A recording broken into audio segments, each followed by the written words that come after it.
Hey guys. You are watching your anime world, how are you all? Please support to subscribe this channel for watching new interesting stories. So in this video, we will see second part, what if Harry Potter was raised by goblins and returned as an unstoppable force.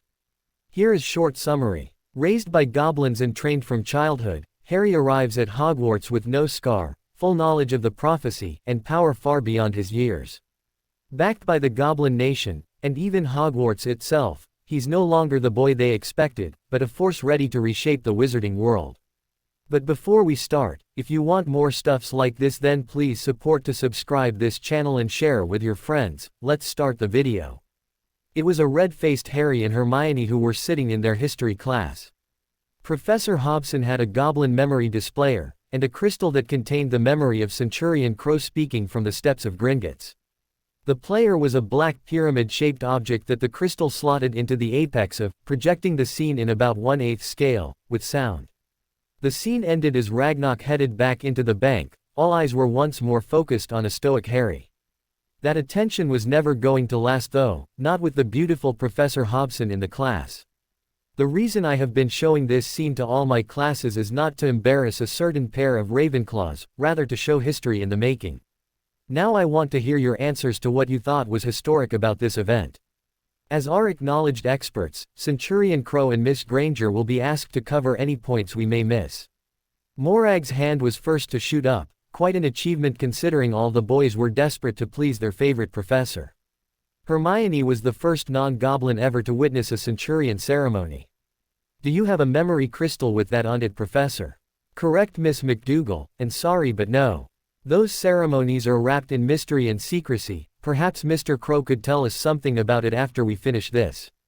Anyone else? Some other suggestions were offered, including Lavender's most expensive collection of jewelry ever worn at the one time by a witch, before Neville had his hand up. I've met Harry's father, Barchoke, and I am tutored in potions by Master Pitsley. We all remember Master Sharpshard's visit to Hogwarts, but I don't think I've even seen a picture of the Goblin Director before. This earned Neville a big smile and a, "Well done," from Professor Hobson, making him blush. The fact that Mr. Longbottom recognizes so many goblins is practically historic in itself. The point he made though is correct. Until he appeared that day, no one outside Gringotts knew what he looked like. This is Director Ragnarok's first ever public appearance outside Gringotts, and the first time the director has had his photograph taken by a wizard. What have we missed, Miss Granger? Hermione's mind was still stuck on learning that all the classes were seeing the projection as part of their history course. No wonder Cho was drawing her daggers when Harry wasn't looking. This was far more graphic than any photograph.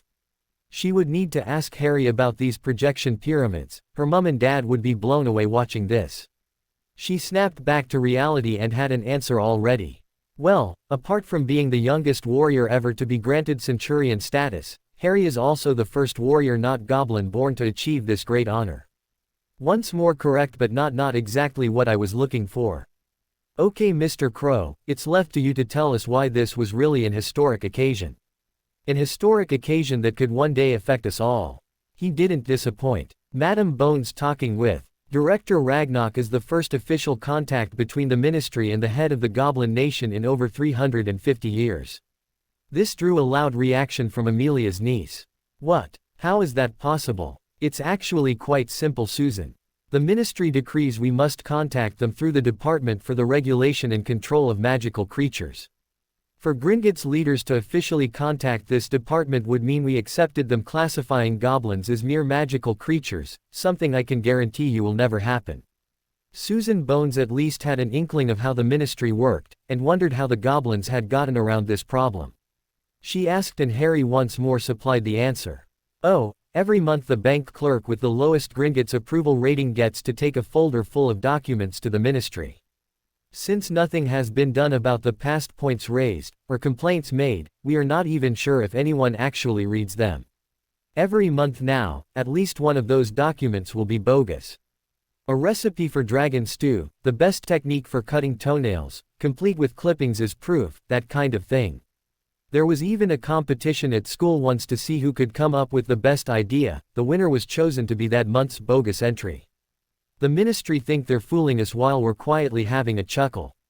Goblin's sense of humor, which is almost impossible for any non-goblins to see the funny side of. Harry looked in the direction of his friends. Believe me, I have tried.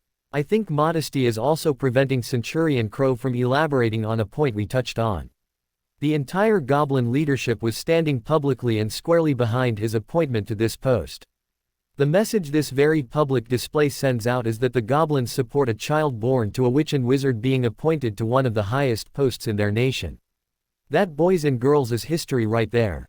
In a very public way, the Goblins are showing that they see no difference between us. It is only our attitudes that define differences.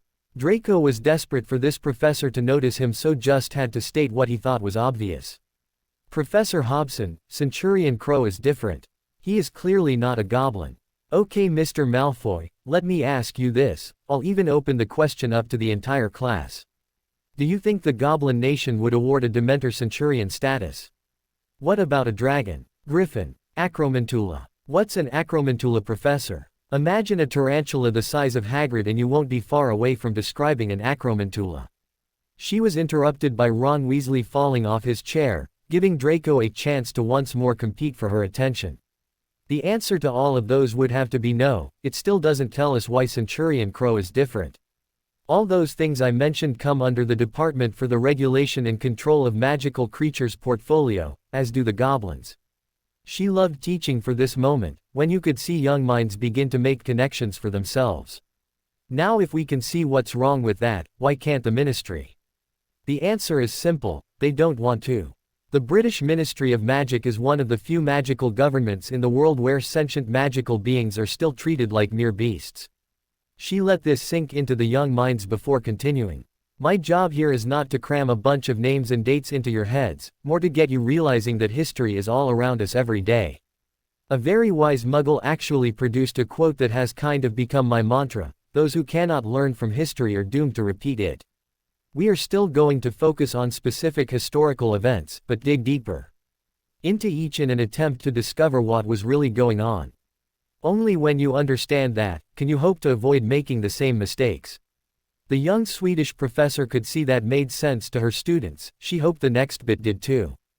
I think one of the main reasons the history syllabus at Hogwarts was allowed to deteriorate to the sorry state it was in is that the ruling governments of the day didn't want their actions studied too closely.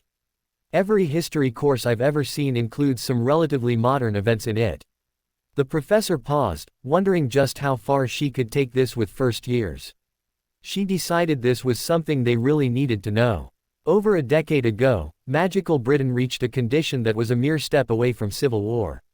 The general belief is that this was fought by purebloods wishing to take what they considered their rightful places and rule the country. Utter rubbish. The Death Eaters were a bunch of terrorists attempting to overthrow a country's legal government, with the rest of the magical world monitoring the situation closely in case they had to intervene. Don't get me wrong, the other governments weren't about to rush to Britain's aid, rather end the problem here before it could spread to their countries. The young professor was used to her classes hanging on her every word. She wondered though who would ask the first question about the next revelation. Propaganda played a large part in the Dark Lord's strategy. Personally, I think he copied a lot of the German ideas from the Second World War. Replace Aryan with the word pureblood and most of the ideas are the same.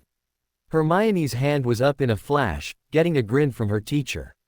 Professor, my friends are purebloods, and a goblin. The point is, none of them know anything about Hitler or his plans for a master race. How could this Dark Lord know about it? 10 points to Ravenclaw for getting right to the heart of the matter, Miss Granger.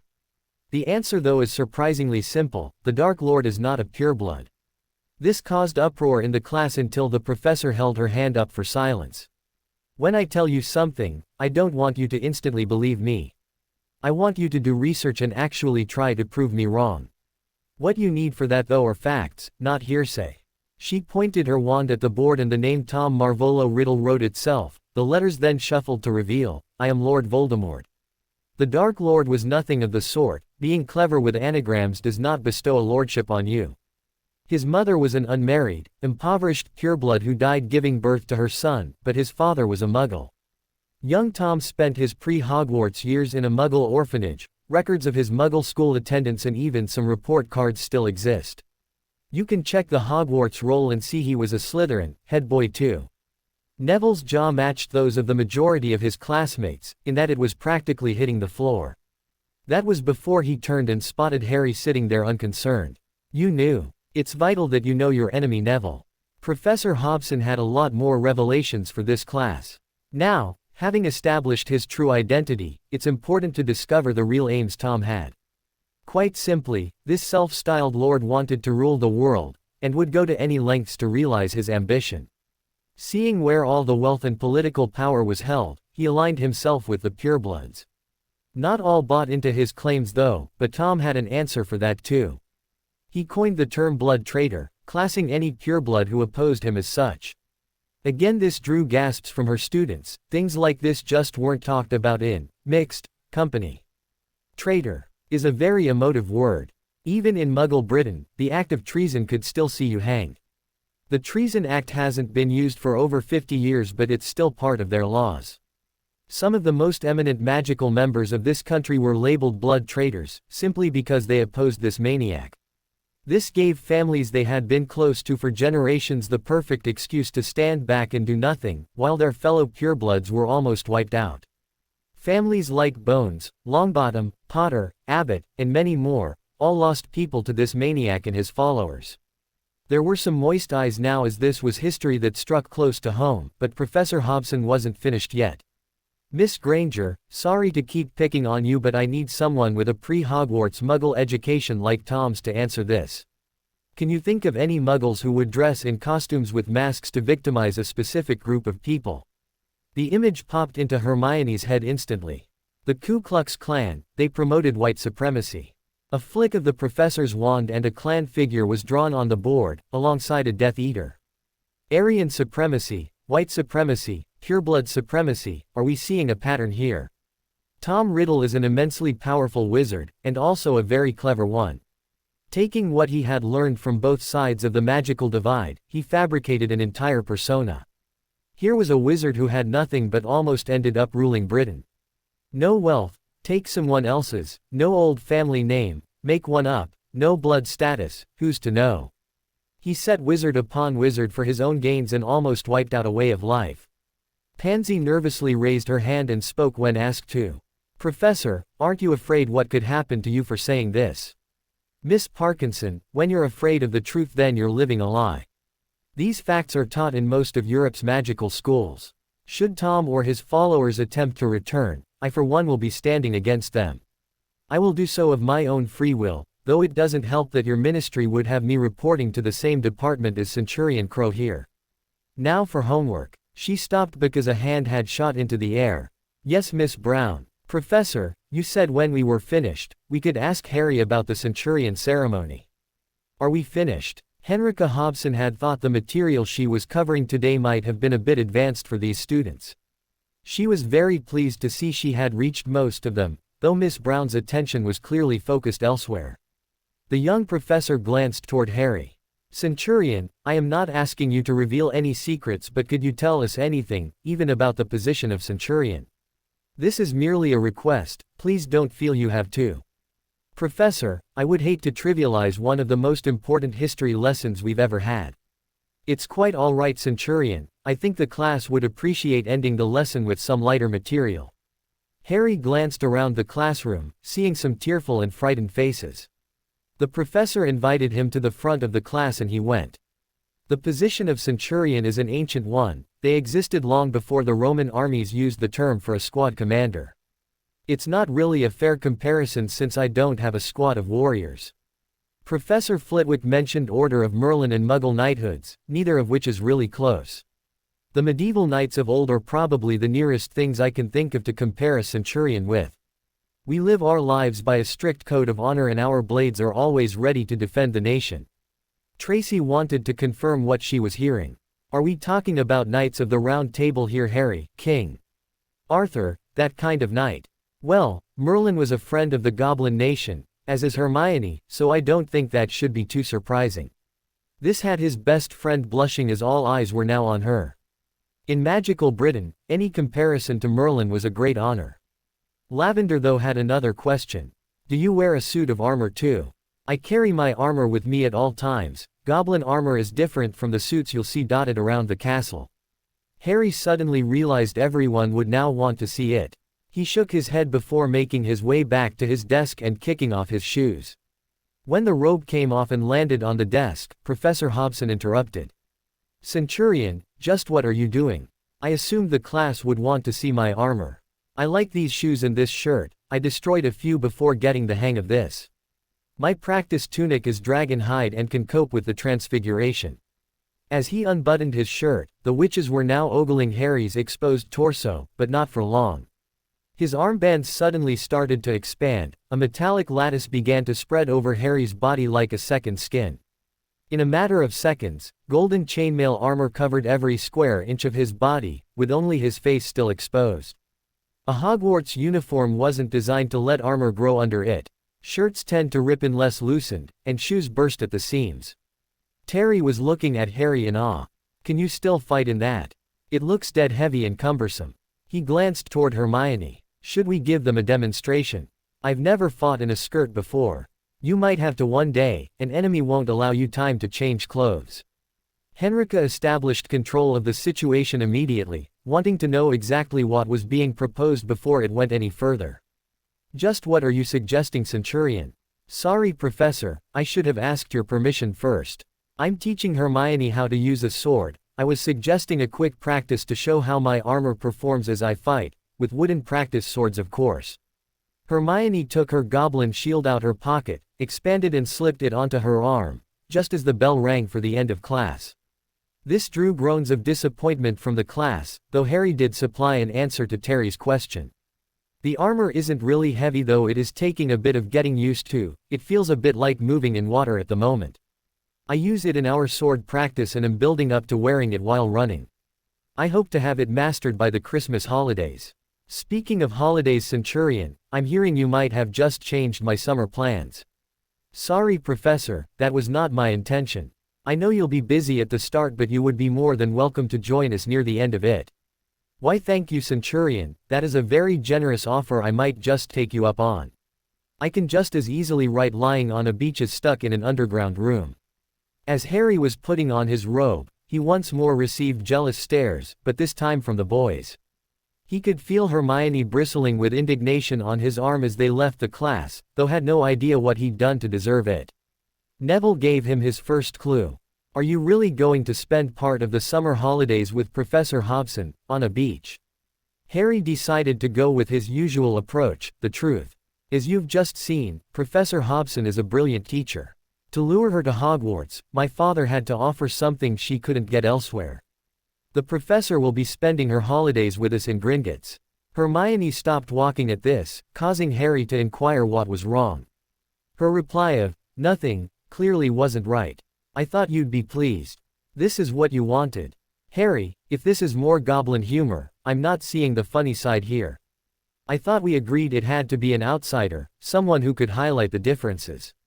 I also thought she did a brilliant job of that just now." "Harry, you're not making any sense. My father got permission from the director to allow Professor Hobson to stay with us, while she studies our culture before writing a book on goblins. It was only this unique opportunity that convinced her to leave her last school and come to Hogwarts. She will spend the next few summers at Gringotts." It was like watching a light switch on for Hermione as she realized just what was happening. A broad smile spread across her face as she once more started walking with Harry. "Are we okay?" "Of course we are, Harry, I'm really sorry about that.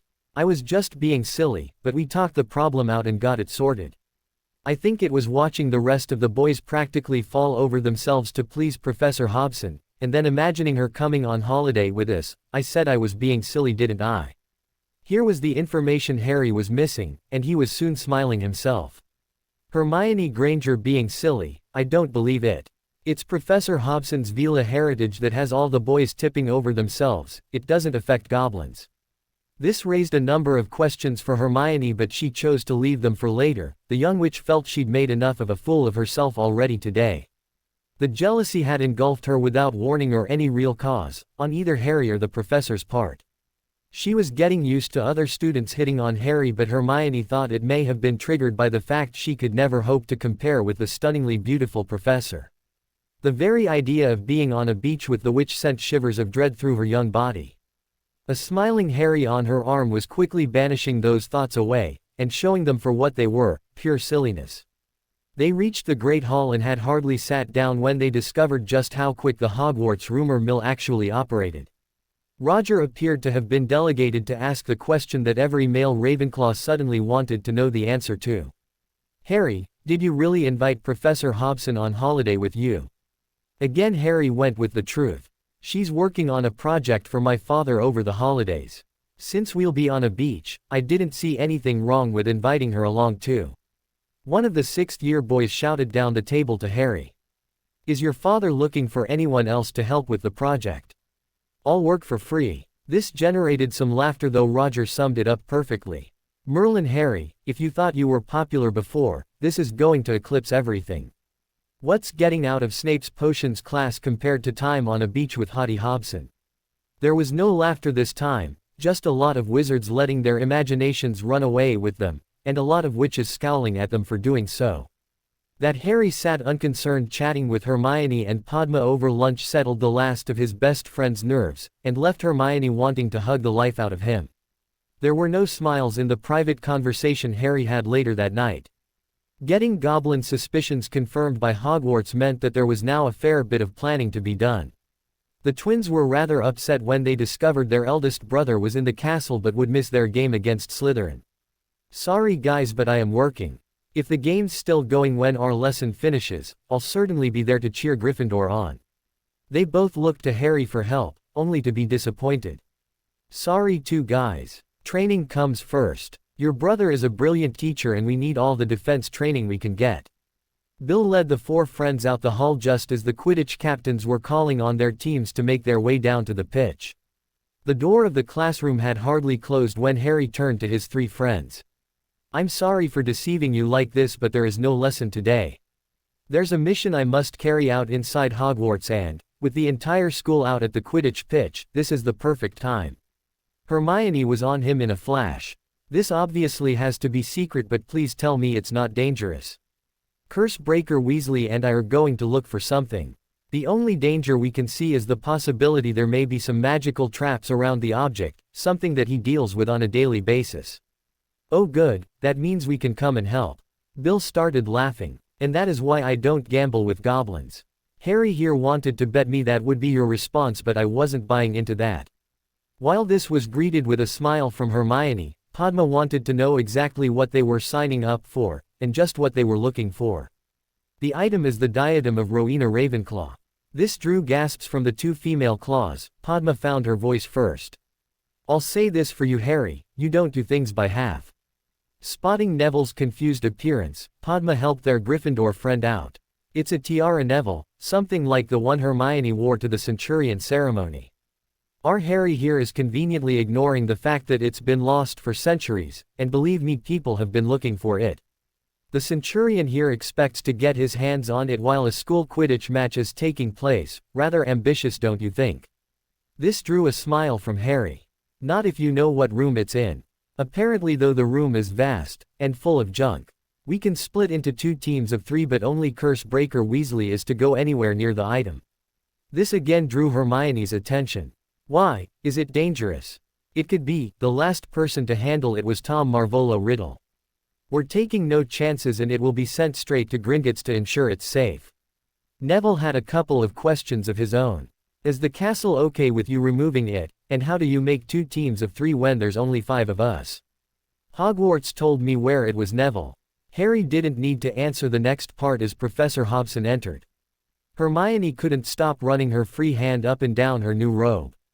Harry had been so sure they would want to accompany him that, not only did he invite Professor Hobson along, he had protective dueling robes made for the 3 of them.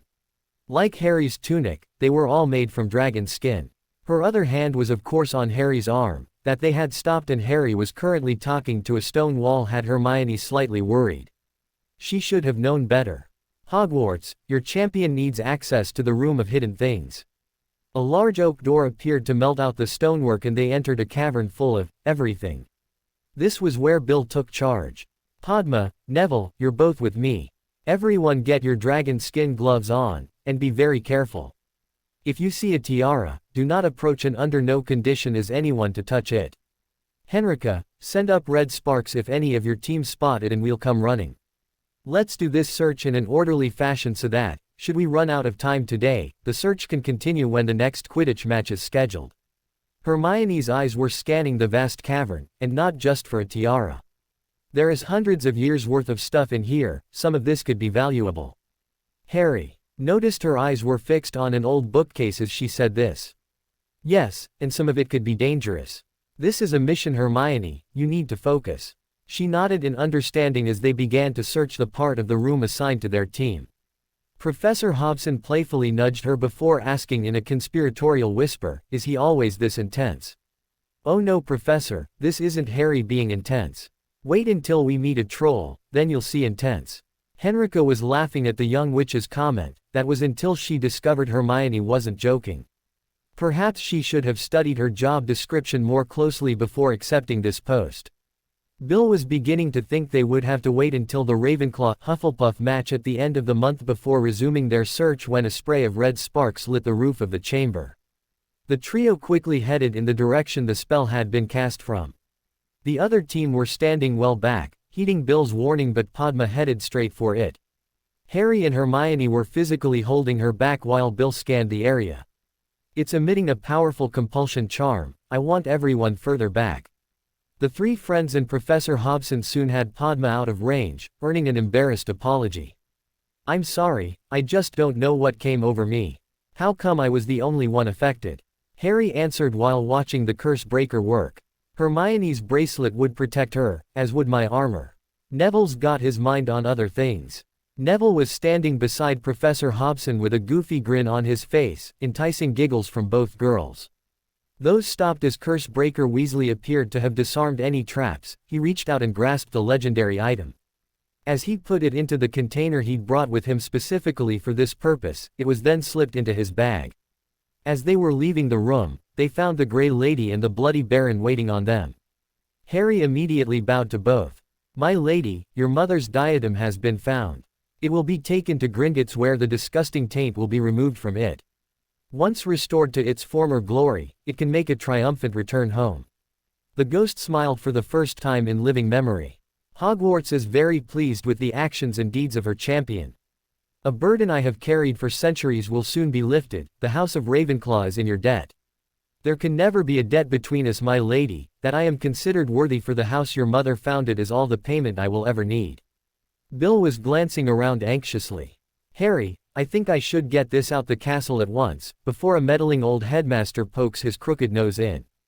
Henrika agreed. Go Bill, I will escort them back to the Great Hall, and cover should anyone inquire why we're up on the 7th floor. Bill left, but Helena had one more surprise for them. Young champion, the room you have just left has the ability to become whatever you request. It's getting rather cold and dark to be running outside at the hour you both do. The room can provide you with somewhere light, dry and sheltered to run.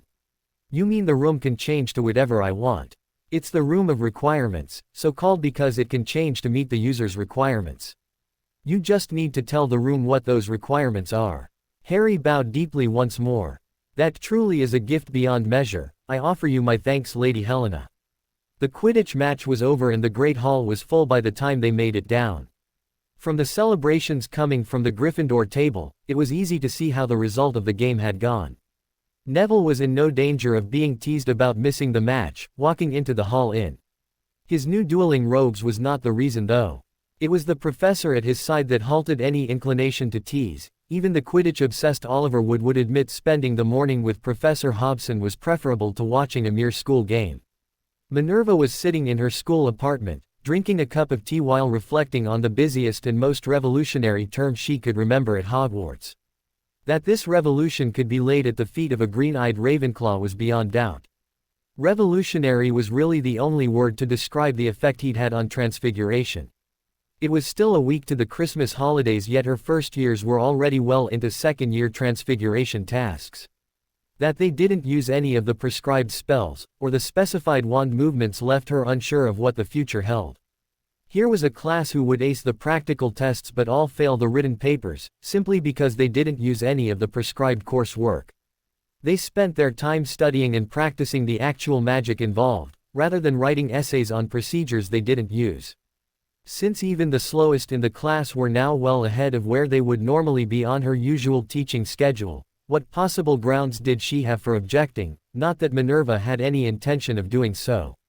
The new history course was also having a big impact on the school, as was the professor teaching it. Henrika had earned Minerva's respect by standing toe-to-toe with Dumbledore and not backing down an inch. He'd quickly demanded she stop teaching the students about Voldemort, only to be refused in no uncertain terms.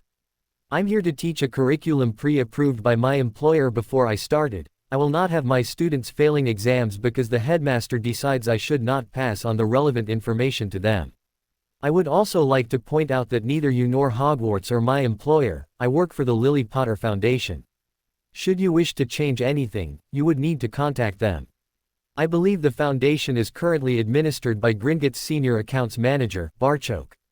Minerva couldn't help but smile at that memory, or the effect that name had on the old wizard.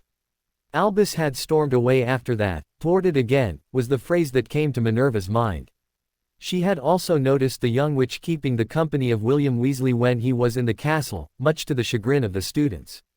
Phileas was also walking just that little bit taller with the prominence his house was currently enjoying. The head of Ravenclaw was also crossing swords with the young centurion in an effort to teach him how to fight with blade and magic at the same time. He proclaimed Harry's control of both was growing at an exceptional rate. Even Severus was less dour than usual. With Severus, that was probably as good as it was going to get. His acceptance of Harry as Lily's son seemed to have done wonders to his demeanor. The Weasley twins leaving his potions class would also go down as a red-letter day for the head of Slytherin. Even Albus appeared to have temporarily curbed his attempts to manipulate the lad. Perhaps his continual rebuffs were finally beginning to take their toll. Minerva doubted it though, and thought next week's presentation to Centurion Crow at the leaving feast would at least be entertaining. That white owl of Harry's was always delivering mail, so his father would be well aware of what was happening. The Gringotts' presence now in Hogwarts was also considerable. Albus appeared to think he was dealing with a young boy who could be easily swayed. He didn't seem to take into account the support team Harry had around him. Minerva would also consider that support team. Now contained 3 Hogwarts heads of houses. A knock at her door was just about to prove her wrong. She found a rather nervous Severus standing there. "Can I come in a moment, Minerva? I have a rather delicate matter I would like to discuss with you." Minerva invited him in. Rather than try and guess, she waited on Severus bringing the matter up. Just as well, they would have been Dumbledore's age and she still wouldn't have guessed correctly. "I have something I would like you to pass on to Centurion Crow from me." Seeing that picture of him taking those flowers to his mother's grave, and then setting up a foundation in her name, set me thinking. As you know, Lily and I were as close as he and Miss Granger, before I ruined it. What I do have are years of memories that I feel her son should have. I arranged a lot of photographs I had of Lily into a small album. I would really appreciate it if you could pass them on to her only child. Minerva had to sit down at that revelation. "Of course I will, Severus, that is very thoughtful of you. I perfectly understand why you wouldn't have any pictures of Harry's father. Would you mind terribly if I added some to your gift?" Severus took a moment to think about Minerva's offer before nodding. As long as he didn't have to see them, that was something he could live with. He handed over the leather-bound album that had an embossed lily on the front before bidding Minerva a good evening. Rita Skeeter wasn't having a good evening. She wasn't having a good anything anymore. She had stood firm at her questioning by the DMLE, claiming a journalist had to protect their sources and methods. Her lawyer had charged a fortune to point out that Rita hadn't broken any laws, or at least they couldn't prove that she had. Those bastards at the Prophet had dropped her quicker than the presses could print extra copies announcing that very fact to the world. With no one else now willing to employ her, Rita was sitting in the corner of the leaky cauldron. All alone, and nursing a drink at her own pity party. Her party was gate-crashed by a wizened old goblin with an exceedingly gruff voice.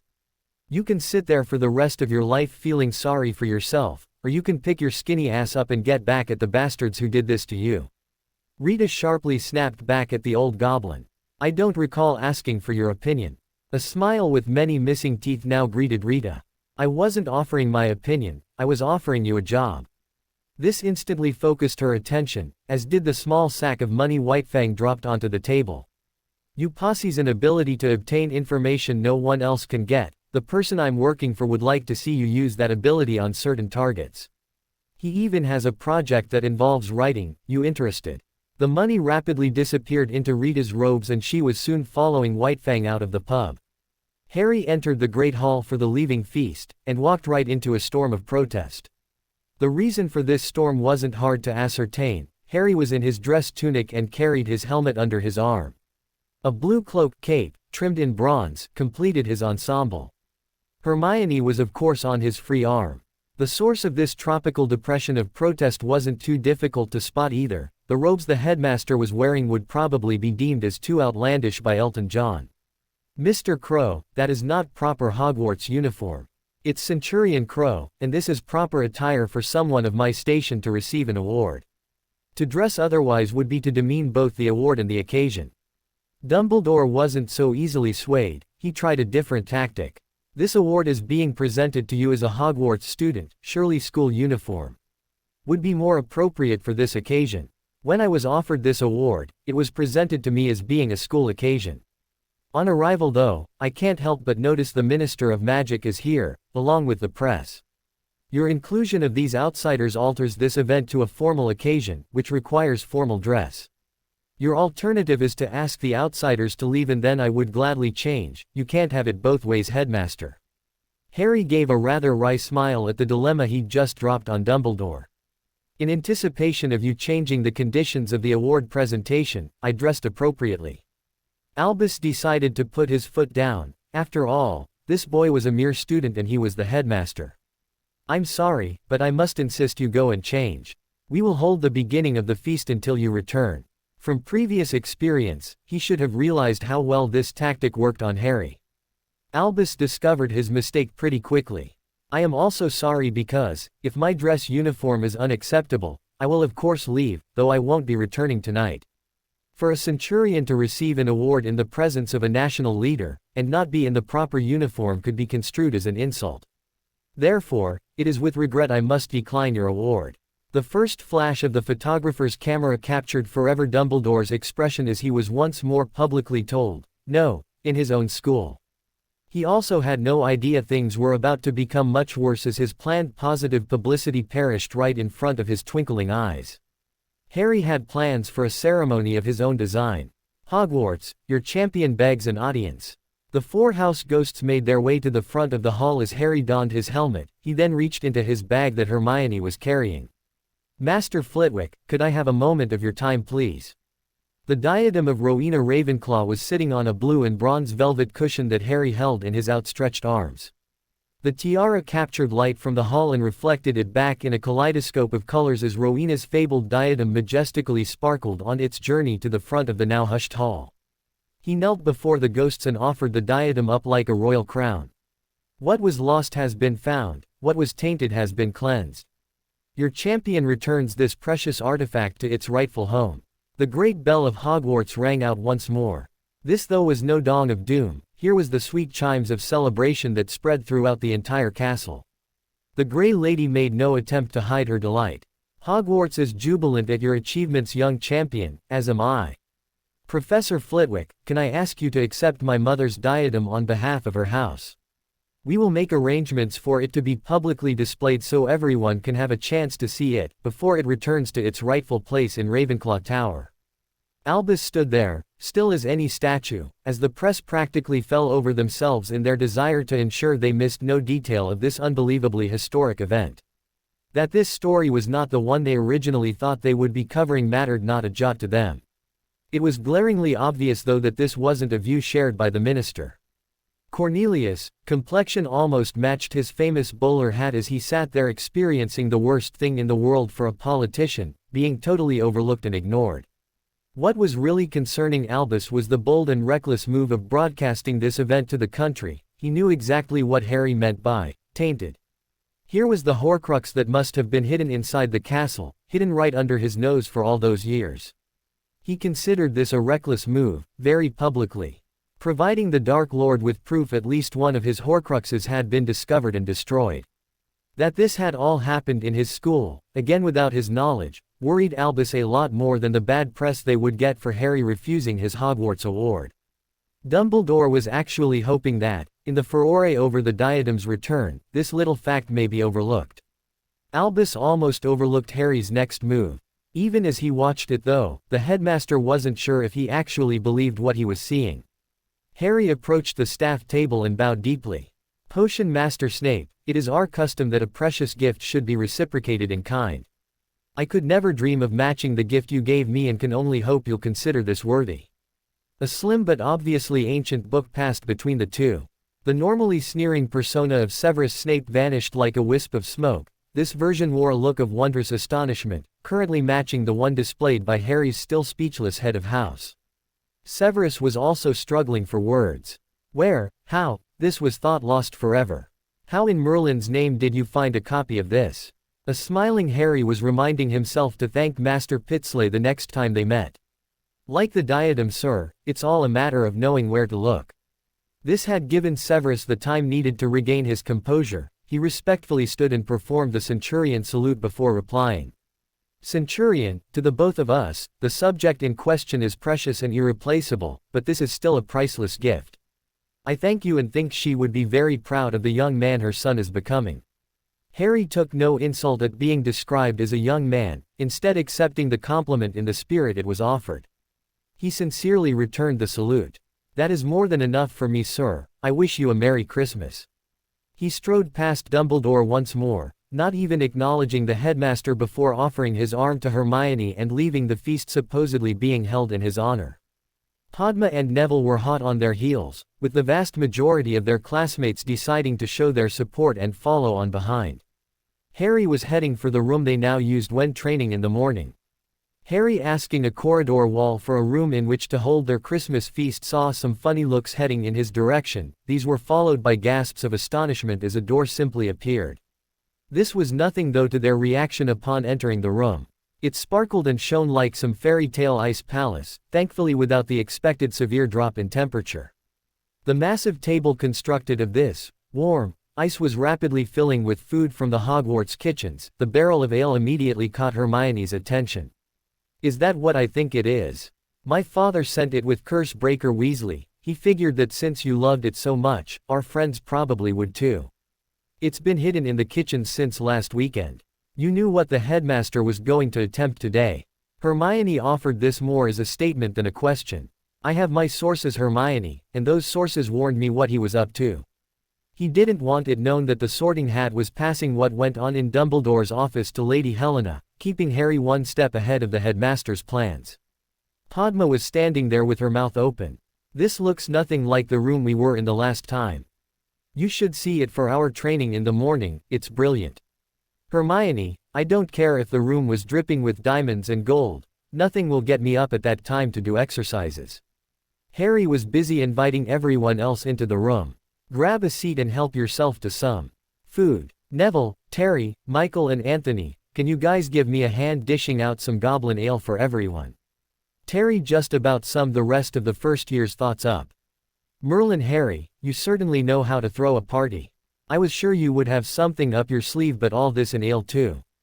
Really impressed, mate. Hermione didn't want Harry getting a bad reputation. She decided to set everyone straight before rumors started to spread. Goblin ale is non-alcoholic. It's also the best thing I've ever tasted. Soon everyone was sitting and the goblin ale was passed around. They were all waiting to start and looking at Harry for permission. Hey, I'm not Dumbledore. No speeches here, just tuck in. So they did. McGonagall couldn't find the rest of the first years anywhere. All the ghosts would say was that they were still inside Hogwarts, perfectly safe and eating dinner. She walked with her Gryffindors from the Great Hall back to their tower. Curfew was approaching and she wanted to see her missing first years in their dorm before retiring for the night. She heard her 5 lost cubs long before laying eyes on them. They were laughing, joking and apparently saying goodnight to some people. They entered through the portrait hole and weren't perturbed in the slightest by her presence. In fact, the 2 girls couldn't wait to tell her what they'd been up to. Oh, Professor, you should have seen it. Harry spoke to a wall and then this wonderful room just appeared. It was gorgeous. We had a fantastic party. Harry even brought goblin ale into the castle. It's a bit like butterbeer, only much better. Neville was quick to defend his friend. There's also no alcohol in it, Professor. Did you have a good evening? Only years of practice stopped Minerva from smiling. She did have a stern reputation to maintain after all. Apparently, not as good as yours. Now I want to see all of you heading for bed. The express leaves directly after breakfast. With a chorus of, "Yes, Professor," a group of happy children headed up the stairs. Minerva was sure Albus would see this as evidence that Harry was gathering followers around him, just like a certain Tom Riddle had done all those years ago. Everyone else could see the situation for what it really was, an enigmatic young man making friends with his peers, but the headmaster could not accept the obvious explanation. Albus was worse than any pit bull sinking its teeth into something. When he got an idea in his head, there was just no letting go. The only first years not at the alternative feast were Malfoy and his diminishing band of cronies, and of course Ronald Weasley. This meant there was a mixture of all houses at the party, and every blood persuasion she could think of. Minerva couldn't get over that every single one of them had all voluntarily walked out of the Great Hall, trusting that Harry would have made alternative arrangements. Add to that the lad was spending Christmas in his best friend's Muggle home, and Harry seemed to be going for inclusion, rather than exclusivity based on any form of blood status. They were all heading for their respective dorms when Harry leant into Hermione and spoke softly enough so that only she could hear. "I need to speak to Susan Bones, and pass on a gift from my father. Can you stick close and not ask any questions?" Hermione agreed at once but had a suggestion. "Would you prefer me to ask her for a quick word?" Harry's smile was all the answer she needed. Susan wasn't sure how she ended up staring into those intense green eyes from close range, but Harry mentioning her Aunt Amelia soon had her focusing on the matter at hand. "Could you pass a message on to your aunt? This is very important and can't go anywhere near official channels. My father would like to speak with her at her earliest convenience." Harry handed over a small inlaid lacquered box. "If your aunt enters Gringotts wearing this brooch, she will immediately be taken to see my father. This will save her having to draw attention to herself by asking for him by name. Please accept this brooch as a gift to the House of Bones, without obligation and irrespective of whatever your aunt decides to do." Susan recognized the language being spoken here, and also replied formally. "On behalf of the House of Bones, I'm honored to accept this gift in the spirit it was offered." It was only then Susan's control slipped. "Can I open it and take a look, Harry?" "Of course you can." Hermione thought that's how she must have appeared when she first opened the box containing her bracelet. Susan's eyes nearly popped out her head before she quickly shut the box again. "Oh Harry, it's simply beautiful. I'll speak with Aunt Amelia the instant I get her alone. I assume this is something to do with her being head of the Aurors." "I'm pretty sure that's the case. All I know is my father wants to urgently speak with her. When he uses words like urgent, it must be important. We better get a move on too, otherwise we'll be out after curfew." "Thanks again, Susan." They were walking quickly to Ravenclaw Tower. Hermione thought it would be all right to ask a question now, since it was just the two of them. "Do you really not know what's going on?" "No, which has me slightly worried. You must have noticed, letters from my father are not written in English. Even with that security though, he wouldn't take the chance of writing it down. That brooch will tell Madame Bones this is serious. A gift like that to House Bones is not to be sniffed at. Her wearing it into Gringotts will alert every goblin Madame Bones is under our family's protection, and see her service improve 100%.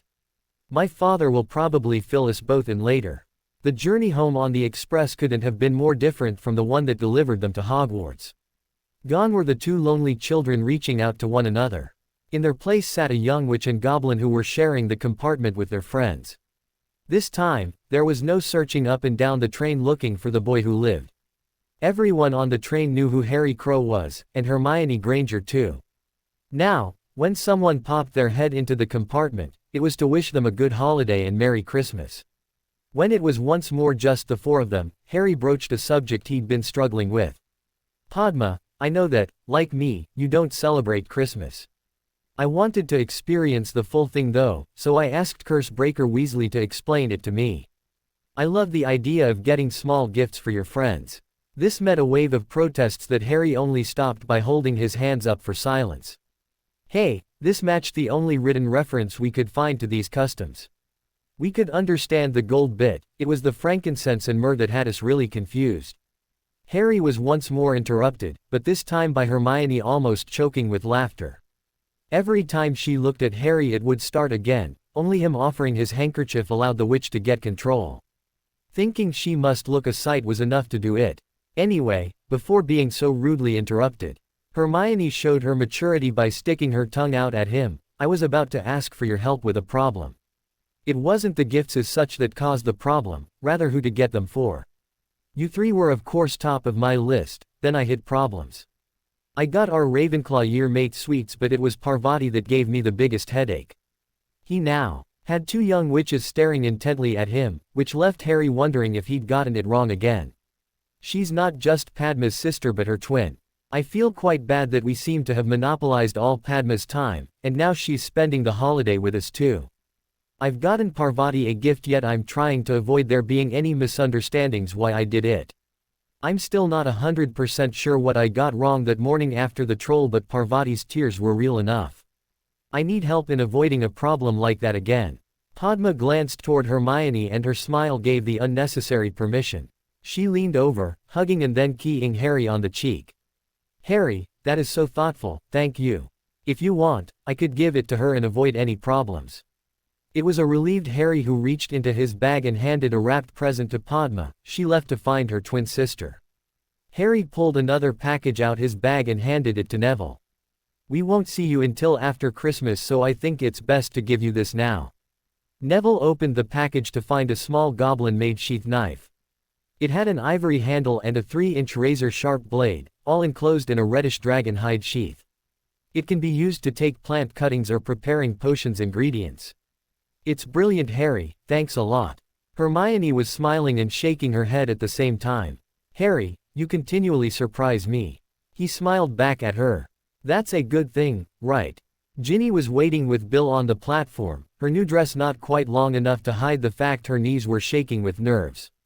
As the bright red engine pulled the carriages into the station, it took almost the same amount of Herculean effort for Ginny to remain standing by her brother's side. The desire to hide behind Bill was practically overwhelming the young witch. The students soon began pouring out from the carriages as hundreds of witches and wizards in high spirits erupted onto the platform. Ginny was focusing all her attention on spotting one particular student. Being the youngest of 7 children meant Ginny already had a well-honed ability for watching everything that was going on around her. Being the smallest, and female, saw her continually ignored and overlooked, thus providing even more opportunities for her to develop this skill. Living in the same house as Fred and George, this could also be considered a necessary survival technique. She soon spotted the smartly dressed boy with long black hair, the witch on his arm helping Ginny confirm his identity.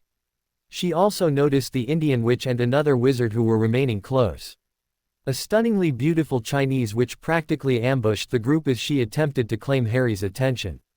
Even from this distance, Ginny could see her ploy was doomed to failure. Harry's body language had instantly shifted from relaxed to stiff formality, and both witches in his company clearly resented this intrusion. The little scene was soon shattered by the speedy arrival of another witch. This one had an entirely different interpretation of how an ambush should be carried out. She raced up to a clearly unsuspecting Harry and threw her arms around his neck. A quick greeting was followed by a kiss on the cheek. She rapidly disentangled herself before cheerfully greeting the rest of his friends and then dragging the Indian girl, who could only be her twin sister, away. Whatever the Chinese girl had planned, this clearly unscheduled intrusion destroyed her play as effectively as a brace of well-hit bludgers. She quickly mumbled something before departing, a distinctly unhappy witch.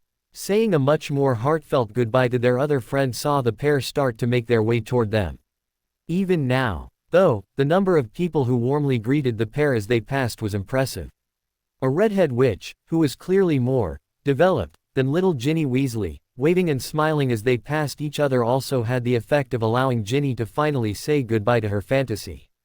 Ginny wasn't sure if she even had the right to claim it is her fantasy anymore. It was painfully obvious most of the witches who got off the train harbored strikingly similar fantasies of their own toward Harry.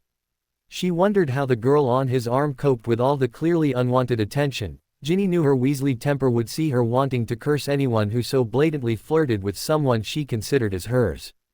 It was too late to hide now, they were here. A greeting to her brother was followed by the most gorgeous pair of eyes focusing on her, and Ginny finally understood Harry's popularity. When this boy focused his attention on her like that, Ginny's insides totally melted. She forgot all about the fame, wealth and deeds. Here was someone you just had to get to know. Hello Curse Breaker Weasley, this must be the sister you were telling me about. Hi Harry, Hermione, yes this is Ginny, and she'll be going to Hogwarts in September. Ginny was suddenly faced with a hand held out in front of her, not necessarily the one she wanted though. Ginny was learning firsthand, no pun intended, how Hermione coped with all the witches chasing Harry, and also that here was a witch who she didn't want to cross. Hi Ginny, I'm Hermione. Bet you're desperate to get to Hogwarts. We'll look forward to seeing you there. Don't worry too much if you're not in Ravenclaw, we have friends in all 4 houses. Even in the short time she'd been watching them, Ginny had already noticed that the only way to get near the real Harry was through this witch. Even with the Indian twins, you could easily see which one Hermione approved of. She quickly held her hand out and shook Hermione's. I would like that, a lot. My brothers tend to forget I'm there sometimes. Her hand was soon in Harry's and Ginny's battle now was not to hyperventilate. Well you're welcome to join us anytime, we've always room for more friends. Ginny's blush might have been bright enough to stop every train in King's Cross but her wide smile warmed Bill's heart. He'd known all along this was a gamble but this time he was betting on a goblin. Harry had said exactly the right thing. Ron's arrival threatened to ruin the moment but Bill managed to convey with a glare just how much trouble Ronnie would be in if he opened his big mouth, and the moment passed. Padma's arrival saw her introduced to Ginny too, before she apologized to her friends. Sorry Harry, I thought I had it covered. Parvati must have opened her present the moment I left and decided she really had to thank you personally. It is a beautiful scarf and she'll probably never take it off. She does understand why you gave her it though. My parents were pleased too, and rather keen to meet you. Could we arrange that for some time later? No problem Padma, I'm glad she liked my gift. Bill took the opportunity this presented to offer some thanks of his own. Speaking of gifts, please thank your father for me Harry. He provided a portkey so our brother Charlie could travel from Romania to spend Christmas with us. You can't imagine how happy my mother is that the entire family will be together over the holidays. It certainly made her Christmas. The arrival of the twins instantly introduced some of the chaos they were rapidly gaining a reputation for. This time though, all present thought the chaos was unintentional. Hey everyone, hi little snitch, what brings you here? That dress tells me you're not here to greet your handsome twin brothers. Ouch. Ginny's shoe had connected with Fred's shin. Horrible twin brothers more like. Hermione's laughter stopped the assault becoming more serious. Oh Ginny, you're going to fit right in. We'll look forward to seeing you at Hogwarts. Let's go guys, Mum and Dad will be waiting and the car's probably on the meter. As the trio was leaving, the Weasleys all heard Padma address Harry. Please tell me you had no idea what that last bit meant either. His shake of the head surprisingly appeared to reassure the young witch. A pair of eyes with a lot more experienced at observing people than Ginny's had also carefully watched events on the platform unfold, but with far more sinister motives and intentions. Lucius was looking for potential victims to pass the diary on to, and had quickly discovered he was spoilt for choice. His plan called for the chosen victim to be one of two things, either a person close to the boy or someone holding a grudge. He preferred the first option, imagining Crow's distress as someone close to him became enveloped in darkness, but wasn't prepared to cross anything out at the moment. The Chinese girl fawning over the boy and being spurned put her on the list of possibles, as did the youngest Weasley practically passing out when meeting the boy. Lucius well remembered her brother threatening to blow his head off, and her father was also near the top of his shit list. The young Bones by .ch was also clearly on friendly terms, and simultaneously getting back at her aunt would be a really sweet revenge. That particular choice of victim would certainly have to be classed as a high-risk strategy though, one that could easily come back to bite him on the ass. Amelia Bones was no fool, something that would have to be considered before making his final decision. His three closest friends would clearly be Lucius' best bet, though each came with their own particular problems. The mudblood would surely cause Crow the most distress, but Lucius was loath to admit he wouldn't have a clue how to even find her, never mind slip the diary into her possession. She wasn't being discarded just yet, but that particular outcome would require a great deal more luck rather than his careful planning. Longbottom would practically fit into the same category. Augusta was renowned for never letting her grandson out of her sight. The Indian witch was one he would need to garner more information on, and his source just walked up to him. "Come Draco, time to go home." The young Indian witch in question was currently congratulating her friend on how she'd handled the Weasley situation. Now that it was just them, Hermione was free to rant. "It's bad enough having older witches hanging over Harry, now I'm going to have to put up with younger ones making doe eyes at him too. It could be worse, Hermione, at least it's only witches hanging over me." Harry's face as he made that remark had both his friends laughing. It was a happy trio who made their way through the portal to what was another world for two of them. Bill wanted to know how his sister was feeling. "I'm fine, Bill, though no thanks to these jokers. I can't wait to get my wand and then a few people are going to see some payback." This started Bill laughing, or rather the fear in his twin brother's eyes did. "I know some good curses, Ginny, and promise to teach you before you head to Hogwarts. At least it seems as if you've made some friends before you get there." Ginny's blush was back in full force. "I thought he looked good in that picture on the front page of today's Prophet. He's far more handsome in real life. Oh, I think I'm going to be sick."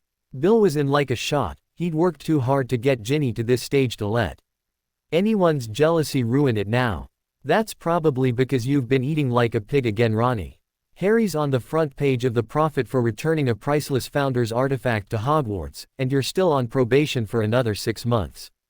If your sister wants to make friends with them, that is her business. Any Weasley who has a problem with that will have to take it up with me. I'm going to be keeping a close eye on her at Hogwarts." Fred was trying to atone for his earlier screw-up with his sister. "Hey, Harry's a friend of ours, why would we have a problem with that?" "Yeah, we heard he held a great party last night for all the first years, except Ron here. Why would we have any problems with the boy who got us out of Snape's class?" Sorry about earlier, Ginny." Her smile let them know they were off the hook. When Percy had finally said goodbye to his girlfriend, the Weasleys portkeyed to the burrow. Padma was lying in bed trying to get her head around the things she'd seen, things the Grangers took for granted. Harry had never tasted Indian food, so they all decided that's what they would have tonight. Out came a menu and choices were made. It was the next bit that blew her mind. Simply by picking up something called a telephone, their order was soon delivered to the house. Here were dishes her mother would work all day to prepare, sealed in containers and delivered right to your table. As if that wasn't enough of a jolt, discovering that the same service was available for most of the world's cuisines by simply punching different numbers into the telephone almost put her into shock. A light knock at the door saw Hermione enter. "Everything okay, Padma?" Hermione was sitting on the bed beside her before Padma had sorted out her reply. "I'm beginning to appreciate just how big a shock it must have been for you, and even Harry, entering the magical world. Thank goodness staying in Crawley comes without the drama that you two provide in Hogwarts. I think we could all do with a break from that. Your mum and dad are great too, Harry fairly gets on well with them." Her friend's slight blush was still there, even behind the wide smile. "Mum simply adores Harry. The fact that he has me exercising and learning defense put him straight into Dad's good books too. I'm glad you like it here. Apart from that surprise weekend with Harry, this is the first time I've actually had friends staying. Well snap, this is also the first time I've ever stayed with friends." Both girls hugged at that before Hermione headed out the room. Padma couldn't resist a parting shot before her friend left. "Are you now going to tuck Harry in?" Hermione though was getting used to her friend's teasing, and decided to tease right back at her. "I don't think that's a good idea. Last time I did that, we ended up spending the night together." "Good night, Padma." She went to bed with a satisfied grin on her face. Hermione though Padma's look of utter shock was worth the grilling that would surely follow tomorrow. Padma was desperate to ask Hermione for details, but the girl was long gone before she got her brain back in gear. Apart from experiencing a whole new world, she was finding her friend was this whole different girl away from Hogwarts. Padma wanted this holiday to be an experience, and so far she was anything but disappointed. Amelia Bones was also having a new experience. Walking into Gringotts wearing her new brooch saw her approached at once and led straight to Harry's father's office. No queuing, no surly teller, just courteously accompanied where she needed to go. After the introductions, Barchok immediately got down to business. Let me start by apologizing for involving our children in this. Unfortunately, I didn't really have any other options. Circumstances have provided me with proof of major corruption at the very highest levels of the Ministry of Magic. I really had nowhere else to turn. Amelia was instantly on guard, wondering just what game was being played here. Can I see this proof, and ask how you came to have it? We were carrying out an investigation about an entirely different matter, and this just fell into our laps. Barchok had removed a folder from his desk and now slid it across to a wary head of the DMLE. She cautiously opened the folder and felt as if she had been physically struck by the photographs displayed there. Barty Crouch was sitting having dinner with his son, a son who supposedly died over a decade ago. Barty Jr. had clearly aged from the young man she remembered, but his identity was undeniable. The picture of him laying on a bed before being covered by an invisibility cloak was particularly telling, and somewhat explained how he could be kept hidden for so long. I must ask how you obtained these pictures, and why. Barchok had expected nothing less. We employed Miss Skeeter to investigate the trial of Sirius Black. Mr. Crouch was instrumental in this process. In her own inimitable style, she practically fell over this deceit. He deliberately didn't mention Sirius' innocence, or even lack of a trial.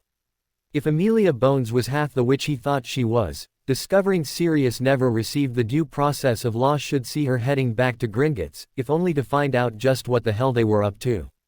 There was also a danger of pushing too hard too soon. One terrifying revelation at a time would do for now. We were as shocked as you clearly are by this development, but left unsure who to approach. Whether Mr. Crouch was working alone in getting his son out of Azkaban was our main concern. That this feat has never been achieved before suggested there were others involved, and left us second-guessing what our next move should be.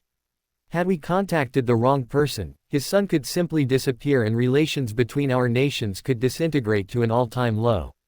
Amelia understood that would be her main problem, how to catch Barty in the act without tipping her hand. One sniff of an investigation and Barty Jr. would never be found. How the hell was she then supposed to organize a search for a dead man? These pictures alone wouldn't be enough to bring Crouch down. All he would have to do was claim they were faked and ask for further proof. Without that further proof, they were screwed. This led Amelia to ask the obvious question. What is your interest in Sirius Black? This Barchok was able to answer with total honesty. We recently discovered he is Harry's godfather. Amelia's, oh shit, was in recognition that her task just got even more complicated. Apart from the Goblin involvement, throwing in the names of Sirius Black, James and Lily Potter and of course the boy who lived just dictated she was going to have a very busy Christmas. Christmas Eve with the Grangers had been planned to the last detail. After breakfast, they were all heading into London to spend the day sightseeing, with definitely some shopping along the way. Harry slipping Padma some spending cash would have gone unnoticed if the girl hadn't threw her arms around him in thanks. Dan and Emma were intending to pick up the tab for everything today though, having saved a small fortune by switching their banking to Gringotts. They began at the Marble Arch end of Oxford Street, admiring the Christmas lights and the stores. By the time they were having their lunch in a fast food outlet at Oxford Circus, Padma and Harry had been supplied with multiple items of Muggle clothing from the many stores they had stopped in. Padma was a bit like a kid in a sweet shop. Her eyes never stopped moving as she attempted to take everything in, while Emma was still struggling with the concept that all their shopping was currently stored in the book bag Harry wore. Hermione and Harry were delighted to be eating burgers. It meant that they could still hold hands while having their lunch. The crowds on Oxford Street made their usual activity of walking arm in arm really difficult. Hermione solved the problem by grabbing his hand. Both had enjoyed the contact, and the only time they had been separated since was when one of them went into a changing room to try on clothes. The sightseeing, shopping continued down Regent Street to Piccadilly Circus. From there it was a short hop to Trafalgar Square and the biggest Christmas tree in London. The antique nativity scene in the glassed-in display also took some explaining before they headed off down the Strand. Somerset House is a magnificent building, seeing many uses in its 450-year history. It could be argued that one of the worst uses was as an inland revenue office. Nobody likes to pay taxes. There could be no argument though that the group were seeing it at one of its best today. An ice rink filed the lower courtyard, with sparkling lights. hanging decorations and a beautiful Christmas tree all adding to the strikingly festive sight. There were small decorated huts selling wares and a large cafe spread along one entire side of the rink. It was to here Dan and Emma gravitated while Hermione dragged her two now reluctant friends toward the skate-hire kiosk. Both parents sipped their hot chocolate while watching the trio take to the ice. Hermione had skated since she was about 7, so had no trouble on the slippery surface. Harry's grace and athleticism seemed to help as he soon mastered the basics of staying upright. Poor Padma though appeared to spend more time on her bum than actually skating.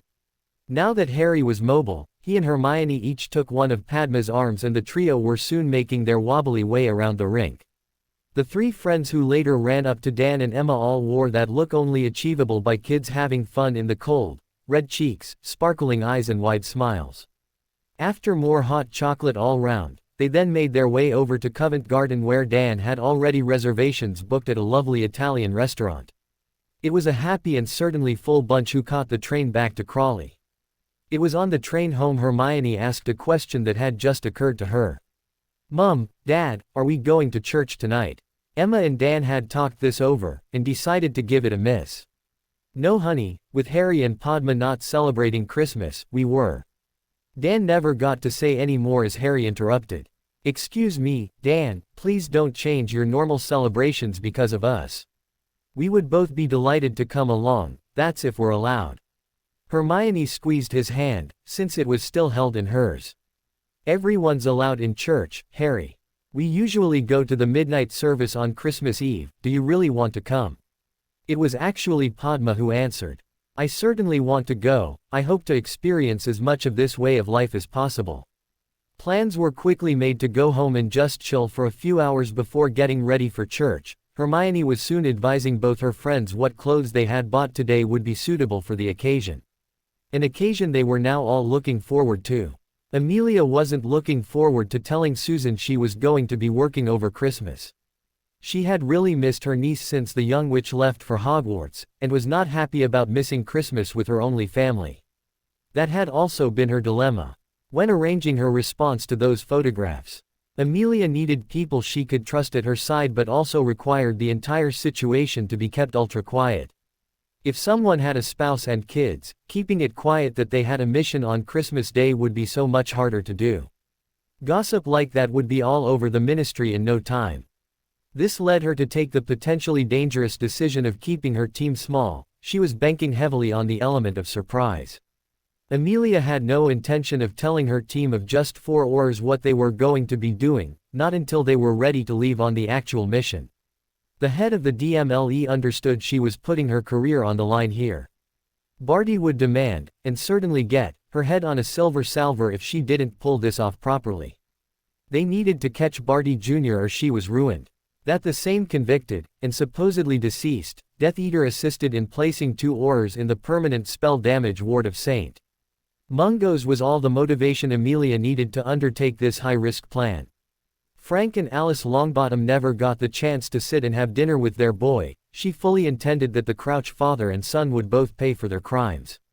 She had also taken Barchoki's answer to heart and did some quiet digging herself into the trial of Sirius Black. Amelia was astonished to find absolutely nothing. She didn't want to alert anyone until they had both young and old Barty wrapped up, but Amelia certainly intended looking into the matter further once that was achieved. A quiet word with Minerva regarding Barchoki's character had produced a surprisingly positive result. The Hogwarts deputy headmistress' answer of, a devoted father who would do anything to help and protect his son, was rather unexpected. She needed to know just how Sirius Black fitted into this picture, and exactly what the goblins were actually after. They were making their way home from church, an occasion Harry and Padma had thoroughly enjoyed. "I really liked the nativity play, it helped explain things I was struggling with. The children seemed to have such fun doing it too." The mischief was twinkling in Dan's eyes as he couldn't resist a gentle jibe. "Didn't Hermione tell you, Harry? She made her acting debut in the church nativity play a few years ago." "God, I was 6. This memory had Emma smiling. Yes, but even then Hermione knew what she wanted. She was cast as one of the 3 wise men, but insisted it should be a wise woman. Any teasing to be done and Padma wanted to be part of it. She did decide to cut Hermione a break though. It could have been worse, Hermione. That wee boy who was supposed to be a sheep spent the entire time waving to his mum and dad. I had to bite my lip to save from laughing. Harry also came to his best friend's rescue. Well, I would love to have seen Hermione in the play, and think she was right about the wise woman bit too. Emma thought this was really cute, but Dan liked his mischief. Oh, don't worry, Harry, we have plenty of pictures of Hermione in the play, along with hundreds of others you should see. Dodd was soon followed by the sound of laughter. This looked like being a very merry Christmas in the Granger household. Harry was wakened by a hyper-excited Hermione bouncing on his bed. I know we weren't going to exercise today, but I woke at our usual time and am far too excited to go back to sleep. Merry Christmas, Harry. She bent and kissed his cheek at that, causing both of them to blush. Unsure of what to say, Harry fell back on routine. You want to practice swords in the back garden? By way of an answer, Hermione gave him a hug before shooting out the room to change into appropriate clothing. Dan was dragged from his slumber by the unusual sound of thwack noises emanating from the back garden. He hauled himself from his nice warm bed to look out the window. He was still standing there 10 minutes later when his wife's arm snaked around his waist from behind. Her "Merry Christmas" went unanswered. He couldn't take his eyes off their daughter. I can't believe that's the same girl we sent off to school in September. She seems to have grown so much. Probably because she has, mainly in confidence. I think she's going to grow into an outstanding young woman, with friends who will be there for her throughout the journey. They watched fascinated as the pair swapped between defense and offense, probing for weaknesses in their opponents. Hermione had always been a willing pupil at anything she put her mind to. Watching the concentration on her face as she parried and shielded Harry's attacks was something to behold. It was compulsive viewing and kept both Grangers at the window until they were finished exercising. Now it was time to get breakfast ready before they settled down for presents. Susan was also up early. She wanted to have some time with her aunt before they both had to leave. She was heading over to spend Christmas Day with her best friend. Hannah's parents knew from long experience not to ask too many questions as to why her Aunt Amelia had to go into the ministry today. Harry had told Susan his father wouldn't have used the word urgent if it hadn't been very important. A sense of urgency would be the best way to describe Auntie since her return from Gringotts. The young Hufflepuff had watched with the rest of the class that day Harry had taken down Lucius Malfoy. She had no doubt both Harry and her aunt were on the same side. Susan knew she was being selfish, but she just wished the good guys could at least get Christmas Day off. Surely that wasn't too much to ask. The friends were taking turns passing out the gifts they'd gotten for each other. Padma started the proceedings and Hermione now found herself the proud owner of an ultra-brightly colored Indian silk wrap skirt. Harry received a toy armored knight figure, resplendent on a toy horse. This saw him laugh with pleasure before telling Padma he loved it. Hermione was incredibly nervous over her gift to Harry. What do you get for your best friend who's the goblin who has everything was such a strange request. She was practically unique in facing a problem like this. Harry had unwrapped her present and was now staring at it with an expression she didn't recognize. Hermione couldn't take the suspense anymore and started to babble. I didn't know what to get you. The clothes seemed too impersonal. Then Professor Snape went and stole my thunder. Do you hate it, Harry? Hermione had gotten him a lovely shirt and a nice pair of black jeans. It was the book on top though that held all his attention. She'd christened it, the Book of Hermione, because that's basically what it was. Here was his best friend in all her glory, from an infant right up until they had their picture taken on the steps of Gringotts. Each picture had at least a paragraph explaining the where, when and what was going on in the picture, all in Hermione's beautiful handwriting. The amount of thought and effort she had clearly lavished on this gift just blew Harry away. He raised his eyes from his gift to see Hermione almost hyperventilating with anxiety. His wide smile soon put a stop to her fretting. It's fantastic, Hermione, I love it. Padma also really liked her jeans and t-shirt from Hermione before they moved on to Harry's presents. A silver Ravenclaw eagle charm on a chain of the same material was much admired and appreciated by Padma. Emma was oh-ing and ah-ing over the pyramid Harry had given her and Dan, without having the slightest clue what it was. Oh Mum, that's wonderful.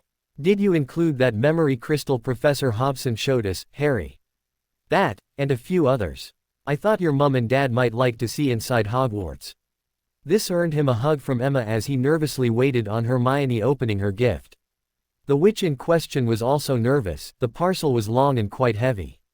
Her hands were shaking as she stripped back the wrapping to reveal a sword. It was a bejeweled work of art that was certainly shorter than Harry's, and Hermione didn't know quite what to say. Padma gave her time to recover. "I'll say this for you, Harry, you have definitely got your own sense of style. Most boys giving jewels would have them mounted in a necklace or at least earrings, not embedded into the hilt of a sword. Practical and beautiful at the same time, it fits our Hermione perfectly. She's a friend of our nation and is entitled to wear her own blade." The last non-goblin to own a blade like that was Godric Gryffindor. Hermione had unsheathed her sword and was twirling the weapon around, looking to see if her name was on the blade. It was an embarrassed Harry who answered her unasked question. They wouldn't put an unmarried female's name on the blade, rather wait until her name changed after her wedding. "Harry, it's beautiful and feels amazingly balanced in my hand." Spotting the concerned looks her parents were wearing, Hermione tried to put their minds at rest. "Dad, goblin females learn to use weapons purely so they can defend themselves. They aren't allowed to become warriors or fight in a war." "I am so glad to hear that, Hermione. It's a beautiful gift, but also deadly. I hope you'll be careful with it." As usual, it was Padma who tried to lighten the mood. "I'm now going to have to walk around Hogwarts with two of them carrying swords. I suppose that beats being woken up by listening to them practice first thing in the morning. Can neither of you two give normal a try?" Both her friends smiled at her gentle teasing, knowing that she was deliberately making light of a situation that could have become awkward. Hermione thanked Harry for her gift, before showing her parents how to operate the Goblin Viewer. They were bowled over by the scene from the steps of Gringotts. Barty Crouch was on his knees in front of the fire, talking to Amelia Bones on the floor. Apparently some Bulgarians had been partying and almost started a riot in the leaky cauldron by offering celebratory toasts after one of them cast the dark mark. The problem was they spoke very little English, though one of them managed to communicate enough to claim to be the son of the Bulgarian Minister of Magic. They really needed to interview them before the situation escalated into an international incident. Barty could clearly see Amelia was at home, and her Christmas was being ruined too.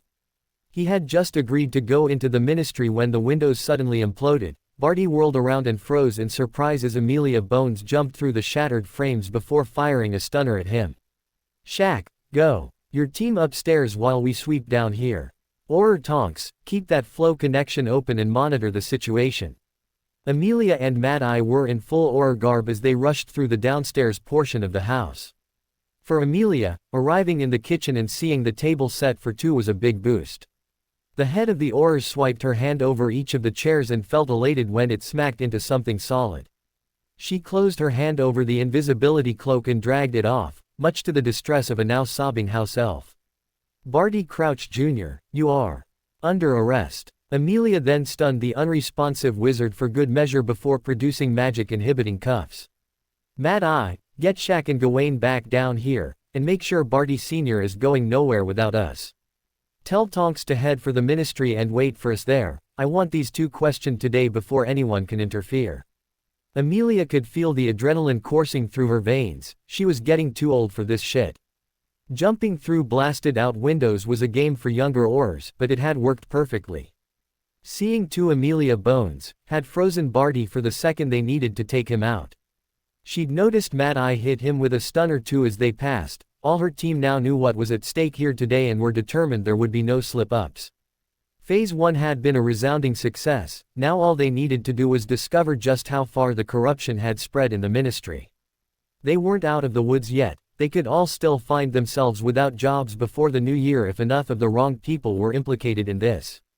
Dan and Emma were sitting enthralled as they watched the kids' potions class. Both had done their fair share of chemistry labs as they went through university, but this was something else.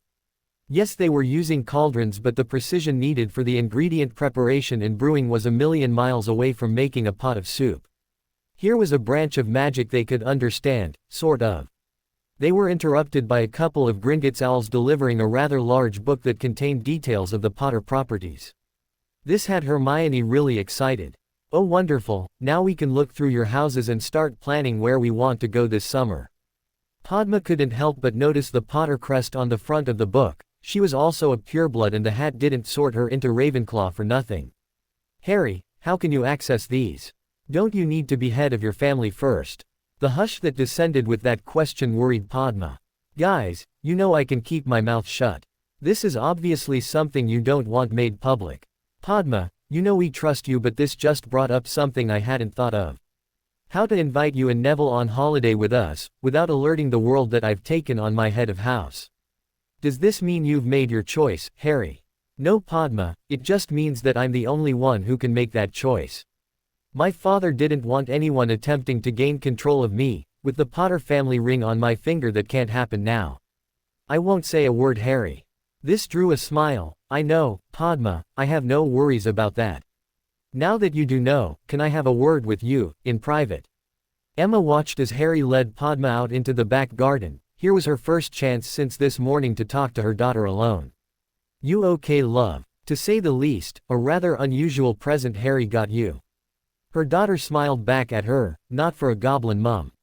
I know it's easy to forget, but that's who Harry is.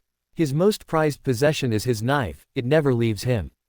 Its sheath is charmed to be invisible so you can't see it even when he has his sleeveless tunic on. She glanced over to where Moonlight was lying on his back, amusing himself by swiping at one of the lower baubles on the Christmas tree. He got my birthday absolutely perfect, and my sword is practically a work of art. Would you like to bet it's worth a small fortune too? Both had stopped as Dan now joined them in staring out the window. Whatever Harry had said to Padma, she was clearly upset. Harry opening his arms and the now sobbing witch throwing herself into them was puzzling too. It finally hit Hermione just what was happening. Here. Damn, damn, damn. Hermione, care to enlighten your poor, ignorant parents just what the hell is going on out there? I'm only guessing, Dad, but Harry told Padma he was head of House Potter, then asked for a quiet word. Whatever that word was, Padma is clearly distraught, though not upset with Harry. Since the girl was currently clinging to him as if her life depended on it, their daughter's analysis was hard to refute. It still didn't tell them anything though. Please tell us something we don't know, Hermione. I'm only guessing, Mum, but I think Harry's just told Padma he's turning down the marriage contract her father offered. What? They're both only 11. I know, Mum, pureblood customs means Harry has to deal with the situation as soon as possible, once Padma knew he was head of House Potter. She obviously didn't know her father had offered her hand in marriage. That's barbaric. It's different from what we believe, Dad, but it's their custom. Don't some Muggle cultures still have arranged marriages today? We come across differences like this all the time between us. Using words like barbaric doesn't help us understand our friend's point of view. I certainly don't want you arranging a husband for me. It doesn't mean I'm going to lose my friends because their parents might do that for them. Hermione felt her mother's arms wrap around her. When did you get so wise? When I was 6, and had to wear that stupid costume. All three smiled at that, and watched the young man comfort his friend in their garden. When he finally led Padma back into the house, she flew right into Hermione's arms and the two girls held each other tightly. I didn't know, Hermione, I swear I didn't know. It's okay, Padma, it was easy to see you didn't. Hermione could feel the tension leave her friend at that. Harry was brilliant with me, Hermione, that could have been really terrible, but he made everything okay. He really is something, hold on to him. We'll all hold on to each other, Padma, we're all friends. Harry approached both girls, unsure of how his actions would be received. Are we okay? He suddenly found himself with two witches holding onto him. Of course we are, Harry, now we can have our Christmas dinner and then figure out where we're all going on holiday this summer, also how to get Padma and Neville there too. Oh Harry, I just remembered something, my father really wanted to meet you. It makes more sense now, though I can't figure out why he offered me instead of Parvati. The blush on Harry's face told its own story. He offered betrothal contracts for both of us. Harry didn't answer that particular question but wasn't fooling anyone. Providing he doesn't know I'm now head of House Potter, I can refer all matters like that to my father. Emma had a question she was dying to ask, well actually a few questions.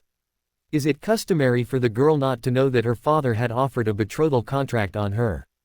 Padma answered as best she could. I don't really know, Emma. Pureblood society is very male-dominated, and even more so where I come from. My father's word is law in our household, to disobey him would bring shame to our family. At least I now know why he so readily agreed to me coming here. The mother tried not to let her shock show at that. Thankfully Dan appeared as horrified as she was with this news. The Granger household was most certainly a partnership, not a dictatorship. I was just wondering if some of these girls who kept approaching Harry knew they were offered as betrothals by their fathers. That would certainly explain some of the more persistent ones. Do you know if they are, Harry? Sorry, Hermione, I only glanced down the list once last summer. And the names meant nothing to me at the time.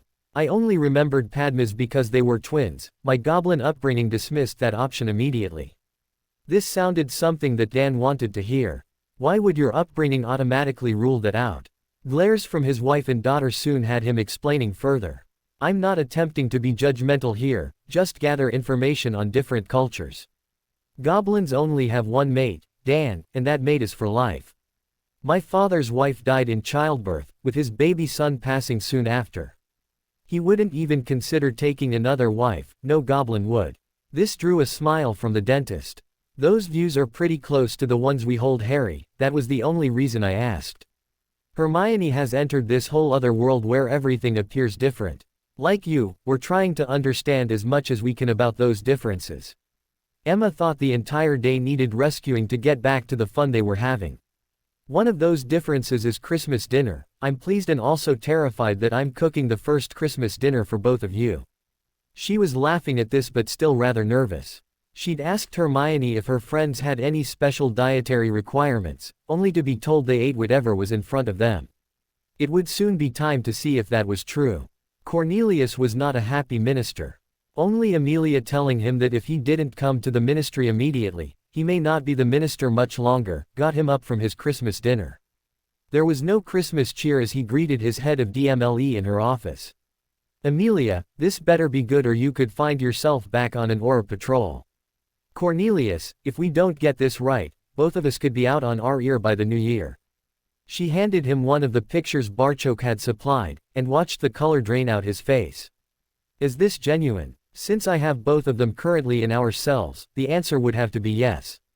Watching the Minister for Magic panicking was not a pretty sight. We have to contain this, Amelia, it could bring down the ministry. I totally disagree, Minister, containing it could cause us a lot more problems. I was given that picture by a goblin. The goblins have no bearing on this, who cares what they say? The boy who lived, especially since he calls the goblin who gave me this father. After Cornelius had taken a much-needed seat, Amelia explained what they had already discovered.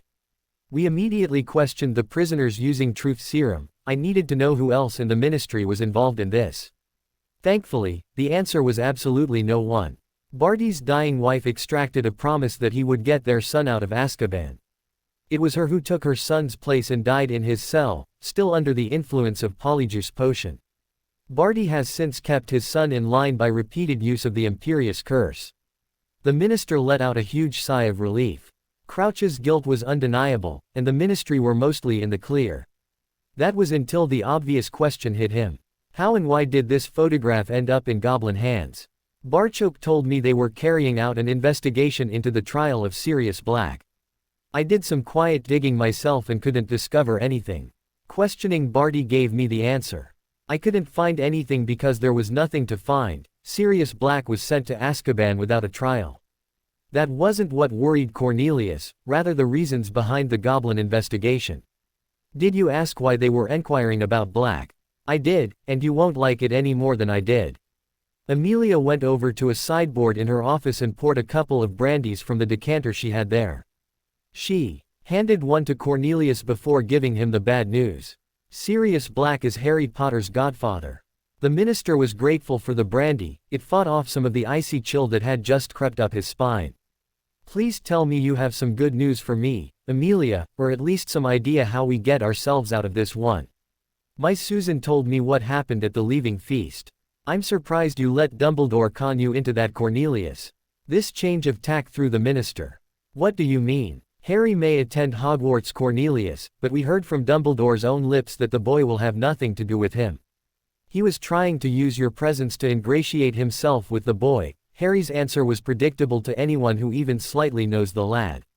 It also was no surprise to me that the rest of his yearmates followed him out of the hall, or that he had made provisions for them doing so. Are you saying Albus was using me?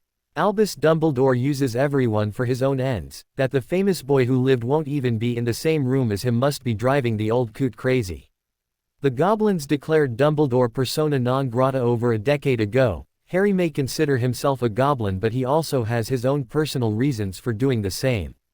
I don't want to see the ministry pulled into Dumbledore's mess, and think I know how to avoid it. Amelia laid out the basis of her proposal. We play everything in public, and strictly by the book. This would also include a public trial for Sirius Black. She held up her hand to stop the minister's expected protest at that course of action. On Halloween, Black had 2 goblin visitors. The security guard ensured they signed in and out. Their names were Barchoke and Old Crow. It would appear Harry not only visited his parents' graves on Halloween, he also slipped off to visit his godfather in Azkaban. This information was hard for Cornelius to believe. The boy who lived was in Azkaban, and we weren't informed. He kept his hood up and spoke gobbledygook. He wasn't recognized as anything other than another goblin. What we have to recognize though is that they have been at least one step ahead of everyone, no matter what some people have tried. The logs show they spent over an hour with Black. It can be no coincidence that they then started an investigation into how Black ended up in Azkaban. We're dealing with the results of that investigation today. Amelia, surely you're not suggesting Black is anything other than guilty.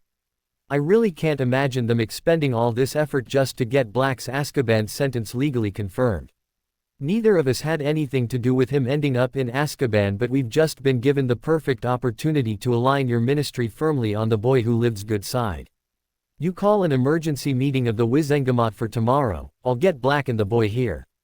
Let Harry and his father see justice being done, and whether Black is innocent or guilty doesn't really matter in terms of the ministry's relationship with the boy. It's win-win for us. Cornelius was finally getting it. If Black is innocent, we get to set him free, and share no blame in him being sent there. If he's guilty, then we can ask the boy's opinion on an appropriate punishment. Both Crouches should really face a Dementor for their crimes, and the ministry can claim its tough new stance on law and order as paying dividends. Are you sure you can get the boy here? That shouldn't be a problem. What I need you to do is avoid telling anyone, especially Dumbledore, just what we're up to. Let's keep to an official statement that an emergency has arisen that needs to be dealt with immediately. Dragging out the 2 Crouches should satisfy them on that count. After their trial, we can announce the irregularity that's now been thrown up and try Sirius Black directly after the Crouches. It was a pensive minister of magic who agreed to Amelia's proposals. The minimum amount of notice that can be given for an emergency meeting is 2 hours. I'll send out notification first thing in the morning and set the meeting for 10:30. Will you be able to accomplish everything you need to do in that time? Amelia was thinking of sending Shaq and Tonks to Azkaban to collect Black. Mad-Eye and Gawain could take it in shifts to sit on the prisoners while she headed for Gringotts. We should manage. I'll leave you to enjoy the rest of your Christmas, Cornelius. It should be quite the Boxing Day. After a lovely dinner, they had all sat around the table and studied the Potter properties. Dan had liberated a giant children's map of the world out the loft and temporarily had it hanging in the dining room. It had once adorned Hermione's bedroom wall in their daughter's younger years. That same witch currently had a handful of color stickers and was placing them on the map at Potter property locations the group really wanted to visit. The problem was, even being really choosy, they already had 6 stickers on the map with about half the book still to go. Harry, I now understand why my father offered both my sister and I as brides. The Pottles would be classed as quite well off, but Merlin, this is something else. The extent of the Potter wealth has never been made public, always only hinted at. Seeing proof of it here is kinda overwhelming. No wonder there's a lot more betrothal contracts with your name on them out there. This was confusing to Emma. Is it really all about wealth, Padma? Well, to my father, he values breeding, power and wealth. The Potters are an ancient, respected family. That gives them a lot of power, without even taking into account their incredible wealth. People like Malfoy want you to lick their boots and acknowledge them as your betters, yet they couldn't muster even a tenth of what Harry would seem to have available. The boy in question was actually getting embarrassed at the way the conversation was turning, and attempted to change it back to happier subjects. Let's leave pureblood politics out of it tonight. Padma, I'm having too much fun looking through things my family own. My mum and dad might even have visited some of these. Now who wants to vote on a private island in the Maldives? Emma's hand was actually shaking as she pulled the book over toward her to see this one better. Hermione was already putting a sticker over the islands on the map. Everyone halted what they were doing as there was a knock at the kitchen door. Dan left but was soon back with Barchoke. It was greetings all round before the goblin got down to business. Harry, we're going to see your godfather tomorrow morning. Hermione was soon at Harry's side with her arm around him and her head resting on his shoulder. Even the thought of you visiting Azkaban scares the life out me, Harry. Barchoke gave a deep, throaty chuckle. Don't worry, Hermione, we're not going anywhere near Azkaban. Harry and I are heading for the Ministry of Magic. Sirius has a trial in front of the Wizengamot tomorrow. A loud whoop from Harry saw Hermione hoisted into the air, and also earned a comment from Padma. Okay, forget all about giving normal a try. How about letting me in on what's going on? Christmas Day was just like all the other days of the year for the inmates of Azkaban. Festive was not a word that could ever be used to describe the atmosphere on the island. There was also a distinct lack of cheer. All that was about to change for one inmate. The cell door opened and Senior Auror Shacklebolt performed his duty. Sirius Black, you're coming with us. You will be tried for your crimes in front of the entire Wizengamot, and under the influence of truth serum, tomorrow morning. The haggard figure's reply was somewhat unexpected. Albus was in a foul mood as he entered the Wizengamot chamber. His Christmas had been anything but merry. He'd tried to use the holiday to sway Hogwarts staff over to his way of thinking about the boy who lived, with absolutely no success. All had robustly rebuffed his ideas, with Professor Hobson getting so angry she began shouting at him in Swedish. Even Severus had point-blank refused to put his fledgling relationship with the boy in jeopardy for the sake of the greater good. Now the chief warlock found himself summoned to a meeting, with not the slightest idea what was on the agenda. This was adding to his bad mood, a bad mood he intended to lighten by sharing it around. It was way beyond time that Albus reminded people he was the most powerful wizard in the country. The most powerful wizard in the country was ready to blow his top after spotting Harry and his father sitting in the front row of the public gallery. Watching Miss Bones join the pair left Albus feeling that he wasn't going to enjoy today either. If Cornelius had started listening to Amelia Bones, then Albus anticipated trouble. There was just no give in the stern witch. She tended to see things in terms of black and white or, even worse, lawful, unlawful. Seeing Amelia arrive in the chamber, alongside the minister, just seemed to confirm his worst fears. Albus decided to get this show on the road. He stood and banged his gavel to bring the chamber to order, not even trying to hide his displeasure at the situation he found himself in. Fellow Wizengamot members, I bid you welcome to this emergency meeting. Normally I would now announce our agenda, but, since I haven't been informed of why we've all been ordered here, I must now pass you over to the one who called this meeting. Please take the floor, Minister Fudge. The minister slowly rose, knowing every eye was now on him. Cornelius understood this was his moment to shine, and intended to make the most of it. Fellow Wizengamot members, I would first like to apologize for disturbing your holiday, and for the secrecy that surrounds this meeting today. I can assure everyone of the necessity of both, and I am confident you will agree with me when you discover why we are here. This emergency meeting is all about justice, and that's what I intend to see carried out here today. Aurors, bring in the prisoners. Senior Aurors Shacklebolt and Robards led both father and son Bartemiuses into the chamber, a chamber that had descended into uproar. A cannon blast noise spell from Amelia got everyone's attention. We will have order here, and we will see justice done. This ministry has nothing to hide and all your questions will be answered before we even consider passing sentence. I think the entire chamber recognizes that one of these prisoners has already been convicted of heinous crimes. I feel no need to rake over that painful ground again here today.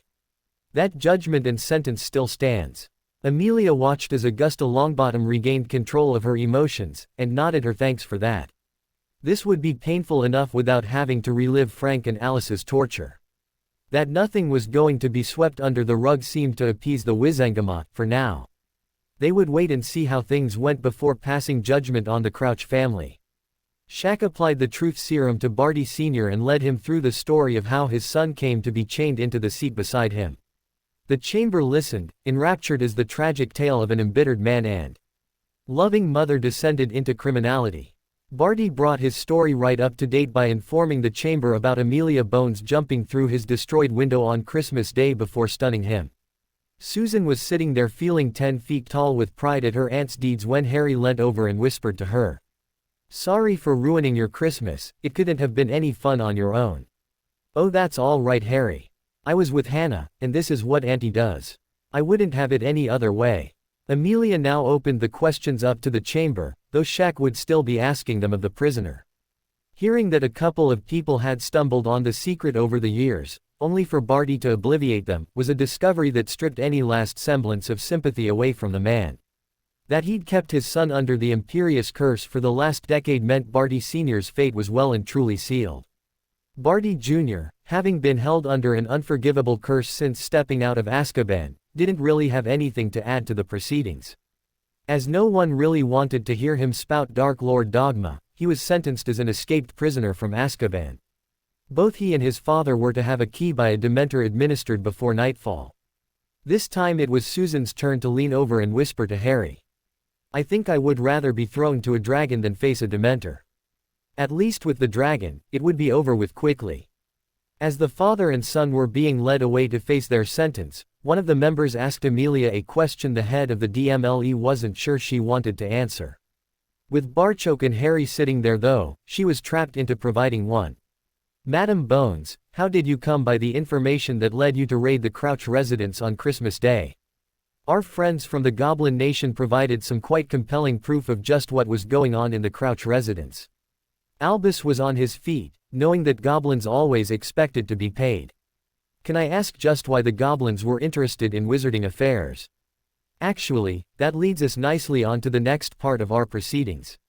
It has come to the Ministry's attention that Barty Crouch was the main force behind a wizard being sent to Azkaban without a trial. We intend to right that wrong here today." Dumbledore needed all his experience not to let his dismay at this development show, knowing at once exactly who the wizard was Amelia referred to. "On a point of order, I must advise that this emergency session doesn't currently have a mandate to." Harry didn't need the spell the director used on the steps of Gringotts, the anger in his voice clearly discernible as it reverberated throughout the chamber. "Point of order. Where was this love of the law when you ordered Hagrid to deny my godfather his rightful possession of me? When you left a baby on a Muggle doorstep? When you employed Voldemort to teach at Hogwarts?" Harry ignored the shouts and gasps at his use of that name. "Where was this love of the law when you attempted to blackmail my new defense tutor?" Harry then addressed a chamber that was agog at these accusations. "Sirius Black is my godfather, yet this is the same man that supposedly served both me and my parents up to the Dark Lord. I demand the right to know if this is the truth. Who in here would deny me that right?" Dumbledore was aghast at Harry's knowledge, and the ferocity of his verbal attack. He tried to stall for time. "Harry, this is not something a child needs to hear. Sirius Black is. My name is Centurion Crow, and I am no child, old man. If Sirius Black is found to be guilty, I would have no hesitation in demanding satisfaction and killing him myself. Now, as Chief Warlock, aren't you the one charged with seeing justice done, like Headmaster of Hogwarts? Is that just another title you hold but have no intention of fulfilling the job requirements?" The minister stood at this point and took over. "I personally invited young Harry and his father here today to see justice done. Regardless of his crimes, Sirius Black should still have been afforded a trial. When pureblood wizards can be thrown in Azkaban, with no hearing nor any right of appeal, it begs the question of who could be next. Cornelius knew he had them now. If this fate could befall one pureblood, what was to stop any of them being the next victim? It was time for the minister to do a bit of grandstanding, especially since he made sure the press would be here. "My ministry were not involved in this injustice. Furthermore, it will never play a part in a witch or wizard being sent to Azkaban without a trial. If that is the kind of minister you want, then you got the wrong wizard when you elected Cornelius Fudge. Aurors, bring in the prisoner. The same rules apply as last time. We will allow questions from the chamber once the truth about that evening has been established." Mad-Eye and Tonks led Sirius into the chamber, ensuring he was secured to the supplied chair before administering the Veritaserum. Albus was desperate to object on any grounds possible, but Alistair Moody's presence robbed him of all the opportunities he could think of. It would be an incredibly stupid person who brought Mad Eye's honesty into question, especially where supposed dark wizards were concerned. The chamber expected someone who had spent the last decade in Azkaban to be rather the worse for wear. In that sense, Sirius didn't disappoint. What did surprise them was the wide smile and manacled wave of greeting in the boy who lived's direction. Sirius, proclaiming under truth serum that he was neither the Potter's secret keeper nor a Death Eater, fairly got the chamber talking, and the press offering thanks to DeSales that they were present here today. The entire chamber sat enthralled as Sirius was led through his story of how he became uneasy that Halloween evening, and that unease turning to panic as he couldn't find Peter. Panic becoming horror as he arrived in Godric's Hollow to discover the closest thing to family he had in the entire world murdered.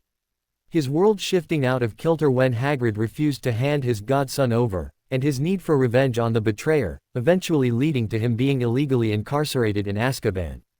The chamber had listened earlier as tragedy saw a wizard, trapped by circumstances, continually break the very laws he once so passionately championed. Now circumstances appeared to have colluded to see this innocent wizard lose a decade of his life. No one knew quite what to say.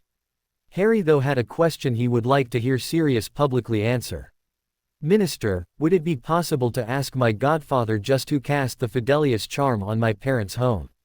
Cornelius was not the only person who wondered why Harry was asking that particular question. He was the one who voiced his puzzlement though. Simple minister, our research shows that this charm is extremely complicated to cast, and requires a lot of power from the caster. I doubt if there are many in this chamber who could successfully perform the charm. This appeared to upset a toad-faced woman who let her displeasure be known. I would like to know what you're implying by that remark. I would also like to know why this chamber is allowing goblins to interfere in the affairs of wizards, something I'm sure was against wizarding law the last time I looked. Harry took umbrage at this witch's attitude. You clearly don't know anything about goblins, madam. We never imply. Rather ask questions and investigate until we get to the truth. On the Halloween evening of 1981, despite being protected by a Fidelius charm, my parents were murdered. My godfather was soon placed in Azkaban while my godmother now resides in Ward 49 of St. Mungo's. I ended up being abandoned on a Muggle doorstep by Albus Dumbledore. Cornelius was watching this and thinking how right Amelia was. The boy obviously considered Albus poison, and the minister would have to be careful not to become tainted by association with the Hogwarts headmaster. Now you may think that's a lot of hard luck for one person to have, but here's where we hit a problem. My godfather was in Godric's Hollow that night yet clearly denied his rights, by Dumbledore's orders. My godmother was one of the most respected Aurors the ministry had at the time, yet again her rights were ignored. Both my godmother and godfather were available to me on that evening, yet Albus Dumbledore took it upon himself to decide what was going to happen to me, and you all stood back and let him. This was met with utter silence as Harry held them all accountable for what had befallen their savior. He then turned his attention back on the witch who'd asked him the question in the first place. We are well aware goblins are not allowed to interfere in the affairs of wizards, but we are allowed, and certainly intend, to investigate fully wizards who commit crimes against goblins. Does anyone here doubt crimes were committed against me? On discovering my godfather was innocent, yet received no trial, we began investigating the people who put him in Azkaban. It was as simple as A, B, C, Albus, Bagnold and Crouch. It was this same investigation that discovered Crouch's deceit, and allowed my godfather the trial we've just witnessed here today. Mad Eye then asked Sirius the suggested question, only to be disappointed when he didn't know. I was more concerned with making sure the rat would be well hidden. I wasn't there when it was cast and never thought to ask. The witch was back at her snarkiest, her attempt at a sweet innocent voice fooling no one. I hope that answer satisfies our goblin friends. She actually managed to make the word, friends, sound like the worst contagious disease in the world. Absolutely not. I am very suspicious of the supposed coincidences that happened around me that night. Just like I'm suspicious of Flamel Stone being hidden in Hogwarts, and Voldemort being employed to teach there the very year Harry Potter was scheduled to arrive. I can also assure the Honorable Lady we will get the answers we require, and that I applaud Minister Fudge's tough stance against those breaking the law. Harry sat down at that to mixed reactions. The toad-faced witch was fuming. Quite a few others appeared concerned at what these goblin investigations might unearth. The minister though wore a wide smile as he continued the proceedings. Is there anyone in this chamber who has the slightest doubt Sirius Black is an innocent man? Cornelius was well aware by asking the question in this way, anyone objecting would have to publicly declare themselves.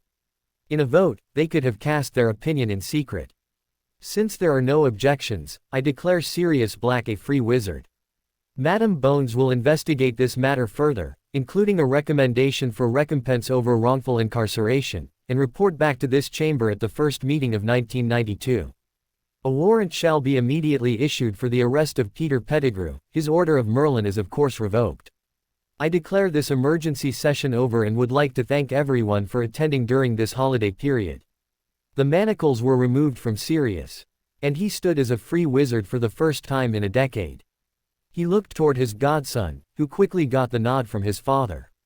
Susan giggled at Harry's visible glee. He actually vaulted over the balustrade, separating the spectators from the court, and was soon wrapped in Sirius' arms. Here was a belated Christmas present for the press corps. A picture of the boy who lived hugging an innocent Sirius Black was a sure thing for the front page. It might even rate a special edition all on its own. Albus had skin that would put Teflon to shame. He really believed none of the allegations that Harry had just made could possibly stick to him. While the rest of the chamber bore witness to a touching reunion, Albus just saw opportunity knocking, an opportunity he intended to exploit at once. He quickly made his way over to the celebrating pair. Good to see you free, Sirius. I will certainly support any measures you take to regain custody of your godson. Sirius was nowhere near his peak physical condition, which was probably just as well. If he had been, the punch that hit Albus Dumbledore would probably have killed the old wizard. Even in such poor shape though, there was 10 years of hate and anger behind the blow. The physical blow was totally unexpected, and caught Albus unawares. He stumbled back a couple of steps before falling on his bum, sitting there with his nose gushing blood. An enraged Sirius Black was towering over the downed Dumbledore. You sanctimonious, conniving old bastard, stay the F away from my godson or you'll have me to deal with too. The flash of the photographer's camera was the spark that finally ignited Albus' temper. Who did this ungrateful whelp think he was shouting at? Some stray mongrel cur. The indignity suffered sitting here on the floor was even more painful than the nose he was sure had crunched under that fist. His wand was out and moving before really registering with the chief warlock what spell he intended to cast. The surge of light that followed made the photographer's flash appear like a mere twinkling Christmas tree bulb, temporarily blinding nearly all of the chamber's occupants. As their vision returned, the sight that greeted them left most of them wondering if the flash had affected their minds too. A golden boy who lived was currently standing over Albus Dumbledore, with a glowing sword point pressed against the older wizard's chest. You'll have to excuse my godfather's abruptness. You see, unlike me, he doesn't think the great Albus Dumbledore would actually curse an unarmed man. I know you better. Albus had no answer, he had no words. The stump of wood he was holding in his hand was also telling him he now had no wand, his brain though refused to process that information. The Elder Wand could not be destroyed, it just couldn't. The flash when Harry sliced through Dumbledore's wand was unexpected, as was his sword glowing for a moment. What was familiar though was the feeling of power now running through the blade. It felt similar to his beloved knife. If Harry could cast a spell with his sword, he would see Dumbledore tied up in restraints, like that incarcerous spell curse breaker Weasley was teaching them. No one was more surprised than Harry when thick ropes shot out of the sword of Gryffindor, and secured Dumbledore's arms to his torso. He certainly hid his surprise better though. Mad Eye had seen the lad prepare to take action and was moving until that flash sent a pain right through his skull, his magical eye not reacting fast enough to the sudden tremendous increase in light levels. As both his eyes recovered, Alistair discovered he couldn't move. Well, not without taking a goblin blade through his right kidney. Take it easy my warrior friend, both of us have seen more than enough bloodshed. Let us carefully weigh up our options, before allowing another precious drop to be unnecessarily spilled. This was said so quietly that only the two of them could hear it. What are you proposing, sir? My son will not harm anyone who doesn't attack him first. Let us see how this plays out and then shake hands, warrior to warrior. Mad Eye was unsure about this. You've got the drop on me, why would you give up that advantage? Neither of us are fools, we wouldn't have lived this long if we were. I also think you are a man of honor, though if I'm wrong I'm positive my son will avenge me.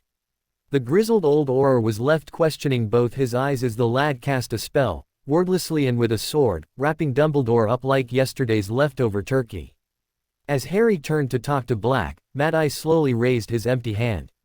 That's quite the boy you've got there, no one gets that good without a massive amount of trainin'. Barchoki's blade had disappeared as he shook the Auror's hand.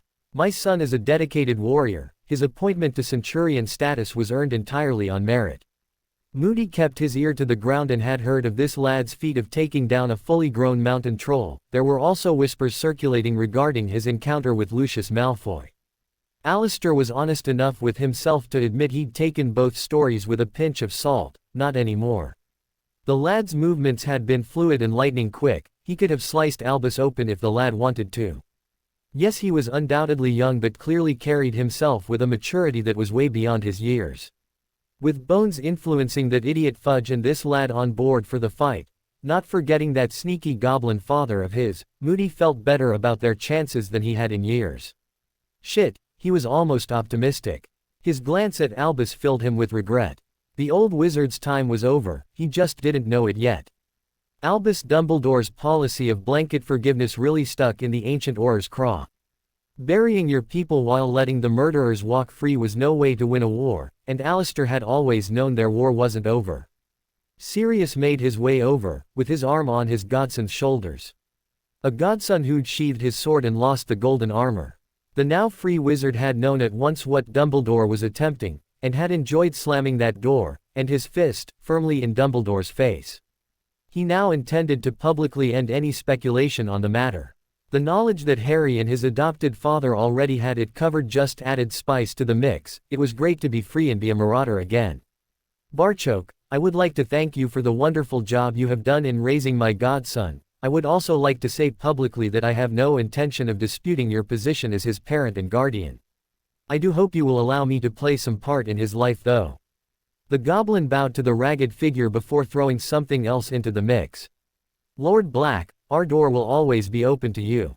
There are things I am ill-equipped to teach my son, I'm sure he would rather learn them from his godfather than some tutor I hired. Amelia and Susan joined the conversation at that point. Not if all his tutors are like the one you arranged to teach history at Hogwarts, Miss Hobson.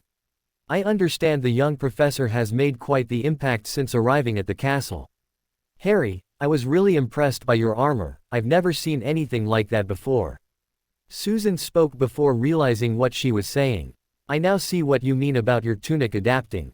The red-faced young witch was then left to explain her comments to a group of smirking adults. Harry showed us his armor in Miss Hobson's class, he had to loosen his shirt or it would have been ruined. This was like manna from heaven for Sirius, discovering that his godson's life wasn't all training fairly put the twinkle back in his eye, as did noticing how this young witch was eyeing up his godson. Let me see if I've got this right, you got your shirt off in front of a hot young teacher and all the girls in your class. Your dad would be so proud of you, while your mum would probably give you a clip round your ear. Sorry to disappoint you, Sirius, but I kept my shirt on. I did offer to duel while in full armor but the bell beat us, I have improved my speed since then. It was Amelia who came back for more. I was wondering if that armor was commercially available. It makes a dragon hide vest appear pretty lame in comparison. Harry was well used to dealing with inquiries like this from his friends. He understood there was no insult intended, although Madame Bones had practically stumbled into one. Centurion armor is exactly that, ma'am, armor for centurions. It can never be bought or handed on to someone else but must always be earned. For someone not of centurion rank to wear this armor would be an instant death penalty, much like you have set penalties for witches and wizards who use unforgivables. I understand your interest, Madame Bones, but centurion armor is sacred to our nation. My son is quite correct, Madame Bones, though slightly modest. I don't believe the ministry has similar positions to that of a centurion, it's almost like a cross between a warrior and an ambassador. In any war, you will always find centurions at the front of our nation's warriors. In times of peace, leading by example and promoting goblin values is one of their main roles in life. Sirius still had his arm on Harry's shoulders and could feel his godson stand that little bit straighter at his father's words of praise. Well, I have to say this is bad planning on your part, Harry. If you'd gotten me out a couple of days sooner, there would have been an extra Christmas present for you yesterday. Barchoke could see the twinkle in this wizard's eye and thought this was the kind of person his son needed to be around more. Harry needed to learn to relax a little.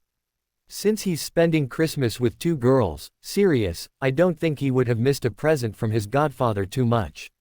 Speaking of those girls, I'd better get him back there. Hermione and Padma are sure to be waiting, dying to know every detail. He chuckled to himself watching Harry now squirm under his godfather's gentle teasing. Sirius, with Harry spending the holiday at the Grangers, you are more than welcome to stay with me. I would also prefer if our healers could have a look at you. If nothing else, they have excellent nutrient potions you could certainly benefit from. Sirius readily agreed to that suggestion. Anything would be preferable to Grimmauld Place. He didn't know it was possible to feel elated and exhausted at the same time. Today had already taken a lot out of him. As the trio were making their way out the chamber, an idea hit Harry. Sirius, how would you like to give your godson the best present ever? This intrigued both adults until Harry very quietly explained what he wanted. Sirius' loud roar of laughter was the first to pass his lips in over a decade. Dumbledore sat and watched as the goblin effortlessly accomplished what he could not. Black left in their company, clearly more than happy to go along with them. Calling Sirius Lord Black would also halt any other attempts to remove Harry from Gringotts. A pureblood lord in their corner just legitimized Barchoke's claim on the boy. He'd been released while a healer had repaired his nose and cleaned away the blood. Albus was beginning to wonder if the stain on his reputation would last a lot longer. He'd known about those deadly blades of Harry's, yet made the same mistake again of letting the boy get too close, and paid a very high price. He didn't even want to think how a picture of a golden-armored, snow-white tunic-wearing boy who lived standing over him with a sword would look. All Albus' thoughts were centered on the two pieces of wood that were now just that, two pieces of wood. The Elder Wand had been his ace up his sleeve when facing Voldemort. Now their entire world was resting on the boy being able to take down the darkest wizard in centuries. Albus was glad there was still most of the holidays yet to go. He reckoned it would take him longer than that to figure out where he went from here. In stark contrast, Cornelius was prancing about like a peacock. The ploy of being open and telling the truth had drawn public praise from the boy who lived. Now there was a Christmas present gold couldn't buy. With Harry gone, Emma shooed Dan away to watch some sport on the telly so she could spend time with the girls. It was heartening to see Hermione and Padma so close. Their daughter never had a close friend before meeting Harry. They both obviously missed him, but Emma was beginning to understand the dynamic in the group, especially as Padma told a few tales from Hogwarts. Both Hermione and Harry were pretty serious kids. Padma seemed determined to lighten the pair of them up a bit. Hermione had been teased before, of course, but not like this. There was nothing malicious about Padma's teasing, it was more gentle barbs in an attempt to get her friends to blush. Hearing that Hermione was now teasing back was practically a relief for Emma. Her spending the night with Harry jibe had her laughing out loud. Padma's story of how some of the witches had turned their attention onto Neville, and how they dealt with it, had Emma laughing once more. It did raise some concerns with the mother though. I just don't understand what all the rush is to find a boyfriend.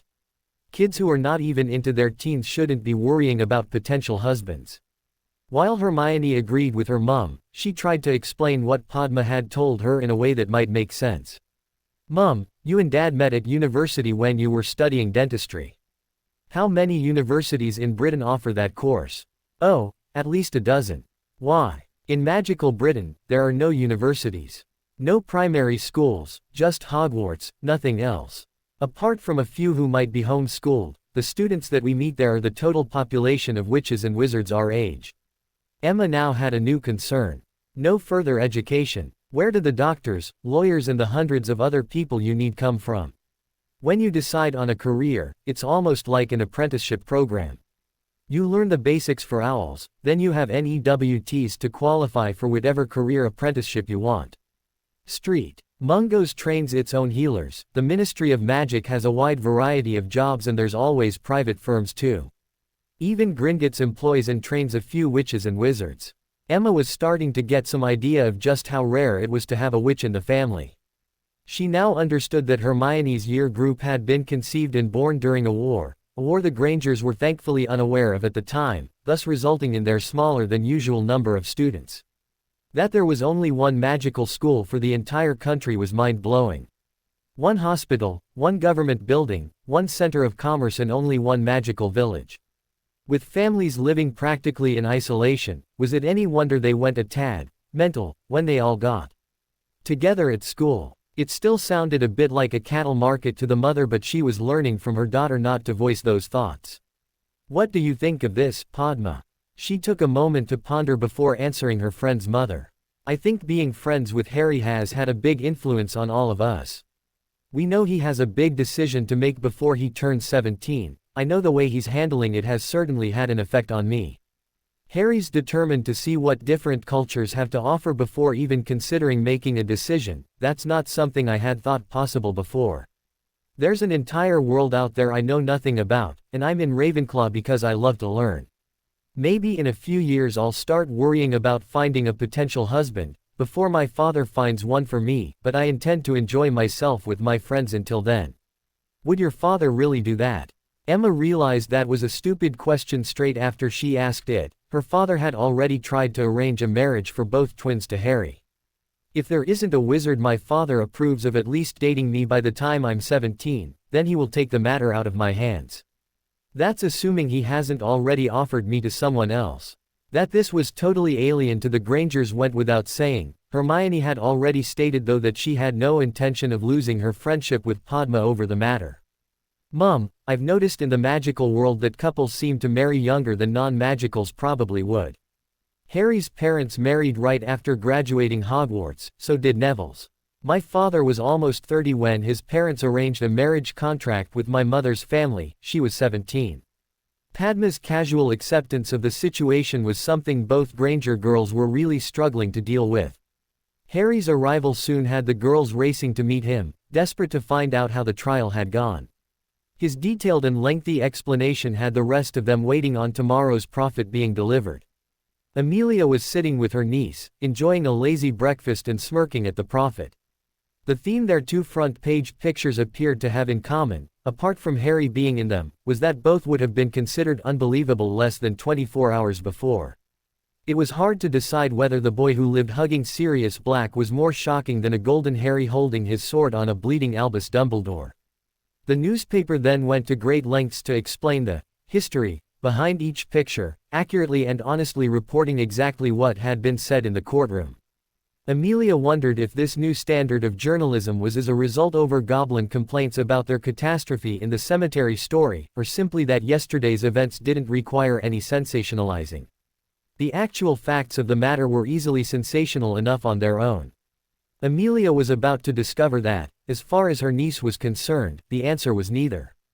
The white owl that flew to Susan was easily considered more sensational news by the young witch than anything the prophet had to say. "That's Harry's owl, Irgot." Her hands were trembling as Susan removed the note from the gorgeous owl's leg. Her eyes nearly popped out her head and she was almost hyperventilating as Susan explained the note. "Harry was sorry I didn't get to spend Christmas Day with my family, he blamed himself for you having to work.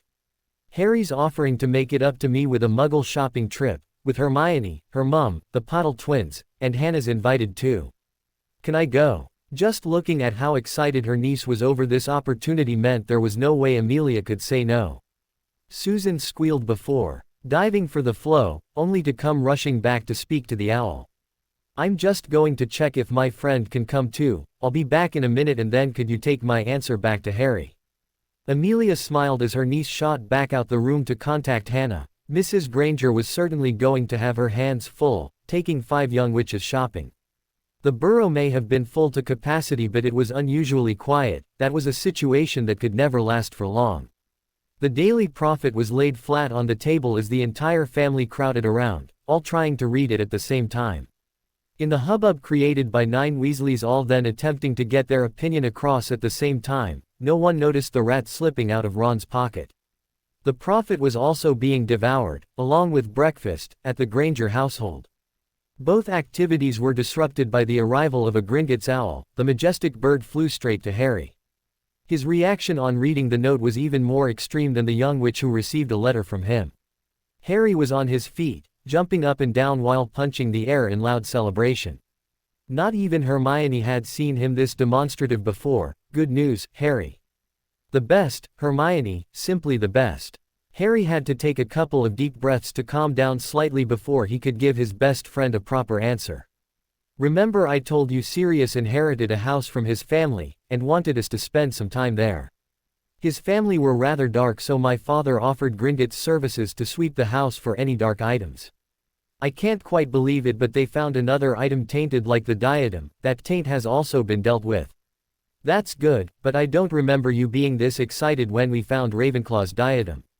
Oh, that's not why I'm so happy.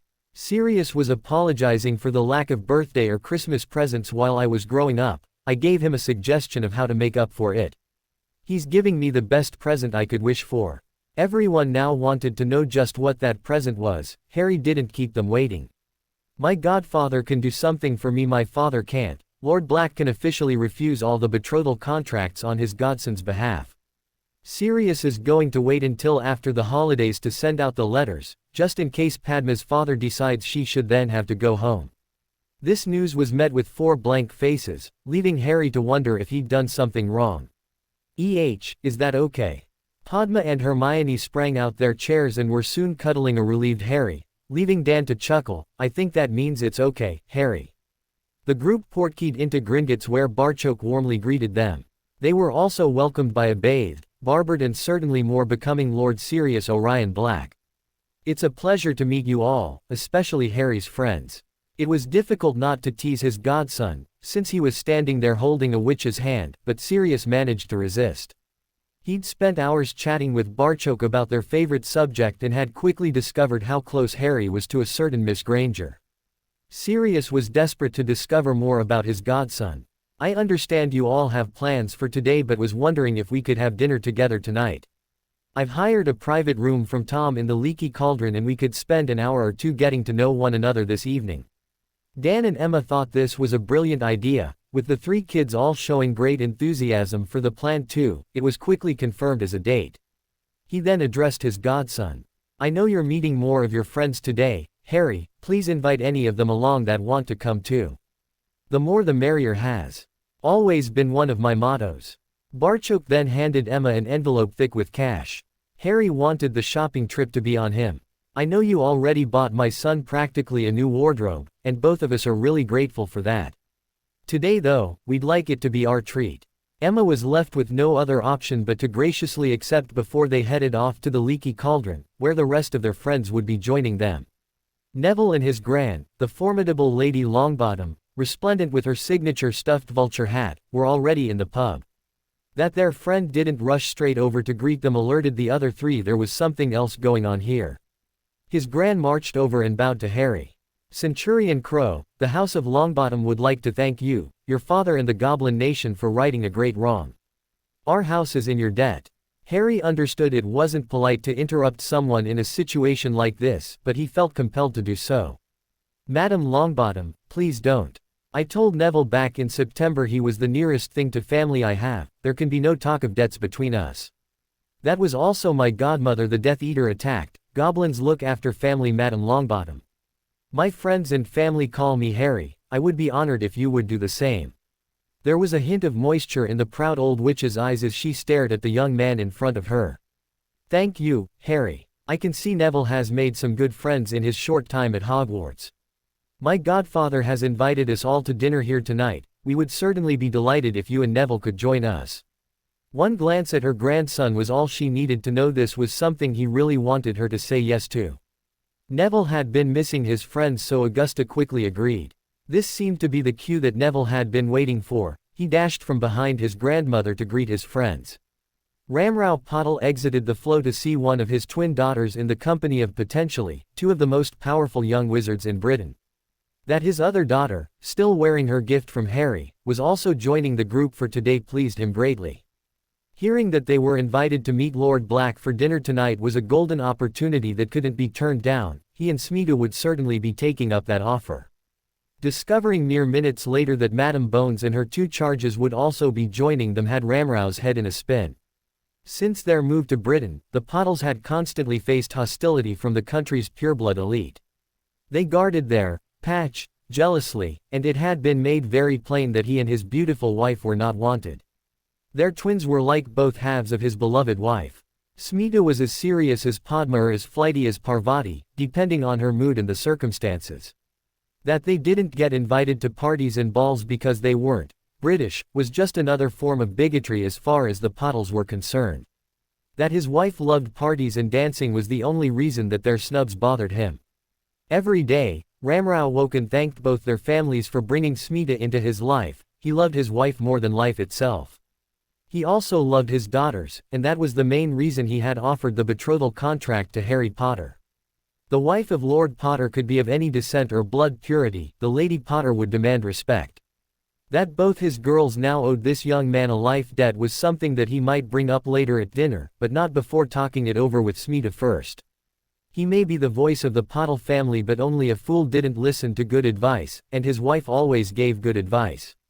That Padma's friendship with these people saw the Pottle family invited to dinner amongst this exalted company was not lost on her father either. That his daughter was clearly very happy was also something he wanted to encourage. He wished everyone well before heading home to talk over these developments with his wife. That there would also be Muggles, and perhaps even Goblins at this dinner too bothered the head of the Pottle family not a jot. Outside the pub, the group split along gender lines. Dan was taking both boys to his club for a few hours while Emma loaded the girls into a Harrods-bound taxi.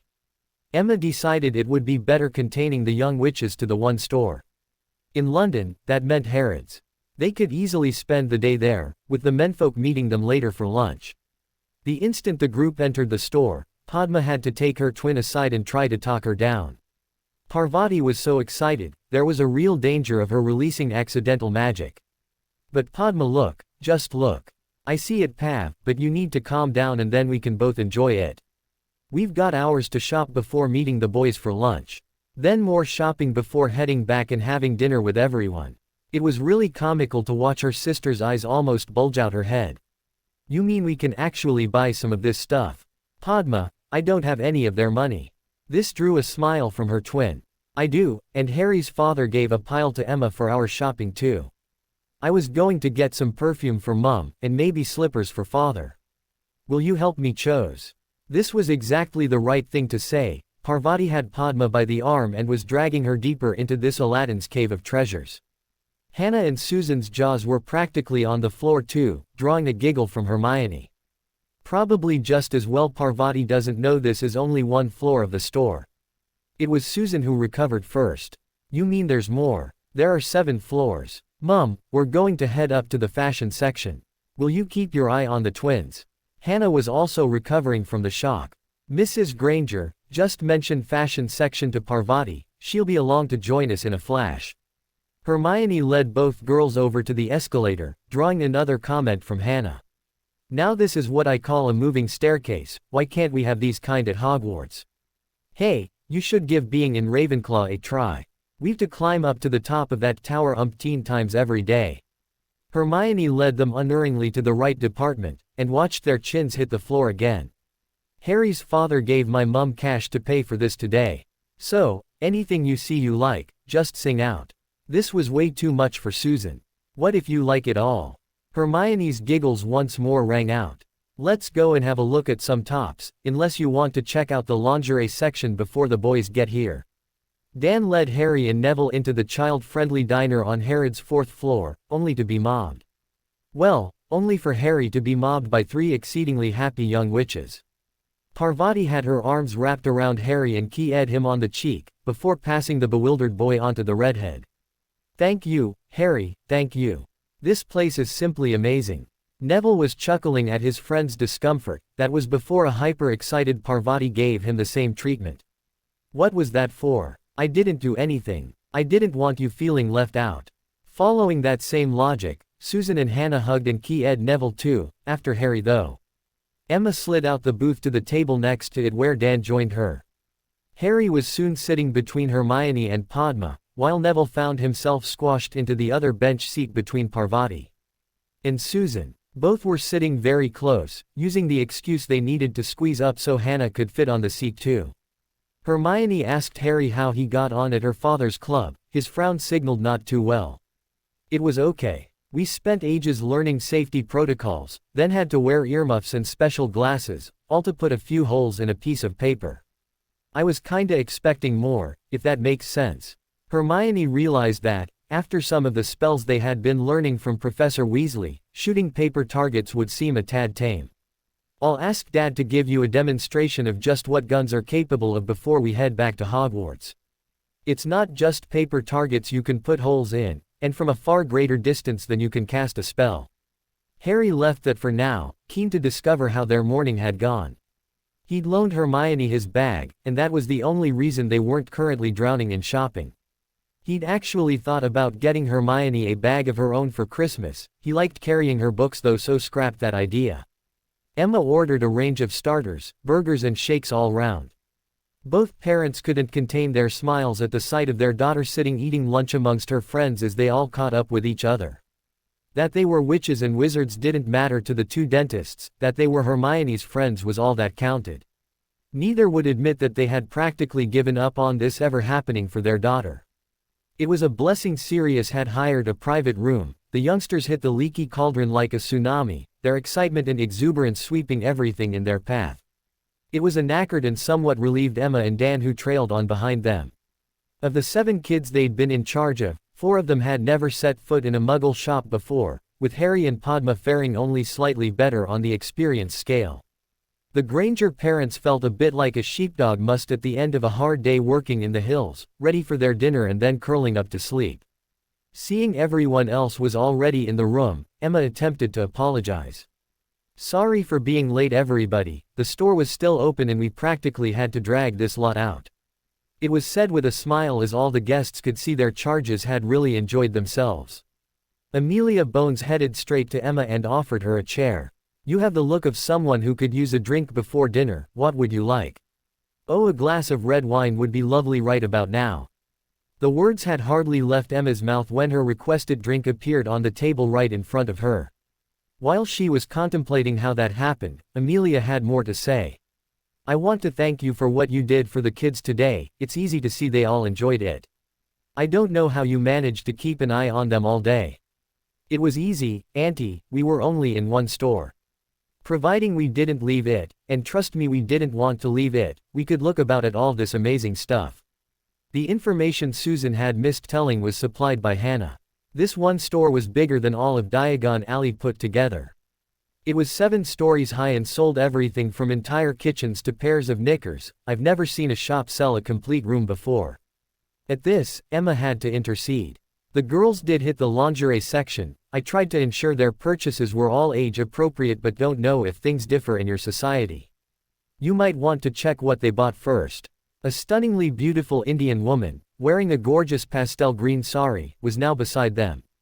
If there was even the slightest doubt of her identity, this was dispelled when Emma spotted the gift in her hand that she'd seen Padma and Parvati pick for their mother.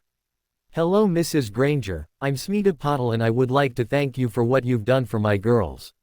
I know Parvati likes to push the boundaries so I will be checking her purchases. Please don't think this in any way reflects on you. Padma can't speak highly enough of both you and your husband, and I really am so grateful for the opportunities you've given her and Parvati. Emma was up and shaking her hand in greeting before they were then joined by Augusta. With Hermione currently unloading and distributing the day's shopping amongst their charges, the 4 ladies were taking this chance to chat before dinner. Ramrao had been chatting with Lord Black and Barchoke, that was until the main party arrived. Sirius instantly made a beeline for Dan Granger. The twins' father then heard the impossible, a goblin chuckling with laughter. You'll have to excuse Lord Black, he's not quite himself yet. Since gaining his freedom, he's been beside me at every spare moment, desperate to find out more about his godson. This is the 2nd time Harry has stayed at the Grangers and he really couldn't wait to talk to Dan about it. Both Hermione's parents are fond of my son, that makes them people Sirius absolutely wants to get to know. I'll need to see Hermione about adding him to their wards. Recognizing that no snub was intended, Ramrao asked a question that had troubled him. I wondered about those wards when Padma told us we would have to contact her through Gringotts. Can you ward a Muggle house? The director made Hermione a friend of our nation. That, and my son staying there, allows the building to be warded. As you will appreciate, Dan and Emma would be helpless against even something as simple as malicious mail. Normally this would not be a problem, but this is not a normal situation. Hermione's friendship with my son is now known nationally. My son also has enemies from the last war that the ministry didn't deal with. Neither of us were prepared to take the chance that those enemies might go after a soft target. This was a development Ramrao had not thought of. As he watched his wife standing chatting with the other women, and his girls gathered with their friends, it was almost as if the goblin read his mind. Padma and Neville may not have appeared at his side in the Prophet, but you can bet the wrong people will know how close they both are to my son. Longbottom Manor sits behind strong and ancient wards, but I am unaware of what level of protection you have on your home. I really never thought about this, and our home just has a very basic set of wards around it. If my family is in danger, then it's not a matter of cost. More important to me is how quickly a secure set of wards can be arranged. As I said to Dan and Emma, this is more of a precautionary measure. If Harry were to stay at your house, my daughter's friends are welcome to stay anytime. This was all Barchok needed to hear. Let's go and have a quick word with Dan and Sirius. There was something about Dan Granger that Sirius instantly liked, apart from the fact he was looking after Harry. There seemed to be an ease about the man, an ease that disguised a steely center. As an Auror, you needed to know your partner would stand by you and have your back when trouble called. Sirius was getting the impression here was a man you could count on. That he was also giving the Marauder teasing material to use on his godson was another big plus in Dan's favor. Sirius had heard from Barchok that Harry had been pretty broken up when discovering he was innocent, yet still had to stay in Azkaban. Hearing that his godson spent the night cuddling into Hermione for comfort was ammunition that was begging to be used. That the girl in question was also this man's daughter granted Harry a stay of execution, for now. Barchok and Ramrao's arrival saw the Goblins' proposal quickly agreed upon, though that wasn't quite correct. Ramrao did object, until Dan's laughter stopped him. Good luck with your argument. Emma and I tried the same, and lost, the argument that is. I certainly sleep sounder with the knowledge my family is safe behind these wards. This ended the argument and arrangements were made, though both married men inserted the proviso that they would need to speak with their wives first. The kids finally had their shopping sorted into piles of those famous green bags. The size of those piles surprised even Emma. I suppose that is the only downside to a magical bag, you don't realize just how much you've bought.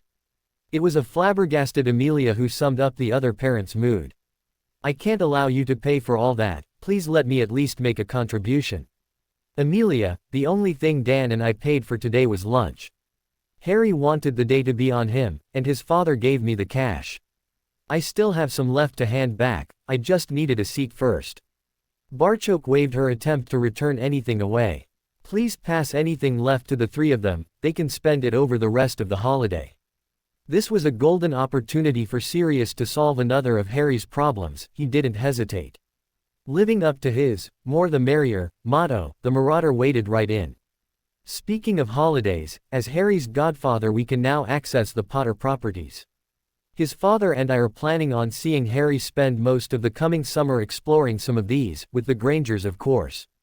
I would like to invite you along for part or all of the holiday period.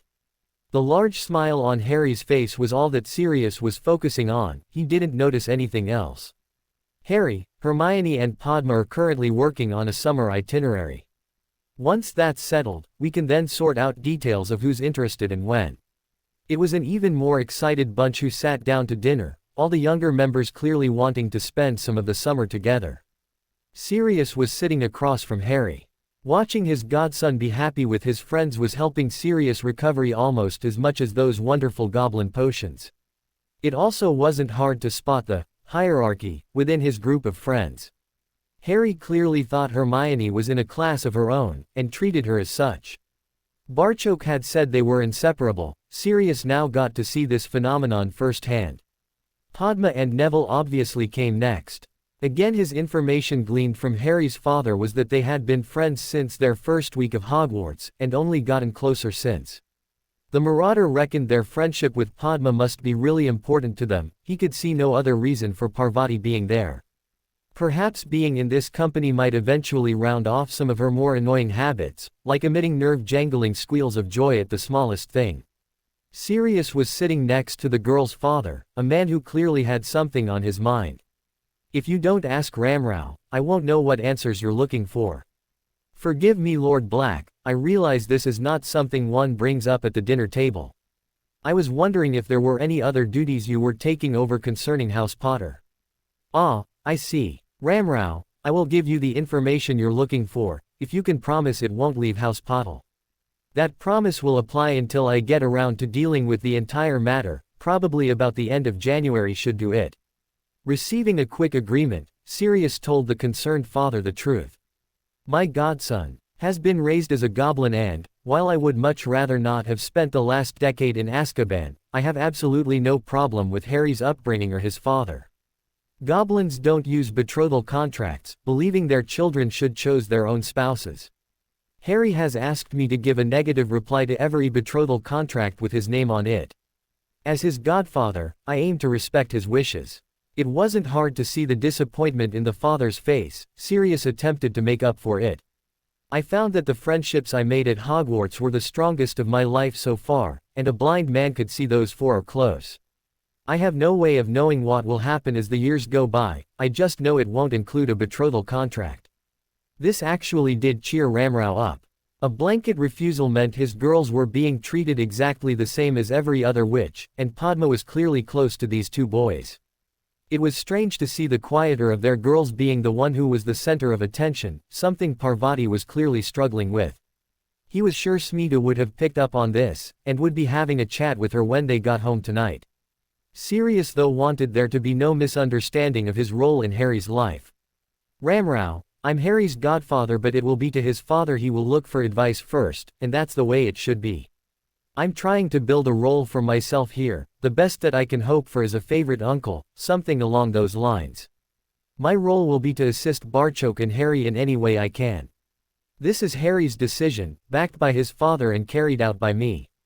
Thank you for explaining that to me, Lord Black. It also helps explain something I have been struggling with. Your godson saved both my daughters' lives, yet refused to acknowledge a life debt.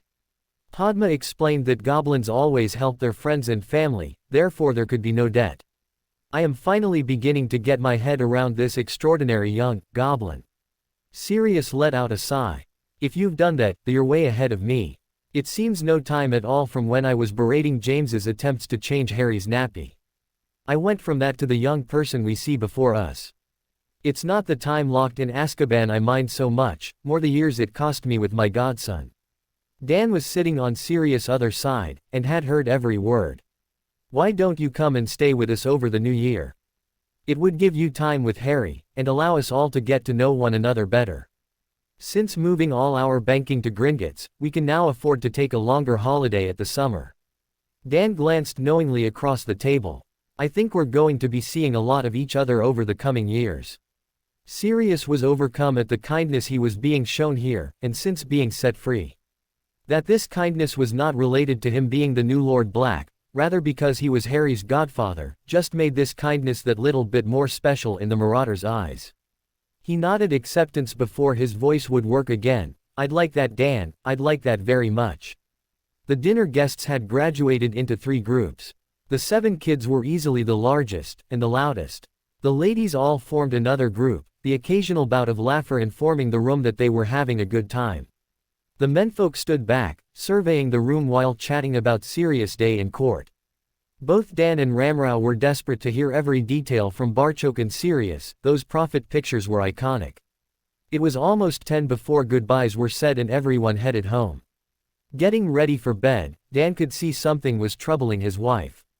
Like husbands the world over, Dan hoped it wasn't anything he had said or done. What's the matter, love? Are you angry at me arranging Hermione and Harry to stay a night at Padma's, or asking Sirius to stay here? What? No, why should I be? That will allow the Paddles house to be warded like ours, and Sirius is clearly desperate to get to know Harry better. It was just meeting Simta Patil. Why? What's wrong with her? That's my problem, absolutely nothing. I was all set to dislike a woman who could allow her daughters to be traded away, only to discover I couldn't find anything to dislike. She is a charming, witty witch who loves her husband and adores their girls. That shouldn't be possible. Her parents chose Ramrao as her husband, yet they're as happily married as we are. I don't know how Hermione copes with this every day, it's just so different. I know what you mean, love. I enjoyed Ramrao's company too. I noticed he was studying Harry and Neville, but, as the father of 2 girls both boys are friendly with, who can blame him? I overheard a discussion where Sirius told him Harry will be rejecting all those betrothal contracts. I must say, Ramrao seemed to take it well. This led to Emma shaking her head. Discussing the possible marriage of your 11-year-old daughters is not a conversation you expect to hear at dinner, or ever. He tried to cheer his wife up with some gentle teasing. So you don't want me to start negotiating with Barchoke and Sirius to get Hermione betrothed to Harry? Ha ha, that might actually be funny, if I didn't think our daughter would suddenly change her mind about betrothals, and can you see Harry turning her down? Dan achieved his aim of cheering his wife up. The fact she was now laughing at his pained and panicked expression was an entirely different matter. Hermione was having her best holiday ever.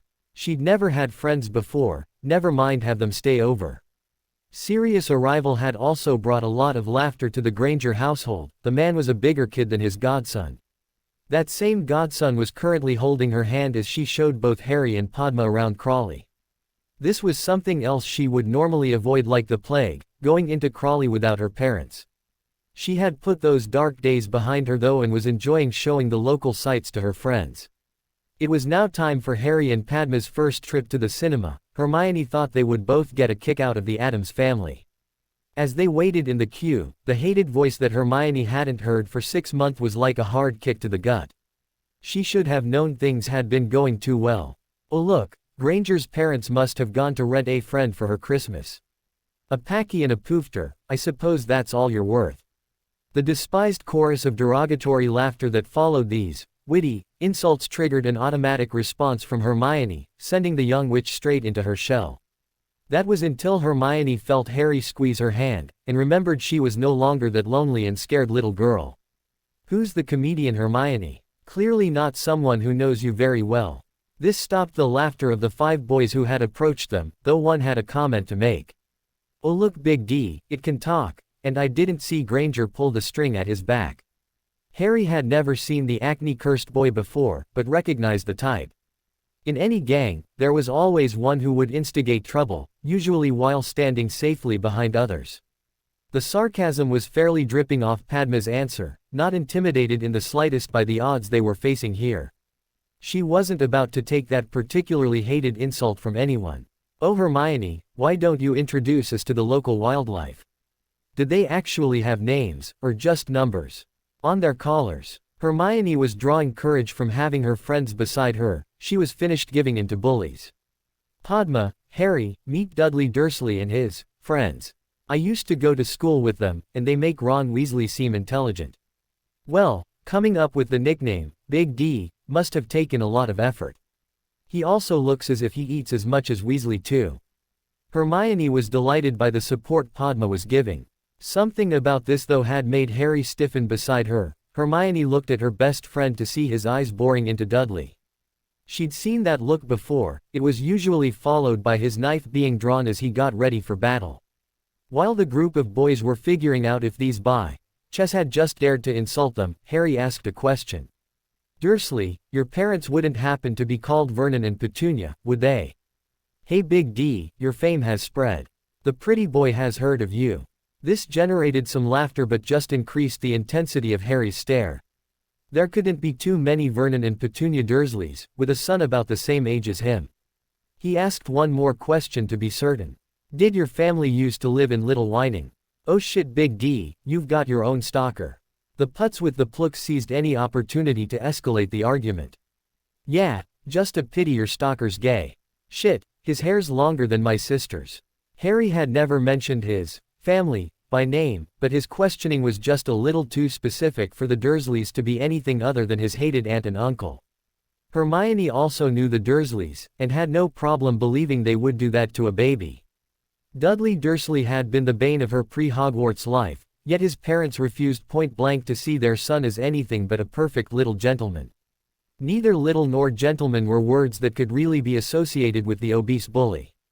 At this particular time, Hermione couldn't give two hoots for Dudley and his gang. She was far more worried at how her best friend would react to this meeting.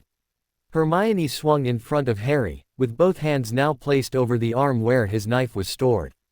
"Harry, you can't." He used his other hand to tenderly tuck a lock of hair that had fallen onto her face back under her woolly hat. "Hermione, you don't have to worry about me. Dudley is about our age, he had as much say in his parents' decision as I had." This eased Hermione's worries greatly, but she could still see Harry was up to something. He gently brushed past her before holding his hand out to Dudley. "Lord Harry James Potter, pleased to meet you, cousin." Both girls were now looking on in amusement at the confusion on Dudley's face. He had no idea how to deal with this. Hermione also knew that the Dursleys were the worst kind of social snobs. Harry introducing himself as Lord Potter was priceless. Oh, to be a fly on the wall when Dudley told his parents of this meeting. "Cousin, I don't have any cousins. My Aunt Marge isn't married. Your mother and my mother were sisters, that makes us cousins." Dudley wasn't having any of this. "My mother's sister married some drunken freak, they died in a car crash he caused." "You're full of shit." This was a little too much for Harry, his attitude certainly hardened. "Lily Potter, used to be Evans, was my mother. She and my dad were murdered when I was just over a year old. I was sent to your house to live, but your parents didn't want me. Looking at you, I have to think I certainly got the best of the deal. Please thank your parents for me." Zitboy seized his chance. He really is full of shit. Why would a lord hang about with a loser like Granger? Are you going to let this sissy get away with that big D? This arsehole deserves a kicking, walking into our manor and trying to pull a stunt like that. Harry really didn't want this to turn into a fight. Dudley had played no part in his parents' decision to reject their apparently only nephew. This mob may be the local bullies, but he was a centurion. There was a massive difference between them. The choice was soon taken out of his hands. Dudley's growl and then speed of movement practically all posted his intentions. "Get him." Dudley's meaty fist swung, and hit nothing. Harry had moved to the side and hammered his knee into his cousin's thigh as the fat boy stumbled past, putting Dudley down with as little damage as possible. The next boy attempted to put the boot into Harry, only to have his foot caught while his standing leg was then swept from under him. Harry continued his spin, his still outstretched leg now catching a third boy in the groin. As the fourth decided to scram, Harry heard a scream from behind him. Turning made Harry's blood boil. The Acne warrior had whacked Hermione in the face and was now trying to run away. Padma may refused to exercise with them, but it didn't hinder her any. She'd pounced on his back like a wildcat. Padma was spitting and scratching like one too. Harry caught up in seconds, kicking right through the back of this bastard's left knee. He went down screaming in pain, Padma's weight on his back causing his face to key the pavement hard enough to break his nose and some teeth. Harry helped Padma to her feet and then they both dived back to Hermione. She had one hand on the cinema wall supporting herself while the other was covering her mouth. There was blood seeping between her fingers. Harry's jacket was often placed on the ground as Padma helped Hermione to sit on it.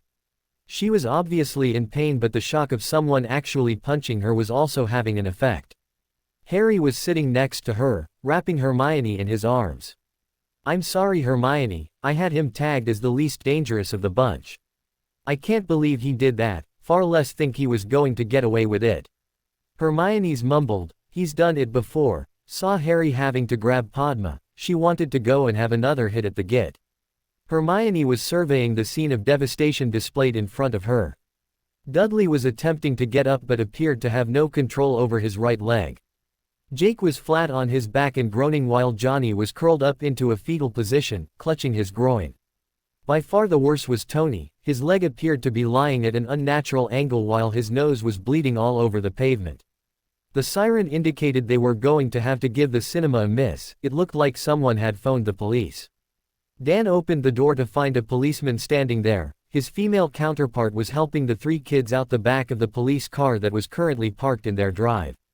Seeing his daughter with a bloody cotton pad held over her mouth had Dan moving before the constable could even speak.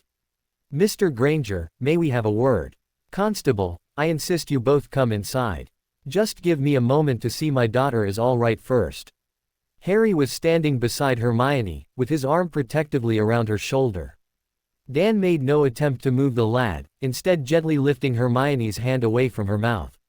The burst lips and damaged teeth had him practically growling in anger. He tried not to let it show as he led the group inside.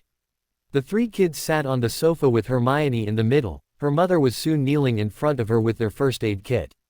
The policeman introduced both himself and his colleague, as P.C.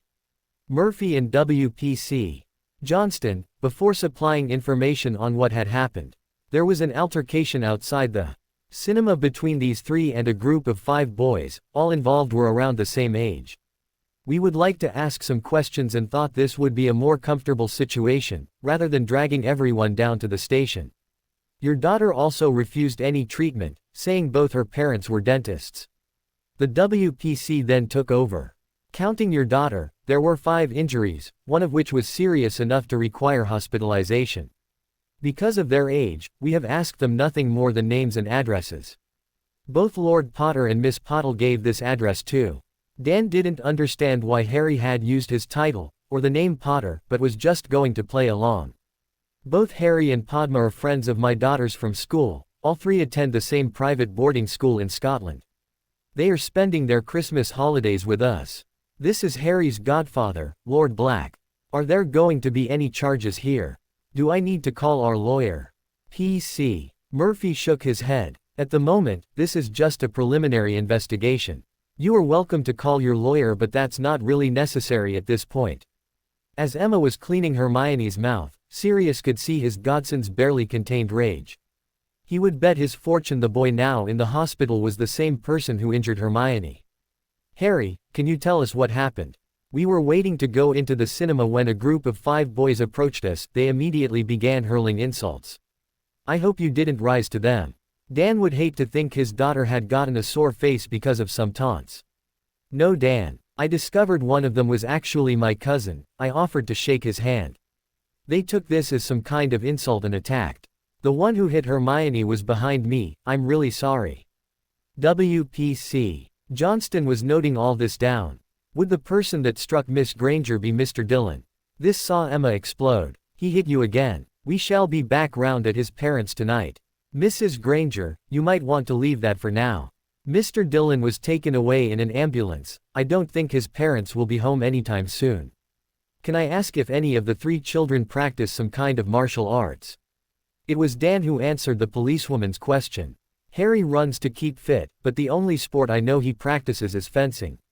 He's also teaching Hermione the basics. P.C. Murphy then asked the question they really needed the answer to. Can you tell us how Mr. Dillon came to be injured so badly? Harry shrugged his shoulders. If this Dillon guy is the person who attacked Hermione, pure bad luck. Padma jumped on his back and I swung a kick at him. My kick tripped him up, and he hit the ground with Padma still on his back. Your kick dislocated his left knee. Can I ask how you dealt with the other 3? Witnesses are all saying you made it look very easy. As Dan said, I fence.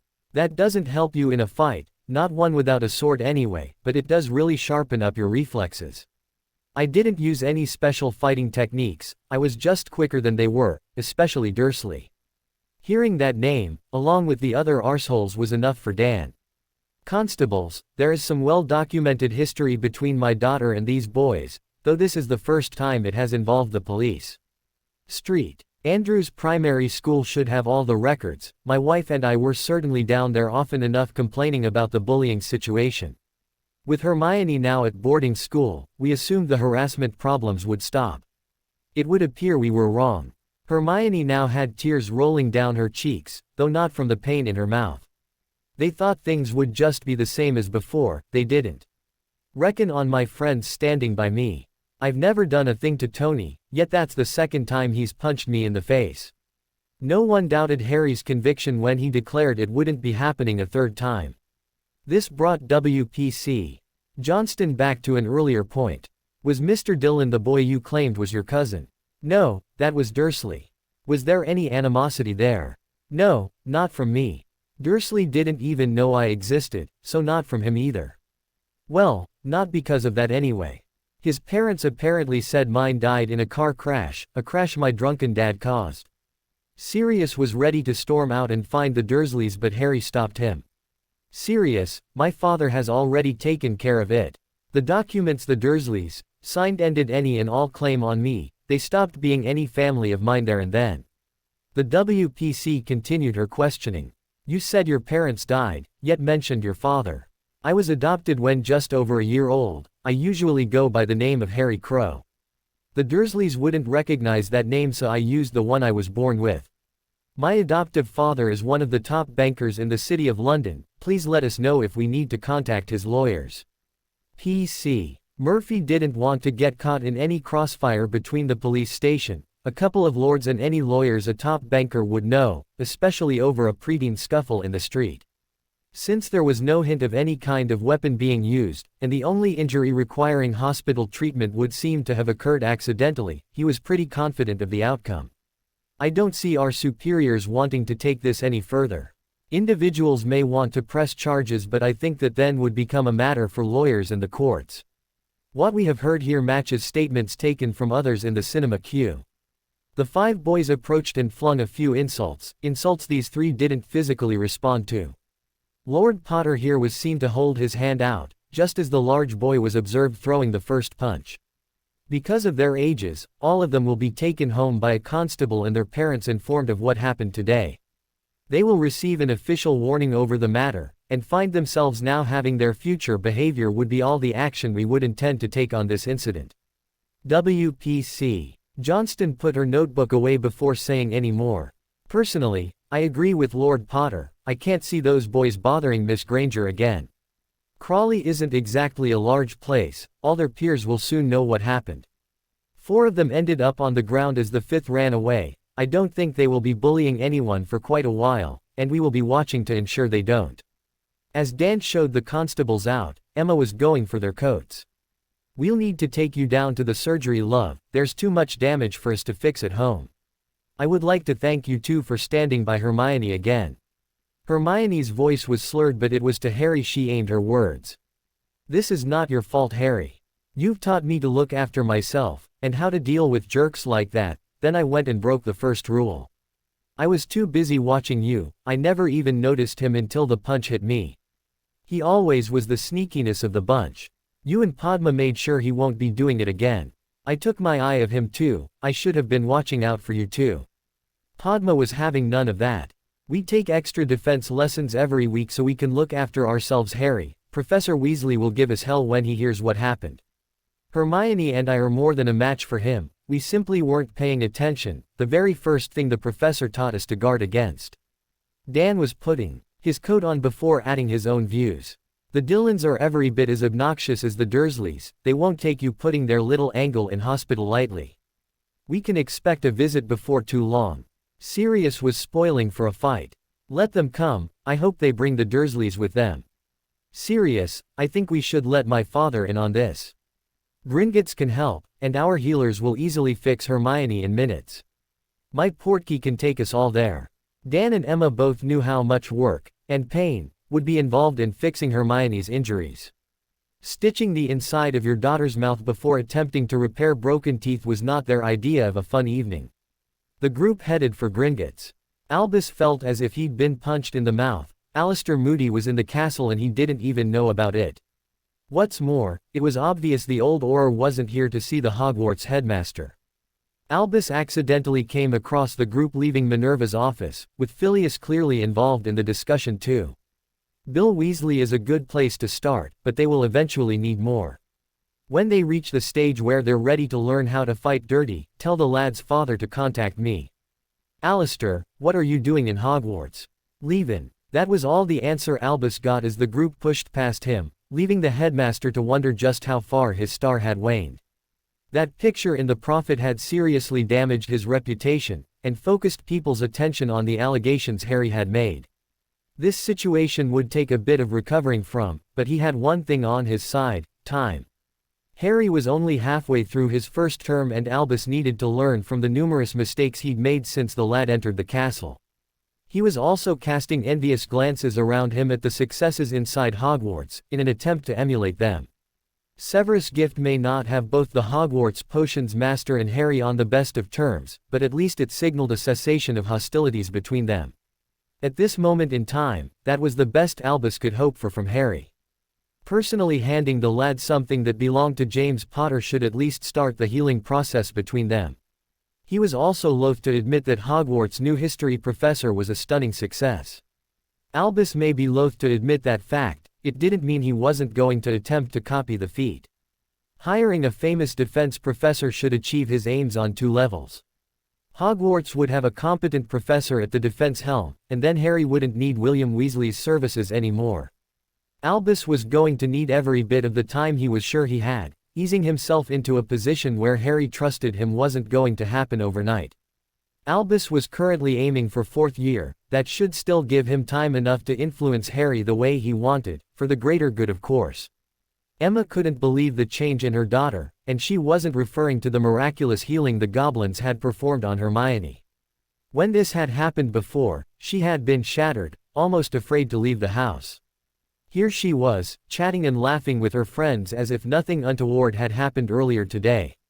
That Harry wouldn't let go of her hand, even as the healer worked on her mouth, had certainly played a part in this new positive attitude. There was also a hint of anger directed at herself. Hermione had a strong desire not to be seen as some damsel in distress. Emma envisaged her daughter pushing their training even harder from now on. After returning from Gringotts, Emma was in no mood to cook and none of them had felt like going out for dinner. The menus had come out once more. Sirius, professing a love of Chinese food, courtesy of being introduced to the cuisine by one Lily Potter, made the decision an easy one. Emma went to answer the door and pay the delivery driver. A loud roar informed the house this probably wasn't their Chinese food arriving. An enraged Vernon Dursley burst into the dining room, his face almost purple as he sought his target and snarled. "Where is the little freak? I'll teach Lord effing Potter not to attack my son." Dan and Sirius sprang at the enraged behemoth, only to be brushed aside. It wasn't Vernon who knocked them out the way though. A golden Harry smacked into the intruder so hard, he actually knocked his obese uncle over onto his back.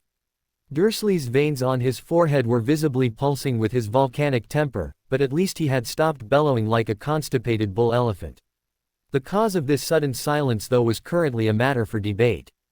It could have been his armored nephew hitting him so hard, Vernon had no breath left in him to scream.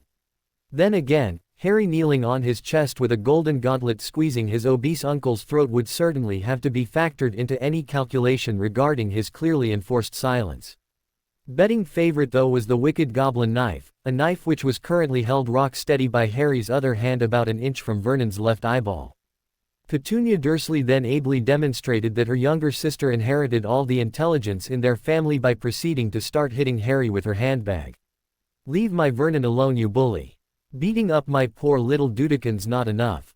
Thankfully, for the sake of Vernon's eyesight, Harry's armor meant she might as well be hitting him with a hyacinth as her handbag. Emma quickly pulled the skinny by.ch off him though, just as Harry asked her a question. "Emma, did you invite them into your home?" "No, I bloody didn't, the fat pig just pushed right past me." The smile on Harry's face at that news was terrifying, especially if your name was Vernon Dursley. "Listen closely, Dursley, I have no intention of repeating myself. You have forced your way into this house uninvited. That this house is under my protection means I can legally kill you right this minute. The only reason I don't is we're just about to eat, and it would put the others off their food. Know this though, I was raised by the goblins you left me with. I could quite happily slit your throat and then use your dying body as a sofa while eating my chicken chow mein." The fact that everyone in the room could now smell urine was enough of a clue that Harry was being believed. "This house and this family are under the protection of my people. Your fat son goes anywhere near Hermione again, he'll simply disappear. A dragon doesn't leave much of what it eats, though its dung has a wonderful effect on your garden. If you don't want your precious Dudekins to become fertilizer for Emma's roses, make sure he calls his friends off too." Harry stood and actually managed to drag Vernon to his feet. "Have you anything you'd like to add, Lord Black? Only that your mother would be extremely disappointed in her sister Lord Potter. Apart from that, they're not worth bothering about. We're done, Dursley, you both made that decision over a decade ago. I was prepared to give your son the benefit of the doubt, he blew it. Like you, he charged right in and got his ass handed to him. My father only has one regret over my adoption, that he didn't gut you that day in his office. You should have seen his face when I told him your son and his gang attacked us.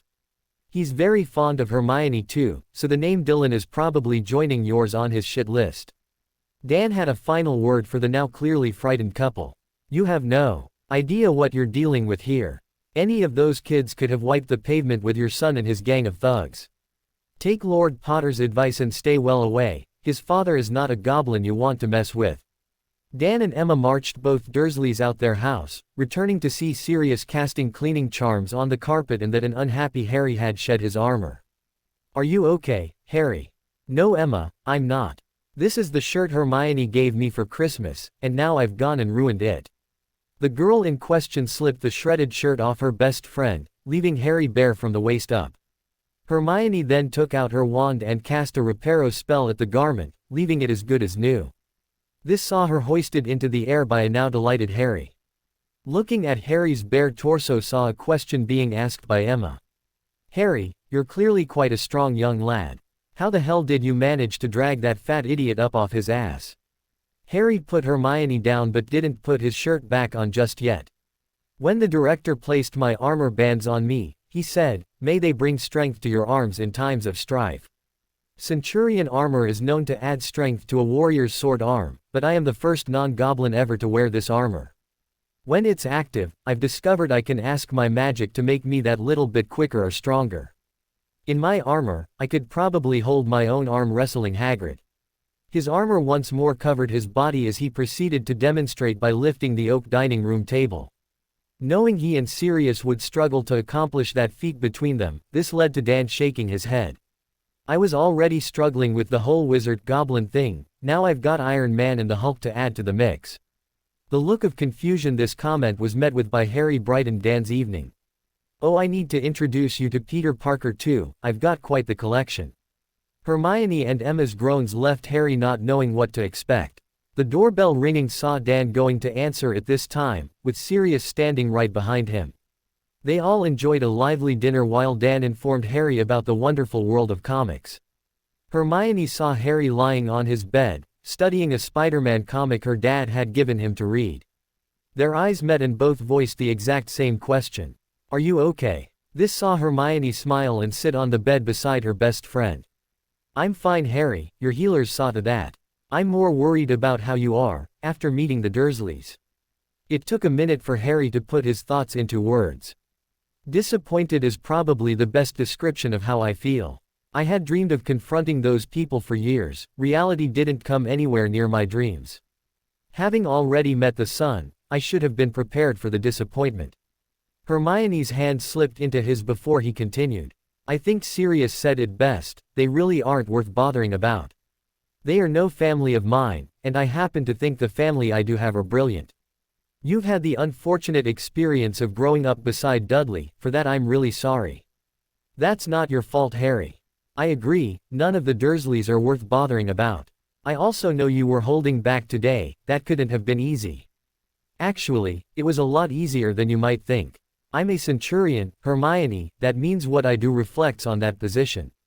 I would be letting not only myself down, but the director, my father and my friends.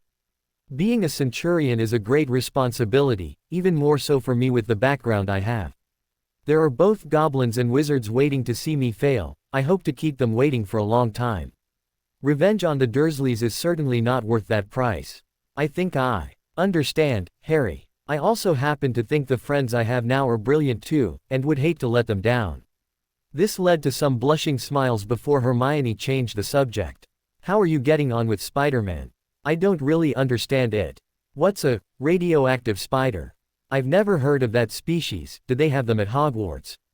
Hermione held her laughter, instead thanking Providence her dad hadn't started Harry off with the Fantastic Four. Budge over, this is going to take a while. Explaining the marvelous world of Marvel to a goblin was not a 5-minute job. Dan and Sirius found Emma leaning on Harry's door jamb, a beautiful smile on her face while tears slowly ran down her cheeks. Both men were concerned, those concerns vanished the instant they glanced toward where Emma was staring. Hermione was snuggled into Harry, a half-read Spider-Man comic laying across the sleeping pair. Emma's voice was quiet but still conveyed her sense of wonder. Do you remember what she was like the last time that ass punched her? Keeping his voice as quiet as his wife's, Dan's answer conveyed a different set of emotions. She cried herself to sleep for nights after. I wanted to strangle the little shit. They look so peaceful, especially after the day they've just had. This drew an answering nod from Emma. That's what brought me here. I wanted to check that Harry was okay. It would seem Hermione had the same idea, and got here first. She also seems to have done a far better job than I could have. Sirius was struggling to take his eyes off the young couple, and to understand why these two parents weren't in the least angry at the sight before them. Hermione was snuggled into Harry, her head resting on his chest. His godson had his right arm around Hermione, while his left had clearly held the now dropped comic. Both looked incredibly peaceful, and Emma obviously decided she wasn't going to disturb them. The comic was placed on Harry's nightstand before she removed a blanket from a drawer, covering both of them. His father had told me how close these two were, but you really need to see it for yourself. Sirius, that is my little girl lying sleeping in your godson's arms. Don't ask me to explain it, but I'm not even concerned, never mind angry. Now perhaps you'll understand why I said we would be seeing a lot of each other over the coming years. It was strange for Sirius to see Dan smile as Emma keyed both sleeping kids. Barchoke was the first to see their connection, and explained how unusual it was for Harry to reach out to anyone like that. Hermione is exactly the same. We thought it was a different girl sending those letters home with that beautiful white owl. It's clear to see their friendship is helping both of them, and is something that Emma and I wholeheartedly approve of. Anything else, we will deal with as they get older. I can only hope they're a lot older before we even have to think about that.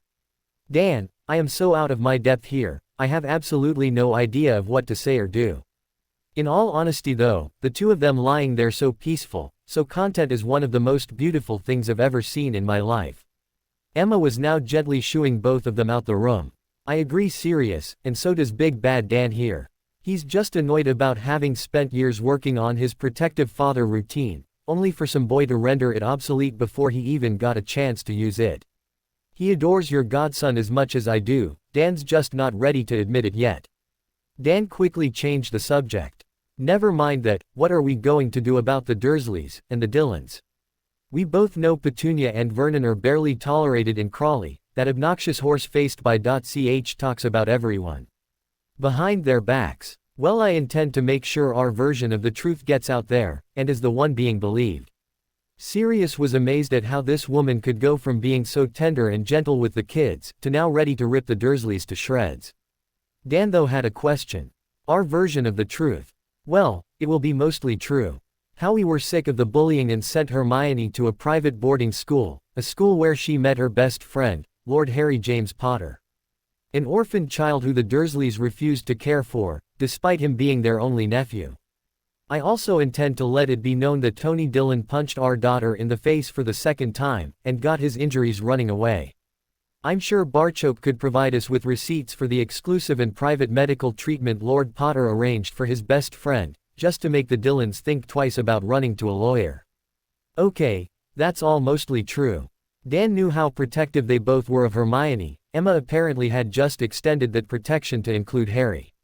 The Marauder though had something to add to the conversation, a conversation that was still held in whispers. They were currently standing on the bedroom landing and there were 3 sleeping children in the house.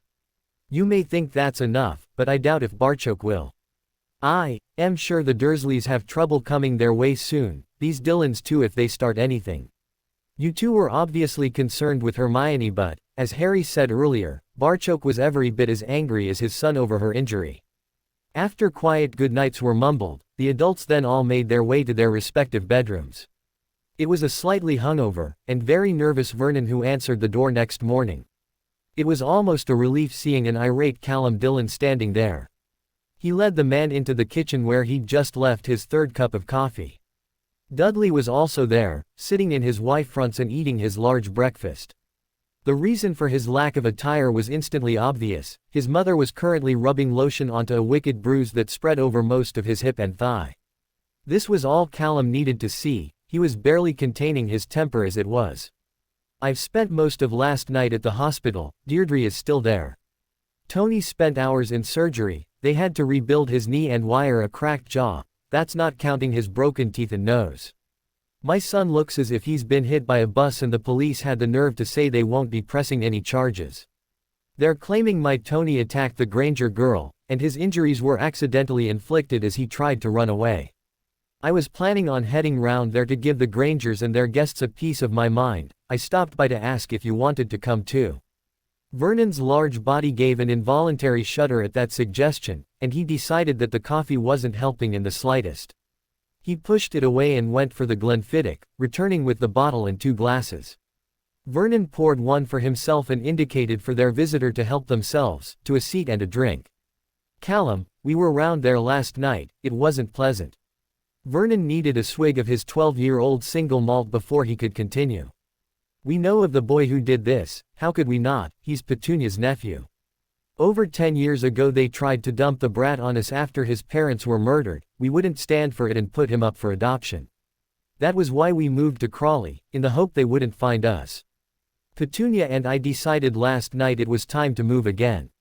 The man this brat now calls father is not someone you want to cross, he would give the mafia a bad name." Another shudder was treated by administering more single malt. "There's even a godfather on the scene as well. When we were considering moving house 10 years ago, Petunia made some inquiries about him. He was slapped in a high-security prison for committing multiple murders, yet now he's clearly out. So you see, Callum, there is more chance of me winning Slimmer of the Year than going back round to the Grangers. Your Tony actually punched their daughter in the face, a daughter whose hand this boy was holding as they walked around Crawley. Go if you must, but you might not get out of that house in one piece." Callum reached for the bottle and poured some of the liquid gold into the glass provided. What the hell was he supposed to do now? At the Grangers, the house woke once more to the thwack of Harry and Hermione practicing in the back garden. Sirius was nursing his cup of coffee while standing to the side, watching these two go at it with their wooden practice swords and shields. Their concentration seemed immense, so out of place for people their age. The Marauder thought this scene needed lightening up, so fired a mild stinging hex at his godson. Sirius yelped in surprise, and then pain, as his stinging hex was reflected straight back at him. He'd spilled hot coffee all over his hand too, dropping the cup onto the decking in the process. His wand soon joined his spilled coffee and cup. Hermione had spun and whacked his other hand with the tip of her practice sword. The thankfully rounded wooden tip was now resting on Sirius' chest as a confident young witch spoke to him. Harry said that if you take away a wizard's wand, they're helpless in a fight. It would seem he was right. Sirius though had another trick up his sleeve. Padfoot made an appearance and was about to pounce on the surprised girl. The mutt never even got to move. Harry's knife sprayed strange-looking ropes out the blade, wrapping the big black dog up like a belated Christmas present. "Harry, I was trying for a web, you know, like Spider-Man. Curse-breaker Weasley is always telling us magic is all about intent. Looks like I haven't quite got it yet. No Harry, where the hell did the dog come from? Is that still Sirius? I assume he's an animagus, just like Professor McGonagall, except a dog. There's not much more I know, it's a form of transfiguration goblins are physically unable to perform. Because of that, we don't exactly have a lot of books on the subject." The whining now coming from the dog saw Harry release the bindings, and Sirius was soon with them once more. "That was bloody brilliant you two, I can't tell you how impressed I am at that. You fairly and squarely disarmed an adult wizard, and I would never have tried that move against your real sword. Well done Hermione." Sirius could see the girl stand that little bit taller, her confidence had taken a blow to yesterday. Dan had also been watching and couldn't help but proudly smile at the way his daughter had reacted. Here was another reason Hermione hadn't cried herself to sleep last night, his little girl could now look after herself. After extracting a promise from Sirius to tell them everything he knew about becoming an animagus, Hermione raced Harry up the stairs to take their showers. They were finally joined by Padma and the trio were soon at the breakfast table, where they were greeted by Emma, wearing a satisfied smirk on her face. That was Martha Jenkins just off the phone, supposedly enquiring how Hermione was. The story is apparently all over town. What she really phoned for was to discover if the rumors were true, and we actually do have a lord staying with us. When I told her no, we had two, she was practically salivating down the phone. We're all invited to her New Year party. When the story spreads, and it will, I expect a few more invitations to be coming our way. You can also bet the Dursleys won't be receiving any. I may have mentioned how they placed their only nephew up for adoption. Hermione's nose was wrinkling in distaste. I don't want to go anywhere if we're only invited because Harry's a lord. This drew laughter from Sirius. I think you better get used to that, Hermione. The Minister of Magic was desperate to invite Harry to the Ministry New Year ball, only to discover he couldn't. That news generated laughter from Harry. Our nation would refuse any invitation coming through the Department for Control of Dangerous Creatures, and their own laws prevent any other department from doing so. That was why I asked Susan if her Aunt Amelia could talk to my father. With us not being at school, they don't have that option. Then Sirius dropped the bombshell. Your father thinks the rules may be changed, allowing you to be officially invited to the Ministry summer ball. Won't we be on holiday? Hermione's words died in her throat as she spotted the change in Harry. He was clearly working out the implications of this, and liking what he found.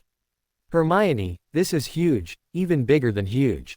If me getting dressed up and smiling for the minister one summer evening can change things for my nation, you better believe we will be there. This drew a wide smile from Sirius, and none of those present at breakfast had missed Harry's, we will be there, either. Just as well your father arranged a new tutor then, you need to learn all the do's and don'ts associated with being a lord.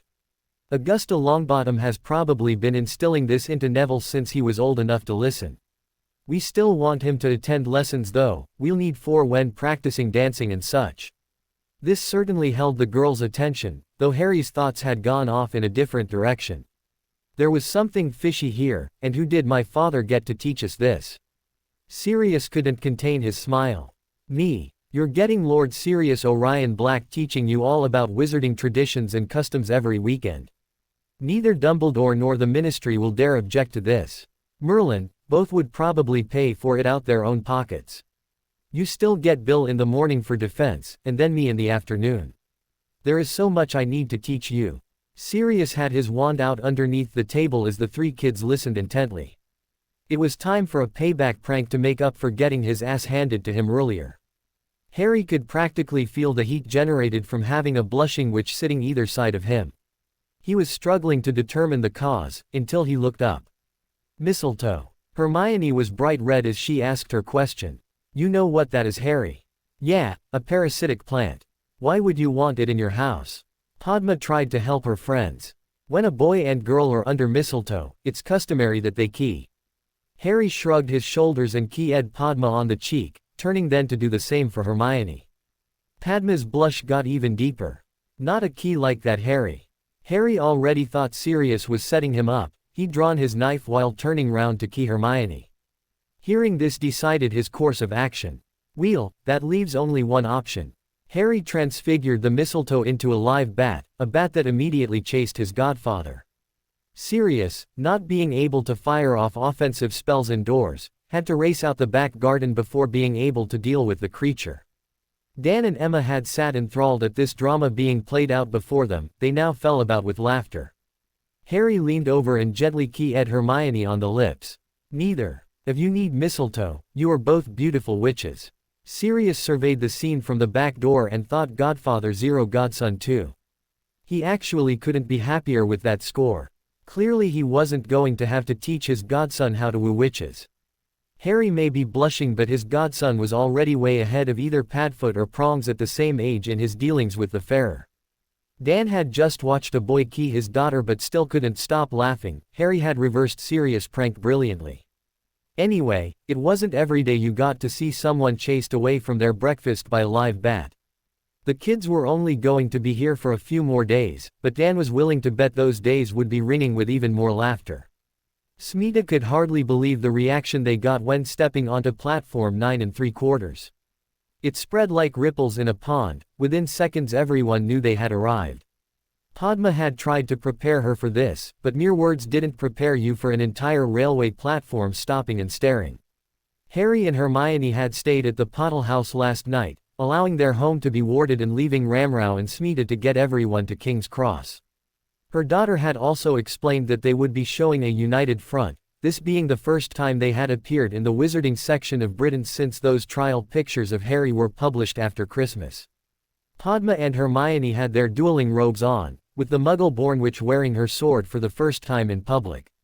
Harry had shrunk all their trunks and tucked them in his bag, their only luggage being Hermione's cat carrier. The group were soon joined by Neville, also wearing his dueling robes, before the first flash signaled the press interest. Harry stood for a moment with his friends while pictures were taken, though refused to answer any questions. Ramrao then put a stop to the press intrusion, allowing Smita and Augusta to get the 5 of them on the train. Their goodbyes were short so they could get to the safety of a carriage. It was going to be almost 6 months before they all met again. Their summer schedule had been worked out and the Longbottoms and Bones sent a copy. The Pottles had all sat last night as Padma excitedly explained where they would be going, and when. Ramrao and Smita wouldn't allow their twins to be apart for an entire summer, and this was not a situation their girls would want either. Both were delighted to see plans being made to include not only them, but Parvati too. Padma obviously wanted to spend as much of the summer as possible with her friends, and they were looking to be joining them after the first 3 weeks. They hoped to stay for 2, with Parvati remaining for the final week too. There were a lot more details that would be required to be sorted out, but both Pottle parents had provisionally agreed to the plan that would see Padma, Harry and Hermione spending 6 weeks of their holiday together. Smita had to hide her smile when Harry put his foot down and declared their guest list for the summer was now full. She had spoken with Parvati about trying to moderate her exuberance around the group. Unfortunately, that natural exuberance jumped a few notches when in the company of her friend, Lavender. By making that declaration, Harry had effectively excluded Lavender before Parvati could even bring her friend's name up. Amelia Bones joined them as Susan and Hannah headed onto the Hogwarts Express. The parents and guardians chatted away until the shriek of the steam whistle signaled it was time for the train to leave the station. None of the 4 standing there knew what 1992 would bring, although thought it would be different because of now. Knowing a certain Harry Crow. There was a certain apprehension of expectation hanging heavy in the air, a tension that had been felt on the train but assuredly climbed in intensity as the 4 friends entered the Great Hall. The friends appeared to be the only ones unaffected by this apprehensive atmosphere, chatting amongst themselves as to why 3 of them could see the Thestrals, yet Neville could not. The group were sitting at the Ravenclaw table, discussing whether watching as Harry saved Hermione and Padma from the troll counted as seeing death. The troll certainly ended up deceased. They were deliberately paying no attention to what was happening around them. That couldn't be allowed to continue. Big brass ones, Fred.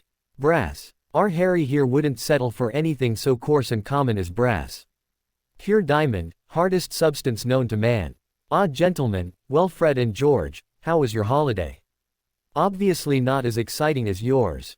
Harry laughed at that. Guys, you don't know the half of it. Now a certain Padfoot wondered if the best pranksters in the school might just have come across an old piece of parchment that belonged to him. Gobsmacked was a new look for the twins, but they seemed to have no problem pulling it off. If so, he was also wondering if you would consider passing this piece of parchment on to the son of Prongs, namely yours truly. Yes, both Fred and George could now claim to have mastered the gobsmacked look. Enjoying watching the twins in this state, Harry used his most officious voice to deliver the final part of his message. If the answer to both of those questions were to be yes, I'm authorized to set up a meeting between yourselves and the aforementioned marauder, Padfoot. Harry found a piece of old parchment being thrust into his hands as the twins sank to their knees and bowed. O mighty son of Prongs, we are honored to be in the same castle with one such as you. Can we really meet Padfoot?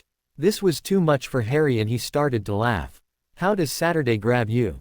It was Harry who found himself grabbed by 2 emotional twins. You wouldn't play a prank on us about this. Because that would be seriously unfunny. Hermione was the one who put their minds at rest, well, kicked those devious minds into overdrive actually. Guys, he stayed at my house for most of last week. I don't think I've ever seen my parents laugh so much. The prank war between the 3 of us and him really escalated. Staying at Padma's last night was the first time I was able to sleep with both eyes closed this week. The twins wanted details but the staff entering meant they and Neville had to head over to the Gryffindor table. Told you, George, that boy is a diamond. We need a better name than Budgie for the son of Prongs though.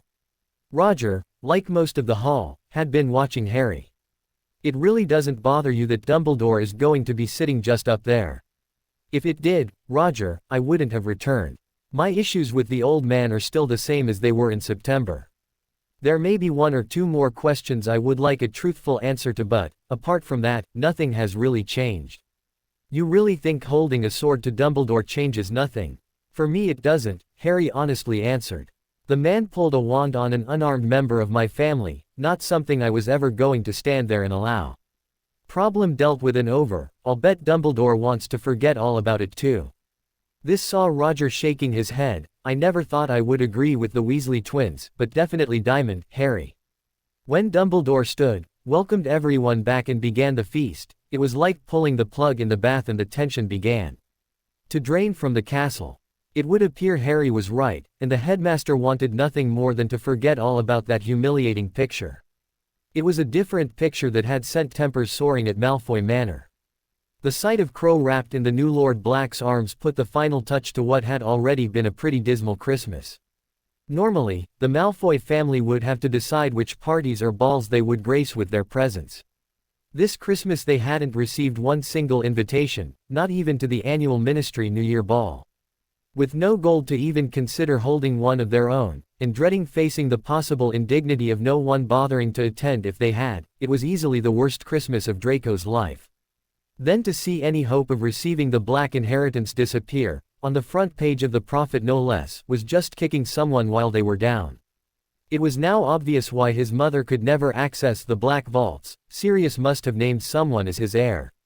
The reaction of both parties shown in that photograph made it pretty obvious just who that someone was. Not content with freezing the Malfoy fortune, Crow had now stolen his black inheritance too. His father had instructed him to keep an eye on Crow, and especially those around him. Draco would have done that anyway. What he needed was someone to wind up and point at Crow. The problem with that idea though was Draco couldn't think of anyone stupid enough to actually do that. The whole of magical Britain must have seen his sword at Dumbledore's throat. As if that wasn't bad enough, the Mudblood by.ch was now walking about with a clearly goblin-forged blade on her hip too. Draco would have loved to get her into trouble for that, but was sure they would have checked the Hogwarts handbook and found some loophole that allowed it. If someone else wanted to put forward a complaint, Draco would sit back and enjoy the show. His main objective at Hogwarts though was to stay out of Crow's way. With his mother paying tuition and board for all 7 years, he really had no other options. Hermione rhapsodized over the charm work involved in making the Marauders map. Padma's eyes twinkled wickedly as she claimed they could spy on who was using all the school broom cupboards. Harry though had an entirely different approach from both his friends. He thought of the wonderful tactical advantages the map supplied, and wondered if any of the staff had similar items. This drew a harumph from Hermione. Why does everything have to be about battles and tactics with you, Harry? He pointed toward where Moonlight was currently stalking the tasseled end of a woolen scarf, hanging over a sofa in the common room. Would you say your kitten was having fun? Of course she is. Yet at the same time Moonlight's practicing skills she will need as she grows into adulthood. Goblins are a warrior race, so what they teach their children has practical uses. Gaining an advantage over an opponent, whether in banking or combat, is a skill that needs to be nurtured. Just like you would be taught not to touch hot things, or eat stuff that would do you harm, we just have a different set of survival skills. Padma or I wouldn't have a clue how to cross one of your busy London roads without getting knocked down. I'll bet that was something you were taught from a very young age. Yes, we had the Green Cross Code Man. The actor then went on to play Darth Vader in the Star Wars series. Okay, I'm with Harry on this one. Basically because I didn't understand a word of what you just said. Well, that's not exactly true. I recognized it was English, even most of the words, it was just the order you used them in that confused the hell out of me. Hermione appeared ready to go into far greater detail until Padma put her finger against her friend's lips. Stop, Hermione. You telling us more about Green Vader or Darth Wars isn't going to help. We simply don't have anything to compare it to. She admitted defeat, for now. Hermione promised both of them would be watching Star Wars just as soon as she could manage it. It was time for bed after a tiring day. The week seemed to drag as they waited for the weekend. Saturday finally came and they briskly headed off for their extra defense lesson. Harry and Hermione had kept up their exercising throughout the holidays, so picked right up where they had left off. Padma and Neville weren't so lucky. Professor Weasley pushed them hard. With Professor Flitwick attending for the second half of the lesson, both of their swords got to see some action. Phileas was full of praise for how quickly Hermione was progressing, but was left speechless in his battle with Harry. As their blades clashed while both fought for the advantage, the charms professor suddenly found himself with a long stalk of celery in his hand, where once had been a sword. This was sliced through before Harry's blade shot out strange ropes that wrapped the shocked head of House up tightly. "How did you do that?" was all Phileas could manage to say. "I don't know, sir, but ever since that fight at Sirius Trial I've been able to cast with my sword. I would tell no one about this, Harry, it could be a big advantage for you. My father is already excited at the prospect of my next duel with Master Sharpshard. He wants a copy of that memory for himself and the director." After lunch, it was finally time for the lesson they had all been looking forward to. Sirius didn't disappoint. He went over the basics of polite behavior before changing the environment into that of a dance. He also had one more trick up his sleeve. Professor Hobson was invited along to be his dance partner. They demonstrated the steps and then had both couples emulate their actions. Harry and Hermione were both quick learners, but Neville struggled, probably from having the young witch in his arms. Sensing this, Padma took action. "So, Longbottom, you're fine with firing curses at me all morning, but can't handle putting your hand on my waist." "What? No. Well, not really. Neville, we're friends. Relax and let's enjoy dancing together. If your hand goes somewhere inappropriate, my knee will let your groin know." This had Neville laughing and soon saw him relax. He did ensure his hand didn't slip in the slightest, though. Neville was positive Padma wasn't joking about that knee. Harry and Hermione were sure this would be their favorite lesson of the week. Holding each other as they learned to dance was just fine as far as they were concerned. Sirius though threw a spanner into their works. "At a formal ball, you will be expected to dance with other people too." Sirius said this while cutting in on the best friends, leaving Harry dancing with the professor while he twirled Hermione around the floor. "Harry, I know I'm not Hermione, but it is customary to at least pay your dance partner some attention." "Sorry, Professor, I've kinda lost my enthusiasm for balls if it means I have to watch Hermione dancing with other people. I have no problems with family or friends, but does this mean anyone can just walk up and she has to dance with them?" Henrika just had to laugh. This was so strange for her. She had a young man in her arms, yet he was worried about who his girl was possibly going to be dancing with. For the Vila, this was simply priceless. It was usually the ladies who were worried about the gentleman she was dancing with. "Harry, you really are something else. If Hermione were to attend a ball as your date, any gentleman would have to ask your permission to dance with her. I'll make sure Sirius teaches you the ins and outs of that maze of social quicksand. Even though you may think she's worth it, I'm sure the director wouldn't want one of his centurions starting a Goblin rebellion over Hermione's dance card." While the mere thought of someone like Malfoy or Ron Weasley with their arms around Hermione had him wanting to draw his sword, this news drew a smile from Harry. He was a centurion though for a reason. "Why, Professor Hobson, are you teasing me? I noticed you were very close to my godfather, should I be worried?" She couldn't help but smile at his comeback. "It is rare to find men who are unaffected by my allure, but two in the one family. Thankfully, your godfather is neither my employer nor 11, even though he appears to act younger than you sometimes." "I heard that. Did you miss me, when I had such a charming replacement?" "I hardly think so, Lord Black. Unfortunately, this young goblin did miss his dance partner, leaving me heartbroken and stuck with you."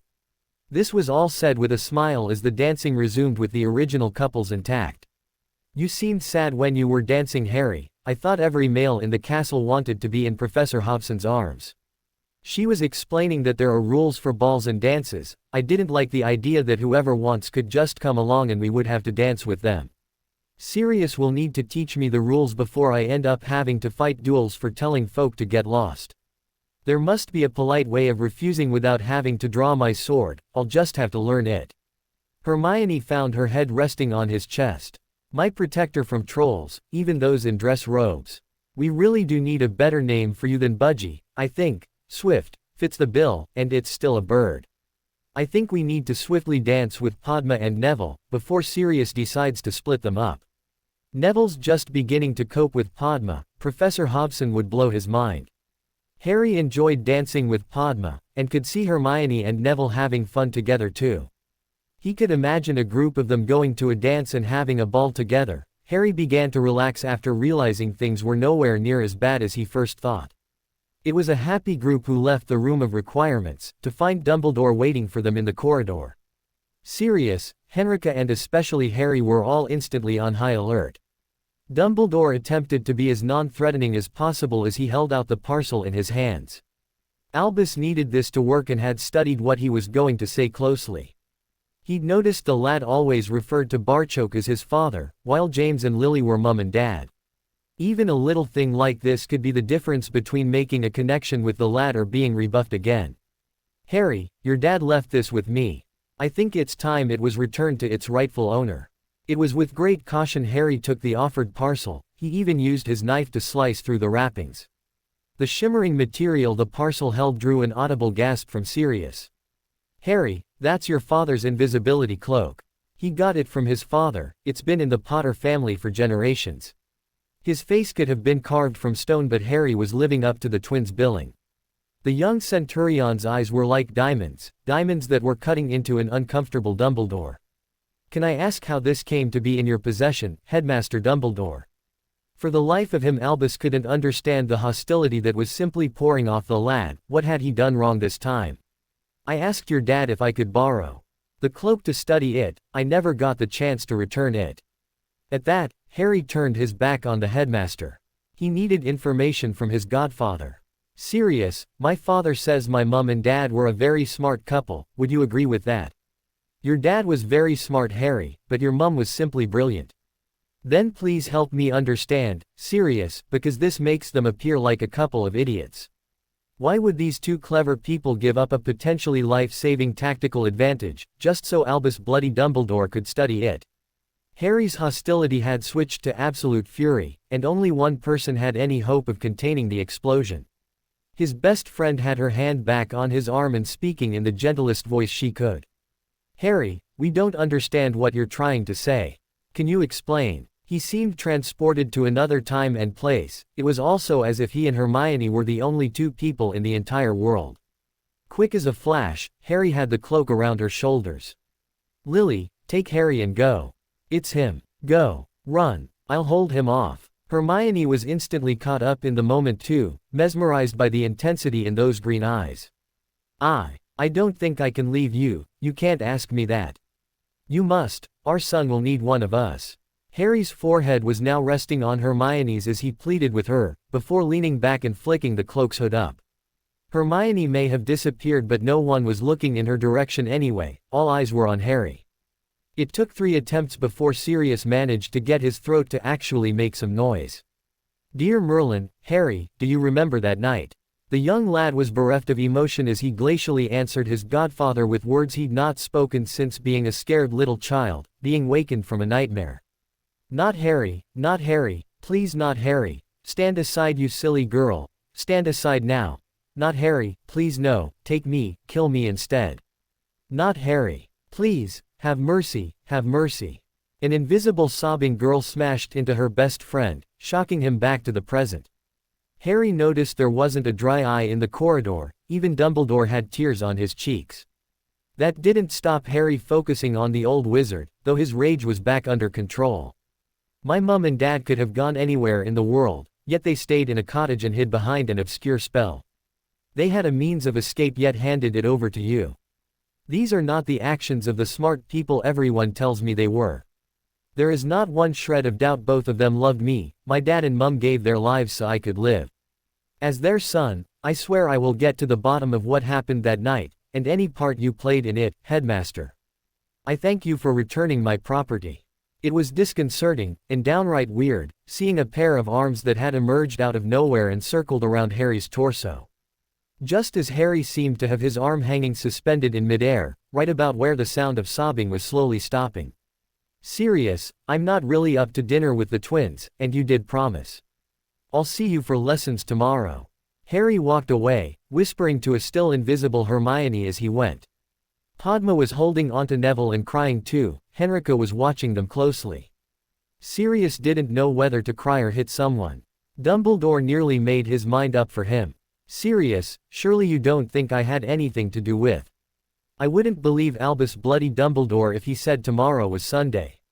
I can promise you this though, you'll find a goblin blade in your gut if you did have anything to do with James and Lily's deaths. Whether the hand holding that blade is Harry's, his father's or even Miss Granger's is something I hope you never have to discover. Henrika helped her 2 students along, with Sirius following on behind. Albus was left standing in the corridor alone, with his plan shattered into a million pieces. What was worse, he had absolutely no idea of what had just taken place. How could a simple gift go so horribly wrong? Hermione was using a hanky to wipe her eyes, and trying to lighten Harry's mood. Your dad and your godfather would be very proud of you. You've not had that cloak an hour yet, but already used it to smuggle a girl into your room. He did try to smile, but Harry's heart wasn't really in it at the moment. Not when they found out I'd made that same girl cry. Hermione was soon sitting beside him, and slipping her hand into his. Oh Harry, you didn't make me cry. It was just discovering you could remember that horrible night that shocked everyone. Our healers think it's a consequence of having a part of Voldemort inside me, even if only for a few days. They couldn't tell whether they were my memories, or the last few seconds of his. My father was offered the chance to remove them but declined. I'm glad he did. Those memories might not be very nice, but they're all I've got of my mum and dad. I couldn't lose them. Those memories are also the reason I will finish off Voldemort, not because of some stupid prophecy. Hermione just squeezed his hand. What other answer could she give? Harry asked Hogwarts if she could let their friends and Sirius know they were fine. The castle took it a step further and provided them both with an evening meal. They enjoyed a quiet night together before using the map and cloak to smuggle Hermione safely, and unseen, back to her dorm. Things were back to normal by their run and exercises next morning, though Padma drew a few strange glances in the common room when she flew into Harry's arms as they met before going down to breakfast. I'm fine, Padma. I hadn't thought of that for a while, it kinda jumped out on me. I'm just glad you took Hermione with you. No one should have been alone after remembering that. The hat put me in Ravenclaw for a reason, Padma. It would have been an incredibly stupid idea not to have Hermione with me, and a stupid Ravenclaw is a contradiction in terms. There's also the matter of needing a crowbar to get her arms to let go. A hand slipped into its usual place on his arm. You wish, Crow, you wish. Hermione being the one doing the teasing generated smiles from both Harry and Padma as the trio headed off for breakfast, and to meet Neville. Albus and Henrika were both pleased to see Harry appeared back to his normal self, though for different reasons. The young history professor had been as shocked as anyone last night at Harry's revelations. It had taken a dinner with Sirius and the Weasley twins to lift her spirits. It would seem an evening with Hermione had fulfilled the same function for the young centurion. It was more relief that Albus felt, relief that he didn't seem to have done any more permanent damage than what transpired last night. The young man now sitting with his friends at the Ravenclaw table looked the picture of health and contentment. Had Harry sat there sullen, and staring daggers at his headmaster, it would have led to questions Albus didn't want to answer. His biggest question though was where did he go from here? Albus was going to have to rely on Providence presenting an opportunity for him to exploit. He had nothing else left at his disposal. After their lesson with Sirius, he asked for some time to chat with his godson. Professor Hobson took the other 3 along, leaving the pair to say what was needed. I spoke to your father last night. He told me about the nightmares when you were younger. I was 3 or 4, Sirius, I've got over it. Just thinking how they could have used my dad's cloak brought it all back. Spending some time with Hermione helped me put those memories back in their box. Seeing his godson didn't want to talk about it, and being warned by Barchoke to expect this reaction, Sirius changed the topic. Henrika told me you were worried about other guys trying to muscle in on your date. Well, there are quite a few ways you can put a stop to that. Harry was now all ears as the castle once more provided food, just as well as the time appeared to fly away. Now, when speaking to your father last night, he was totally unaware of the very important date that's just over 4 weeks away. From that, I assume that you've never heard of Valentine's Day either. February the 14th is a day that can make or break you, so there has to be some thought goes into it. The worst thing possible is to be running around at the last minute, trying to pull something out the fire for your loved one. We both know Hermione deserves better than that. Sirius, if this is a prank, I swear I'll ask Neville, and then decide what you want to do. My offer of help extends to him too. Being raised by his gran might not have prepared him for this. I promise I won't make a fool of you. It might not be a wooden sword in Hermione's hand next time. Harry wouldn't commit to any more just now, not at least until he had spoken to Neville about it. Oh, I meant to say to you yesterday. You can relax, all those nasty betrothal contracts have been refused. I just wrote a standard letter for all of them and your father arranged their delivery. Sirius stopped talking as Harry had a worried look on his face. The Marauders map was soon spread in front of him. Harry, what's the matter? I hope nothing. Oh shit, I really should know better. My luck seems to be running about its usual level. Please tell me those weren't two of the names you refused. The map clearly showed Hermione and Padma moving along to Ravenclaw Tower after dinner. What neither of the girls could see was that Marietta and Cho appeared to be standing waiting for them. Both girls had really enjoyed their extra lessons today, and were giggling amongst themselves at how well Sirius and Professor Hobson were getting along.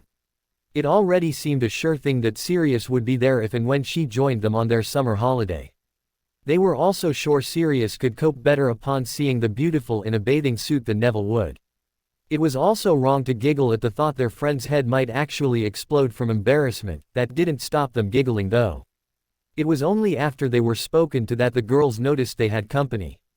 We have two happy witches here, Marietta. Looks like this pair never got sent letters saying they weren't wanted. Yeah, we never even got a chance. These two had their hooks into him since that first night. Not bloody fair. My father is angry and accusing me of not really trying. What was I supposed to do? Hermione tried to stay calm, and prevent this escalating into a fight. It wouldn't have made any difference no matter what you would have done. Cho jumped right down her throat before she could say any more. So sure of yourself, aren't you, Granger? It's no wonder no one else can stand you. There was a time those words could have decimated Hermione, but she now knew they were merely said out of spite. The girl currently by her side had stayed right there on more than one sticky occasion, and showed no inclination to run away here. Hermione was also good friends with Neville, witches and wizards from all four houses, and then of course there was Harry. Just thinking about him gave her the strength and confidence to say what she intended. If you would just shut up and listen, I'll give you the information you're missing. Goblins don't use betrothal contracts, believing their children should choose their own mates. Lord Black refused all the betrothal contracts his godson had received. This caused Marietta to stop and think, but Cho had already assigned a name to all her perceived injustices and woes. That name was Hermione Granger. You still think you're going to stroll into Hogwarts and waltz away with the big prize? The boy who lived is not for the likes of you. Padma was wishing they hadn't swapped their dueling robes for the dancing lessons. That didn't mean she was going to back down though. Oh, I don't know, Cho. Hermione's just spent the last few hours waltzing in Harry's arms. He didn't seem to mind at all. Cho knew her family were counting on her snagging the boy who lived. The prestige, not to mention the fortune, would catapult the Changs straight into the top echelon of British magical society. To have all that snatched away from her by this plain little witch with no breeding was not something she was going to stand for. I'll show Harry who the better witch is, Defindo. Cho cast the cutting curse with enough force to slice through clothes and draw some blood. All the blood drained from her face as the curse just bounced right off. Hermione had every confidence her bracelet would protect her from anything Cho Chang was able to cast. That was why, instead of dodging, Hermione took the decision to take the hit while she drew her sword. As the spell rebounded, Cho stood there stunned for a second. This was all the time Hermione needed. Her sword whispered through the air, and removed the top inch and a half of her attacker's wand. Marietta stood with her hands up and held palm outward, the universal sign she was unarmed. Padma now had her wand out, covering Marietta so she wouldn't interfere. Harry had easily outrun his godfather, arriving on the scene as the point of Hermione's sword had a now terrified Cho pinned against the corridor wall. Padma had her wand out, covering Hermione's back as they had began to draw a crowd. Are you both okay? We're fine, Harry. Cho here wanted to prove to you and the school who was the better witch. I think Hermione just settled that argument, don't you? Padma wanted no one to be in any doubt who had won here, though a clearly terrified Cho was a rather large visual clue. McGonagall soon bustled along the corridor. Kindly lower that blade this instant, Miss Granger, and I would appreciate an explanation. The deputy headmistress's tone told everyone this was not a request, rather a demand. Hermione sheathed her blade. Disgusted with herself that the look of terror on Cho's face had initially excited her, Hermione Granger was no bully. We had a private disagreement, Professor. It should not have escalated to this, and for that I apologize. I want to know what this private disagreement was about, and also why you resorted to using a sword on a fellow student. Not wanting Cho's personal business broadcast all over the castle, Hermione dug her heels in. The first part is not mine to tell, Professor. I drew my sword purely for defense, and it's against Hogwarts rules to use magic in the corridors. Harry had a quick whispered conversation with Padma and had his suspicions confirmed. He stepped beside Hermione. Professor, perhaps I can offer an explanation. Were you involved in this too, Mr. Crow? Not directly, but I believe a misunderstanding may have been the cause. I would like to clear up that misunderstanding, to make sure this doesn't happen again. McGonagall couldn't really say no to that. The last thing she needed was students fighting in the corridors. Goblins don't use betrothal contracts, Professor, and there were quite a few in the name of Harry Potter lying in Gringotts. My godfather, Lord Black, has respected my wishes and politely declined every single one of them. This was no slight on anyone, be it by blood status or anything else you care to think of. With no access to my vault, I don't even know what names had been put forward. I'm sorry if anyone is disappointed at that, but my best friend was in no way involved in this decision being made. Cho felt humiliated and wanted some payback. Granger destroyed my wand, what's going to be done about that? McGonagall looked to Hermione for an explanation. She duly obliged. Miss Chong fired a cutting curse at me, I didn't want her firing another. As I said, it's also against the castle rules to use magic in the corridors, so I used my sword to disarm my attacker. The concern in McGonagall's voice was clear to hear. Are you hurt, Miss Granger? Do you need to see Madame Pomfrey? No, Professor, our extra defense lessons with Professor Weasley just kicked in. He really is a brilliant teacher. But I saw my curse hit her, right across her chest. It was only then it dawned on Cho that perhaps she shouldn't be saying anything. McGonagall dragged her and Marietta away, warning Hermione and Padma that Professor Flitwick would talk with them on this matter later. It was only as the crowd dispersed that Sirius approached the trio. Well done, you three, you handled that brilliantly. Hermione, I'm glad it was only your practice sword you used on me. Good tactical awareness, Padma, you had your wand out and Hermione's back covered. Sorry, Harry, but I should have foreseen this problem. Just because we explained our reasons to the fathers, that doesn't mean they are going to pass those reasons on to their daughters. Your explanation should be all round the castle by the morning. Sirius had underestimated how fast news travels in the castle, certainly quicker than Neville and Parvati as they ran toward the group. Looks like we missed it again, Parvati. I really need to get transferred to Ravenclaw, all this running is killing me. Parvati was in her twin's arms, with no breath left for speaking. Hey Pav, we're fine. That by.ch Chong decided to make her play and Hermione owned her ass. She also sliced clean through Chang's wand, the other bit must be lying about here somewhere. You want it as a souvenir, Hermione. Harry currently had his arm around his best friend. Hermione had fought back and, for the first time she could remember, had actually won. She didn't know what she was supposed to be feeling at the moment. Hermione was quite sure she shouldn't be shaking though. It's just the adrenaline leaving your system, you'll be fine in a few moments. Remember what happened to me? No, that was stupid, please forget all about what happened to me, we don't want to be visiting any toilets for that tonight. This brought a slight smile to Hermione's face, which was Harry's aim. He really had no wish to see her throwing up in a toilet over this. I am so proud of you for the way you handled that, my father will be ecstatic that you took her out using your sword.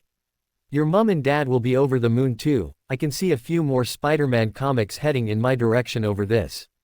Thinking of her parents, and how well Harry got on with them, put a genuine smile on Hermione's face. Looking at Neville leaning on the wall, he'd practically burst a gut to get here. Padma had her arm comfortingly around her twin, but her friend had stood beside her once more. The arm around her shoulders though was the most important. Harry not only gave her the confidence to deal with these situations. He provided the training and even supplied her sword. One glance at a grinning Sirius and Hermione knew she was going to be fine. With such a support group in place, how could she not be? I was already heading to Crawley to tell your mum and dad how your weekend went, wait until they hear this story. No embellishing the story, Sirius. My mum and dad worry enough over me being here, they don't need to hear stories of their daughter wielding her trusty blade against hordes of attacking witches. Sirius appeared crestfallen. Ah, Hermione, please. You, wielding your trusty blade against hordes of attacking witches is just too good not to use. I could have Dan and Emma on the edge of their seats. Yeah, that's exactly what I'm afraid of. Them getting off those seats to drag their only daughter out of Hogwarts. Chong fired one curse, it was shielded before I sliced her wand in two. But Hermione, where's the excitement, drama and tension in that? Padma was gradually getting used to the Marauder, and comfortable enough to joke right back. There was drama and tension enough for me, thank you very much. For excitement though, Harry taking 9 of them down in as many seconds really takes a bit of beating. A laughing Sirius reluctantly bade them a good night, until Harry asked what he had planned for the rest of the week. I'm hoping to find an old friend. Seeing his godson's concern at that remark, he quickly put his mind at rest. No, not that one. Your father persuaded me to let the authorities deal with that. Your father can be quite persuasive when he puts his mind to it. Barchoke had actually sat him down for some straight talking, saying Harry needed him in his life. Pointing out that he'd let his godson down before may be true, but Sirius definitely thought that was a low blow. He accepted it though as he got to know the goblin better. This was a father who would do anything for his son. Since that son was his godson, how could Sirius possibly argue with that? Peter had cost him 10 years with Harry, and any chance of raising his godson. That both Barchoke and Harry wanted the Marauder as part of their lives was an unexpected and wonderful opportunity, an opportunity he had no intention of throwing away over chasing a rat. The rat in question was currently rising from its cozy shelter, behind the brick wall that was part of a London Underground tunnel. Peter had excavated a nice little hide for himself, once he could ignore the sounds of the trains racing past.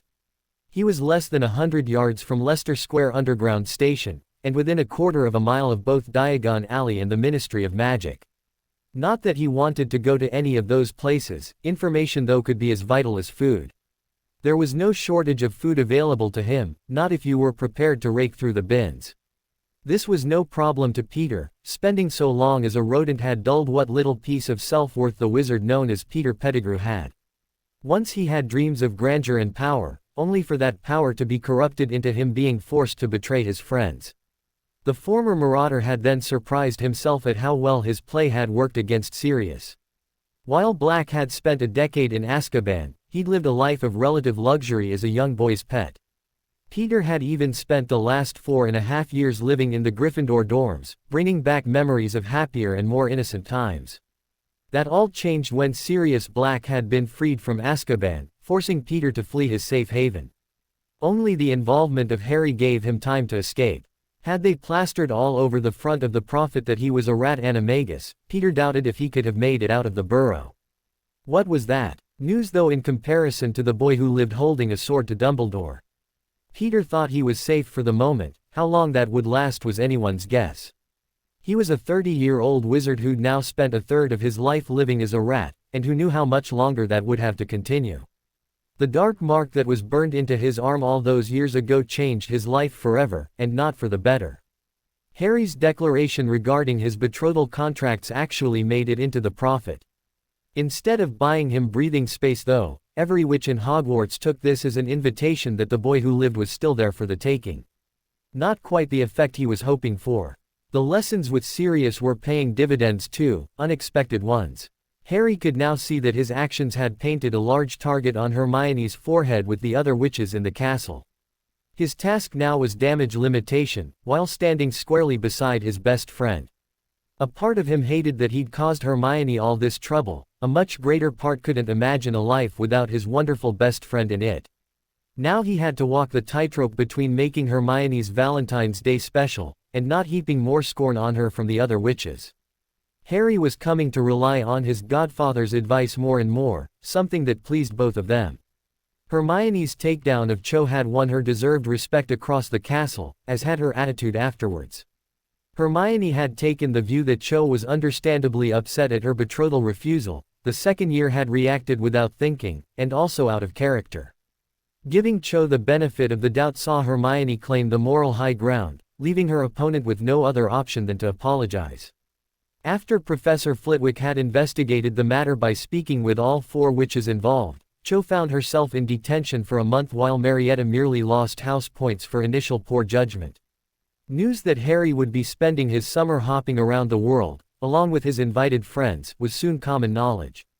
Parvati would obviously tell her best friend, and Lavender would obviously tell the entire castle. That Miss Hobson was also rumored to be attending at some point over the summer saw Harry face an almost constant barrage of witches and wizards wrangling for invites. Spending some of the summer with the Weasley twins or Roger Davies might be appealing, but, by and large, Harry was really glad he'd locked the numbers where they were. Ravenclaw House had soon buckled back down to studying after the holiday, though Penny almost unintentionally started a riot. Percy had owls this year and, citing the poor teaching on offer at Hogwarts, had asked his elder brother for some defense tuition for him and his girlfriend.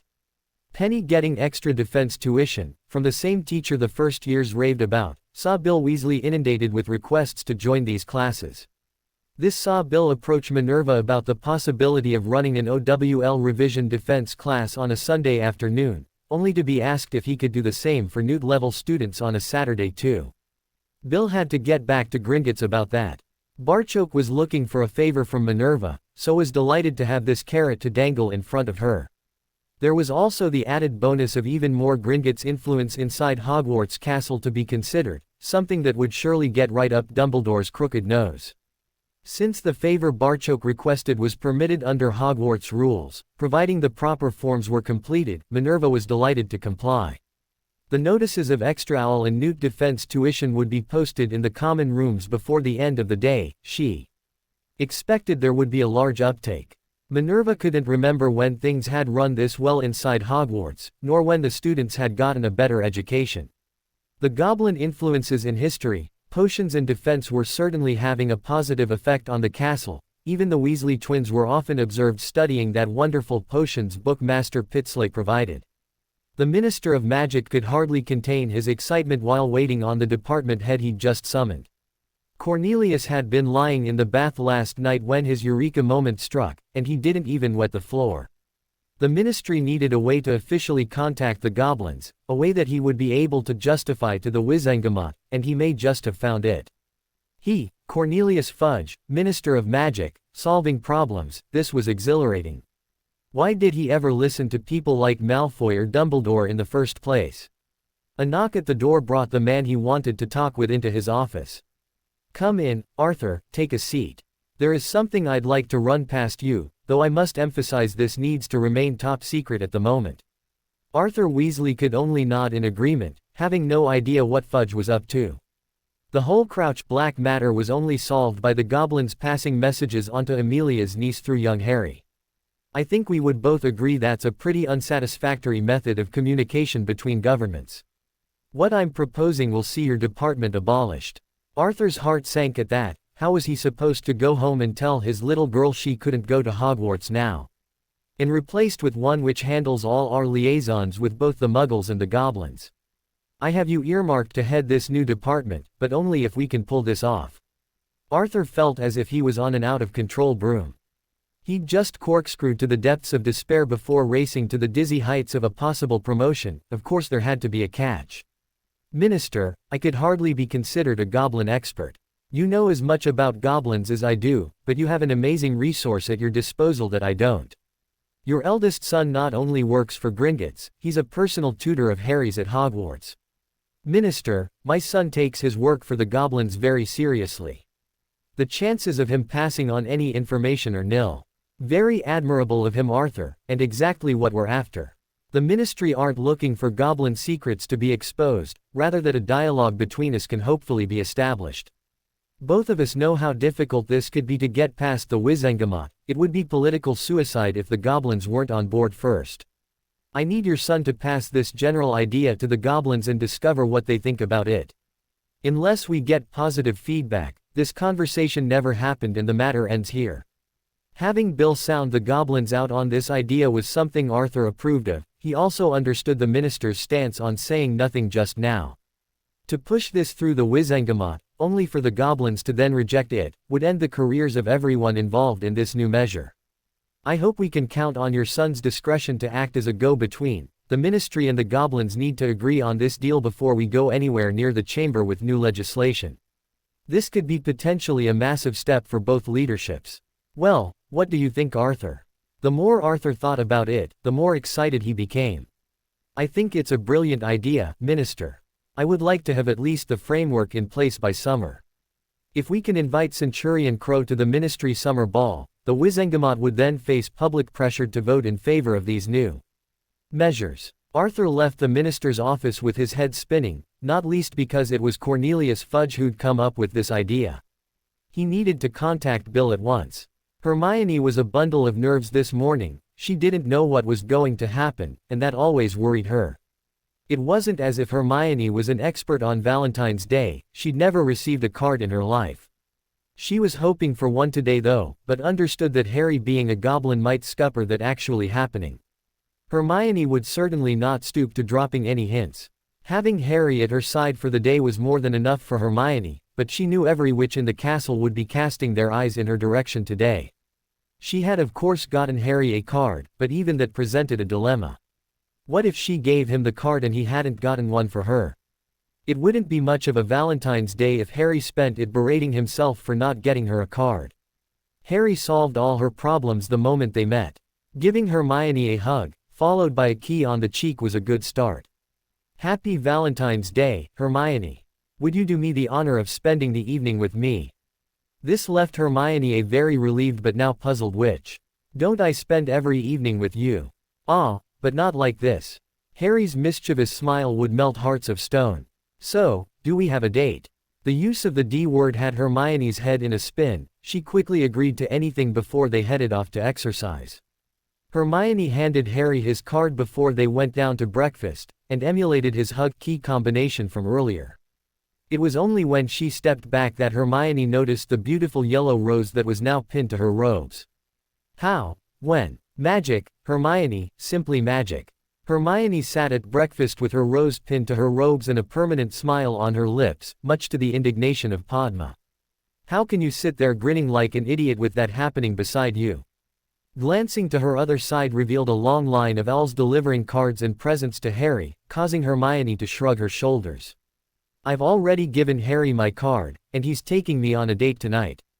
Date. Padma could have bitten her tongue off for saying that too loud, but Hermione didn't seem to mind. She just nodded her head in confirmation while her smile got wider. This would be enough to start tongues wagging, and that information would be all over the castle by the time breakfast finished. On Hermione's other side, Harry was amassing quite the collection of cards and chocolates. Someone's very popular today, looks like Honeydukes has been cleaned out. Help yourself, Roger, I'm not really a fan of chocolate. Why don't you start passing them around the table, let everyone enjoy them. This proved to be a popular decision as many hands made light work of Harry's haul. Padma had helped herself to a couple of chocolate frogs when a warning look from the boy they were sent to saw the amphibian-modeled confectionery disappear into her bag. The warning bell rang and it was time to head to potions. Harry's glance led Padma to believe they might be testing chocolate today. They were less than halfway through their potions lesson when the class was interrupted by a delegation. McGonagall, Flitwick and Dumbledore all appeared concerned. It was Phileas who took the lead. Excuse this intrusion, Master Pitsley, we needed to check on your students. Ravenclaws all over the castle have been acting peculiar, our first years though seem curiously unaffected. Could I have a bit more detail than peculiar, Master Flitwick? It doesn't give us much to go on. Phileas knew what reaction this news would bring, he still needed to say it. Though, it would seem a number of my house have been affected by potions that affect their emotions. We suspected some of the chocolates Centurion Crow received may have been tainted, but the entire first year uninfected would appear to dispute that. Almost all the first years were seen to help themselves to the free sweets. Phileas stopped because Padma placed her chocolate frogs on the bench, closely followed by Mandy, Morag, Terry, Michael and Anthony doing the same with their hordes of free chocolate. Hermione felt she needed to justify her lack of confectionery. My parents are dentists, we don't eat chocolate in our house. She didn't want to admit there were other things running through her mind while everyone else was helping themselves, namely her date with Harry. Mandy broke next. I saw Harry give Padma a warning look. She then put her chocolate in her bag. That was good enough for me, so I did the same, and then told Morag. The little Scot quickly volunteered that she'd passed the exact same advice on to the boys, though no one else was willing to take notice of her concerns. Terry spoke for all the first years. If Harry's being cautious about something, that's good enough for me. I could always eat them later. This left Minerva to ask the question Harry had known would be coming from the moment they entered the potions class. If you suspected something, Mr. Crow, why didn't you say so? This morning I received 14 separate gifts of sweets, the odds of at least one of them being tampered with were good. What was I supposed to do, Professor? You witnessed what happened over the betrothal refusal. Don't you think it would have been worse if I started having the gifts tested to see if I wasn't being slipped a potion? Duels have been fought over far less insulting behavior than that. The staff must have seen all those deliveries. Did it occur to any of you to check there was nothing harmful amongst it? None of the three could answer that, though Dumbledore of course had something to say. If you suspected in the least, you should not have let your housemates eat tainted chocolates. Supposing there was poison in some of those sweets. I assume there are wards in place to prevent that. It is after all your job to keep us safe, not mine. You were in the hall and did nothing. Do not come in here blaming me for your mistakes. I also assume the DMLE has been contacted. Dumbledore was once more on the defensive. For a school prank, don't be ridiculous. When the people who did this are found, they shall be punished with detentions and lost house points. This led Harry to shake his head in disappointment. Master Pitsley, what is the penalty for even attempting to poison a goblin with a love potion? Beheading. It was an enraged potions master who provided even more information. No one has ever been stupid enough to attempt poisoning a centurion with that filth. I would imagine their punishment would be even more severe. Minerva had her hand protectively at her throat.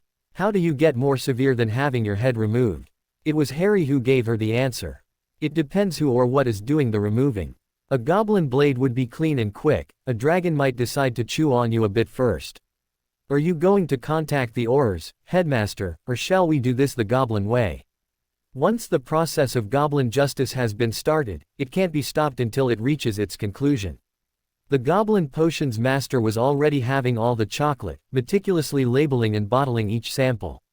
I will leave a set that can be examined by your own potions master, though I would expect the perpetrators of this to be easy to find. All we need look for are the witches being pursued by lovesick Ravenclaws. That would not necessarily be a marker of their guilt. As I mentioned before, we can't discount this being a prank. Harry removed some cards from his bag and began writing in the corner. These are the cards that came with the sweets. I've marked in the bottom corner what chocolate came with that card. The handwriting might match the girl who I was supposed to fall for. It was then his head of house broke the bad news. We think at least 3 separate girls were involved. There have been fights breaking out around the castle as suitors fought for their new love's attention. Classes have been cancelled for the rest of the day to allow the staff to deal with the situation. Professor Snape is currently brewing flushing potions for those affected. Not all of them are wizards. Harry immediately focused on McGonagall. Does this mean we can leave early? I think I really need to talk to my father about this. We plan to make an announcement at lunch. You're free after that. She then immediately turned her attention to the headmaster, preempting his objection. All the relevant parchment has been completed, headmaster, and this is within my remit. Master Pitsley handed Dumbledore a bag containing half the samples. I would advise you to get your Aurors here as soon as possible. If these samples result in a positive test, Barchoke will demand justice on those who attempted to poison his son. Students, I shall see you next week, assuming Centurion Crow is still attending Hogwarts. The 3 members of the senior staff accompanied the class back to the Great Hall. where bewildered students were milling about, wondering just what was going on. As Dumbledore left to contact the DMLE, it was McGonagall who took to the podium. She was greeted by silence as everyone wanted to know if the rumors were true. Students, it would seem some amongst you took the spirit of Valentine's Day to an unacceptable level. We are currently having samples of chocolate analyzed for the presence of love potions, and the headmaster is contacting the DMLE. There are some students already in the infirmary, and classes have been cancelled for the rest of the day to allow the staff to investigate this very serious matter. Normally, any announcement about cancelled classes would be greeted by cheering, not this time. Total, stunned silence. A silence that was broken by a single voice. "Professor, can I say something?" Harry was standing on the Ravenclaw bench, and asking for permission to speak. Minerva gave him that permission. "It looks like some of the sweets I was sent today may have had some form of love potions in them. Fortunately, I didn't eat any. If I had, the people who sent them would be facing goblin justice. For this crime, a guilty verdict carries a death penalty. Since this information wasn't known, and I didn't eat any of the sweets, the DMLE will deal with the incident, this time. Oh, that law also applies to friends of the Goblin Nation." This was also greeted with silence as Harry sat back down. McGonagall thought there was one more thing she needed to add. "One of the most important lessons you will learn while growing up is that our actions can have consequences.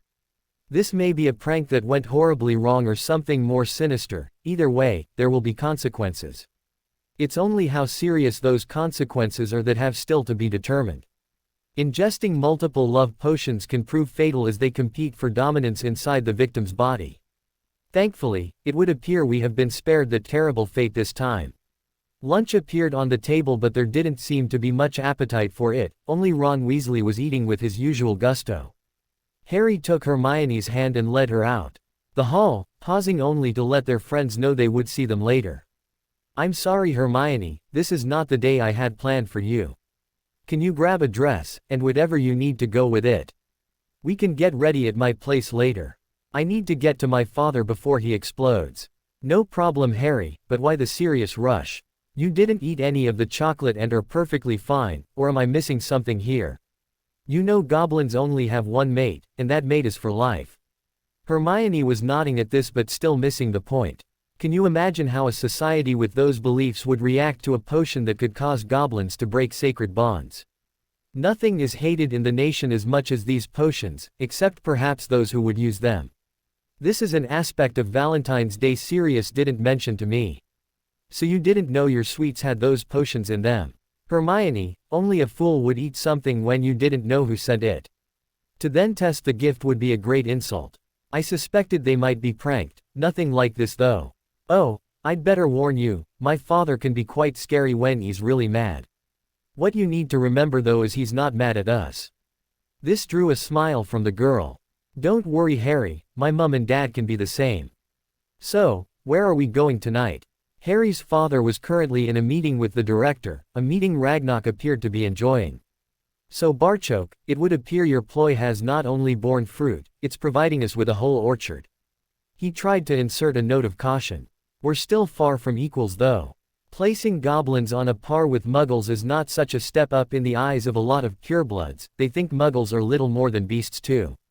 That may be true, and probably why the minister thinks he can get this passed through the Wizengamot. If he tries for too much in the one bite, both he and his policy will be thrown out. We need to tweak this policy so that it reaches a level that I can then take to the nation, without causing a revolt. Neither side were ever going to get all they wanted, what we need here is a middle ground that we can both accept, and sell to our subjects. Barchoke was also worried about the timescale involved here. Negotiations like this usually take years. This will alter treaties and laws. Is it feasible to even consider the timescale the minister is hinting at? The director couldn't help but let his grin show through. That all depends on whether the right people can be put in position, and what form these negotiations take. I intend to suggest Weasley as the ministry representative meets directly with a member of the nation. An ambassador, if you will. Looking at the director's grin actually widening, Barchoke had a bad feeling about this. That sounds fine, did you have someone in mind? The grin had become a chuckle. Why Ambassador Barchoke, can't you guess? Director, I am already very busy. I am just about to change that. Apart from the Potter account, all others will go to account managers of your choice, no more than one per manager though. I see your new duties taking up all your time for the next 6 years. That number was hugely significant, but Barchok wanted to ensure he was reading the correct interpretation into this clue. Director, why 6 years? By then you should be able to fulfill a goblin's lifelong ambition, and hand your duties over to your son. Ambassador Lord Harry James Potter has quite the ring to it, don't you think? He would represent the nation, yet be respected in both worlds, if his father can pull this off. Barchok was now kneeling before his leader in respect. He had no words to say what this represented for him, and his son. Weasley has our curse breaker to rely on for information about us. Make sure he knows to comply with his father's wishes. You have your own son, off learning the ways of wizards. You also have Miss Granger, friend to the nation and an invaluable source for all things Muggle. I can't think of the last time I felt so positive about the future of our nation. The kneeling goblin finally found his voice. Director, you have my vow that this venture will not fail due to any lack of effort or guile on my part. As you yourself said, this would see me fulfill an ambition I thought was merely an impossible dream. I know my friend, and it would be well deserved. Let's keep your supposed successor's identity a secret for now. We can let it slip to Weasley if the negotiations falter. I'm hoping to keep that news to ourselves, and use it to wring more concessions out them later. With the prospect of their boy who lived accepting his lordship, your son shall be our ace in the hole once more. What of my son, can I tell him? I don't like keeping secrets that concern him. This is not a secret, yet. Until you become ambassador, there is no secret to keep. Once you have achieved that feat, you may of course tell your son. As he gets older, he will need different training to cope with this new role we both want for him. I am delighted you have already started his tuition with Lord Black. Between that, Hogwarts and his involvement with the Grangers, our young centurion should have a good grounding to undertake this most difficult of roles. Barchok could agree to that. Until the deal was done, there was no job for Harry to aim for. What of the Dark One? His disposal still remains one of our nation's top priorities. We cannot put our lives on hold, however, waiting on him gracing us with an appearance. You have my promise that when he does, everything we have will stand beside your son in his efforts to finish this once and for all. We want a respectful peace between our nation and all others. He will destroy peace in everyone who doesn't bow before him. The Dark One must be destroyed for all our sakes. It was a relieved Harry who discovered his father in an incredibly good mood. He almost hated spoiling it with his news. Harry also discovered just how powerful the charm of Rowena Ravenclaw's really was. Hermione, blushing like a beetroot at his father's string of obscenities, indicated she still understood the goblin language. Father. Hermione probably doesn't know what a clavert is, far less that it has a puzzle that should be transferred to these witches. This allowed an enraged Barchok to regain control. That was no language to use in front of a young female. I apologize, Hermione. I hope my son has explained why we despise these potions so much. Yes, sir. Had I been forced to watch Harry keying one of those witches, I would probably have agreed with your hag comment too. Harry tried to get his point across. Madam Bones will deal with it. You told me yourself she was a fair-minded witch. Sirius can handle anything else that comes up over this. The whole school now knows our views on these potions. Let them deal with it this time. His father also knew the incident would give them a little more leverage in their dealings with the ministry. Something like this would not remain out of the prophet. Very well, but there will be a condition. If this is just the actions of some silly witches, the ministry can deal with it. If we find others behind this, Gringotts may take action against those individuals. Publicly locking down the Malfoy vaults made a lot of purebloods sit up and take notice. Locking down a vault would be the minimum punishment for attempting to use one of these potions on a centurion. Knowing this was as good as he was going to get, and better than he had hoped for, Harry quickly conceded that condition. Now all he had to do was contact Sirius about their change in plans. Hermione was sitting staring at the mirror, and wishing her mum was here.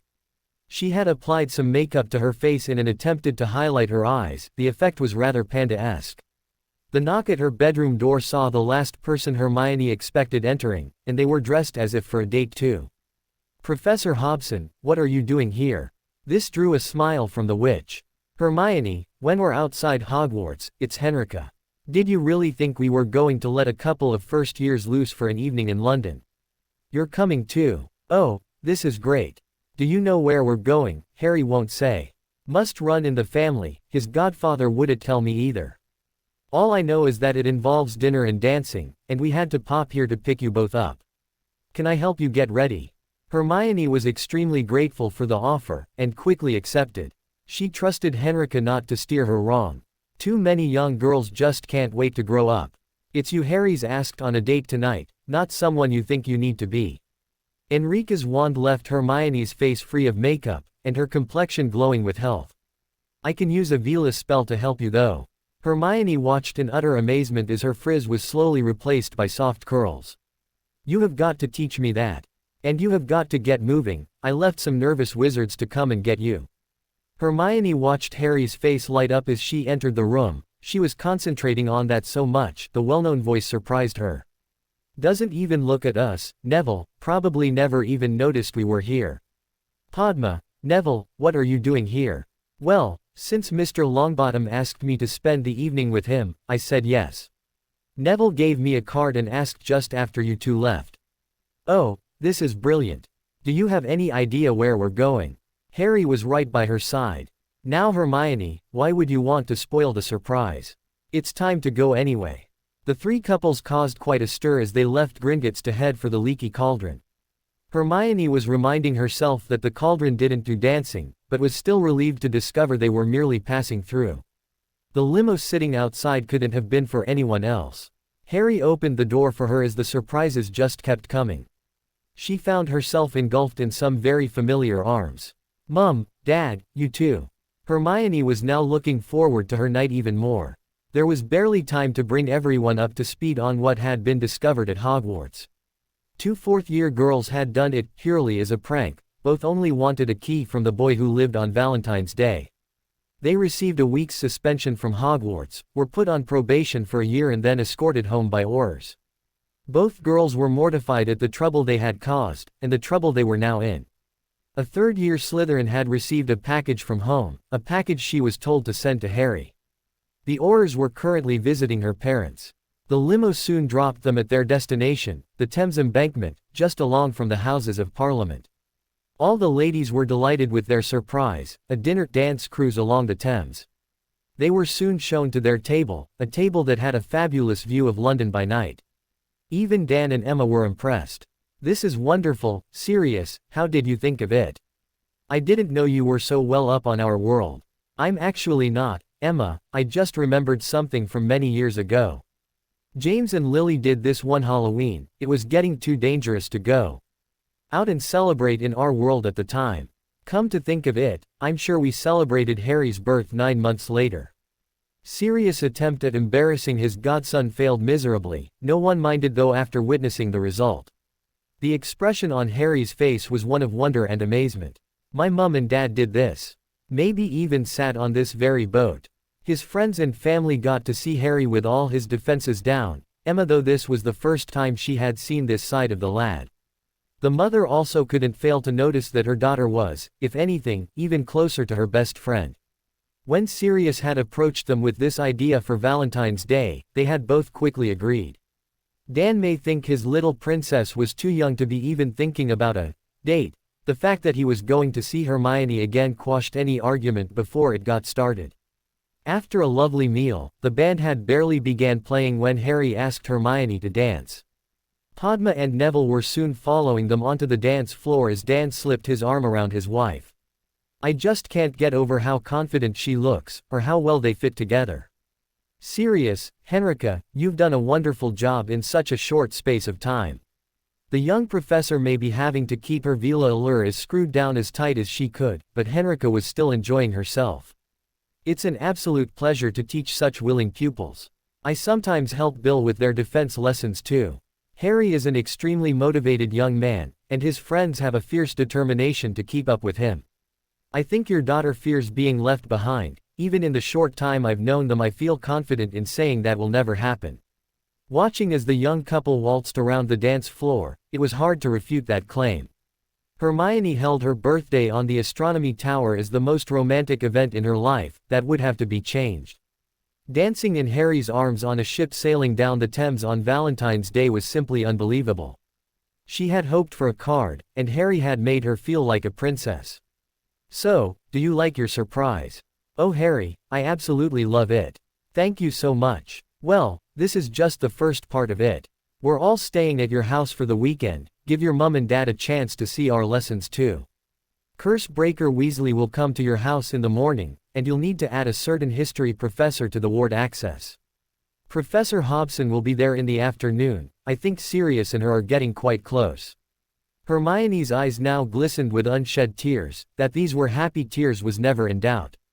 She had something that was bothering her though, and for once just blurted it out. Why are you so good to me, Harry? This drew a smile and an easy answer from the boy in question. Because you're my best friend. That earned Harry a rather chaste peck on the lips, leaving both of them happily blushing. Henrika was again having the unusual experience of dancing with someone and not having their full attention. At least this time she was sure it was not through lack of interest on her dance partner's part. Harry's fine, Sirius. If anything, it should be Dan Granger keeping his eye on them. I just want the night to be perfect for them. I wasn't around when he was younger and then, first thing he asks me to do when I'm back, Hermione gets jumped in the corridor. Sirius, please listen to me. Harry will love his godfather tomorrow, no matter what, just as you will him. That's the way these things work. A few days out of the castle will probably suit them down to the ground, given what happened in Hogwarts today. Now, I thought this was a date, or did you lure me here under false pretenses? Sirius realized this woman deserved nothing less than his full attention. Oh, this is most certainly a date, Miss Hobson, a date I have been looking forward to. Dan Granger was practically shitting himself with fright. He hardly noticed that his wife's fingers were almost touching bone as Emma gripped his arm for support. They were both standing there watching their only daughter fighting for her life, at least that's what it looked like to them. Bill and Harry had set down some special stones that would stop any magic escaping, and both parents had been excited to see the kids training. That excitement soon turned to terror. The tickling hex Hermione had used on Dan had in no way prepared the young witch's Muggle parents for magical displays of this nature. 3 of them were currently attacking Harry, who strangely appeared to be holding his own. When a red beam of light managed to hit Neville and drop him to the ground, Emma's scream was loud and piercing. This caught Hermione's attention, and Harry used the distraction to put her out the fight too. Padma didn't last long after that. Only after Harry began reviving his downed friends did the parents recover their power of thought and speech. What the hell was that? Dan's question demand was fired off as powerfully as any curse, and targeted directly at Bill. Twice a week, these 4 take their normal defense lessons with their friends. At the weekend, I'm training Harry so he can hopefully survive a fight with Voldemort or his Death Eaters. The other 3 wanted to be part of those lessons and are plugging on gamely. Harry buying them dueling robes has enabled us to step up the severity of curses quite a bit, though all 3 were just hit on unprotected parts of their bodies by stunners. A stunner will put you out of a fight until someone applies the counter curse, or it will eventually wear off. By this point they had been joined by the 4 kids. Emma was hugging and inspecting Hermione for damage at the same time. Mom, I'm fine. We do this every week. What did you think extra defense training was? Bill wanted his lesson back on track. Okay, where did we go wrong? We weren't fighting on a flat floor. I stumbled and Harry nailed me. Good point, Neville. We'll work on that next week. I'm sure the room could provide us with different terrains. Next, Hermione had her head down. Mum's scream distracted me. That was all Harry needed. Bill had drummed into them that they needed to be honest here. It was vital that they learned from their mistakes. Padma was certainly honest in her assessment of what happened next. I just couldn't handle Harry on my own, and he certainly never gave me a chance to revive any of these 2. This received an understanding nod from their tutor. Anything to add, Harry? They're still sticking together too much, playing safety in numbers. Neville mentioned terrain yet none of them used it. Anyone getting behind that tree would have been murder to take out. All good points. Remember, the best way not to be hit is not to be there. Hiding behind a solid object would certainly be high on the list too. Now, let's practice our shield drills. There was no grumpiness or beeping as they split into two pairs, with one shielding while the other fired curses at it. They then swapped when it was their partner's turn to shield. Bill had a very concerned father on his hands. This looks like combat training. I don't know that I'm happy about my daughter learning this. As I said, Dan, my remit from Gringotts is to train Harry. The other three specifically asked to be involved. I know I'm pushing them, but again, that's my job here. If you want Hermione out of these lessons, then there's nothing I can do about that. One thing's for sure though, you get to tell her. While every bit as concerned as her husband, Emma wasn't certain if they should go that far. Can you give us some idea of what level the kids are at? This is all new to us and it may not be as dangerous as it looks to the uninitiated. That was a fair question, one that Bill had to put a bit of thought into answering. They've been getting at least an extra 6 hours of defense tuition every weekend for about 6 months now. We're not working through textbooks or doing any written work at all. Their time is spent purely on the practical application of defense. In terms of magically dueling, I would put them ahead of my twin brothers, and they're in 3rd year. This shocked Emma. They're really that far ahead. In the practical side, yes. I really have to wait until they are a bit older before teaching them more powerful spells. This is more about building up their magical power levels until they get older. These shield drills help with that. None of the other first years can cast a shield, or a stunner. This actually made sense to both parents. Can I assume that's why you're trying to instill tactical awareness into them now? So that as they mature, they will already have that in their minds. To be honest, Dan, Harry's been raised to be tactically aware. It's something he does now without thinking. It will take a few years to get the others anywhere near that level, but they're already far ahead of their peers. He then stopped the drills before they started flagging. It was now time for some fun. Okay, take 5 while I set up some target practice. Let's see if we can knock the reigning champion off his lofty perch. Bill then removed what appeared at first to be a couple of dolls from his bag, only for them to grow to about 5 foot in height. These mannequins were then animated to quickly but randomly move around the garden. The kids held a quick rock, paper, scissors tournament to decide the order they would compete in. Padma was up first. When Bill gave the command to start, she began unleashing curses at the pair of targets. With her 3 friends shouting encouragement, Padma had soon completed the task. Bill was explaining to the Grangers just what was happening here. These training dummies will move randomly until they receive 5 spell hits. They will then stop for 10 seconds. They have to get both dummies stopped at the same time to complete their task.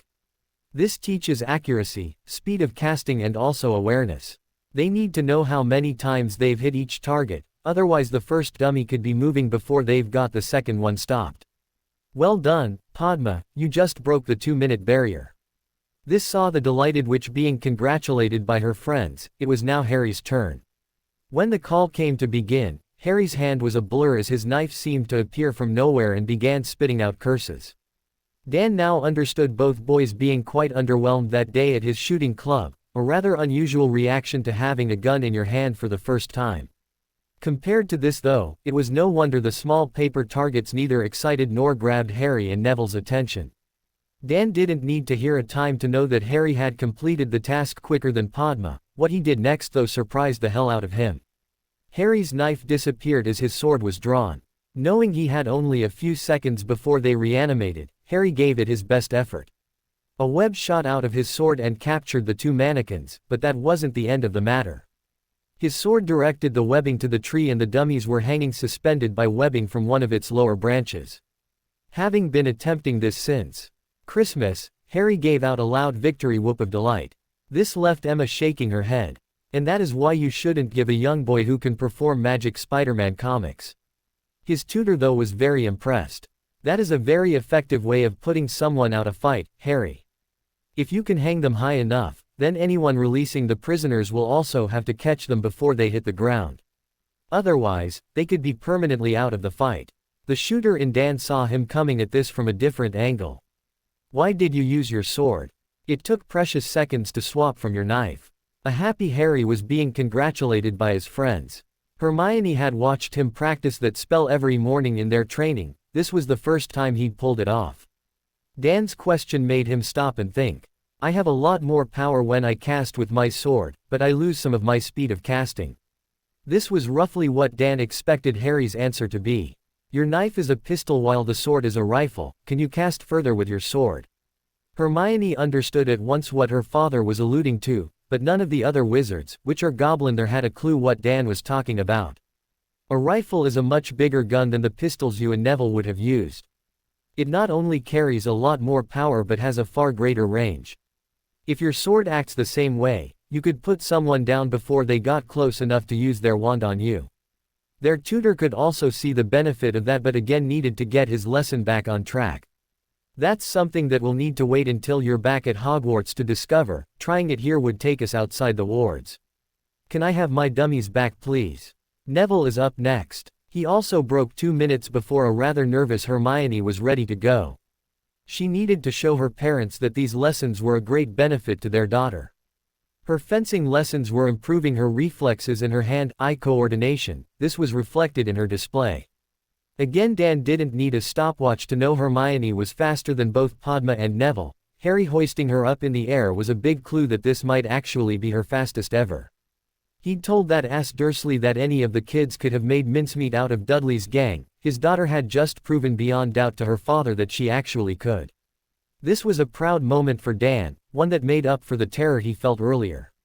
They'd just been given a demonstration of how much these lessons were helping Hermione. They would be foolish to stop them now. The fact that Dan didn't have to tell Hermione that her father was stopping these lessons played no part in his decision, or so he told himself. Nothing had prepared Vernon for the terror he was currently feeling. Waking up to the sound of your wife screaming and the distant wail of sirens getting closer was not how he imagined his Saturday morning kicking off when going to bed last night. Then again, last night his bedroom had 4 walls, it currently had only 3. It was hard to tell from where he and Petunia were now pressed for safety against the back wall of their bedroom, but it appeared as if the Dursleys' home had acquired a vertical mine shaft where the front garden used to be. That same mine shaft also appeared to have swallowed the front wall of the house. Thank goodness Dudley's bedroom was at the back. Their driveway was gone too, as was their car that Vernon had proudly parked there yesterday. The "For Sale" sign with the red "Sold" sticker was still prominently standing in a small untouched corner of their property, its wooden post anchored into the only patch of front garden they had left. This sign though accounted for a good proportion of Vernon's terror. Without any question, the proposed sale of their house would immediately fall into an even deeper black hole than the one currently in front of them, as would their move to a new home. There was also little doubt in Vernon's mind that their various insurance policies wouldn't cover this catastrophe, just like there would be no records of any mine shafts ever existing in this area. The insurance companies would shrug their shoulders and put it down to an act of God. Vernon knew better. This was no act of God, more likely an act of goblins, an act that could financially ruin the Dursleys. Emma had lunch ready but Bill found himself having to expand the Grangers' dining room table to accommodate everyone who was going to be eating there. Barchoke had arrived with Sirius and Henrika, making 10 for lunch. Bill was also staying since Minerva had sent him an owl cancelling this weekend's extra defense tutorials. With 11 Ravenclaws having to spend the night in the infirmary, the deputy headmistress really had no other choice. This though would save Bill a trip back to Gringotts. He needed to discover what information about this incident Barchoke wanted him to pass on to his father. The curse breaker managed to keep his smile in place when talking with Sirius, even though the wizard now had Henrika by his side. Bill felt like cursing himself for having a clear opportunity with the beautiful witch but had pondered and deliberated with himself about making any move in that direction. It would seem Sirius wasn't suffering from the same problem. He had to be philosophical about the situation though, the timing wasn't right for him. He'd just been handed what Bill considered to be easily the most important task of his life, only to then meet the most beautiful witch he'd ever laid eyes on. That Gringotts had then given him another task that was as equally important as the first, and concerned his family too, left Bill thinking this was probably for the best. Henrika Hobson was a witch who would demand the full attention of any prospective suitor, and he simply wasn't in a position to give that amount of attention to anyone at the moment. The next few years of his life could help redefine the future of magical Britain. What was a possible romance in comparison to that? This outlook may have helped him deal with the current situation. It didn't stop Bill silently promising himself that next time he wouldn't hold back. The only problem he could foresee with that promise was where to find another witch like Henrika Hobson. Barchok had seized the chance to have lunch with Harry and his friends.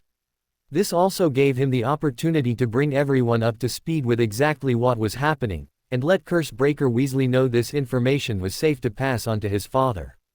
My sources are keeping me well informed about this situation. Apparently the minister exploded when he heard the news. He and Madame Bones are heading to Hogwarts today, probably another reason those extra defense lessons were cancelled. The wily goblin had no intention of mentioning that Amelia Bones had actually sent him an owl with all the pertinent information to this case. Since it was his son that was the supposed victim, Amelia had decided to treat Barchok the same as any other parent with a child at Hogwarts. This more than anything convinced the goblin he was right to listen to Harry and let the ministry deal with the matter. The Aurors reported that both sets of parents promised further retribution to their daughters, each of the fathers expressing their horror that these potions were so readily available. The impression given though was that they were both more worried about these potions being used on their girls. You can expect some apologies by all soon. Both Granger parents were delighted, not to mention relieved, that Hermione had such good friends. Anyone attempting to use these abominations on Hermione, or Padma, would find Harry and Neville standing in their way. Neither lad was likely to show anyone trying to potion the girls any mercy. Dan was positive one of Harry's razor-sharp blades would be used on any wizard trying to drug Hermione. The Slytherin girl's parents denied sending any note or sweets. She of course had long since destroyed the incriminating parchment. The Hogwarts potion master is of the opinion this potion is well beyond the girl's brewing abilities. Master Pitsley has analyzed his samples and agreed. The prank potions were nothing more than infatuation strength. They would have worked well enough to have Harry here more than willing to key them. The other one would have seen him professing undying love and offering to run away together. Not something a third-year student could possibly brew, or should have access to. Gringotts are already considering action against the family, only awaiting the end of the ministry's investigation before imposing any restrictions. There was one thing about this entire situation that bothered Emma. We have wards on our home precisely to stop anyone sending something like that here. Are you saying Hogwarts doesn't have this protection? It was actually Bill who answered Emma's question. I've seen the ward scheme for this house. I needed to know what the wards would take for our lesson this morning. Along with the Pottle property, it's some of Gringotts' best work outside of the bank. Invisibility cloaks, animagus forms, all the same to these wards. If Hermione doesn't add your name then no witch or wizard is getting past them. This saw Harry blushing, and even Barchok sit with his head down. Emma had no intention of letting that continue. I would like to thank you both for helping protect this family. The more I learn of the magical world, the more I appreciate what you've done for us. Seeing his godson's embarrassment caused Sirius to act. I thought you four all earned outstandings for your behavior last night. Today, we're going to be looking more into the origins of Wizarding Society, and where all this formal code of conduct evolved from. Even today, not knowing the accepted and proper way to conduct yourself could see you facing a duel. This drew Barchok back into the conversation. Goblin society is similar in that respect. Duels are discouraged as ways of settling disputes, but sometimes there is no other alternative. A formal duel now needs the director's permission before it can take place. If the challenge is more to do with greed than honor, one or both parties could lose their heads before reaching the dueling pit. Well, I agree with Sirius. I thought you all conducted yourselves in a manner fitting for young lords and ladies. What Dan wasn't saying was that he had to choke back his laughter when Harry asked his permission to dance with Emma. Seeing the looks he was getting from the two ladies in his life inspired him to come up with a good answer. His reply of, "Only if I get to dance with your beautiful date," won Daniel Granger smiles all round, and certainly helped make his evening more enjoyable. Now they were going to spend the afternoon discovering just what their daughter and her friends were learning each weekend. Both parents hoped it would be a lot less violent than this morning's lesson.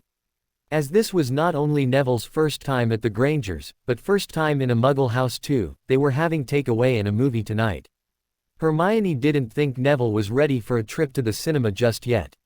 Sirius mentioning that today's lesson would also touch on formal courtship behavior focused everyone's attention back on the lesson for this afternoon, just as the Marauder knew it would. The minister's attention was focused on the Hogwarts headmaster, and Cornelius was not liking what he was hearing. You had fights breaking out around the castle, a dozen or so students had to spend the night in the infirmary, and it was only by sheer dumb luck Hogwarts avoided fatalities. You then have the nerve to stand there and try to pass this whole incident off as a harmless prank. I'm beginning to think you're spending far too much time sitting in this room and talking to a bunch of dead headmasters, Albus, rather than seeing what is really going on in your school.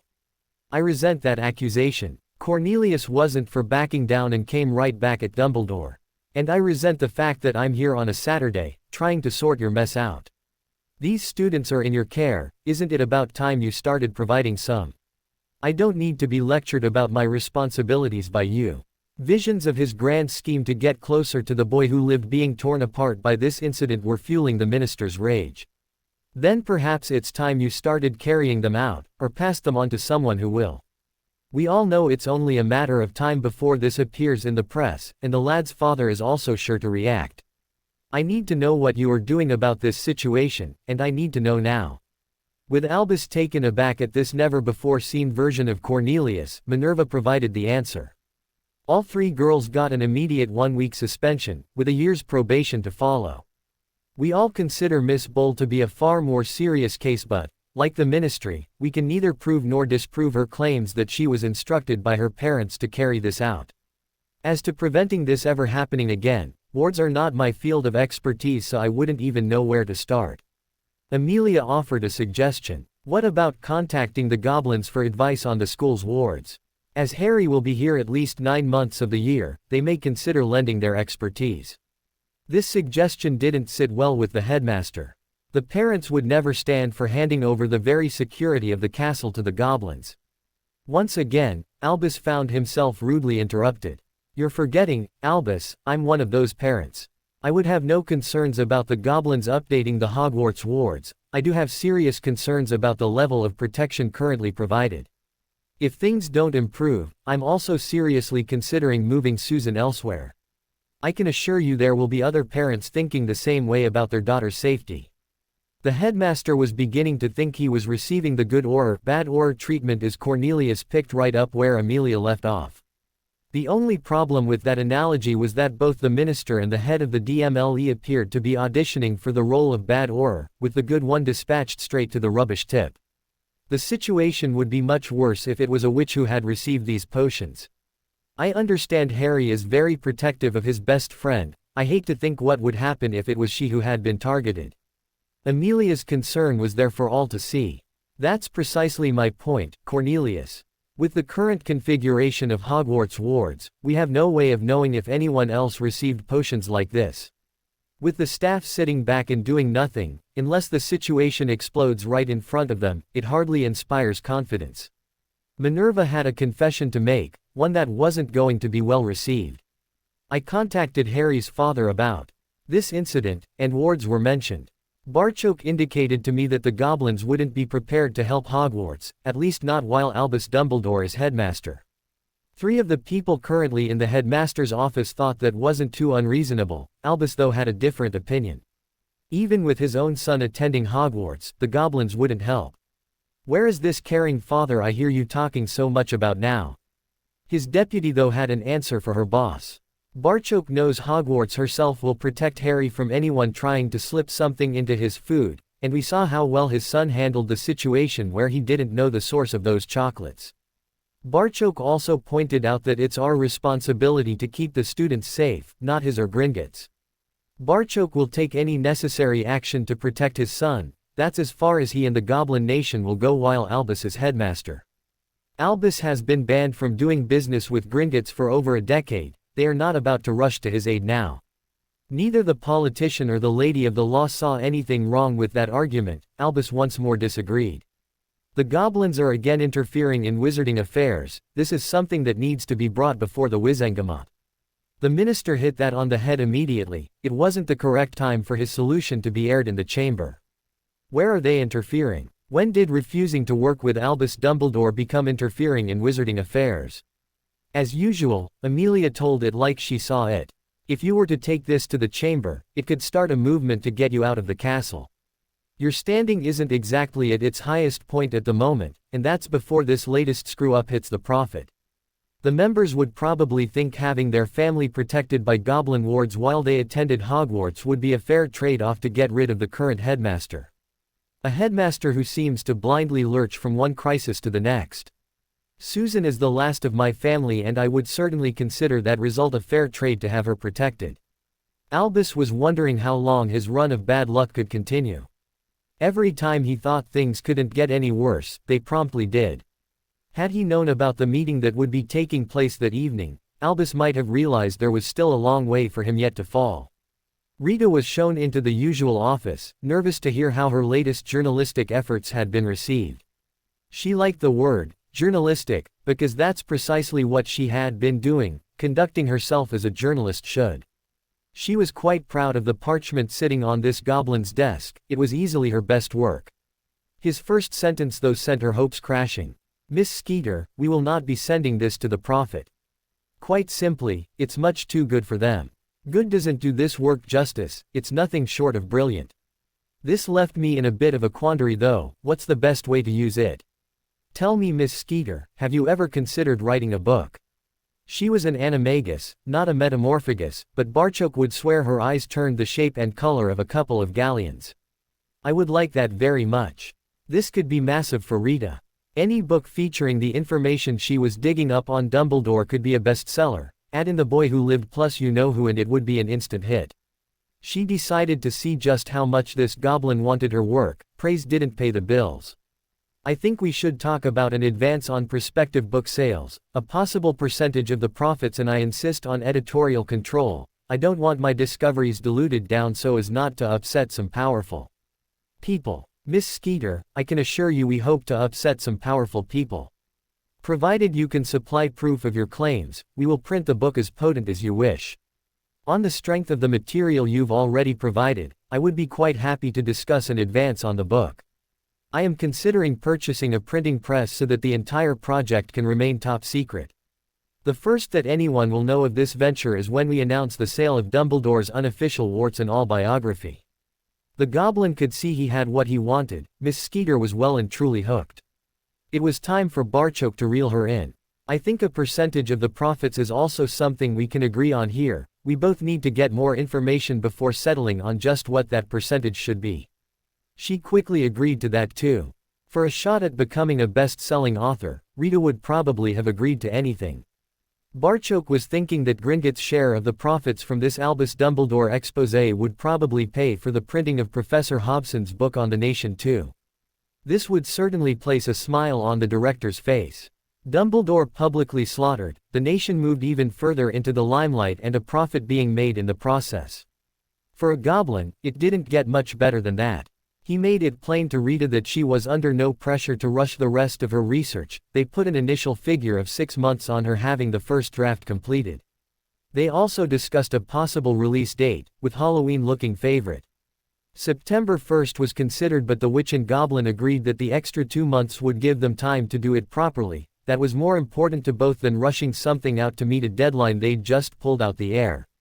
Rita left Gringotts with a spring in her step. Life was looking good for the sacked reporter and she couldn't wait to see people eating their words. If it wasn't that the prophet was the biggest source of free advertising, she wouldn't even give the backstabbing bastards an interview when her book was released. That didn't mean she wasn't going to string them along though, she would soon have the prophet begging her to come back. Harry was unsure of his welcome as he approached the Ravenclaw table for breakfast. After returning on Monday morning, he needn't have worried. Any grumblings in the house had been quickly settled at dinner last night by 3 first-year witches, each pointing out they had told their fellow Ravenclaws not to eat the chocolate. They were also greeted by the sight of a contrite Cho Chang, whose apology to the group of friends felt a lot more genuine than the one she'd offered up to Hermione.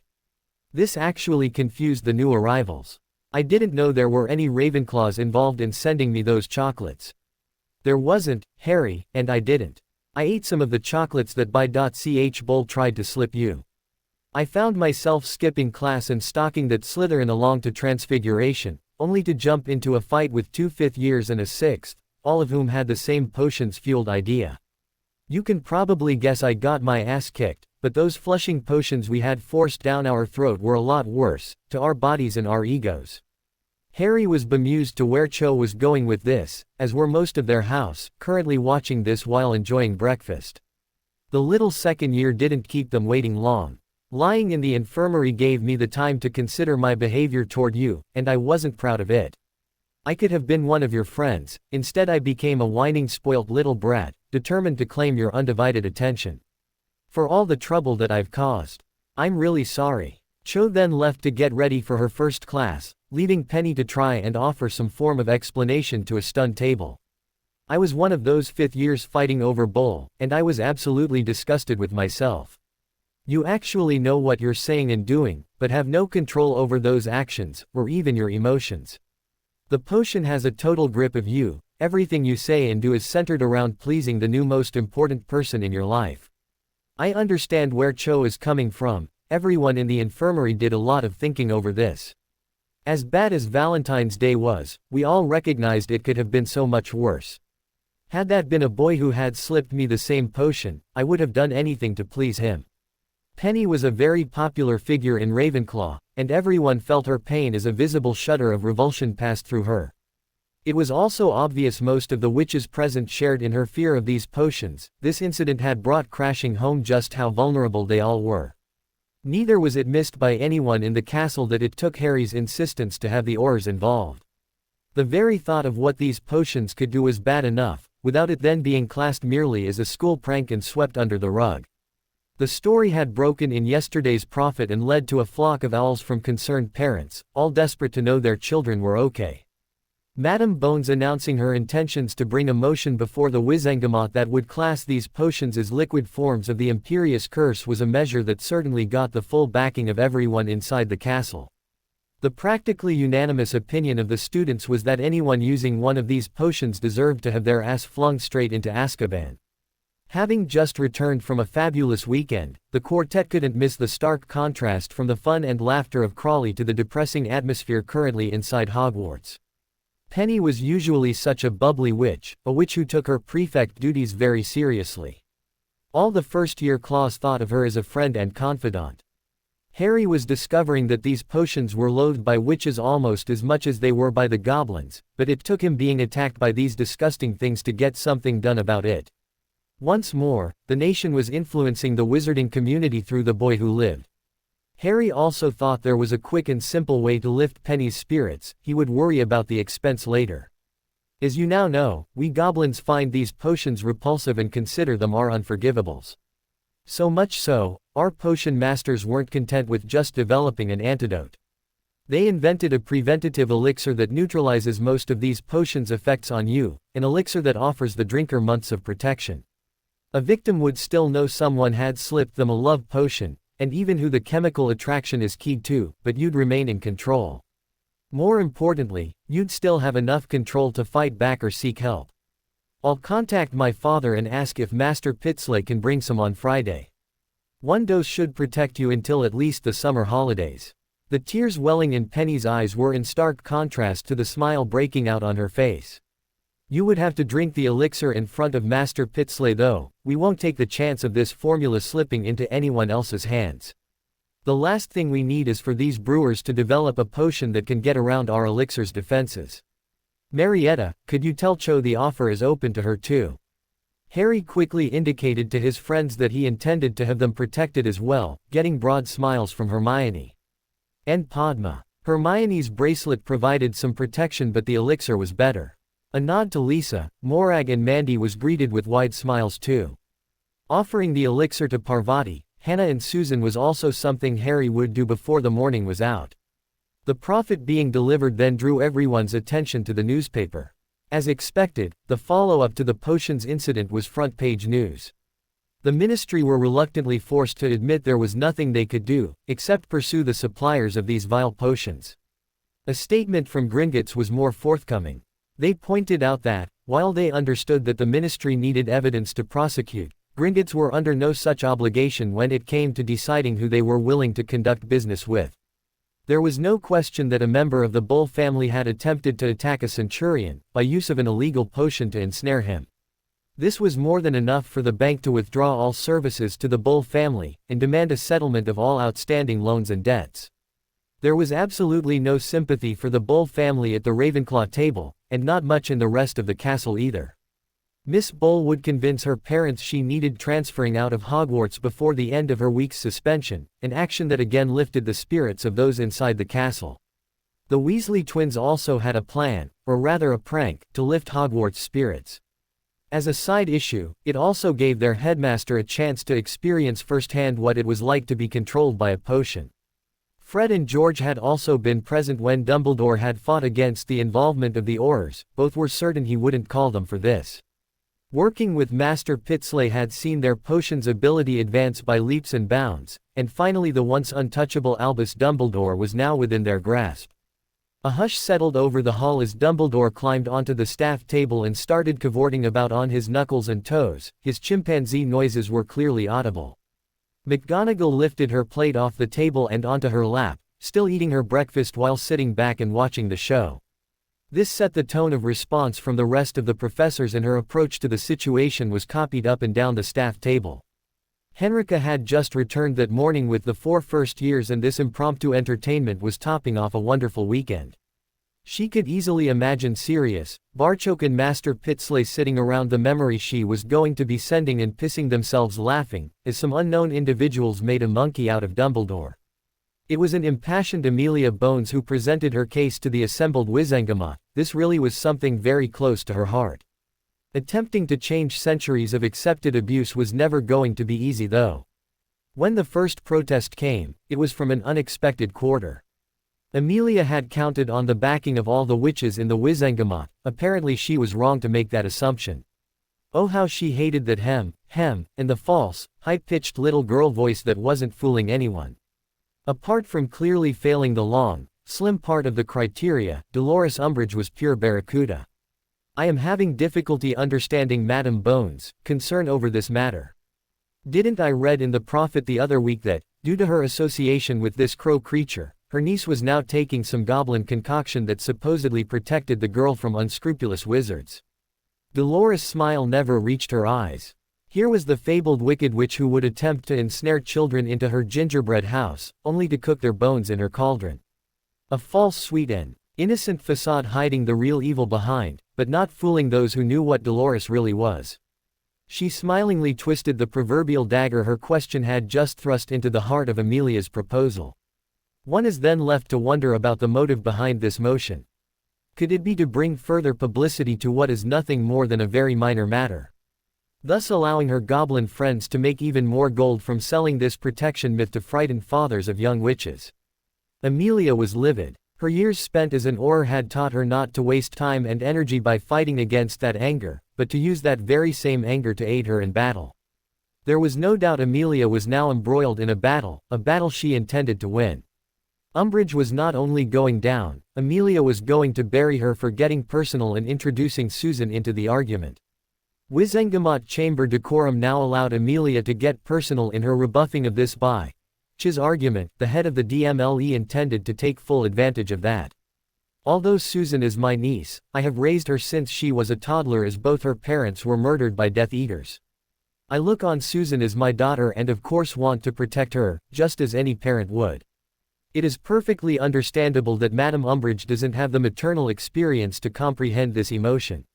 Amelia had a lot more to say, taking Dolores' deliberately misconstrued supposition apart a piece at a time. She is also badly misinformed about the goblin elixir that now protects my niece's virtue and honor. At no point did gold change hands between myself and the goblins over this matter, nor were the other young witches currently using this elixir asked for any form of payment.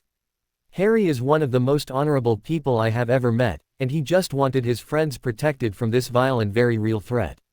I for one sleep better at night knowing Susan has this protection, and such a good friend looking out for her. Stick that in your pipe and smoke it, ch. Amelia though wasn't finished, not by a long shot.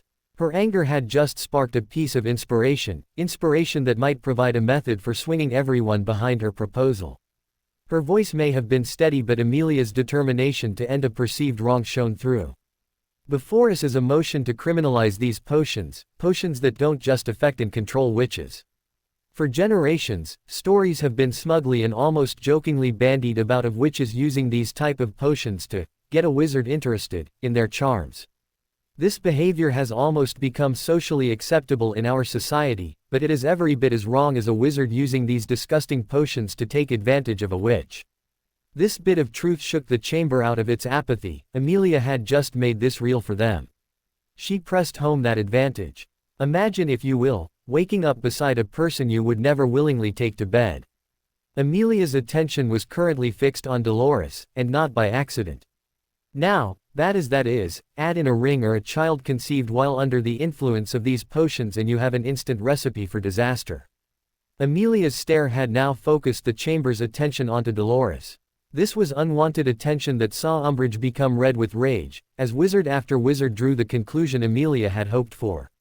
The only way a wizard would ever end up in bed with Dolores Umbridge was under the influence of a massive amount of alcohol, or one of these potions. While waking up with a hangover beside Umbridge may be a vomit-inducing scenario, at least they would have the knowledge they must have been far too drunk to have gotten up to anything. These potions were an entirely different matter. Amelia's victory was never in doubt after that, with a discussion on a sliding scale of severity actually taking place before the vote was cast. The final ballot handed a landslide victory to the head of the DMLE, and it would now be illegal to brew, posses and especially use a love potion in Britain. Cornelius had the delighted head of the DMLE in his office for a celebratory drink, and couldn't help but wonder why he hadn't listened to Amelia's counsel more often. This decision today would certainly assist his plans to bring the goblins closer, and he was now certain Amelia would be a great team member to have on his side to help see those plans realized. I would like to offer my personal congratulations on your victory today. You spearheaded that brilliantly through an originally apathetic chamber. I was wondering if you would like the same challenge for a cause that I've been working on. This time though, the chamber might be downright hostile.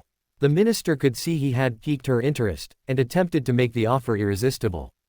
What I need from you though is a promise of secrecy, until I'm ready to introduce this to the chamber. Even if you oppose the idea, which I obviously don't think you will, I must still have your promise.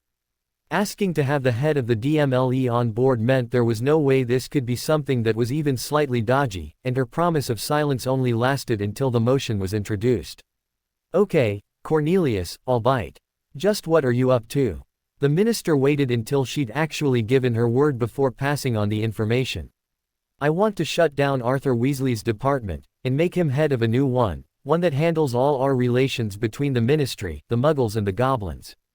As Amelia was mentally running through the ramifications of that, she held her glass out for a refill. She took a sip before coming up with questions that got right to the heart of the matter.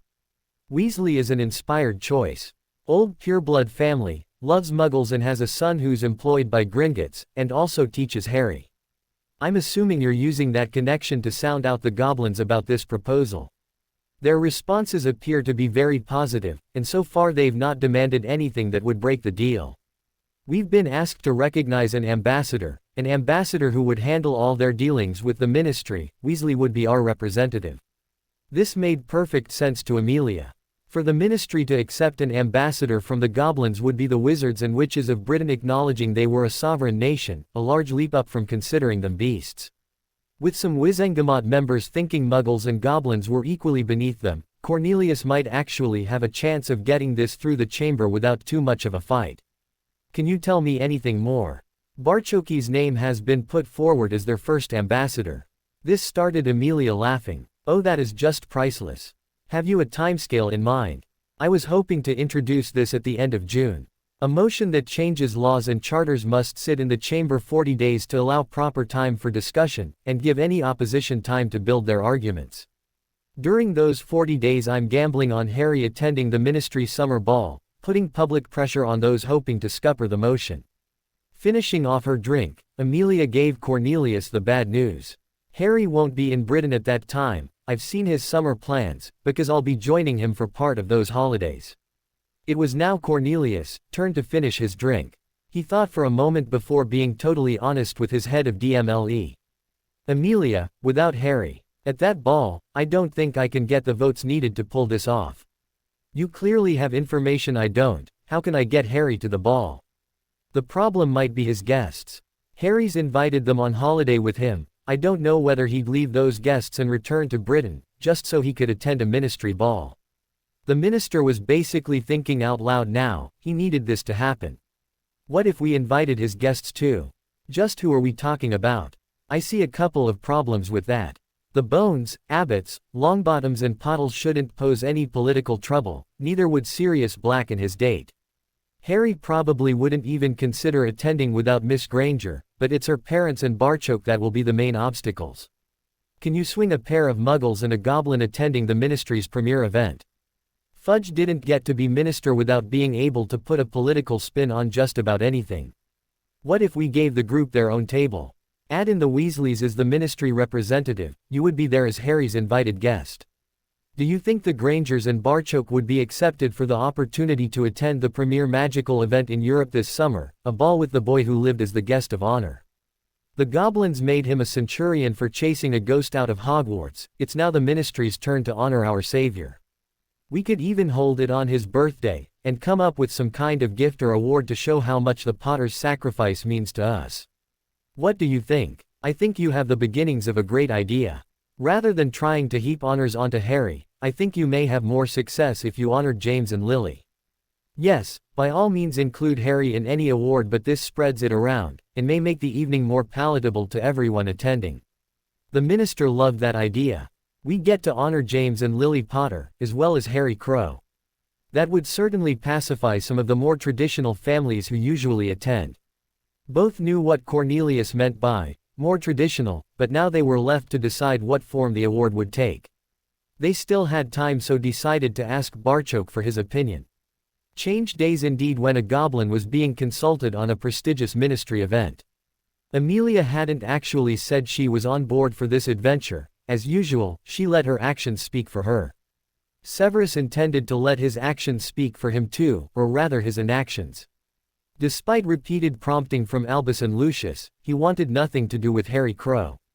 Severus had no intention of going anywhere near the lad. Painful things seemed to happen to those antagonists who got too close to Centurion Crow. Albus and Lucius being two prime examples. He understood Albus' fear, it was hard not to. The headmaster ensured Severus knew the history of Tom Riddle, and Crow was so far ahead of where that future Dark Lord had reached at the same age it was terrifying Albus. Harry had political influence and financial power that a young Tom couldn't even dream about, and that was without taking into account the whole Hogwarts champion and a centurion to boot. If Tom Riddle had those same advantages when he'd set foot inside the castle, Severus had not one shred of doubt Britain would now be ruled by Lord Voldemort.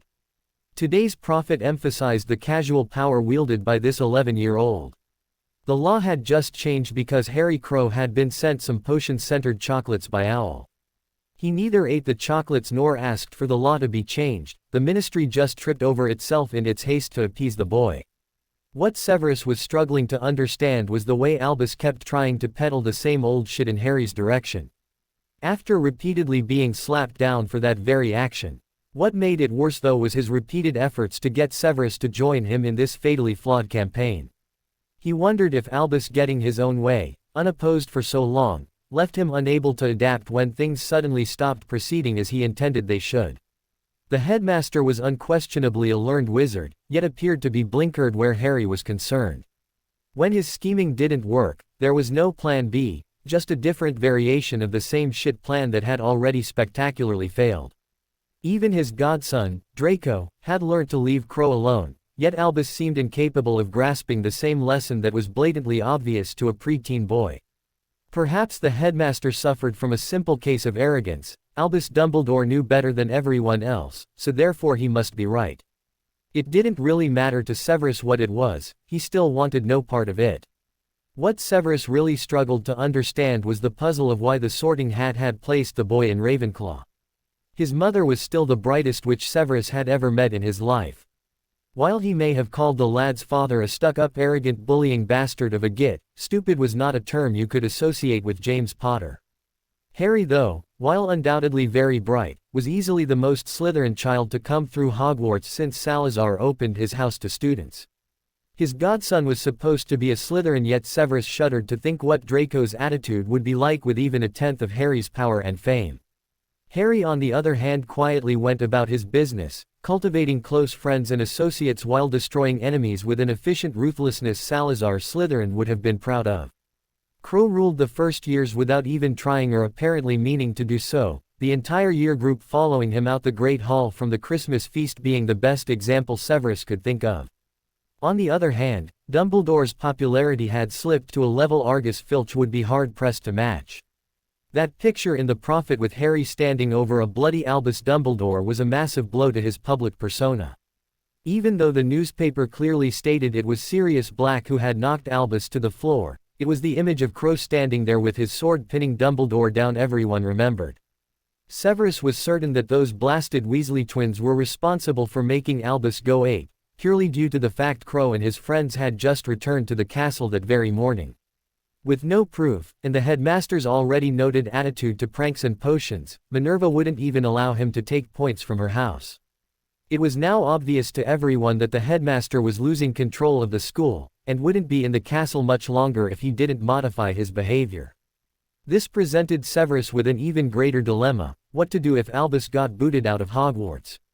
There existed an uneasy state of détente between himself and Crow at the moment, that would swiftly switch to all-out war should the lad ever discover the part one Severus Snape played in the Potter's demise.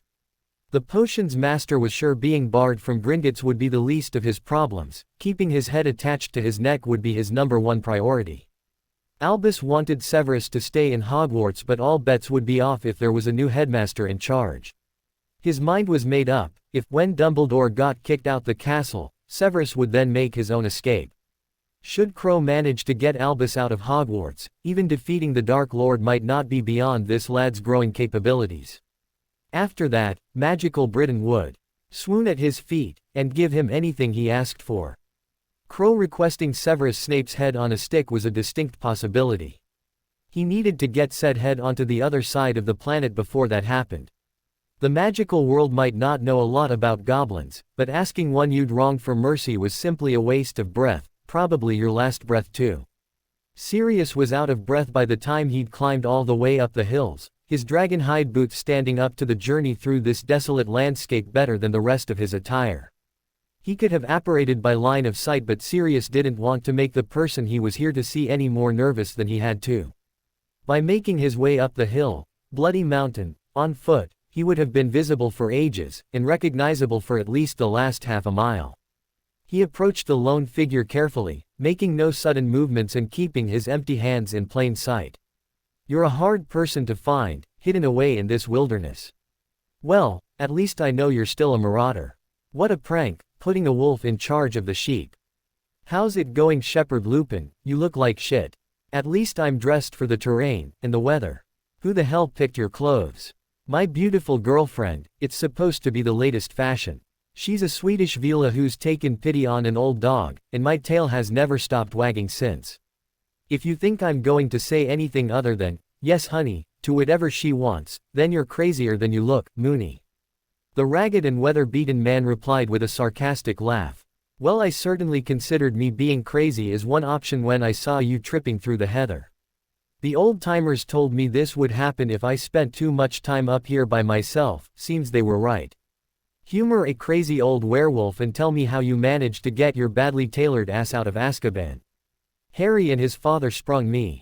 Remus now had an angry look in his eyes, and a wand in his hand.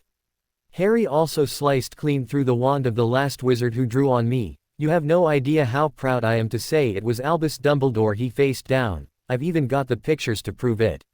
He could see this wasn't helping his friend understand, so got serious. "Sorry Moony, I should have said Harry's adopted father. I know better than anyone James and Lily are dead, but I wasn't the secret keeper. I still blame myself for their deaths though, convincing them to swap to Peter was just stupid. Rat bastard led his master straight to them. He's still out there, Remus, but I had to promise Harry's father I wouldn't go chasing after him. I was told in no uncertain terms that Harry needs his godfather in his life, he also needs his Uncle Moony.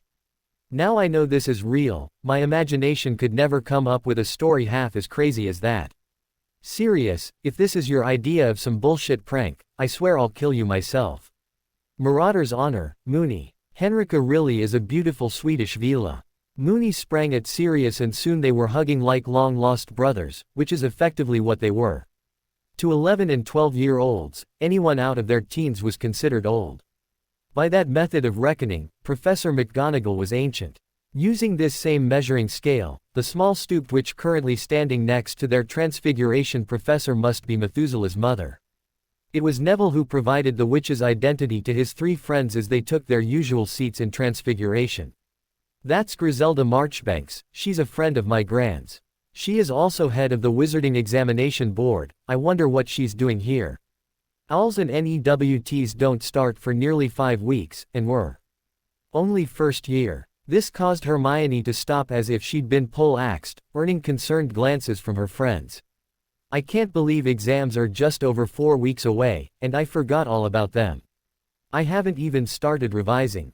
Her panic attack would need to wait until later as McGonagall now demanded her class full attention. Good morning, class. As you have already noticed, we have a visitor with us this morning. Madam Marchbanks has been testing Hogwarts students since the headmaster sat his NEWTs. I've asked her here today in the hope of gaining her expert opinion on this class. I want this to be a class exercise, so today we will all be working on transfiguring the same type of item. Minerva's wand soon had trays containing teapots landing at the end of each bench. Her students knew what to do with them. If it was anyone else other than Minerva McGonagall asking for this favor, Griselda would have rather impolitely told them to get stuffed. She figured Minnie had discovered a transfiguration prodigy. Why else would she be handing out teapots to a group of first years? Griselda couldn't quite remember whether the teapot to turtle transfiguration was the end of second year, or the beginning of third. It certainly wasn't taught in first. The ancient witch needed her cane to keep from falling over as student after student completed the transfiguration. That wasn't what made Griselda's head spin though. They were using neither a recognized spell nor wand movements.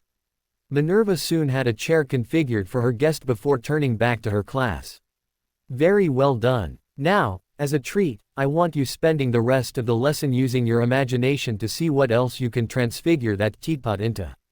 Madam Marchbanks and I will be observing, and I better not see anything dangerous on your bench. Minerva conjured a chair for herself and a small table between them. No sooner was the table solid than a tea service appeared on it. The professor poured tea for both of them, since Griselda couldn't take her eyes off the first years. I know exactly how you feel. This breaks the rules of magic we apparently only thought existed. I couldn't tell you about it before, you wouldn't have believed me anyway. This is one of those things you really need to see for yourself. With her hand shaking more than usual, Griselda reached for her tea. Minnie, I'm looking at it, and I still don't believe it. Now, before my old heart gives up in shock, I want you to tell me exactly what we're witnessing here. She was listening to a tale of goblin transfiguration while watching a menagerie of small animals run, scurry and hop around the benches. So now I have a class that are so far ahead of their peers, I have no idea how to proceed into second year. They don't learn spells and there are no books to deal with a situation like this. As a written test, I required an essay on the difficulties of transfiguring inanimate material into a living creature. The essays were astonishing. They didn't waste reams of parchment giving me the wrong spells or back-to-front wand movements. Every single one of them got the fact that it was all about concentration, and their ability to properly imagine the creature they were aiming for.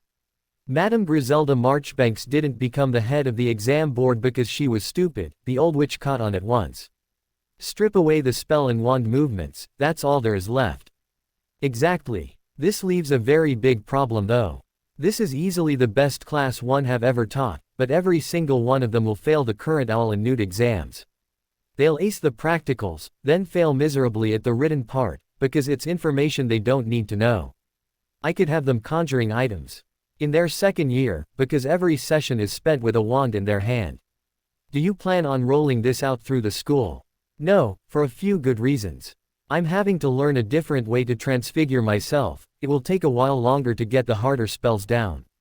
I think that's purely because I've been doing them a different way for most of my life.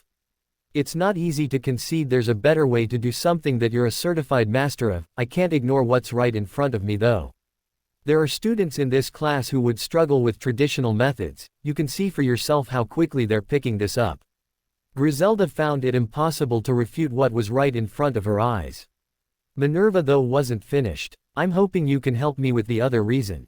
If the exams can't be changed, I'm going to have to spend the next 6 years teaching this class spells they will never use. On those headings, I won't teach September's new first year this method. This drew a sharp response from her friend. You have to continue teaching this method. I've never seen children this young so comfortable with their magic. I'll bring the rest of the examiners in to observe this class when we're here in June. I won't say a word to them beforehand. If we change the exam to, say 75% practical, with the rest made up of a few essay questions, that should be acceptable. We could even raise the threshold of transfiguration we expect them to be able to accomplish. Otherwise, this lot will be at ordinary wizarding level by the end of their 3rd year. I take it some of the class are even more accomplished than what we're seeing here. With a smile, Minerva levitated a large block of wood in Harry's direction. She'd hoped Griselda would ask that question. Centurion Crow, would you please show Madame Marchbanks what this method of transfiguration is capable of? It took a moment of thought before Harry decided what he wanted to do. The block of wood became a young lion cub, before being transfigured into a magnificent golden eagle. If there was any doubt what Harry was attempting, it ended when the eagle became a badger. A large silver serpent drew some gasps, before a baby dragon changed those gasps to shrieks. Hermione heard Harry telling the dragon to behave itself and asked if it was safe to touch. Being told to keep talking to it and scratch behind its ear saw her do just that. The deputy headmaster of Hogwarts and the head of the Wizarding Exam Board were just as enthralled as the rest of the class. Watching in disbelief as the young Muggle-born witch scratched a baby dragon while talking to it in gobbledygook. Minerva finally found her voice. I understood the house emblems, Centurion Crow, but why the baby dragon? The symbol of Gringotts Professor.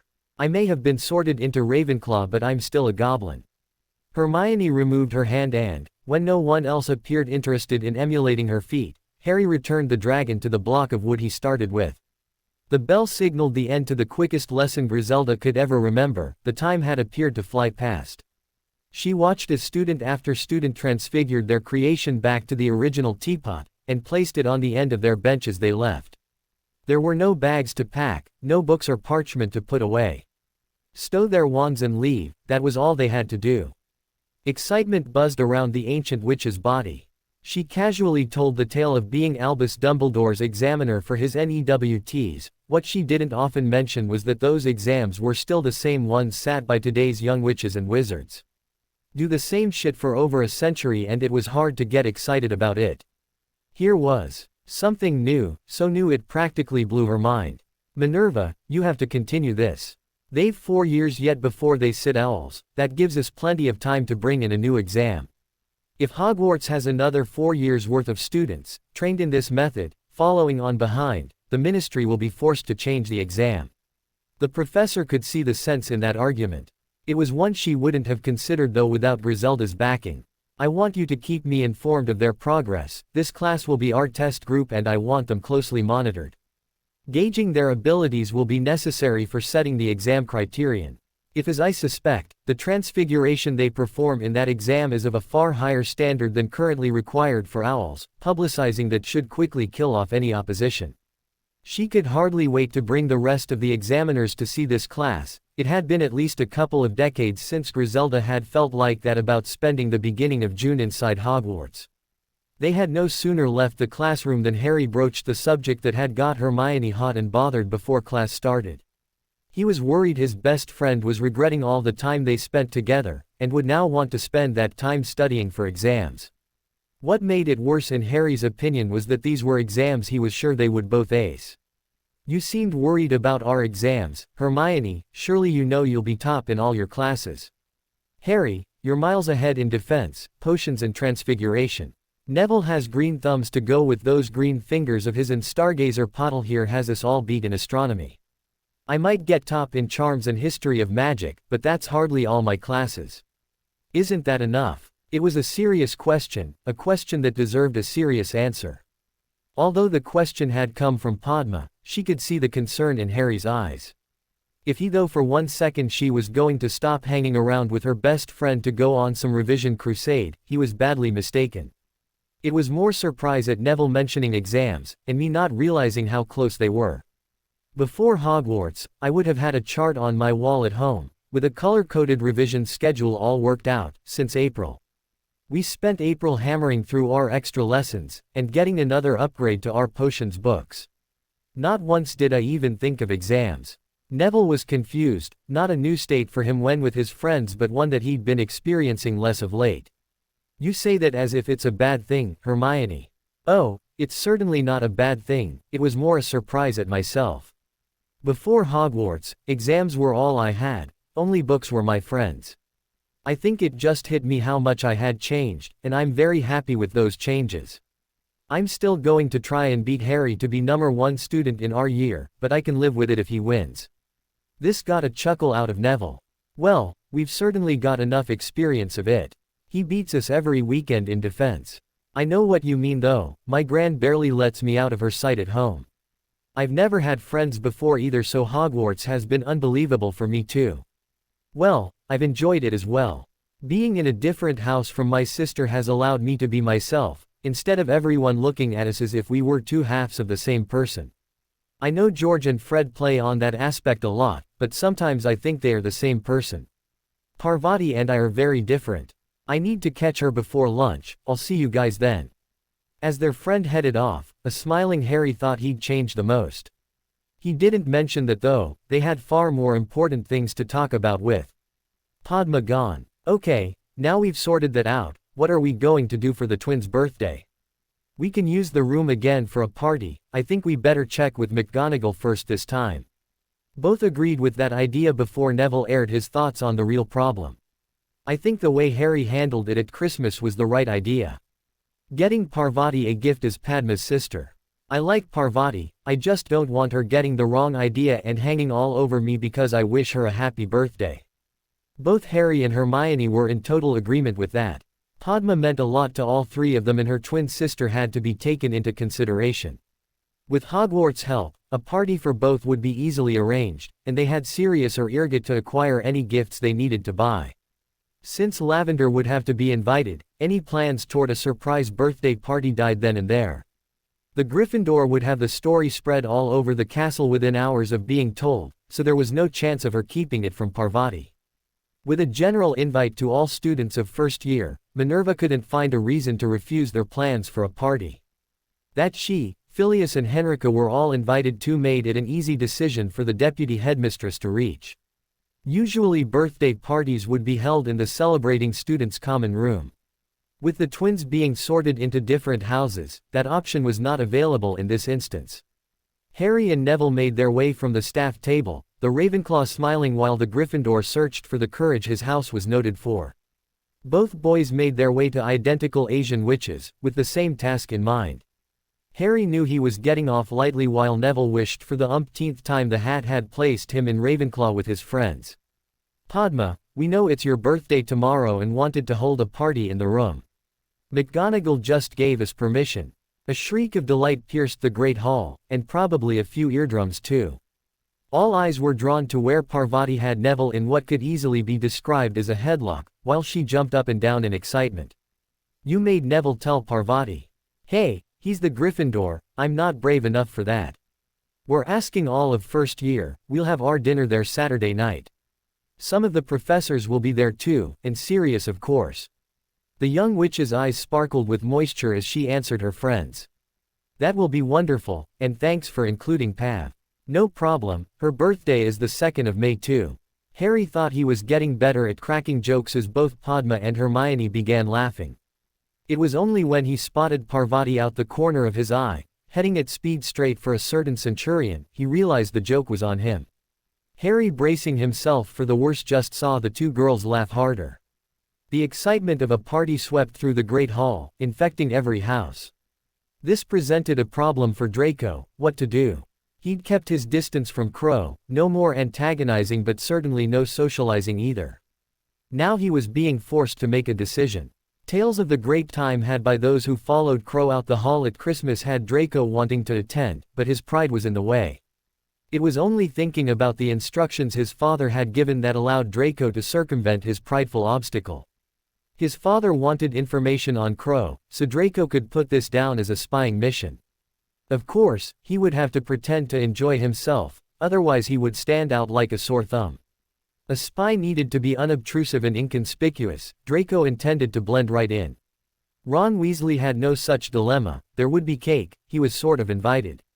No brainer. He would finally get to see this room Seamus and Dean raved about. There might even be some of that goblin ale that was supposedly better than butterbeer.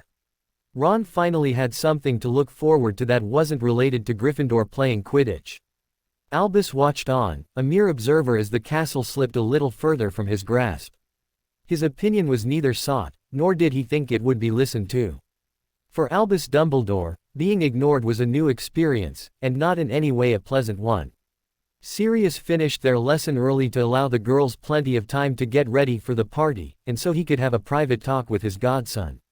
Padma and Hermione left chatting to Henrika about what they were going to wear tonight. Neville quickly headed in the opposite direction from that of the three witches. The moment they were alone, Sirius gave Harry the news he'd been asked to deliver.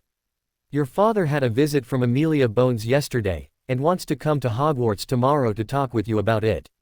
He wouldn't come today because it was the girl's birthday. Harry could see Sirius didn't understand his father's delay, so tried to explain. We goblins don't celebrate Christmas, or any of the other days of the year that wizards and muggles use as an excuse for a day off to party. Someone's birthday though is their most important day of the year, and really should be celebrated. He wouldn't want anything to disturb what we've set up for tonight. Have you any idea what this visit from Amelia was about? I got the impression that the ministry were trying to forge closer ties to the nation, and of course you were stuck right in the middle of it. I think our guess at Christmas appears to be spot on, and a certain someone might be making an appearance at the ministry's summer ball. Just as well I've had all those extra lessons on wizarding etiquette then, thanks to Lord Black. You got a date for this ball. This drew a smile from his godfather, delighted that their relationship had reached the stage where they joked easily in each other's company. Well, since I assume the most beautiful which we both know will soon have a date, I was going to ask Henrika. What do you think the chances are she'll say yes? Sirius was surprised that Harry didn't have a smart answer for him. His godson actually appeared troubled about something. You think Henrika will say no, or are you worried that Hermione might? The joking was gone as Harry asked him a serious question, probably one of the most serious questions it was possible to ask another person. Sirius, how do you know when a girl is the one? This had Sirius backpedaling. He was delighted beyond words that Harry trusted him enough to ask that question, and terrified beyond measure of the consequences should he muck it up. Wow Harry, that's a biggie. Have you asked your father? Goblins are different, Sirius, apparently the couple just know when they've met their life partner. My father explained it as the couple being instantly attracted to each other, growing very close in a short space of time and never wanting to be parted. Here's the problem though, I think I may be more goblin than anyone thought possible. My father's own words kinda perfectly describes how I feel about Hermione. My problem is I don't know what to do next. Harry, at your age that's not necessarily a bad thing. Sirius realized he'd gotten it wrong by the anger in his godson's reply. I am head of a noble and ancient house, hold the rank of centurion and am champion of Hogwarts. That troll never complained about how young I was when I had to cut it down. If you can't take this seriously, I'll talk to Curse Breaker Weasley about it. This forced Sirius to really look at the young wizard goblin in front of him and concede his godson was correct. Harry certainly never acted 11, so perhaps it was time to stop treating him as such. I'm sorry Harry, your question just threw me for a moment. I'm still struggling to see what your problem is here. We both know how Hermione feels about you, a knockback is certainly not on the cards. Sorry, Sirius, I shouldn't be getting angry with you. Last year I told Hermione I wouldn't even think of starting anything before Voldemort was gone. Neither of us have any idea how long that could be. Hermione is beautiful, smart and just wonderful to spend time with. What if she gets fed up waiting on me and looks elsewhere? I don't think I could handle that. Harry, Hermione is as likely to look elsewhere as you are. Since the entire country now knows who she is, and you will in all probability be taking her to the ministry ball, I don't see how asking her to be your girlfriend could be putting her in any more danger. Just from watching you two, I know she is anything but a distraction to your training. You work harder just to please her, and she does the exact same for you. My advice would be to just ask the girl, though you get to tell Dan and Emma. That's pretty much what I was thinking, but there is still a massive problem. You taught us about the proper courting behavior and that would be great, except that I'm a goblin. If I followed that procedure, the press would be all over us and claiming I had chosen to live as a wizard. This was like a light coming on for Sirius as he finally grasped his godson's unique problem. And I'm assuming that there is a goblin procedure, which would lead to the opposite charge. Relieved that his godfather finally got it, Harry nodded. It's like I'm boxed in and don't know what to do next. I want to tell Hermione how I feel about her, but where would that leave us?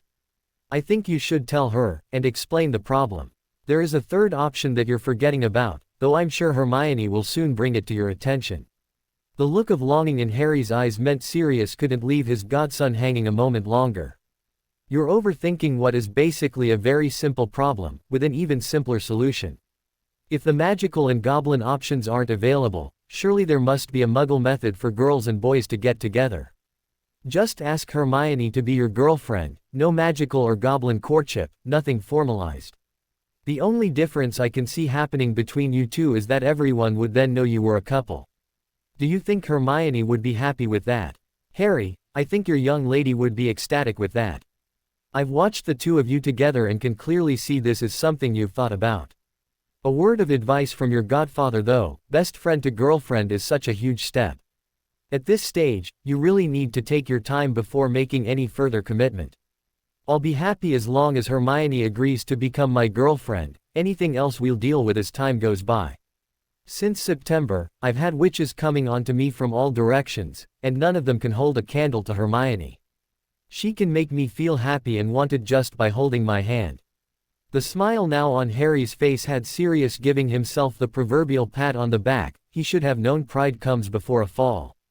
His godson's next question brought him crashing back down to earth. Sirius, how do you feel about Henrika? Needing a moment to think about that, Sirius answered with a question of his own. Why do I get the feeling there's more than idle curiosity behind that question? As well as liking her very much, she also works for me, well, the Lily Potter Foundation. When not teaching in Hogwarts, the professor will be dividing her summer holidays between working in Gringotts and coming on holiday with our group. If you are serious about each other, that's great. If not, then things could get really awkward if it all goes wrong. Sirius was left wondering how Harry could be so insecure to be fretting over Hermione, yet mature enough to ask a question like that.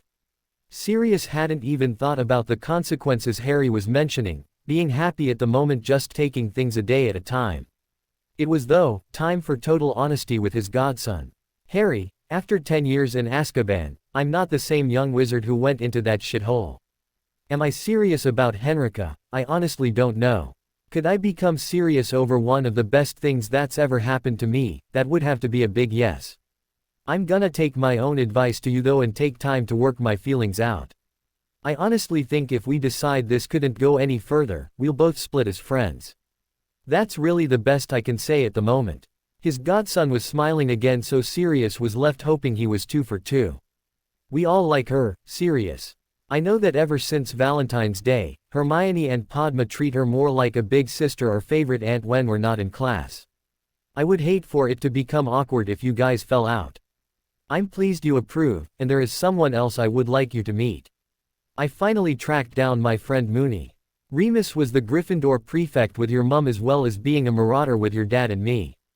I was hoping we might invite him along for part of the summer, though the lunar cycle would decide which part. He's an expert in defense too, and could help keep up your training while you're away. This didn't get the positive response Sirius was hoping for, leading him to wonder why. You're not bothered about his little furry problem, are you? Goblins can't be infected by lycanthropy, to us they are just large wolves. I know I'm physically not a goblin, I was just trying to show we don't have the same prejudice against werewolves that wizards do. It was more the defense thing that bothered me. I don't mind learning from him during the holidays, but I want to keep Cursebreaker Weasley as our main defense tutor. Our lessons are hard, but he always manages to get a bit of fun in there too. He really is a brilliant teacher. Sirius decided to quit while he was ahead. I have no problem with that, and also have a high opinion of Bill. Now we better get out of here, and get ready for the party tonight. You and I all sorted now? I think so, just talking about it out loud has helped. Thanks, Sirius. No problem, Harry, that's what a godfather's for. Both felt better for their chat as they headed out the room. Minerva was as excited as anyone, currently waiting in the corridor, when she saw a door appear out of the stone wall, just because Harry had asked it to. Phileas had told her of this phenomenon as he used the room to practice fencing with Harry and Hermione. Nothing could have prepared her though for the sight that greeted everyone as they entered this very special room. For a start, the room was circular, even though they weren't currently in one of the towers. The ceiling was constructed from multiple bolts of brightly colored silk, the rainbow of different colors all dropping from a high center point, and creating the impression they were now inside a marquise. The silk from the ceiling continued down the walls and only stopped at the floor, reinforcing the tent-like impression. The massive chandelier hanging from the center of the ceiling was throwing flickering light onto all these colors and creating a wonderfully warm and welcoming atmosphere, aided by the intricately woven Indian rugs that were arrayed around the circumference of the room. It was here that all the tables were laid out, in settings of 4s and 6s. The center of the room was left clear and only the soft music playing gave Minerva a hint of what it would be used for later. Minerva had camped in a wizarding tent with her family when she was a young girl, but those, while clearly tents on the outside, were more like buildings on the inside. She couldn't remember ever seeing a stone room dressed to appear as if you were in an actual tent. This exciting illusion meant their evening was off to a flyer, and they hadn't even sat down yet. Excitement was certainly in the air, though 2 Gryffindor first-year witches appeared to be heading for the hyper end of the scale.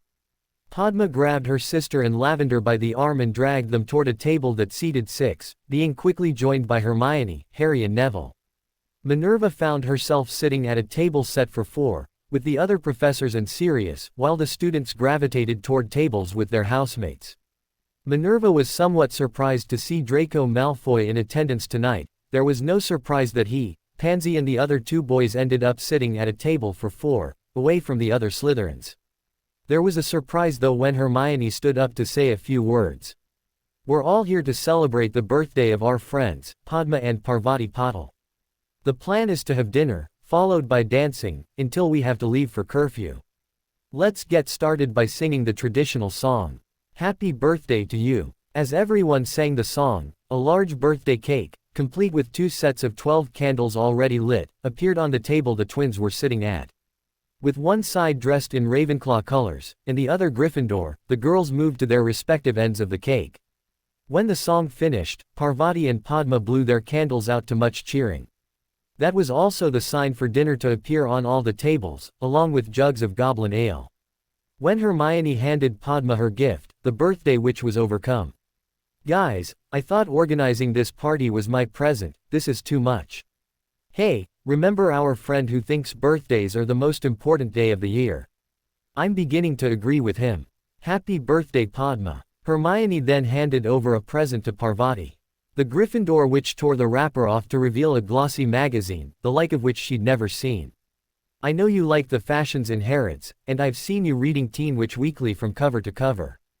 I got you a year's subscription to Vogue, it's a Muggle fashion magazine." Parvati's eyes were almost popping out her head at the full-color pictures of the latest Muggle fashion. Neither she nor Lavender knew any of the people mentioned in the magazine. That didn't mean they wouldn't both be drooling over what these unknown women were wearing. Padma was also delighted with her gift, a boxed set of Jane Austen novels. She'd heard her friend say this was her favorite author, now Padma would get a chance to find out for herself. Lavender gave both sisters makeup sets, something Parvati appreciated more than Padma. Neville had sought professional help with his gifts, he was sure Henrika wouldn't steer him wrong. Not even Parvati could equate the colorful jumper she received as a romantic gift. Padma's gold bangle though was simply beautiful, and very much appreciated by the birthday witch. Harry had relied on Sirius for advice on this matter, giving Parvati a card with a voucher inside. The voucher stated "I owe you one shopping trip," causing the Gryffindor to bounce up and down in her seat with excitement. The 3 friends were pleased that she'd at least managed to curb the annoying habit of emitting that ear-piercing squeal when she got really excited. With Susan and Hannah having birthdays between now and the 1st of September, both girls would be receiving the same voucher and they could do that shopping trip one day during the summer holidays. Hermione and Padma would both be included, though neither needed a voucher. He was actually quite nervous watching his friend open her gift. Her eyes lighting up with delight told Harry he'd got it right, and allowed him to release the breath he'd been holding. "Oh Harry, I absolutely love it." Padma then began to show the table just what the "it" in question was. She was holding a bronze dragon skin shoulder bag that was styled decidedly more feminine than Harry's version of the item. Apart from the color and size, there was also one other prominent feature that made certain neither would ever get their bags confused with each other. This particular model had Padma spelt in blue topaz into the flap that covered over the opening. That it was also charmed bottomless and featherlight meant Padma could use it anywhere, even places that didn't know blue and bronze marked Padma as a Ravenclaw. As the meal progressed, both witches received small gifts from all their friends. McGonagall even provided one that had all of them cheering. She extended their curfew by an hour, providing they were all led back to their dorm by an adult. As the meal finished, plates of birthday cake appeared on each table. This was the moment Harry had been dreading, though neither he nor Hermione could see any way out of it. As the music increased in volume, Neville asked Padma to dance. Being the only other male at the table, Harry understood that asking the other birthday witch to dance was the only option available. He was gracious about it though, even while everyone there knew he actually wanted to dance with Hermione. Having danced with Padma tons of times, Harry knew at once Parvati was a different witch. They may be physically identical but neither he, Hermione nor Neville had any trouble telling them apart. Dancing with Padma would be light, jokey and a lot of fun. Parvati on the other hand was all about invading your personal space as she tried to get as close as possible. Harry managed to keep smiling and chatting, while offering not one grain of encouragement. The closing bars of the song had him returning Parvati back to her seat, where Lavender's longing looks were politely ignored as Harry headed straight for Hermione. Thankfully, Dean and Seamus came over to ask both witches to dance. Ron seemed engrossed in conducting an experiment to discover how many pieces of cake he could eat without being physically sick. They were left to hope his experiment would be a success. Watching Ron Weasley throw up wasn't anyone's idea of entertainment. Harry was back dancing with Hermione in his arms, and everything in the world was all right again. Pansy was dancing with Draco while running off at the mouth. Their situation inside Hogwarts had changed so much though that the Slytherin was forced to do her complaining at a whisper so low that only Draco could hear her. "Look at that mudblood, hanging all over him. Who does she think she is? Standing up and speaking in front of McGonagall too. I don't know how much longer I can take this. I keep writing to my father about how bad Hogwarts is becoming, he just owls back telling me to keep my head down. I hope your father is doing something about this situation. If he is, then father won't tell me, and I certainly don't want to know." Pansy almost caused them to stumble after hearing that, forcing Draco to explain a few home truths as they continued. "Dancing. If I get caught doing anything against Crow, I'll be barred from Gringotts. At that point, my life is practically over. Don't say that, Draco. It's true, and you would be the first thing to go. It's only the knowledge that I'll inherit when I come of age that's stopping your father canceling our betrothal. We both know he wouldn't hesitate if my inheritance was gone. My own father would probably take action too. I would then need to marry, have a child and wait for them to come of age. With no fortune, and probably not even enough gold to put that child through Hogwarts, there won't be witches lining up to marry me. My father is far more likely to sire another heir himself, and totally disinherit me." Pansy was almost in tears at the future Draco painted for them, knowing he had described both their parents' probable actions perfectly. Both fathers would be willing to wait the 5 years needed for Draco to inherit, but would instantly cut him off at the knees should that inheritance be lost for another generation. That Lucius was the one at fault here wouldn't save Draco. The Malfoy patriarch would take whatever action he deemed necessary to get the family fortune back under his control as quickly as possible. When Draco was no longer that option, he would be ruthlessly cast aside, and Pansy would find herself betrothed elsewhere. Now you see why I have to walk on eggshells while at Hogwarts. It will soon be summer and then we can get out of this place. Let's just enjoy ourselves tonight. At least it's a good party. Hermione was dancing with Harry, so therefore it was a great party. She could tell something was bothering him though, and assumed it was what he'd been told earlier by Sirius. Should I be getting worried here? Will blade-wielding Centurion Crow be making an appearance? Oh, I hope not. Malfoy is behaving himself and McGonagall's got her beady eye on Weasley. I'm not expecting any trouble tonight. If not tonight, then what's troubling you, or can't you say? If I can't say what's on my mind to you, then I don't have any hope of getting what I want. Harry mentally took a deep breath before plunging right in. I really like you, Hermione, but offering the official courtship that you deserve is not an option for me. Hermione actually finished his sentence for him, having already worked out this connotation back when Sirius taught them about courtships. Because it would be reported as if you had chosen a wizarding future. Can I assume the goblin option is out, also for the same reason? Yes, all I'm left with is asking if you would be my girlfriend. Yes. Hermione followed this up by wrapping Harry in her arms and performing a quick key, their first key as boyfriend-girlfriend. This led to some cheering and whistling from those around them, forcing the now embarrassed but happy couple to retreat to their table. Hermione was sitting close by Harry's side, their arms wrapped around each other with her head resting on his shoulder. I don't need any more than that, Harry. I'm really happy just being your girlfriend. My parents might freak out at anything more, at least until I'm a good few years older. It's just not the goblin way to do things so casually, Hermione. We're all about commitment and contracts. Do you think I'm a casual girlfriend, Harry? Absolutely not, and I would like to shout that to the world. Stick to telling my mum and dad for now. They were interrupted by a delighted Padma, bending down and wrapping both of them in a hug. This is such a wonderful birthday party, and now we even have another reason to celebrate. Two of my best friends finally getting together. I'm so happy for you both. The happy couple were soon back on the floor, dancing, leaving a relieved godfather with a wide smile on his face. Something his date noticed. You knew Harry was going to ask her. We spoke about it earlier.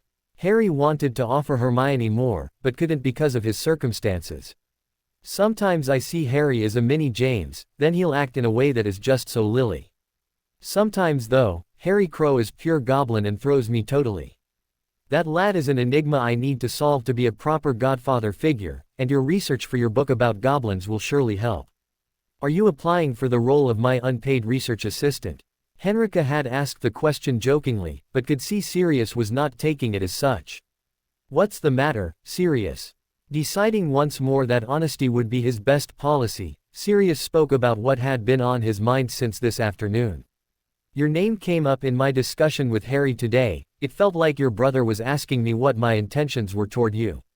You do know those four really like you. She was now nervous, wondering what had been said. Henrika just asked right out.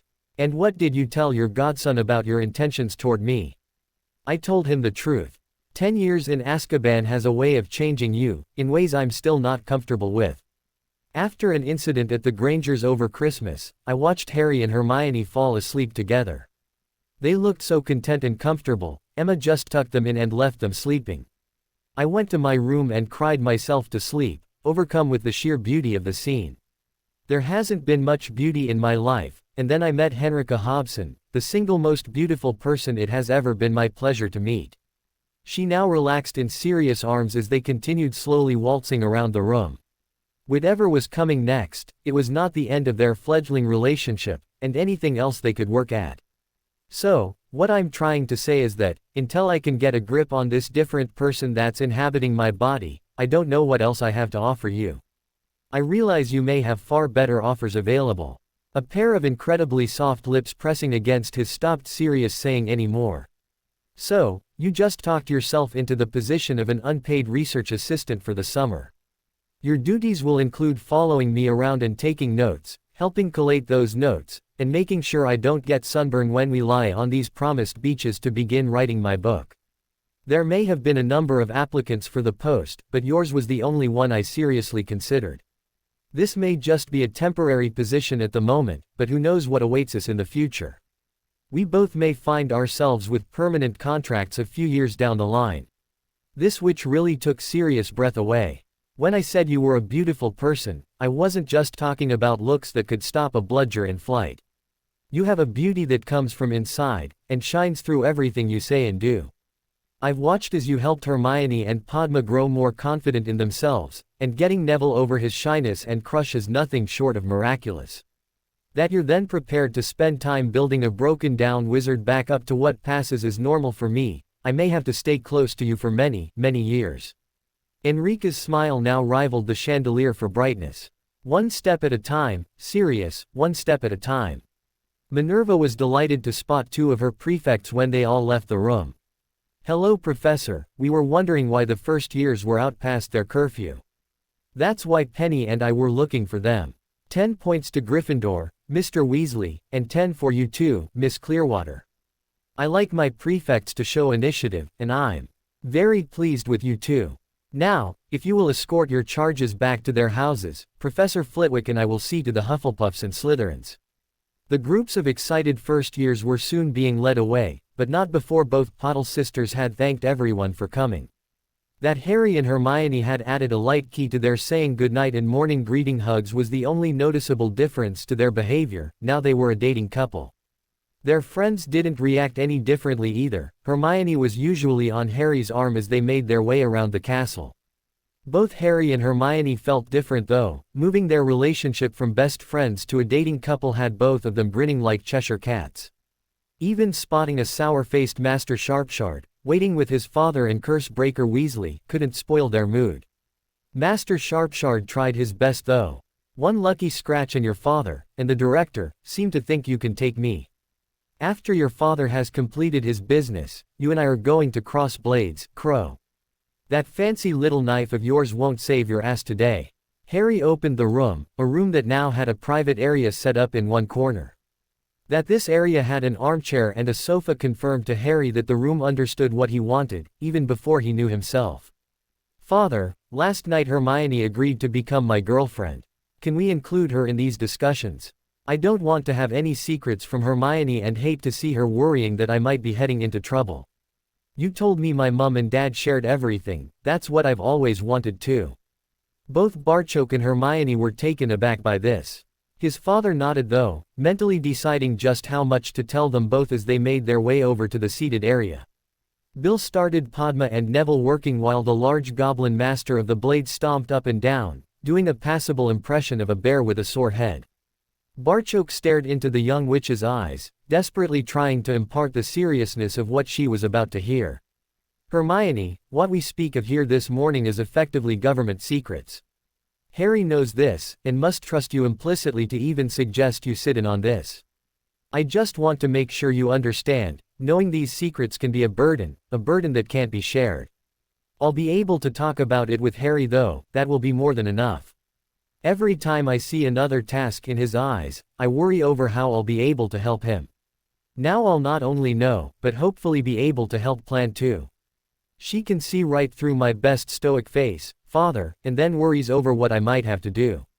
Unless it's something the director specifically doesn't want Hermione to know, I really don't want there to be any secrets between us.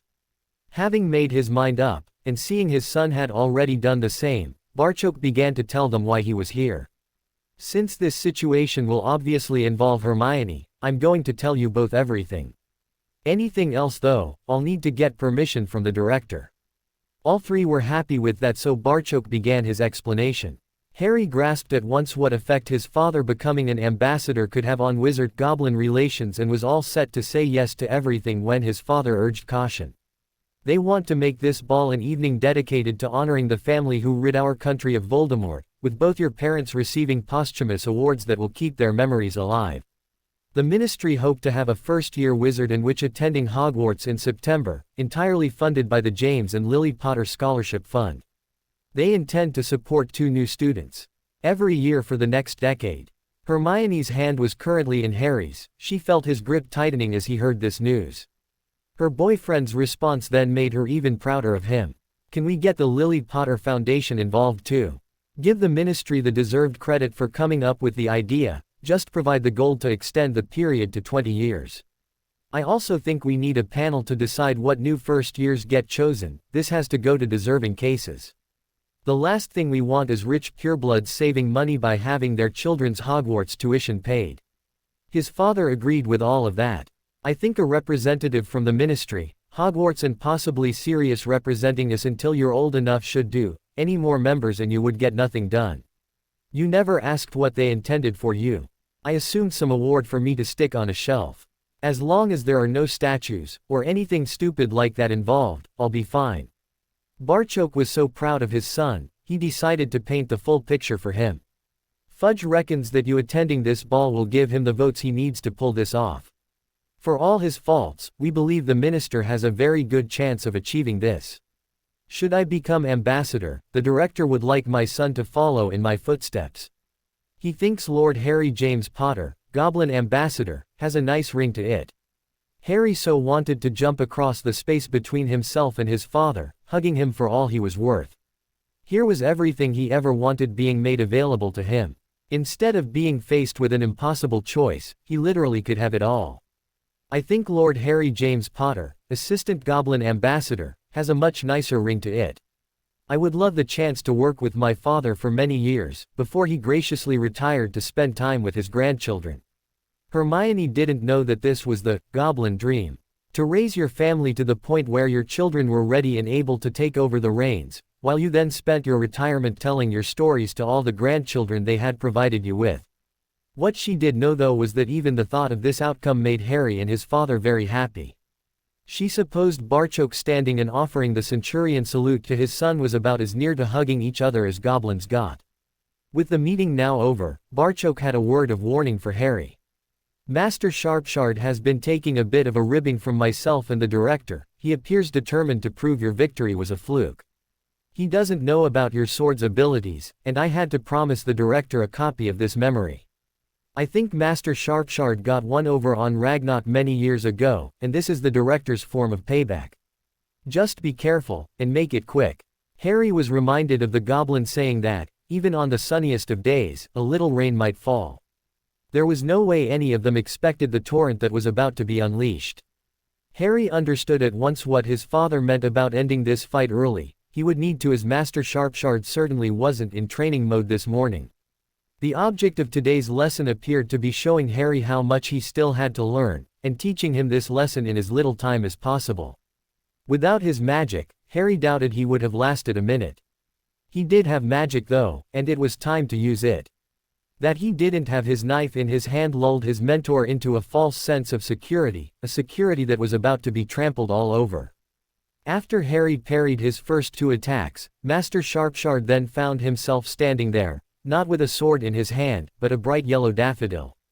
When a web then shot from Harry's sword, the large goblin found himself suspended from the ceiling, a dozen feet off the ground. Harry turned to see his father on the floor with laughter, his goblin stoicism shattered into a million pieces. Padma and Neville were cheering wildly at his victory, but Harry didn't get to see any more as his vision was suddenly blocked by a mass of brown hair.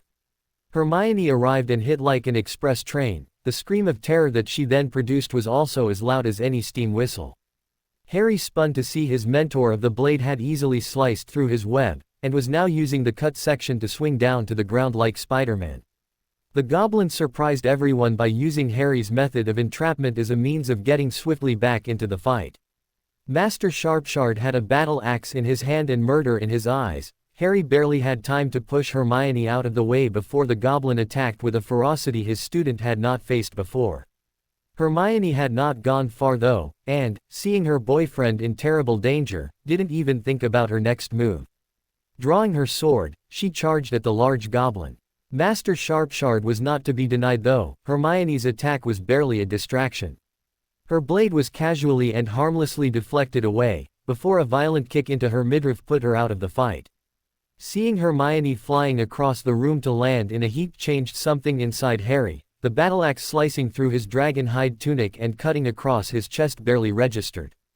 The shout of triumph died in the goblin's throat as his opponent ignored the inflicted wound, and was certainly not for stopping the fight after first blood had been drawn. Master Sharpshard now found himself facing a fully armored and totally enraged Centurion Crow. Any reminding Neville and Padma needed that Harry's father wasn't human was currently being provided in spades. Barchok attacked the magical barrier that had reappeared in front of them like a wild animal that had a wicked dagger in its hand. He snarled, clawed, slashed and kicked to no avail though the barrier held. Barchok stopped as he witnessed the impossible. Hermione's bracelet began to cover her injured body in golden armor. This golden armor was still recognizable as his clan's design, but it should still be impossible. Hermione lying there unmoving after that kick to the lower ribs meant she couldn't be responsible for this, and Harry currently had his hands full. Bill was trying everything he knew to get through the shield, and having as much success with his wand as Barchok was with a blade. The trouble would appear to be that, as skilled and experienced as he was, his knowledge was nothing in comparison to Hogwarts. The castle was a few steps ahead of him at every turn. Noticing she was also helping her champion saw Bill lower his wand. Master Sharpshard had never faced any opponent who was as quick or as strong as this centurion. The fact that both the blades he was now facing were also firing curses as they attacked, curses that were getting through his defenses as he was forced to concentrate on not having a belly full of goblin steel, and the experienced warrior knew he was in trouble. When the terrain started to literally alter beneath his feet, putting obstacles in his path as he was forced to back away from this golden maelstrom, the goblin knew he was in serious trouble. The canute finally dropped when his left foot suddenly found a hole that wasn't there a second ago. This wasn't just trouble he was in, this was deep dragon shit. When that very same hole suddenly closed, trapping his foot, the master of the blade was sure he'd fought his last fight. Crow was fighting like a possessed demon and the goblin veteran was starting to feel the blood lost from his multiple wounds affecting him. He certainly felt the kick that lifted him right off the ground, ripping his boot apart as his foot was torn free. Landing on his back saw vines grow out the floor and start to hold him there. He didn't have time to worry about that though, an enraged centurion had a golden foot planted on his chest and a sword at his throat. Yield or die. I don't care which you choose, just do it quickly. With the fight over, the barrier came down and Barchok raced to his son. Harry, no, not like this. Hermione needs you, no one else will be able to get past her armor. Barchok thought this was the only thing that saved the downed goblin's life, though being reminded who injured Hermione in the first place nearly saw Harry's blade driven home. As his son headed toward Hermione, Barchok knelt beside his longtime friend. Tell me why I shouldn't just gut you where you lay. Maybe I won't even give you that release, my son has inflicted enough damage that you would bleed to death within an hour or so anyway. That might give you enough time to realize just how badly you've effed up. Even you must realize that killing him would start a war our nation couldn't hope to win. I would never have killed your son. Once you attacked Hermione, nothing else would stop him. I'm surprised he let you live. Barchok let this sink in a moment before continuing, he needed to take action soon. The blood flowing from a few of the deeper wounds Harry had inflicted really would eventually kill the trapped fool. No one else can even find this room, yet Hogwarts opens its door for Harry, and changes the room to whatever he requires. You chose to fight the Hogwarts champion in such a room, a champion who's also a centurion. I'm surprised a bolt of lightning didn't shoot out the ceiling to fry your ass. Even that though wasn't enough stupidity for the occasion, you then commit the almost fatal error of attacking his mate. Are you really so stupid or do you just have a Dumbledore complex? You're Master Sharpshard, therefore you can't be defeated. Guess again you delusional old fool, my son just cut you to pieces and dropped you onto your back. Harry dropped to his knees beside Hermione, his armor had vanished and his bare hand now touched the golden lattice protecting his girlfriend. Their friends were also there, and the retreating armor allowed Bill to cast some medical diagnostic charms on the young witch. I'm seeing a couple of cracked ribs and some soft tissue damage, nothing major though moving will be painful until we can get it treated. Bill stopped talking when it became obvious neither of the two were listening to him, all their attention was focused on each other. Hermione had never been hit so hard in her life, the blow had taken all the wind, and fight, out of her. As she'd lain there, struggling to get a breath, Hermione had heard the noise of battle and the screams coming from their friends. It felt as if her heart had stopped, a heart that only started beating again when Harry knelt beside her. Seeing her boyfriend caused Hermione to forget all about her injury. Harry appeared to have been fighting inside a giant blender. His tunic was no longer black, having liberal patches of red splattered all over the front. Don't try to get up, Hermione, your injuries are nothing compared to yours. We need to get you to a healer. You need to get out of that tunic, Harry, I can't close those wounds through the dragon hide. Hermione struggled to her feet and helped Harry remove his tunic. She couldn't stop the tears though as Bill administered the wizarding equivalent of first aid. He had a cut that reached from his right shoulder. diagonally stretching fully across his torso to his left hip. Neville offered his dueling robes, since Harry was now standing there in a pair of shorts. Having Hermione holding his hand put Harry's world back onto an even keel, and made him realize there was something he had to take care of. His honor demanded it. Hermione, there's something I must do first, I won't be long. The room had released its grip and Barchoke now had Master Sharpshard sitting up. Barchoke was applying essence of Dittany to the deepest of his wounds when Harry came over and knelt with his head bowed. Master Sharpshard, I await my punishment for the disrespect I showed my mentor. I used magic to make a fool of you, and for that I deserve to be punished. Padma had retrieved her sword and Hermione was now sheathing her blade. She heard and understood every word Harry spoke. Remembering that Harry had said goblins didn't do pranks, but would treat such a thing as an attack, Hermione realized just how big a mistake they had made. Hogwarts' motto translated is, never tickle a sleeping dragon. Harry had practically punched one on the nose. Master Sharpshard may not breathe fire, but Hermione had no problem considering him every bit as dangerous as the emblem of Gringotts. She too had something that she should really do. Kneeling beside Harry, and speaking in the goblin language, Hermione said her piece. I too must apologize, Master Sharpshard. I had no reason to interfere with your training session, and will accept my punishment along with Harry. Let there be no more talk of punishment, deserved or otherwise. Crow, you fought like a demon and are a credit to the Centurion Corps. Miss Granger, I remember telling you that you had the heart of a goblin. Today, you proved that to be true on a few different levels. I think we should take a trip to the healers and then celebrate with some grog later. Since you are both far too young to appreciate that tipple, I will just have to drink your share too. The large goblin started to laugh, which quickly became a groan as Barchoke helped him to his feet. Crow, you now owe me a pair of boots too. I'll be sending your father the bill, it's not like you can't afford them. The laughter was again cut short as they began heading for the door. Albus had heard from Minerva that Harry's father was going to be inside Hogwarts today, hence why he was loitering at the main entrance. Having watched their last meeting numerous times in his pensieve, he was forced to admit, only to himself, that Phileas was correct in his summation of how that meeting had gone. Barchoke had come to Hogwarts in the hope they could work together, and Albus had backed him into a corner. Today, he intended to inquire if there was any way they could sit back around the table and talk. The headmaster didn't like using the term desperation, but it was applicable here. He had been isolated from playing any part in Harry's life and was desperate for even the smallest crumb he could grasp from the current situation. Albus was prepared to allow practically any concessions in his quest to get back in the game. His problem though was Albus didn't think he had anything they wanted that could allow him to do so. His thoughts and pacing were interrupted by the bedraggled group making their way down the stairs. Harry's father and William Weasley were supporting, more correctly carrying, the clearly injured large goblin between them. This wasn't what caught Albus' eye though. Harry and the Granger girl were clearly also injured.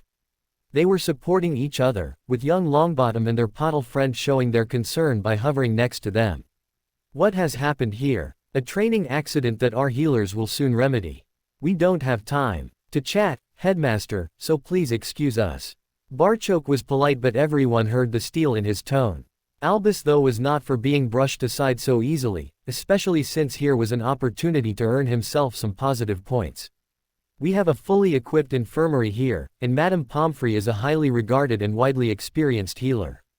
While everything you say is true, you missed the part about mountain trolls paying a visit. We are heading for Gringotts, and I will all the school should my son and Miss Granger require to remain overnight. You are of course perfectly entitled to take your son with you, but I must object to Miss Granger. The school would need the proper authorization to release her into someone else's care. You are correct, headmaster, though in error on whose authority is proper.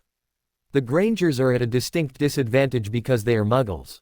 Since their daughter is a friend of the nation, they have trusted me to act on her behalf on matters connected with the wizarding community. Professor McGonagall has all the relevant information in Miss Granger's file. From a perceived position of strength, Albus once more saw his argument crumble. It was desperation time again as he turned his attention to the obviously injured young witch. Miss Granger, do your parents know what you're doing at this training, and how dangerous it can be? Unfortunately for Albus, it was another young witch who blew that argument to shreds. Padma had watched helplessly while Hermione lay injured and Harry battled for his life. She'd cried buckets while holding tightly onto Neville. If that was goblin training, then Padma Patil wanted no part of it. Her two friends then bowing to the monster that had attacked them left her totally confused. That might need to be discussed later, but there was no confusion regarding just whose side she was on. Her two friends needed a healer and the headmaster was in the way. Here was something she could do. Dan and Emma have actually watched us practicing. They know everything we do in these lessons, and so do my parents. My friends really need to get to a healer, headmaster. As Albus stood aside, he clutched for one final straw. Barchoke, when you return the children to Hogwarts, could I speak with you for a moment? Barchoke merely nodded as he led the party to the edge of the wards. Neville and Padma accompanied them that far, before racing to find Professor Hobson the instant the group portkeyed away. The portkey landed the group in a part of Gringotts the wizarding public never got to see. That didn't mean it was empty though. Master Sharpshard was a well-known and unmistakable figure in the nation. Seeing him being helped to the infirmary set tongues wagging. The gossip would reach all but the deepest recesses before the day was out. This proved to be true in more respects than one. They had barely made the infirmary before the director appeared. Barchoke refused to leave until Harry and Hermione had been treated. Only then did he accompany Ragnarok back to the director's office. Sirius was whistling a happy tune as he approached Hogwarts. The tune died on his lips as he spotted Henrika, Padma and Neville obviously waiting on him. His arm was around Henrika before the words were out his mouth. What's happened? Both friends competed to tell the story. Harry pulled a prank on Master Sharpshard as they were dueling. He really didn't take it well and attacked Harry. The safety barrier went back up.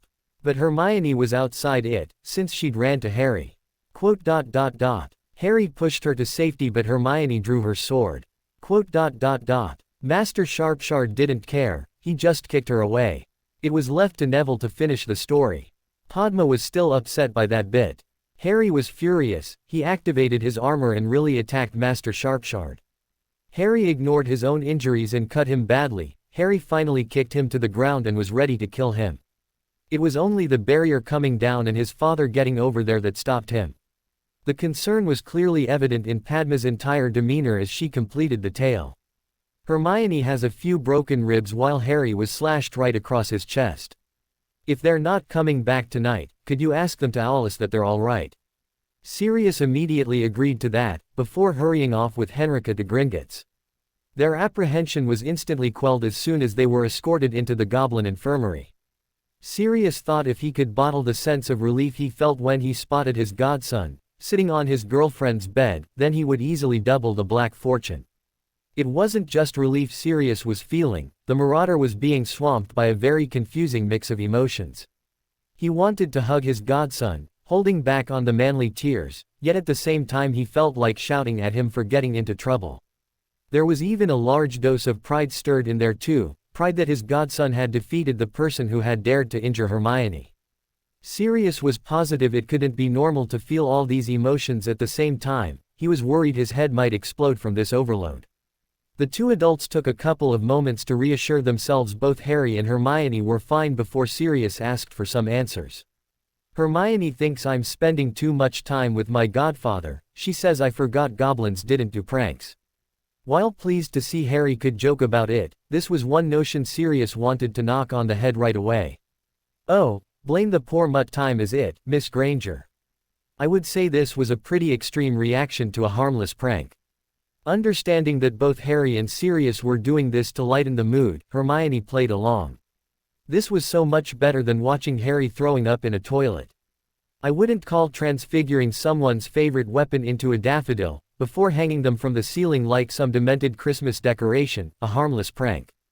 Oh, and all this while supposedly fighting a duel. Hiding his delight at how well these two were handling the entire incident, Sirius took it further still. Why a daffodil, Harry? I don't think you have any Welsh blood, or is it a goblin thing?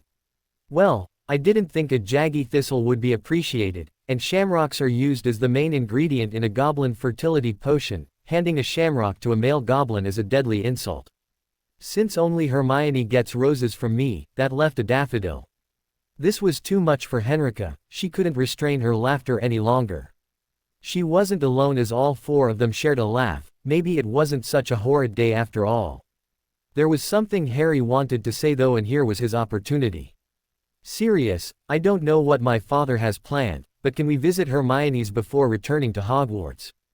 There's something we need to tell her parents, and I'd rather not do it in a letter. That Harry had been holding Hermione's hand since they entered the infirmary wasn't even commented on. It had long been considered normal behavior for these two. Sirius had a helpful suggestion for his godson. Why don't you come back to my house? Neutral surroundings might make passing on your news easier, and Dan can't kick you out of my house for dating his daughter. This drew a squeal of indignation from Hermione. That didn't mean she thought it was a bad idea though. Further down the ward, a large goblin lay behind privacy screens. The potions in his body may have been healing his injuries, but the laughter was healing his soul. Master Sharpshard slipped into sleep with a smile on his face. There was a distinct lack of smiles in the director's office as they studied Barchoki's memory of this morning. Do you think he would have done it? There is not one shred of doubt in my mind, just as we both know Sharpshard would have let him, rather than yield. Can you honestly say that Miss Granger is his mate? They're both so young and, biologically, neither is goblin. Biologically, my son is not a goblin.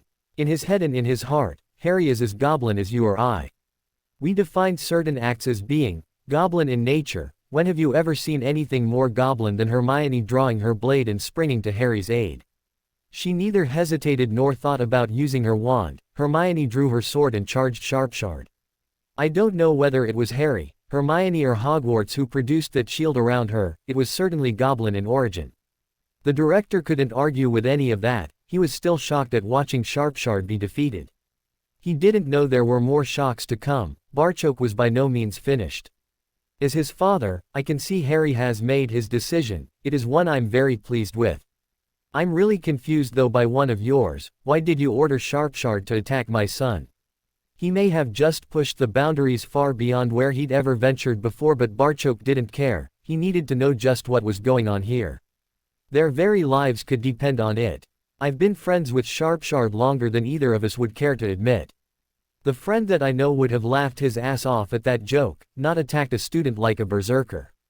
I looked into his eyes as my son was preparing to run him through. What I saw there gave your game away. What was reflected in his eyes wasn't anger but pride in the achievement of his student. There is only one person from whom Sharpshard would accept such an order, and they are currently in this room. Slumping into his chair, Ragnarok decided to come clean. I'm practically aligning the nation behind your son. I needed to know if he had the balls for what we're attempting. With Harry being so young, it was imperative we discovered just how he would react under extreme pressure. If he cracked today, then we may have had to reconsider some of our options.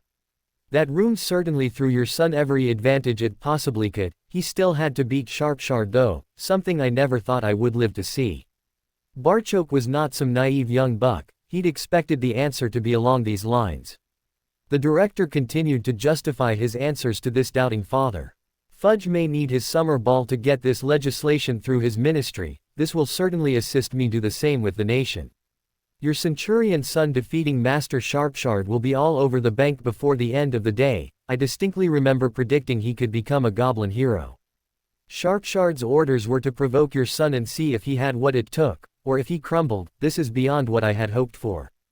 Understanding he was putting his head on the chopping block didn't stop Barchoke. This needed to be said. If necessary, he was prepared to die for saying it. I understand, Director, though I don't approve about not being consulted. After this lack of trust, I feel I have no other option but to say this. Should my son and I ever be played off against each other, I already know the choice I will make. I will use my own dagger to spill my guts all over your floor, setting my son free. I will give my all for the nation and fight side by side with my son. I will neither fight nor conspire against him. The director tried not to let his shock show at that declaration. This was also not the time to rage and rant. His mind quickly added together the consequences of such an action. It would be nothing short of catastrophic. When a goblin took his own life in that manner, the location usually indicated at whom the act was directed. Harry was as devoted to his father as Barchoke was to him, leaving the grieving son's actions to that horrific outcome predictable. Crow had the means at his fingertips to declare himself a wizard, and the insider knowledge to seriously harm those he perceived as taking his father from him. Ragnarok had to restrain himself as this was not a time for anger, rather truthful and frank discussion. If your suspicions about your son are correct, one day I hope we both see him bonded to Miss Granger. That marriage should see muggles, magicals and goblins in attendance, all standing there proudly, as equals. That, my friend, would be a scene worthy of depiction in the Hall of Heroes. As director, I will do whatever I have to in my quest to make scenes like that the norm. As your director, and I hope still your friend, I will state honestly I can't envisage any scenario where pitching you against your son would help the nation achieve that aim. Barchoki's muscles had been tensed, expecting the swish of a blade to be the only warning he was about to lose his head. Hearing Ragnarok's words allowed him to relax a little. He may still be breathing, but he hadn't walked out of this office just yet. The director's next words gave him hope he might actually see Harry again. Knowing these two were vital to his plans for the nation, Ragnarok poured more soothing oil onto the choppy waters. You have become a father and son team that is respected and revered throughout the nation. This can only help with our aims. What was Centurion Crow's reaction to our news? Having totally forgotten why he went to Hogwarts in the first place, Barchok now completed his assignment. My son was very enthusiastic, though he did suggest one change. He wishes to be assistant ambassador, and serve with his father. The director had his smile back in place after hearing that. Exactly as I was saying, a father and son team that will reshape the country, and that suggestion has my full approval. I had always intended you to be beside your son, providing him with as much guidance as he needed. This is more than we dared hope for. The nation will see you take the lead, and the ministry will fall over themselves to accept, knowing that one day their boy who lived would succeed his father. Inform young curse breaker Weasley that the ministry deal is acceptable to us. We don't want to get too greedy at the start, it's more important that we actually get invited to the table first. The director ordered Grog to celebrate, but Barchok respectfully declined, stating he needed to get back to the infirmary. Ragnarok sat alone and sipped his drink, contemplating that age-old problem faced by every leader. Finding subordinates capable of assisting their leader with shaping the nation, without them being ambitious enough to want to overthrow that very same leadership. The director was positive that thought would never even enter Barchoki's mind. The senior accounts manager was more than capable enough, but his son could certainly never become director after him, so what was the point? The director had to concede though that he had found the proud goblin's limit, a limit it would be extremely foolish for him to exceed. Ragnarok was no fool. Irgit swooping into the great hall at dinnertime drew every pair of eyes. By the time Padma had untied the message, she was surrounded by their friends from all houses, each desperate to know how Harry and Hermione were. Hermione says they're fine and staying with Sirius tonight. Harry will be left without even a scar.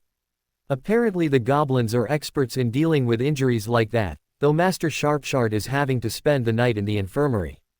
They should be back after breakfast, if her father doesn't kill Harry when they tell Hermione's parents they're dating. I think that last bit is meant to be a joke, it's hard to tell with those two. The story of what had happened had soon spread throughout the castle, Padma and Neville ensuring the story was mostly true. Harry didn't want it known that his sword was magical.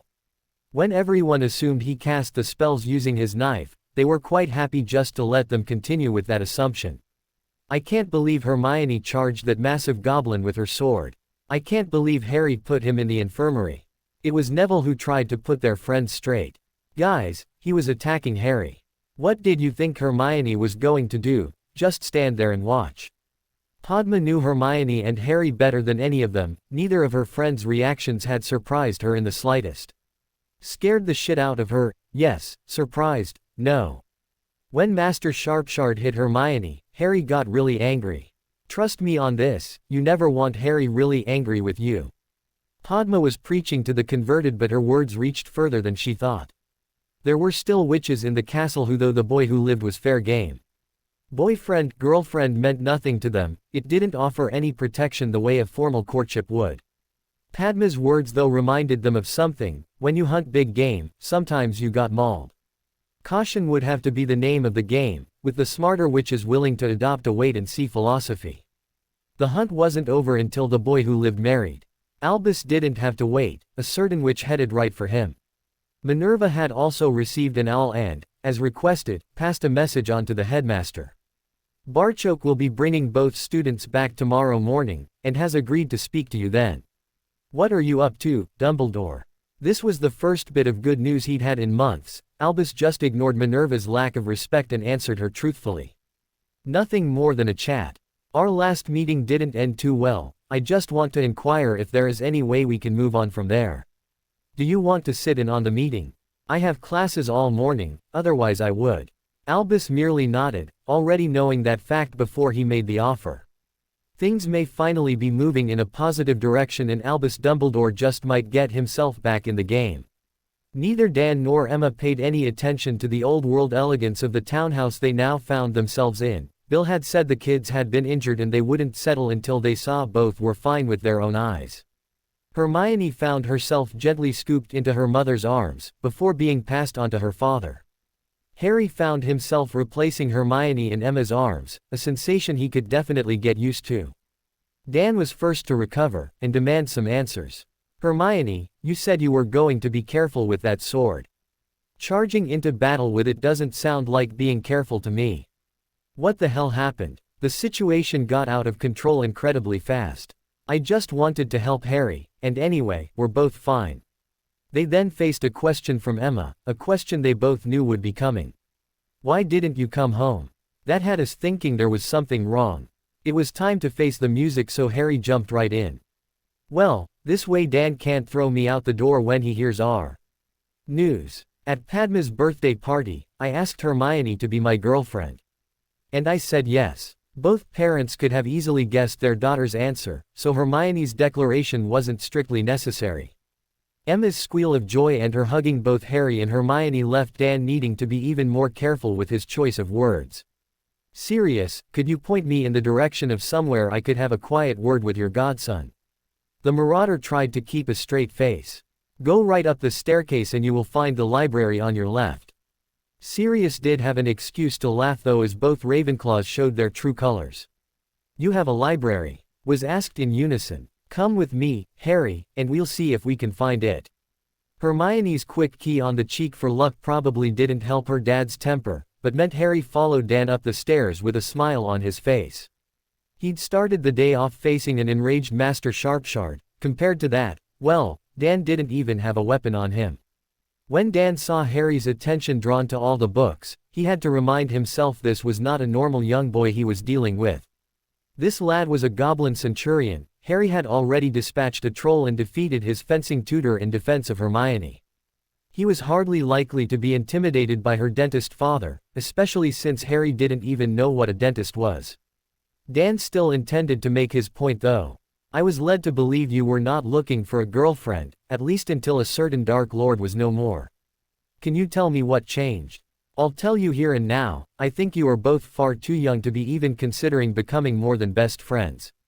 Hermione and I are still best friends, Dan. This was more about telling each other, and everyone else, we intend it to be more when we're older.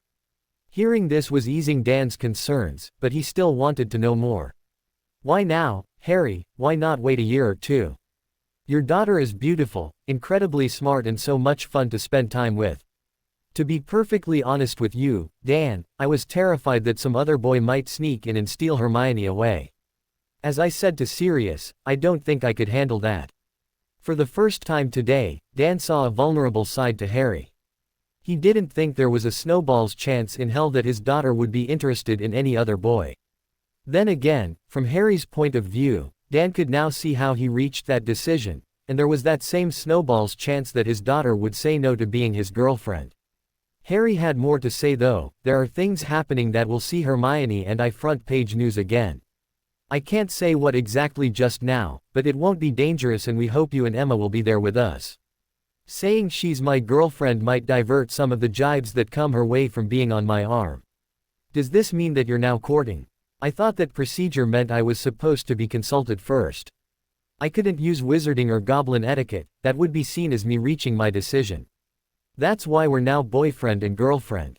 Other than that, very little has changed between us. It was a relieved father who grasped that last comment and held it close. Something else bothered him though. We were there when Sirius explained wizarding courting behavior. I take it the goblin version is different. This actually brought a blush to Harry's cheeks, but he stared Dan in the eye and told him the truth. I told you goblins only have one mate, they also apparently know when they've met their mate. My father described it as a male and a female becoming very close really quickly, and then never wanting to be apart. Because of this, they always bond. Within a year of meeting. If they don't, they wouldn't be considered true mates. The implications of that hit Dan like a punch in the gut. That would mean, he couldn't actually say the words, so Harry finished it for him.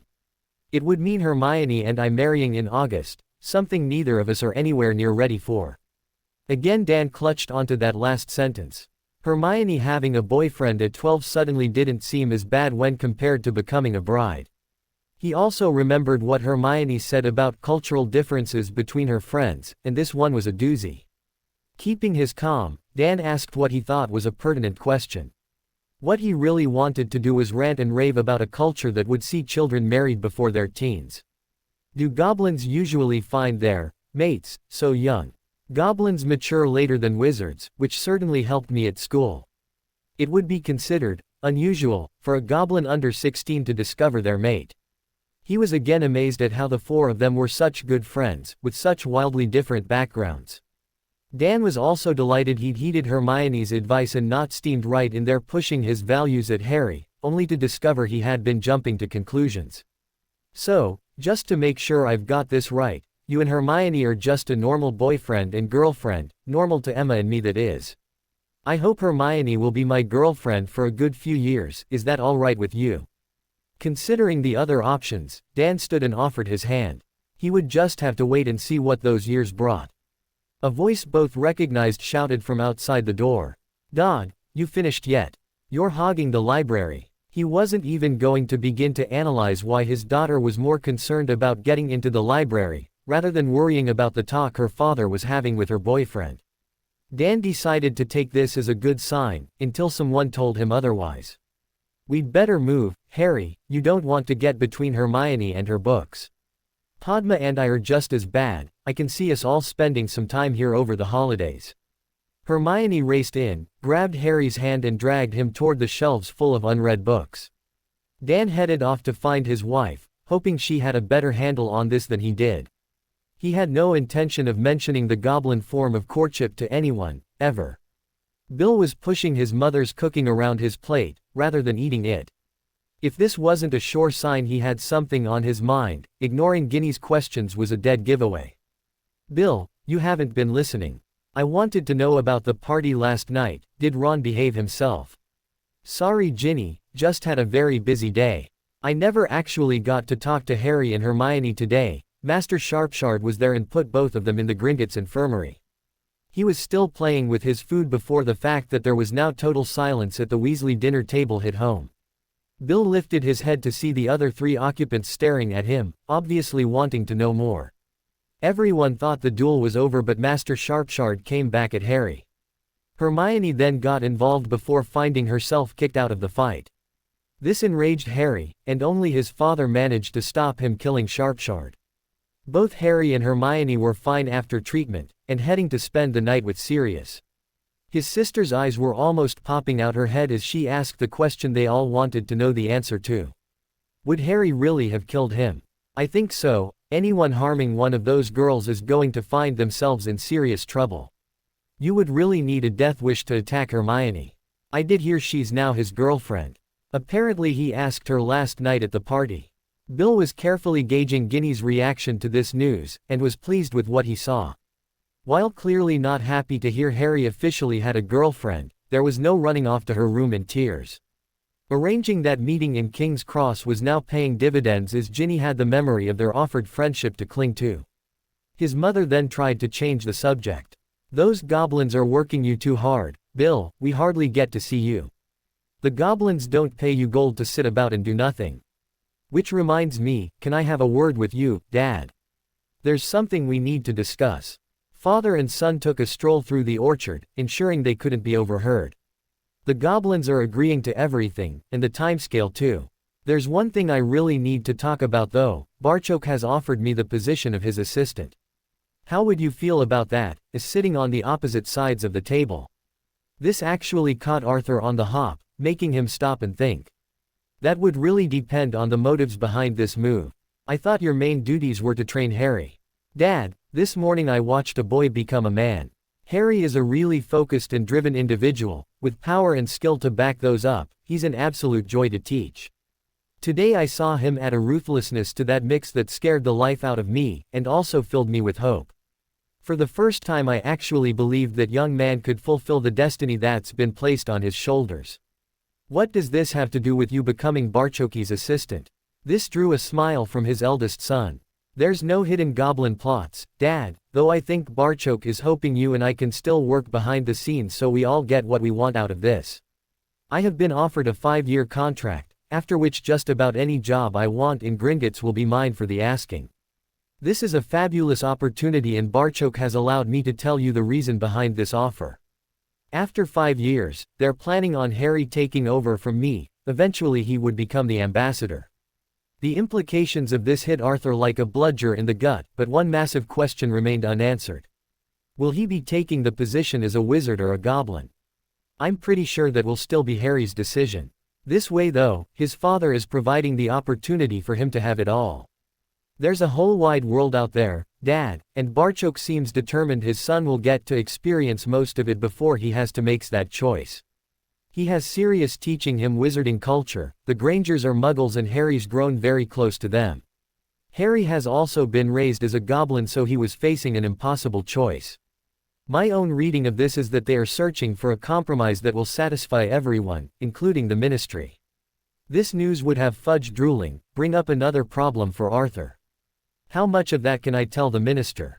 Barchok knew you would ask that, and offered a compromise. You can say that goblin culture is based around sons stepping into their father's shoes. You can also say that this is one part of their culture Barchok is hoping his son retains, whatever decision Harry makes on just where his future lies. Arthur was certain the minister would easily decipher the message being sent. This could be an enormous coup for the ministry, and the goblin nation. It was time to uphold his end of the bargain. Fudge is really playing this cleverly. I honestly didn't think he had it in him. He's going to contact Sirius about the ball to honor the Potters, and enlist his help for choosing just who will receive the Potter scholarships. He's proposing the panel consists of Amelia Bones, representing the ministry, Minerva McGonagall as Hogwarts representative and Sirius for Harry. Neither father nor son could see there being any objection to that trio. The minister's planning was even more considered and structured. When all the excitement of this announced event is at its peak, and people are scrambling for tickets, the minister is going to approach the Wizengamot with his proposal. By citing that the entire event nearly didn't happen, due to outdated means of communication between the ministry and Gringotts, he thinks that will swing a large proportion of the votes he needs behind him. Letting details of the proposed arrangements with Gringotts slip to the prophet should swing some more. Harry attending the ball will be the cherry on top, and should finish the job. Like his father, Bill didn't think Fudge was so politically astute. He had even more good news to pass on. Harry wants the scholarships to run for 20 years, and is going to pay for the extra 10 out of his own vault. He's quite happy for the ministry to take the credit. Harry really thinks it's a wonderful idea and will back it with his own gold. He's also prepared to give a short speech at the ball, praising the ministry for the scholarships, and giving his full backing to the minister's goblin proposal. We could even have him hint that the ambassador's job would certainly be one that would interest him in the future. Arthur Weasley felt as if his ship had finally come in, and he wasn't talking about this year's bumper crop of apples. With Fudge's plan, and Harry's public backing, that big promotion was practically in his pocket.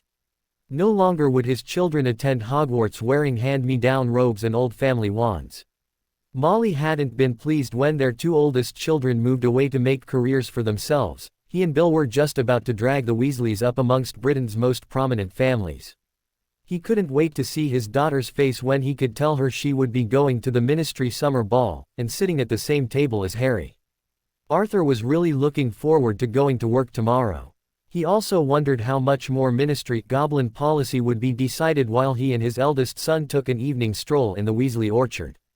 Barchok entered the Great Hall of Hogwarts with Henrika by his side, and was delighted to see the welcome Harry and Hermione received as they walked in front of them.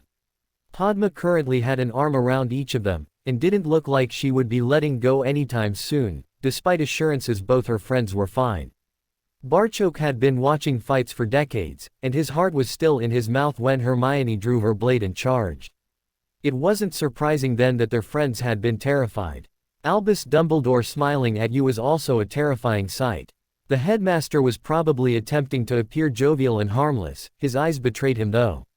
It was more the smile of a tiger, just before it pounced on its next meal. Barchok knew though that when you removed a tiger's claws and teeth, what you were left with was a big "Good morning, Barchok, I was very pleased that you agreed to meet with me. Will we head up to my office? Since she has no classes until after lunch, do you mind if Professor Hobson accompanies us?" Dumbledore's expression clearly portrayed that he did, but Barchok had any objections covered. "The professor is working on a book exploring the habits of our nation. We are trying to dispel some of the more unsavory myths that exist about goblins. I feel having her observe relations between wizards and goblins will surely help with this academic endeavor. As one of my son's private tutors, she has access to all of Harry's file. We won't be speaking about anything this morning that she isn't already privy to." With that, Dumbledore really couldn't refuse. When they were all seated in his office, Albus got the ball rolling. "I have been reviewing our previous meeting, and I would like to start this one by saying I was wrong. I have been watching as you have done exactly as you stated, ensuring your son has a well-rounded knowledge of wizarding, and even Muggle society, to complement his goblin upbringing. Harry really is a son you can be proud of." Seeing that this tactic had knocked both his guests back on their heels, the headmaster continued in the same vein. "Knowing the decision he has to make, this would be a large enough burden for any youngster to bear. Harry though has even more hanging over him, with Voldemort and the prophecy to be taken into consideration too. I know we've had our differences in the past, but even you must admit, I have a wealth of knowledge and experience. I would like to place that knowledge and experience at Harry's disposal. I'm making this offer since everyone in this room has the same aims. We want to see Voldemort defeated once and for all, and to let Harry make the choice that's right for him." Both Henrika and Barchok were surprised by this charm offensive, surprised but not fooled. They knew Dumbledore's ultimate goal was to have influence over Harry. This switch of tactics didn't change that fact.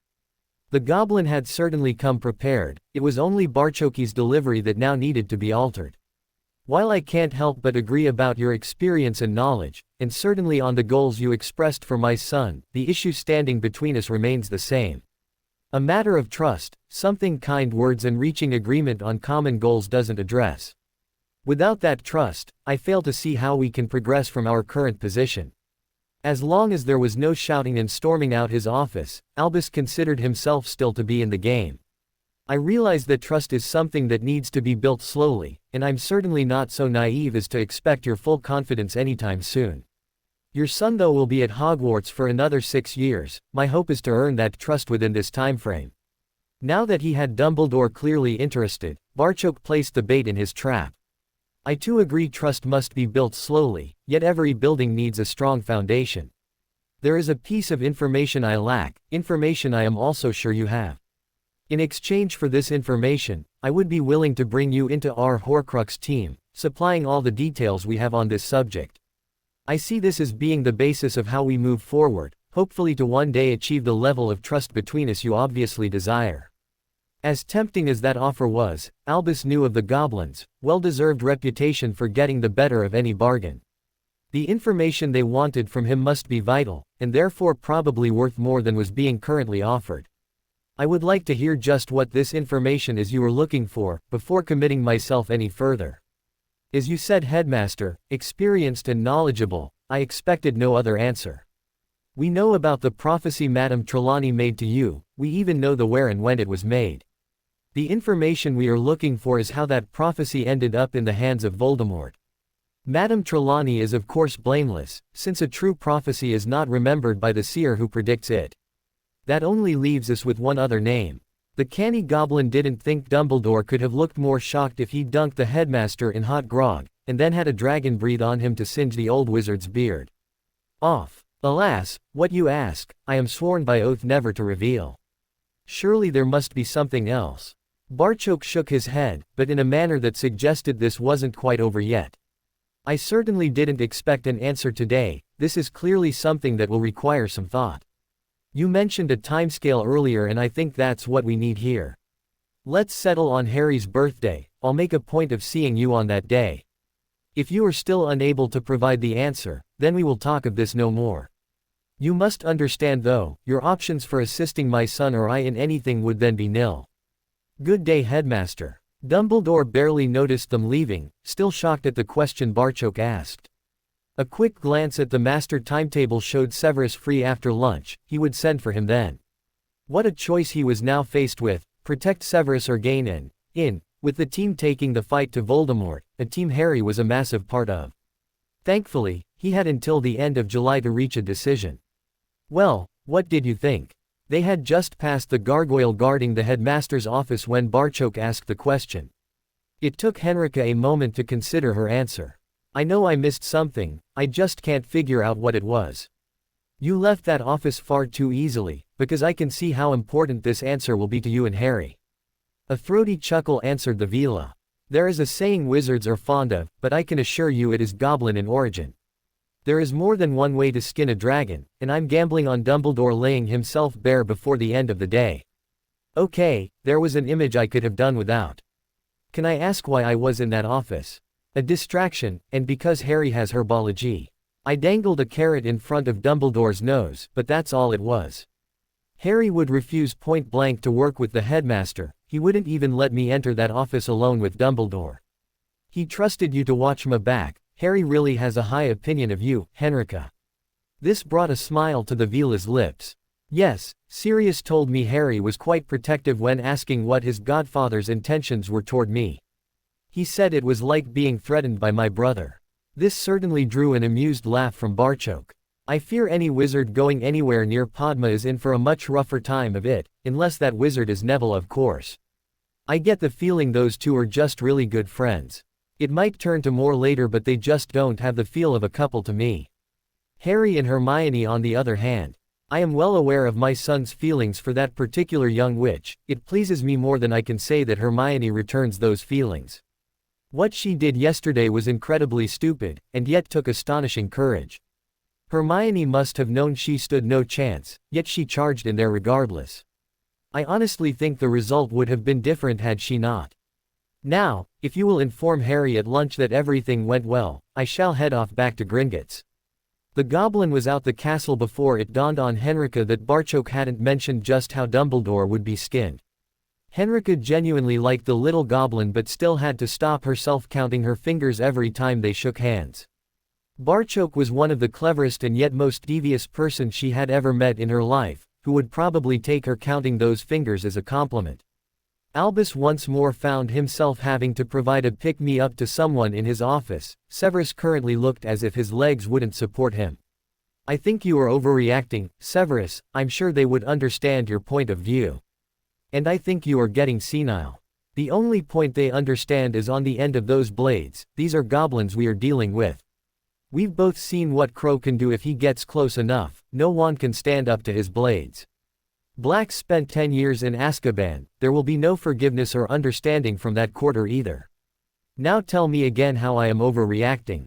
Both Sirius and Harry would surely take into consideration you were a close friend of Lily's, and had no way of knowing the Potters would be the ones referred to in the prophecy.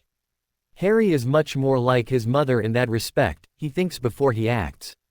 Yes, but he also has Lily's temper. You told me he cut that big goblin to pieces, and we both know Phileas regards him as practically a god with a sword. Our charms master fell of his chair yesterday when you told that story. Dumbledore tried to pacify his potions professor. This is not something that needs to be decided today. We have time to think this over and develop a strategy. Severus finished the glass of brandy, his strategy already formed. He knew Albus would betray his grandmother to get close to the boy. However he dressed it up, Severus would be served up for the greater good of Albus Dumbledore. The only decision Severus needed to make was whether he could hold off until the end of term before slipping quietly away, or if he needed to make a run for it before then. It was 4 weeks to the exams, and then another 3 before the students took the express back to London. His preferred option would be to skip the country the next day, hopefully being far away before anyone realized he might not be coming back. If he did a runner now, missing a few meals, never mind classes, would immediately set tongues wagging. With this dilemma running through his mind, Severus left for his quarters. Albus was so concerned about his friend, he accompanied him part of the way. Neither noticed the bug that landed on the back of Dumbledore's hat, and hitched a free ride out the headmaster's office. Rita was certain she had just earned her advance on Dumbledore's expose, this latest revelation ensuring her book would be explosive. Holding Barchoke from taking action against Snape might be her biggest problem, but the Goblin was wise enough to know this might just set Dumbledore's alarm bells ringing. At the moment, the headmaster had no idea he was being investigated, and it was certainly in their joint interest that he remained ignorant until just before publication. Yes, they might want Snape to pay, but not at the cost of their main target being forewarned. By the time they announced the publication date to the world, Dumbledore could call in all the favors he wanted. The book would be printed inside Gringotts, and he was all out of favors there. Even if they were reduced to selling the book by all order, Rita was confident they would still sell every copy they could print. Rita now considered her sacking from the Prophet as one of the best things that ever happened to her. She may have entered the room in Barchoke's pocket, but she was leaving on top of Dumbledore. That was okay in her book. The reporter-turned-author had even settled on a title for her first book. The Life and Lies of Albus Dumbledore had a nice ring to it. The ring of the tills, filling up with all that lovely gold she was going to earn. The week had flown for the friends, their only difference was now they had, at Hermione's insistence, allocated an hour a day for exam revision. Master Pitsley asking Harry to stay behind after potions blew their routine week right out of its nice stable orbit. Hermione had of course stayed with Harry. Though Rowena Ravenclaw's charm meant she could still understand spoken Goblin, the written word really was gobbledygook to her. Harry's outburst as he read the hand-delivered note from his father indicated this indeed must have been bad news. Harry, I'm quite happy to admit the Goblin language has more swear words than probably any other in the world, even if a few of those descriptions are biologically impossible. Can you calm down enough to tell me what the problem is? It's only biologically impossible when certain appendages are still attached to a body. Slicing them off opens a whole different world of possibilities, and I've just discovered someone I would like to take my blade to. She wrapped her arms around him, hoping to provide some comfort, and buy some time for her boyfriend to consider his next move. Hermione didn't even want to think about Harry's last answer. Sometimes I can forget you're a goblin, not for long though. What has got my centurion so fired up? Not a flicker of humor, all Hermione could see was rage. She knew this was bad, she just didn't know how bad, yet. We always thought Sirius Black had told his master the prophecy, and then served the Potters up on a plate. Discovering that my godfather wasn't a Death Eater, and didn't even know the prophecy, only that there was one, blasted that theory to smithereens. He was only told of the prophecy's existence as my mum and dad were forced into hiding, because Voldemort was already hunting them. That leaves the massive question, who told Voldemort the prophecy? This question set Hermione's thoughts off at warp speed. This would be top secret, so no one at the ministry would know. I read that a true seer doesn't remember a genuine prophecy, only the people that are there when it's made will hear it. If your mum and dad didn't tell their best friends, who does that leave? The prophecy was made to Albus Dumbledore. Oh my god, do you think he would tell Voldemort? Directly? No. Would he get Snape to pass on the message? We hope to find out. Either way, it was certainly Snape who told Voldemort. He's the reason my mum and dad are dead, and why Neville has to visit St. Mungo's to see his. That prophecy could have applied to two boys, both of whom lost their parents over it. Hermione's tears actually calmed Harry down more effectively than any words could. The very thought that he had been responsible for those tears had him wrapping his girlfriend in his arms. Hush now, Hermione, I'm sorry. I'm not going to go charging after Snape, well, not right away. Oh Harry, I want to go charging after that bastard myself. I am so angry, yet so sad at the same time. What are we going to do about this? Hermione's use of "we" actually put a smile on Harry's face. It might be considered a wicked smile, but it was still a smile. Master Pitsley was merely an observer, and his observations would be getting reported back to Gringotts. Harry might have obeyed an order from his father not to immediately attack the Hogwarts potions master, but he couldn't think of anyone other than Miss Granger who could have talked him out of it. My father is working on bringing Dumbledore down, that's where he dug up this information. If we act on this, the headmaster is bound to put two and two together. My father currently has enough information to do him great harm, but, in a few months, he hopes to be able to destroy him. If Dumbledore gets wind of this investigation, we run the risk of him going all out to wreck the new Goblin agreement. We have to take the chance on losing Snape to put Dumbledore's head in the dragon's mouth. She could hear, and actually feel, what this decision was costing her boyfriend. Harry was as tense as a drawn bowstring. Where does Snape's salary get paid to? This drew a chuckle from the Goblin Potions master, reminding both students he was there. I'm beginning to think you are part Goblin, Miss Granger. That was thinking worthy of a friend of our nation. All Hogwarts salaries, except for Dumbledore's, are paid directly into their Gringotts vault. There is already an alert placed on Snape's vault. Should he arrive in Gringotts, Harry's father will need to make a snap decision. If Snape is attempting to disappear, we can help him with this endeavor. Hermione was confused at this, until she saw Harry's broad yet scary smile. Now she was really flummoxed. We can make his wish come true, Hermione. He wants to disappear, no one will ever find him in a goblin cell. It will depend whether he tries to access his vault, or decides it would be safer just to skip the country. To flesh out who was responsible for running to Voldemort with the prophecy, my father had to let Dumbledore know we were looking for this person, which is why the headmaster would know we were onto him if I suddenly attacked Snape. Dumbledore said he would need to think about it, and has until my birthday as a deadline for his decision. If Snape runs before we're ready to take down Dumbledore, I may have to let him. The agreement with the Ministry is far too important to risk for revenge. A very mature decision, Centurion, and I believe the right one. Your father will certainly agree with me, though insisted you still be given the choice. Please thank my father for me, Master Pitsley. I'm a Centurion and swore an oath to the nation. I have to put personal revenge second to that oath. My father has outlined the timescale here, and I can wait that long. Between training, exams and then our holidays, I'm sure Hermione will do her best to keep my mind off it. You forgot to mention the Ministry Ball in your honor, just the biggest social event in all of Europe this summer. No, I didn't, and the Ministry will be making official contact soon. It's less than 3 months to my birthday, and these things usually take longer to arrange than that. The two then headed off to Ravenclaw Tower. They intended to eat their lunch in Harry's room, since neither was ready to sit in the Great Hall with Snape and Dumbledore at the moment. With herbology next, they may have control of themselves enough to eat dinner with their friends. Making an excuse for missing lunch would be easy, skipping dinner too would see questions asked. There were questions being asked the next day when Sirius entered the Great Hall. This in itself was not unusual as they had lessons with him every week at this time. What was unusual, and the reason for all the questions, were the two people who accompanied him. Minister Fudge and Madam Bones. Albus strode down to meet them, using all his experience to hide his trepidation.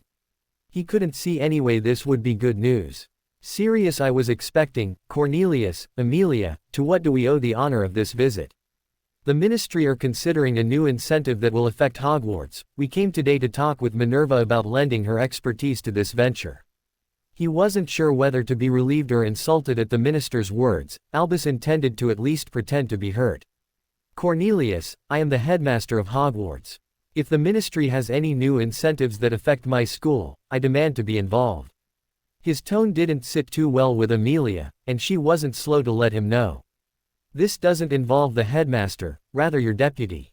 It will involve extra, unpaid work for Minerva, so we are here today to ask if she wishes to be involved. By this time they had been joined by Minerva, who wanted more details of what was involved before committing herself. If we can go somewhere private to discuss this, we want to keep it secret until the announcement. Albus immediately offered his office to the minister, though both witches then glowered at him. And just how is that private, when those bloody portraits tell you everything? Albus had the good grace to appear embarrassed at Minerva's outburst until Sirius solved the problem. Arriving with Harry at his side, he offered the perfect solution. I'll need to wait until after the meeting to work on their lessons. The room we hold them in would certainly fit the bill for whatever we're after. Albus' nose was even more out of joint as he watched the group leave with Harry. Things were bad when he didn't even know what was happening in his own school. Henrika followed on with Neville, Padma and Hermione, knowing the room could easily accommodate whatever was needed for the two groups. Harry was asked if he would like to sit in on the initial briefing meeting, delighting him and confusing Minerva even more. Once Hogwarts deputy headmistress discovered just what was involved, she wholeheartedly threw her support, time and anything else that was required of her behind this wonderful idea. Harry had given this a lot of thought and had a few ideas of his own to bring to the meeting. I would like one of the candidates to be Muggle-born, in honor of my mother. I also intend to get involved when they come to Hogwarts. The castle can be a scary place. I want all scholarship students to be charged with looking out for those coming behind them. I certainly intend to offer friendship to the two new first-year students starting in September. I would expect them to carry that on the following year. A tradition has got to begin somewhere. Minerva caught on at once. You're looking for them to become mentors, keeping an eye on the younger ones through first year. Not just first year, Professor. This is being done in the Potter family name. I want this to be like members of a family. Brothers and sisters looking out for each other. We're very lucky in Ravenclaw to have Penny doing that job for us. She's simply brilliant and has been a great help to us settling in. In talking with our friends, not all houses are so lucky. One of my best friends is also a twin, and we have Fred and George Weasley here too. If there was a case for twins being offered scholarships, the Lily Potter Foundation would fund the difference to ensure both got equal treatment, and this didn't deprive another student of a scholarship that year. This was a golden opportunity for Cornelius to observe this boy firsthand, and so far he was very impressed. He had learned through Arthur that Goblin children start school at 5, and that Harry had extra tutors too. With early indications that the top two students in first year would be a Muggle-born and a Goblin raised, both of whom attended school since they were 5, it was again raising the question of why they waited until 11 before formally schooling magical children. This might be the place but certainly not the time to roast that old chestnut. Harry, we also want to honor the last surviving member of that family. On doing some research, we discovered the level of award was already set. For banishing a Dark Lord, we wish to award you the Order of Merlin, First Class. Since Amelia was the one who had done the research, she knew what the minister was going to say. This allowed her to watch the reactions of the others to this news. Sirius appeared fit to burst with pride while Minerva was fighting back the tears that were forming in the corners of her eyes. Harry never even blinked. Minister, the Dark Lord isn't really gone, and I would feel such a fraud accepting on those headings. Cornelius had actually prepared for this possibility. The politician in him wouldn't take no for an answer today. I am aware of that, Harry, just as I am now aware that you train relentlessly in the hope of one day finishing the job you started all those years ago. To me, that in itself makes you deserving of this award. Seeing that this had scored points, the minister pressed home his advantage. I would also like to say, when that time comes, my ministry will stand alongside you in this battle. Madam Bones is quietly bringing her Auror department onto a war footing. This won't happen overnight but, when you need us, we will be there with every wand ready to fight. Knowing he was always going to have to accept an award of some description, Harry was delighted by the promise of support, and left with no other choice than to graciously accept. Cornelius intended to announce the awards, and the ball in his honor, today. He would call a press conference this afternoon so the country could digest the news along with their Sunday breakfast. Harry asked, since she was now heavily involved in the Potter scholarships, if Professor McGonagall could be added to their party for the ball. The minister agreed at once, and then raised the only issue he could see being a sticking point. We are unsure how to address the award. You won the award as Harry Potter but now go by the name of Harry Crow. Whichever appears on the award, people will rush to make judgments. Cornelius had watched as Dumbledore's planned award ceremony at Christmas went to hell in a handbasket. He had no intention of there being the slightest chance of that happening with the eyes of the world on them. All the T's would be crossed and the I's dotted, nothing was going to be left to chance. Harry understood at once what the minister was implying. To have either Potter or Crow on the award would be construed as him already having made his choice. Something no one sitting around this table wanted. After a moment of thought, Harry made a suggestion. My mum and dad named me Harry, a name my father has used my whole life. Could I be just Harry? The minister looked to Amelia for her opinion. I don't see why not. Might knock a lot of the stuffiness and formality out of the award ceremony, but who's to say that's such a bad thing? With the last hurdle crossed, Cornelius headed off to organize his press conference. When the three trustees began to talk about their next meeting, where they would be discussing the candidates from this year's Hogwarts intake, Harry headed for his friends. Padma got in first. "Okay, Harry, how much can you tell us?" "Well, I think all our dance practice will be needed again, and you might need to protect some poor, defenseless wizard from being attacked by witches." Neville caught Harry's drift at once. "I don't know what you're both talking about, but Padma, will you be my date to it? So you want me to protect you from Parvati?" Hermione was fighting the giggles, and Susan. Harry was enjoying the gentle teasing, and joined in. Hannah too. Neville was getting desperate now as he pleaded with her. "Please, Padma. Oh, who could say no to those baby blue eyes, which is probably why the girls are chasing you in the first place. Let's have a deal, I'll be your date, and your bodyguard, until one of us gets a boyfriend or girlfriend." The look of relief on Neville's face set all of them off, with even Henrika laughing. The laughter soon stopped when Harry told them just what was going to be happening. Since the whole ball scholarship award thing was going to be made public tomorrow, they only had to keep it quiet for tonight. No mention was made of Goblin ambassadors, that entire part of the deal was still a secret. As Harry explained what was said at the meeting, Hermione spotted a potential disaster in the making. "What will you wear? It will be the same problem if you appear in robes or your Centurion uniform. Why doesn't he wear his Mr. Darcy clothes?" Harry and Neville appeared confused while Hermione's blush lit the room. "Oh please, Hermione, you gave me the books. It practically leapt off the page at me. Some of those dresses sounded beautiful too, we could all go dressed similar, neither goblin nor wizard." Hermione may still have been blushing, but she was the owner of a wide smile. "That's perfect, Padma, even my mum and dad could blend in then." "Harry, she means clothes similar to the ones you were wearing when we first met." This idea also won approval from Henrika. "Oh, I can so see Sirius as Mr. Darcy, and yes, I've read the book too." Harry and Neville were left bemused at why the three were laughing. "Harry, I have enough trouble figuring out the differences between the four of us, did something else just get chipped in there?" "I'm sure it's a girl thing, Neville, and no, I have no idea what they're on about either. We'll just turn up and have fun, that works for me." Neville remembered what Harry had worn back in September. It was also splashed all over the Prophet with those graveyard pictures at Halloween, and would have no problem dressing similar. Harry and Lord Black attending the ball dressed like that could actually start a whole new fashion trend. That thought set Neville smiling, and also shaking his head that he was once more in the middle of all the madness. This year had been the best of his life, and summer was shaping up to be even better. Henrika wanted them back on track though, this was still a lesson after all. The prophet being delivered that Sunday morning generated an effect seldom experienced in the Great Hall of Hogwarts. It slowly sank into silence, with not even the sounds generated by cutlery or crockery escaping this vacuum of hush. It's often said that nature abhors a vacuum, and this one never stood a chance of existing for more than a few seconds.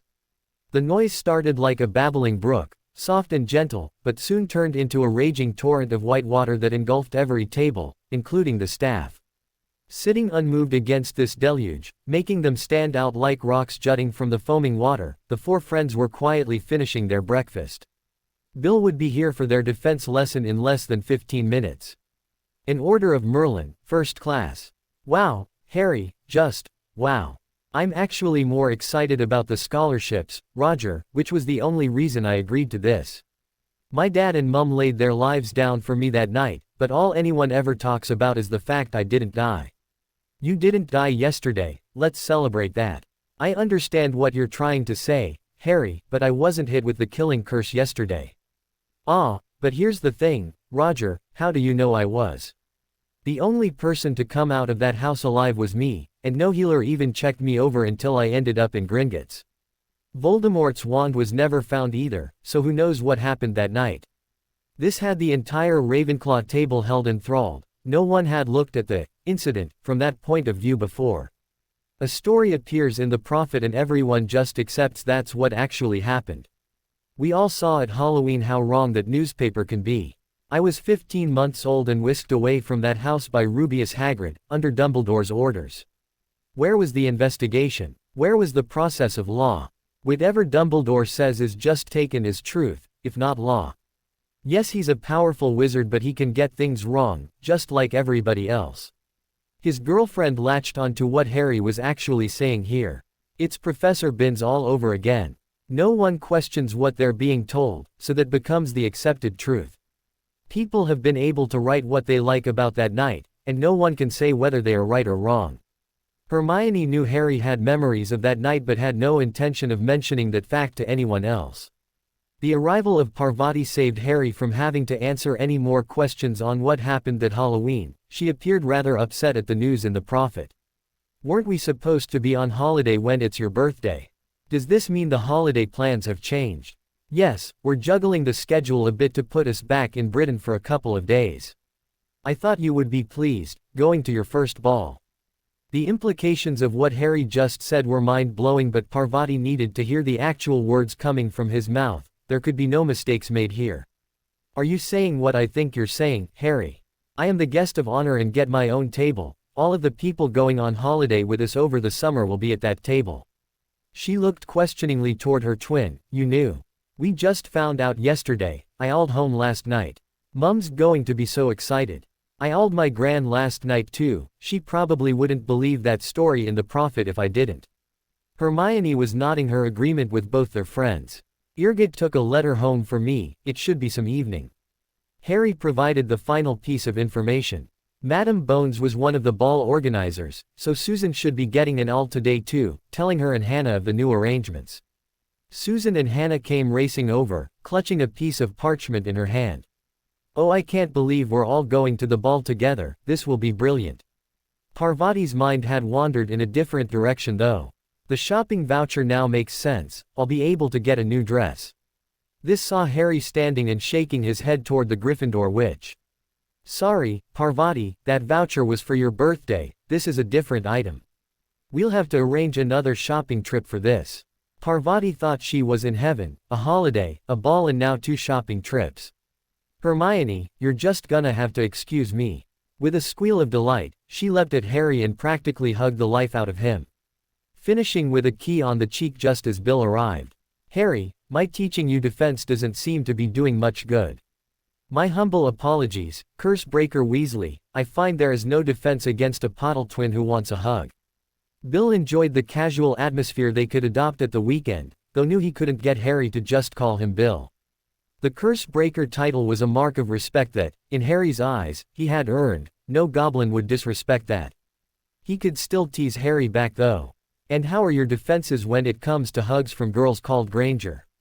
Sorry again, sir, I expect AT for that class. I just can't seem to get the hang of why I would want to defend against that. This set Bill off laughing. Good answer, Harry, I only hope you're as good at dodging spells. As a special treat, we got hold of some training dummies that fire back. Should make today a lot more interesting. As long as they don't have swords or axes in their hands, that's fine with me.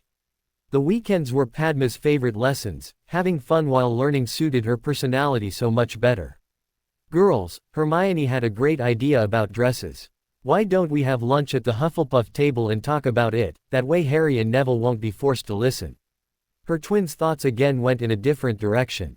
Do we need dates for this ball? It was left to Harry to break the only bit of bad news. Sorry girls, there isn't any room at the table for more people. So we need to share you and Neville. That was never going to work, and Padma quickly marked everyone's dance cards. Sorry sis, Neville has already asked me to be his date. I'm also pretty sure Hermione is not the kind of witch who shares. Well, at least not Harry. This comment drew laughter from Susan and Hannah, with no denials coming from Hermione or Harry. Bill marching the 4 away may have stopped the conversation, but this would be the main topic inside Hogwarts until the exams hit. Parvati raced back to the Gryffindor table, desperate to tell her news to Lavender. Dumbledore was certainly not pleased at the Prophet's news. Fudge appeared to be succeeding where he had failed so spectacularly. How the hell did that happen? He turned his ire in the direction of his deputy. Minerva, as headmaster, I demand to be kept appraised of all the details of this scholarship. His deputy was having none of it. Sorry, headmaster, you are neither on the scholarship board of trustees nor require the information on any educational grounds I can perceive. Just what are your reasons for demanding this information? Damn it, Minerva, I'm the headmaster. I am aware of that, though still don't see the reason behind this demand. You haven't concerned yourself with the new first-year intake for almost 40 years, why the sudden interest now? This scholarship could be a powerful force for good, but we need to ensure that the right people are chosen. We will ensure that the right children are chosen.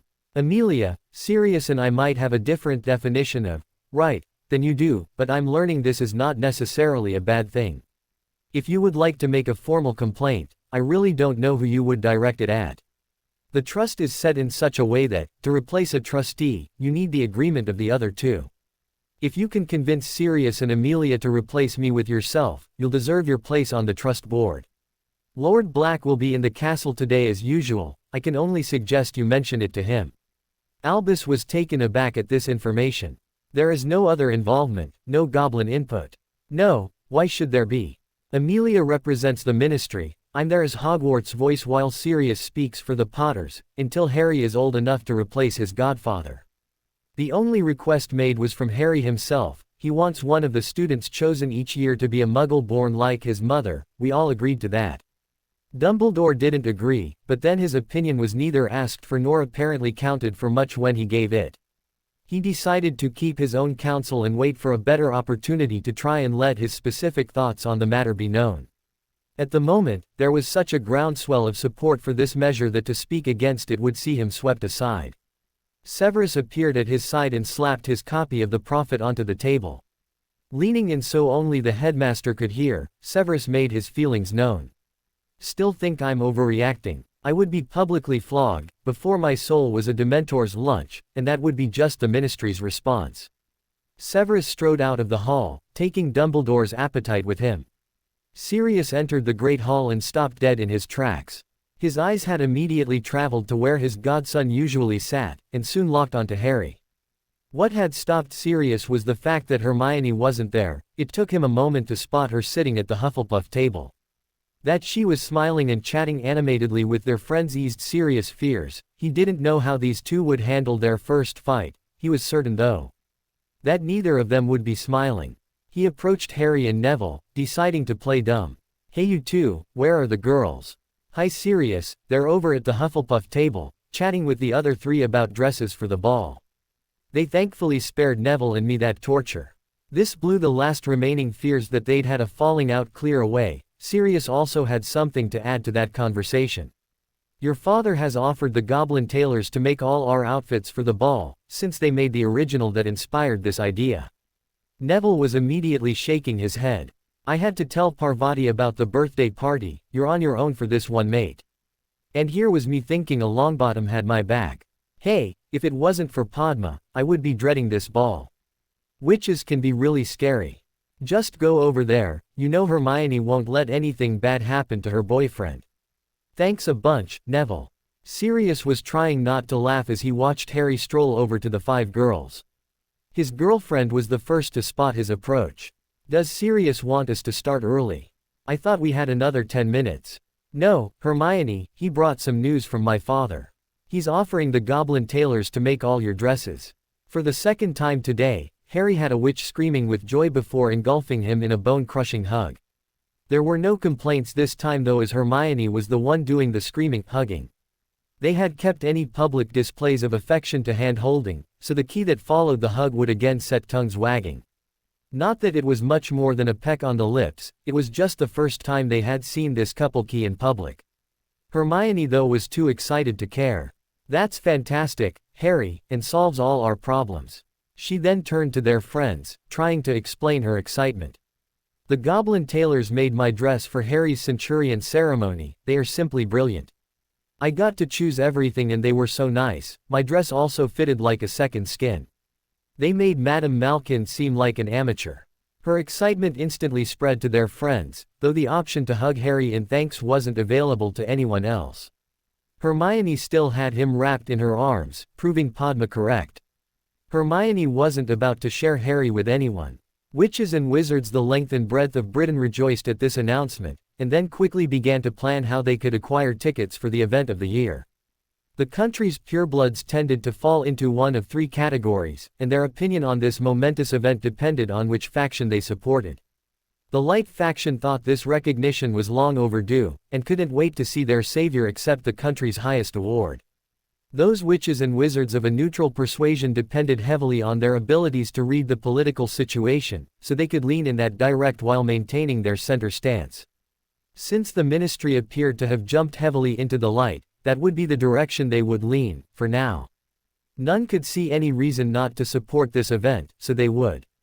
Those with a darker disposition had been caught on the hop by the sudden shift in the ministry's position.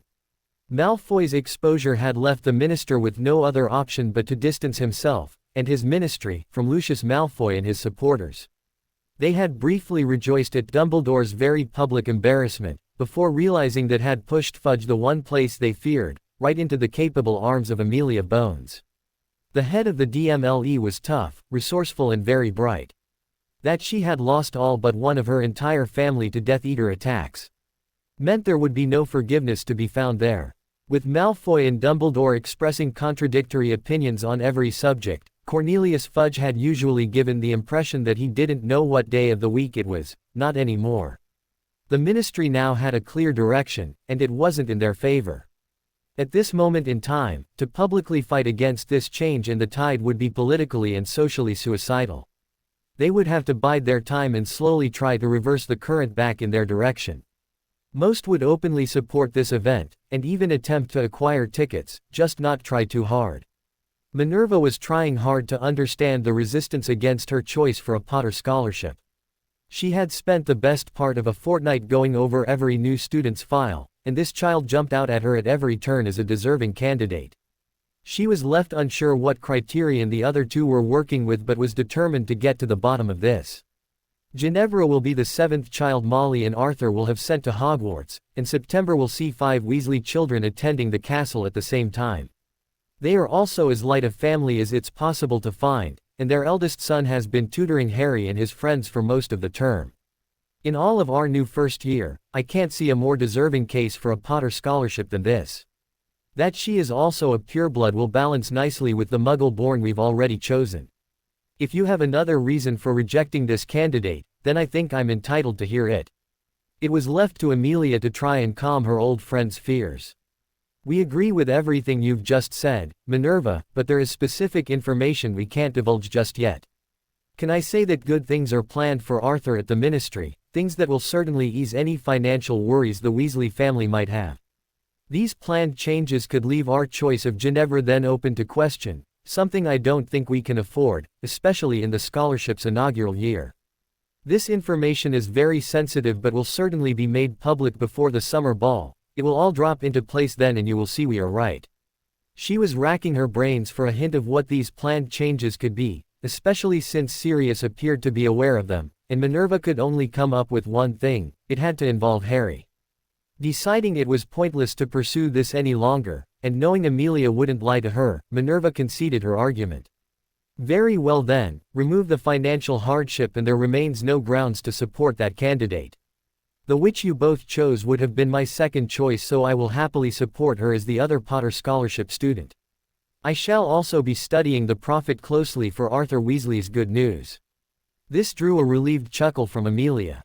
Believe me, Minerva, you won't have to look for the news. It will be blazed right across the front page. Sirius wanted to know who got to tell Harry, with Minerva asking for that honor. Harry said he wanted this to be like an extended family. I wanted to have a chat with him and see just how far he wants to take that. I will be arranging a visit to Diagon Alley. He may want to meet with them before September 1st. That's a brilliant idea, Minerva, but we will be out of the country for most of the summer. Arranging it near the end of the holidays would work. They could all do their school shopping together. He could see she was troubled. The signs were hard to miss. Nervously chewing on the end of her quill while neither turning the page of her book nor writing any notes, Hermione had been deep in thought for the last 10 minutes. Since the 4 friends were currently in the library, revising for exams, Harry had to keep his voice to barely above a whisper. Hermione, if you don't tell us what's bothering you, we won't be able to help. Getting caught woolgathering actually made her blush. It was also scary sometimes how well Harry could read her mood.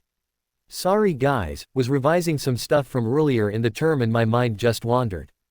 To be honest, I was struggling to believe some of the things that's happened to us. I mean, we're only first years. Seeing where this was leading, Harry tried to point her in the right direction.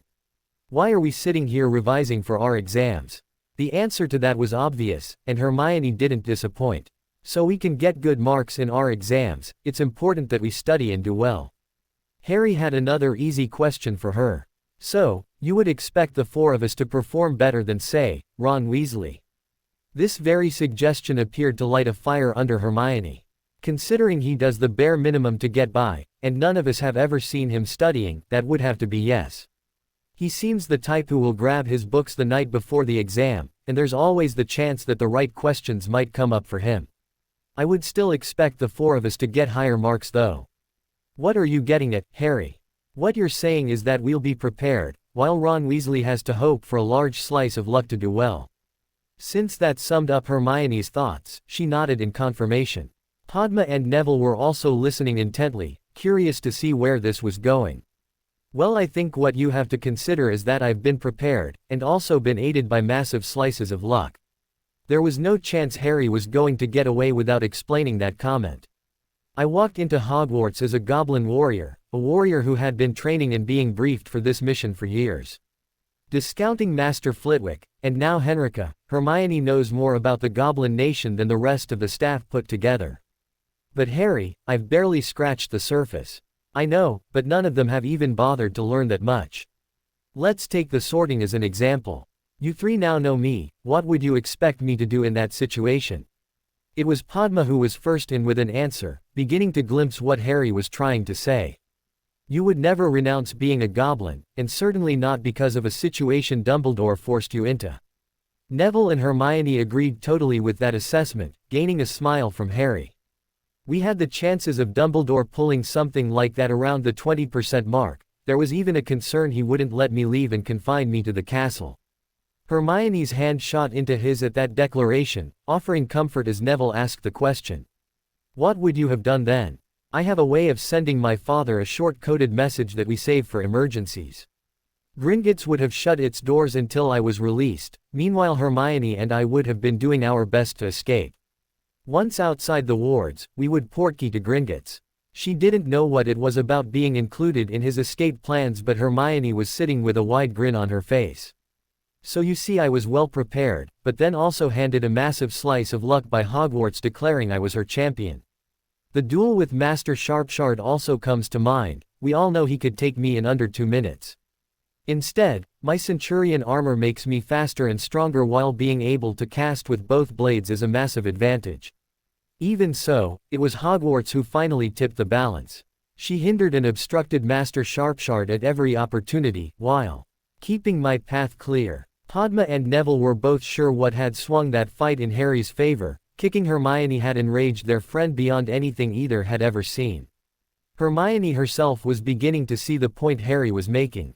So you're saying that preparation, along with luck, has got you ahead all year? That was pretty close to what Harry was trying to say. The headmaster didn't bother to do his homework, and has found himself on the back foot since the 1st of September. We studied every move he's ever made and had a full profile of Dumbledore that was constantly being updated. I don't know if it's his arrogance that he couldn't possibly be wrong, or if he didn't want anyone to know I was at Gringotts. Master Flitwick sits at the same table and would have been a mine of information on goblins. The headmaster had that resource at his fingertips and never used it. He keeps treating me like a wizard, with even Snape seeming to learn that doesn't work. Does that answer your questions? It was now a blushing Hermione who nodded, before going back to her revising. She could hear Padma sniggering in amusement and was trying to ignore it. The discovery that Snape was responsible for passing the prophecy on to Voldemort had kicked Harry's animosity against Dumbledore to a whole different level. Hermione just hoped they could reach the holidays without a confrontation. She should have known better. Minerva really couldn't exclude Albus from this demonstration, not with the examiners arriving in the castle earlier than usual. With Harry once more all over the prophet, Griselda had maneuvered to get the rest of the examiners into Hogwarts when the interest was at its peak. All she'd needed to mention was that Minerva wanted their opinion on the boy who lives class and her fellow examiners couldn't wait to set off for the castle. Harry was having to perform boyfriend duties and try to talk Hermione down from the funk she was getting herself into. The older Ravenclaws had recognized most of the examiners and wondered why they were in the castle early, sparking Hermione's funk. Our exams don't start until Monday, Hermione, you don't get those examiners until our all year. Professor McGonagall told us they might be coming to see our class, it will just be the same as last time. A chance to help put her friend's mind onto something else while teasing was not something to be dismissed lightly. Padma just couldn't resist. Oh, Hermione, I wonder if any of the other girls will take Harry up on his offer to pet his dragon. Catching the double meaning her friend was hinting at, Hermione knew exactly how to stop this stone dead. As long as they remember I know the goblin command for bite their hands off, I don't see there being any problems, do you? She wasn't sure whether it was the look in Hermione's eyes or the tone of her voice, but something sent a shiver up Padma's back. Merlin, Hermione, you can be one scary witch when you want to be. Are you sure you're not part goblin? Saying that to any other witch would be considered a severe insult, but Padma knew Hermione would take it the spirit it was offered, as a compliment. Why thank you, Padma, that's the second time someone has said that recently. Harry must be rubbing off on me.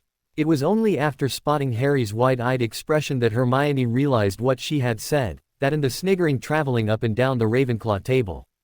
Padma put her arm comfortingly around Hermione's shoulders. Ignore the plebs, Hermione, we knew what you meant. I think saying that Harry's had an influence on all of us is certainly a better way of putting it though. She could feel her friend's shoulders shaking, it was only when Hermione couldn't hold her laughter in any longer that Padma realized she wasn't upset. Hermione laughing at her slip of the tongue just confirmed what Padma had said, Harry was certainly influencing all of them. The transfiguration lesson went pretty much the same as last time, with Padma having her bluff called and stroking the dragon with a trembling hand. The examiners looked pleased, all except one, there is always one. The students had noticed him at once, he could hardly be missed. This wizard was well over 6 feet tall yet would have trouble tipping the scales over 10 stone when he was soaking wet. This despite having a snout that could have been a model for the dipping nose cone the engineers designed for Concord. Wearing a frown since before he stepped in the door, this was one long streak of misery. Gordon McPhee had been saddled with the nickname, Grumpy Gordon, when he attended Hogwarts. Beeping McPhee was also suggested, but Myrtle had kinda got the beeping name tag all sewn up. The ghost really had no peer in the beeping stakes when she was on her game. Grumpy Gordon was a nickname that stuck even to the present day, probably because it was so apt. I fail to see why we should change centuries of history because one class wants to do things differently. Our current method of transfiguration was painstakingly developed by our forefathers, one class a week for 9 months, and suddenly we want to throw all that away. Albus was appalled at what he had witnessed in this classroom. This new form of transfiguration had the potential to trigger massive changes in magical Britain over a very short period of time, something that in his opinion was to be avoided at all costs. I'm afraid I must agree with some of the fine points Mr. McPhee has raised. I saw no notes being taken nor homework issued, far less a textbook being used for reference. What textbooks would you put on the list for next year? Are there even textbooks available? Gordon seized on this to further his argument. Exactly my point, headmaster. We have books written by recognized masters on the subject that we would be consigning to the rubbish heap. No textbooks, no notes and no homework. Why do we need a transfiguration master teaching a class when the skills she spent many years learning clearly aren't required? Minerva was ready to go to war, but Griselda interrupted before the enraged transfiguration professor could say anything, far less draw her wand. Perhaps we could ask Mr. Crow if there are any books on this method of transfiguration. The entire class were hanging on every word spoken. To most of the students, this was their favorite class. Even Ron Weasley would cast his vote for this new method of transfiguration. With no notes to take, books to read or homework to be done, this was easily his favorite class. That he had completed the entire first-year curriculum by the end of January was immaterial to Ron. No one wanted a return to the more traditional method of teaching transfiguration. It's Centurion Crow, ma'am, and sorry, but the only written material on transfiguration is purely introductory. The class were then left wondering if Snape had based his nasty demeanor on his favorite examiner. There were certainly startling similarities in the sarcastic delivery. Did you really expect them to have books? Please. With Dumbledore already in the classroom, the last thing Harry needed was a reminder of Snape. Everyone in the class who really knew Harry winced at his answer to this examiner, an examiner who reminded the Muggle-borns of the great Gonzo from the Muppet Show. Excuse me sir, the goblins had a written language and were experimenting with printing while people on this island were huddled over pieces of shredded bark, trying to get a spark. By striking two lumps of flint together. The goblins have had the written word as long as man has had fire. This silenced the entire class, but Harry was just getting warmed up. I realize that there are people in this room desperate to call me a liar, and that's okay. Just because you think I'm full of dragon shite still doesn't make your views on any of these matters right. Dumbledore then tried to play mediator, which was certainly the wrong person doing entirely the wrong thing where Harry was concerned. Harry, my boy, can I offer a piece of friendly advice? These people standing here hold your future in their hands, it might not be wise to antagonize them. Harry cut right across the headmaster. Which is why we had a history exam that was the laughing stock of Europe. I'll save these witches and wizards the trouble of remembering me for future reference, I won't be sitting any OWLs. There was now lack of noise and movement as that comment froze everyone. Well, not quite. Hermione's hand again shot into Harry's under the desk. He held his girlfriend's hand before offering a comforting squeeze to let her know he was still in control. Albus was so shocked it was left to Griselda to break the silence. Centurion Crow, if you have no intention of sitting OWLs, and presumably NEWTs, could you tell us why you are here? That's easy, ma'am, I'm at Hogwarts for an education. Grumpy Gordon thought he had his opportunity. Without exam passes, you're nothing boy. The ministry can legally snap your wand. The thunk made the entire class jump, all except Hermione who'd seen Harry draw his knife and slam it point first into the desk. I don't have a wand to break. Even Dumbledore's pet half-giant couldn't snap that, not without slicing his fingers clean off. Might stop him illegally lifting any more toddlers out their cribs. McGonagall's, Harry, combined with Hermione squeezing his hand hard enough to stop blood flow drew Harry back. He had no intention of backing down though, just curtailing his temper. Mr. McPhee hinted that this class doesn't need Professor McGonagall. I'll say it out loud that Hogwarts doesn't need Mr. McPhee.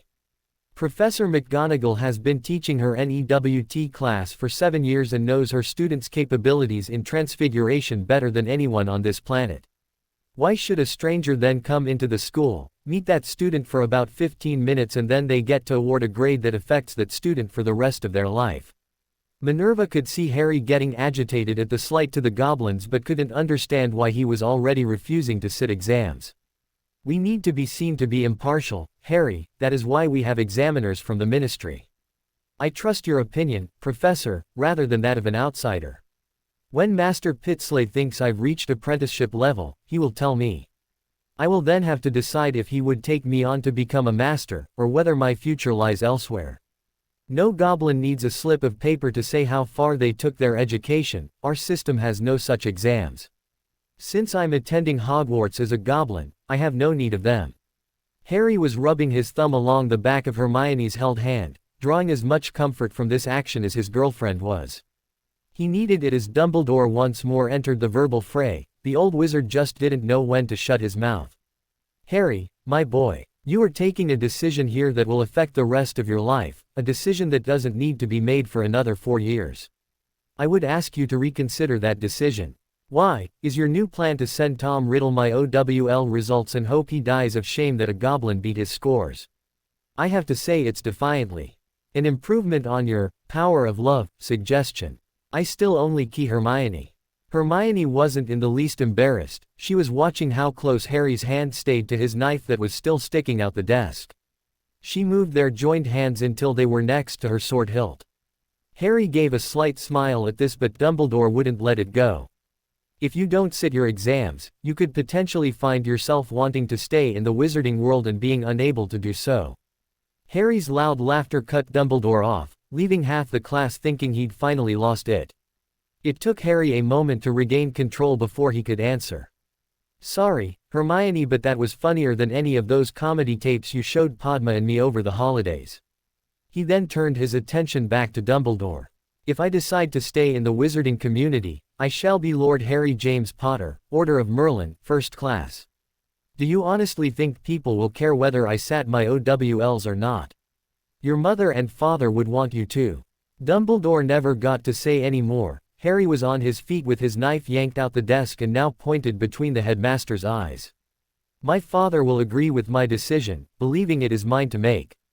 As to my mum and dad, I'll never know since they're both gone. It's looking more and more likely you had a hand in it too. Remember my promise, old man, if we get proof then I'll be coming for you. Hermione noticed Harry's armor had began to creep down his wrists though his knife never wavered. She was certainly not the only one who was relieved to hear the bell ringing. Minerva actually stood in front of Albus before speaking. Class dismissed. Centurion, a moment of your time outside, please. Harry nodded before heading outside with the rest of the class. The instant her last student left the classroom, Minerva spun on Dumbledore. You just couldn't let it go, could you? Always thinking you know best and trying to push that view down other people's throats, is it any wonder you're barred from going anywhere near Harry? You lose me my two best students and I might just follow them out the door. I'll tell you this, Albus Dumbledore, if you had anything to do with Lily and James's murder, I'll kill you myself. The examiners all stood there, shocked and stunned. Every member of the British magical community had laid eyes on the picture of a golden boy who lived standing over a bleeding Dumbledore. All the examiners had thought they were about to witness the live version. Albus had been playing down any talk of tension in his school. His deputy just backed Crow and threatened to kill the headmaster if the boy's claims could be proven. Griselda was thinking if that crime could be proven, the wizarding public would do the job before Minerva could get her wand on Dumbledore. This ball would confirm James and Lily Potter as two heroes of their country. If Albus was involved in their murder there would be hell to pay. Gordon couldn't believe what he just witnessed. His speciality was defense, so he had been focused on the boy's eyes. What he saw there sent a shiver of fear up his spine. This boy was squaring up to Albus Dumbledore, yet there had been no fear in his eyes, and it certainly wasn't a case of bravado either. There was a determination expressed there that Gordon expected to see in a few of the better NEWT candidates, very occasionally an exceptional OWL student, certainly not in someone finishing their first year at Hogwarts. He also couldn't help notice the other three students who were obviously ready to spring to his aid. Just what was going on here? Albus was wondering the exact same thing, and also wondering how that could have gone any worse. When Cornelius discovered Harry wasn't going to be sitting any OWLs, he would hit the roof. When it became known that Albus Dumbledore was responsible for this revelation, and he was sure Minerva was going to put the blame on him, Albus wondered if he might not be barred from the ministry too. The three friends had waited along the corridor for Harry, with Hermione racing to him the instant McGonagall returned to her class. Hey, I'm fine. Sorry about that, but can we cancel revision tonight? They had all caught up with each other now, leaving Padma free to answer. Sure, Harry. You got detention with McGonagall. What? No. I just want the time to tell you all what's going on. Can't have my friends thinking I'm turning into a right nutter. The rest of the school can think what it likes. Hermione was back on Harry's arm as the four friends headed off to lunch. She actually stopped a moment at Harry's answer. What did McGonagall want with you then? Oh, she wanted to put a word in for Hagrid. She claims he's a rather simple soul who would jump in the lake and wrestle the giant squid if Dumbledore asked him to. Sirius actually agrees with that assessment, but he can't forgive Hagrid either. Hagrid may have been blindly following Dumbledore's orders, but he knew Sirius was my godfather, so he must have known that's where I was supposed to go. This had Hermione shaking her head in disbelief. In the armed forces, if you're given an order that's unlawful, the "I was following orders" defense doesn't apply. I don't know how that works when a headmaster is giving the orders to a groundskeeper. Oh, McGonagall also wanted a word about the Potter scholarships. They've made their choices and needed to know if I was going to meet the two students beforehand. She suggested meeting in Diagon Alley, and then we could all do our shopping together. Sirius and Amelia both knew our summer schedule, so McGonagall had already picked a date she knew we'd be available. That's a brilliant idea, Harry. I wish I'd known someone on the train last year. Sitting with friends on the express at Christmas was so much better than being alone and terrified on the 1st of September. This drew a big smile from Hermione as she too cast her mind back. I agree, that's a brilliant idea, Neville, but I met Harry on the train, so I can't really complain. Did McGonagall tell you anything about them, Harry? He nodded before answering. One is a Muggle-born wizard who's going to be the first in his family, but not the last. He has a younger brother and sister, and both of them are magical. His name is Colin Creevey and his dad is a milkman. Hermione, what's a milkman? She thought of the best way of explaining this that her friends would understand. You know how at my house we can phone and the takeaway gets delivered. Well, Colin's dad delivers milk. Padma was still struggling to get her head around this phone and it will be delivered to your door concept, even after seeing it in action multiple times. So you phone and his dad rushes to your door with some milk. The old Hermione would have went into great detail about dairies, milk floats and regular rounds, and they would all have missed lunch by the time she was finished. Something like that, Padma. Who got the other scholarship, Harry? A young girl who is an only child and lost her mother a year or so back. Her name's Luna Lovegood and I got the impression McGonagall was really hoping we would take her under our wings. Padma grabbed Neville by the arm as they increased their pace toward the Great Hall. Well, whether they know it or not, those two just found themselves with 4 new friends. Now let's get to lunch. Watching Harry scare the adults always gives me an appetite, and we've got our normal defense class next. The 4 friends made their way to lunch. The quartet weren't the only ones that noticed neither Dumbledore nor McGonagall made it down. After dinner, the 4 friends headed up to the 7th floor. Harry didn't want there to be any way this conversation could be overheard. He also appreciated Hermione waiting until now to discover why he'd suddenly announced to all of first year he had no intention of sitting his OWLs, even though she was obviously desperate to know. Hogwarts provided the quartet with a cozy room that held a couple of sofas facing each other. Harry and Hermione slipped into one, leaving Neville and Padma to occupy the second. Taking a deep breath, Harry began to tell his friends why he'd asked them here. Padma, Neville, there are things going on behind the scenes you need to know about. I'm sorry that I can't tell you everything, but I think you deserve to know what might affect the 4 of us. Neville, this is going to be hard to hear, mate. It's only certain things we've just discovered that have me telling you this now. Padma shifted closer to her friend. The way Harry was talking, Neville would soon need any comfort she could offer. We have to go back before we were born to discover where all our troubles started. They began with a prophecy that links me to Voldemort. You see, until Voldemort visited Godric's Hollow that Halloween, the prophecy could have applied to one of 2 boys, Harry Potter or Neville Longbottom. This was a revelation not even Hermione had heard before. It shocked the 3 listeners as Harry continued. It wasn't until Voldemort cast his spell at me that I became the child of the prophecy. Had he chosen to visit the Longbottoms first, Neville could have been saddled with being the boy who lived, and I would be the one visiting my mum and dad in St. Mungo's. Those Death Eaters knew about the prophecy. With the Potters dead, they went after the Longbottoms, looking for some answers. Both wizards now found themselves being comforted by the witch sitting next to them. Telling the story was affecting Harry nearly as much as Neville hearing it.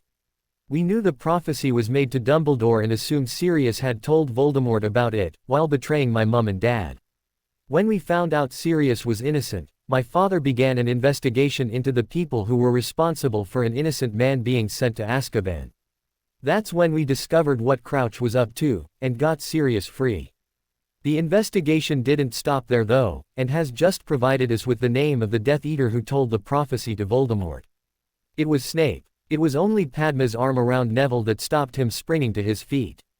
He looked to Harry, hoping this horror story wasn't real. Harry, why is Snape still walking around Hogwarts? Believe me, Neville, I so want to hack the bastard to pieces. The problem is Dumbledore. He knows what Snape did and has been protecting him all these years. This proved a revelation too far for Padma. She spat out a string of words that they assumed to be Hindi before reverting to English. How could that doddering old ass be stupid enough to keep Snape in the school with you two at Hogwarts? If it wasn't for Master Pitsley, both of you would even be in his class. That's just sick. Neville was having a revelation of his own. Harry's outburst in class now made perfect sense.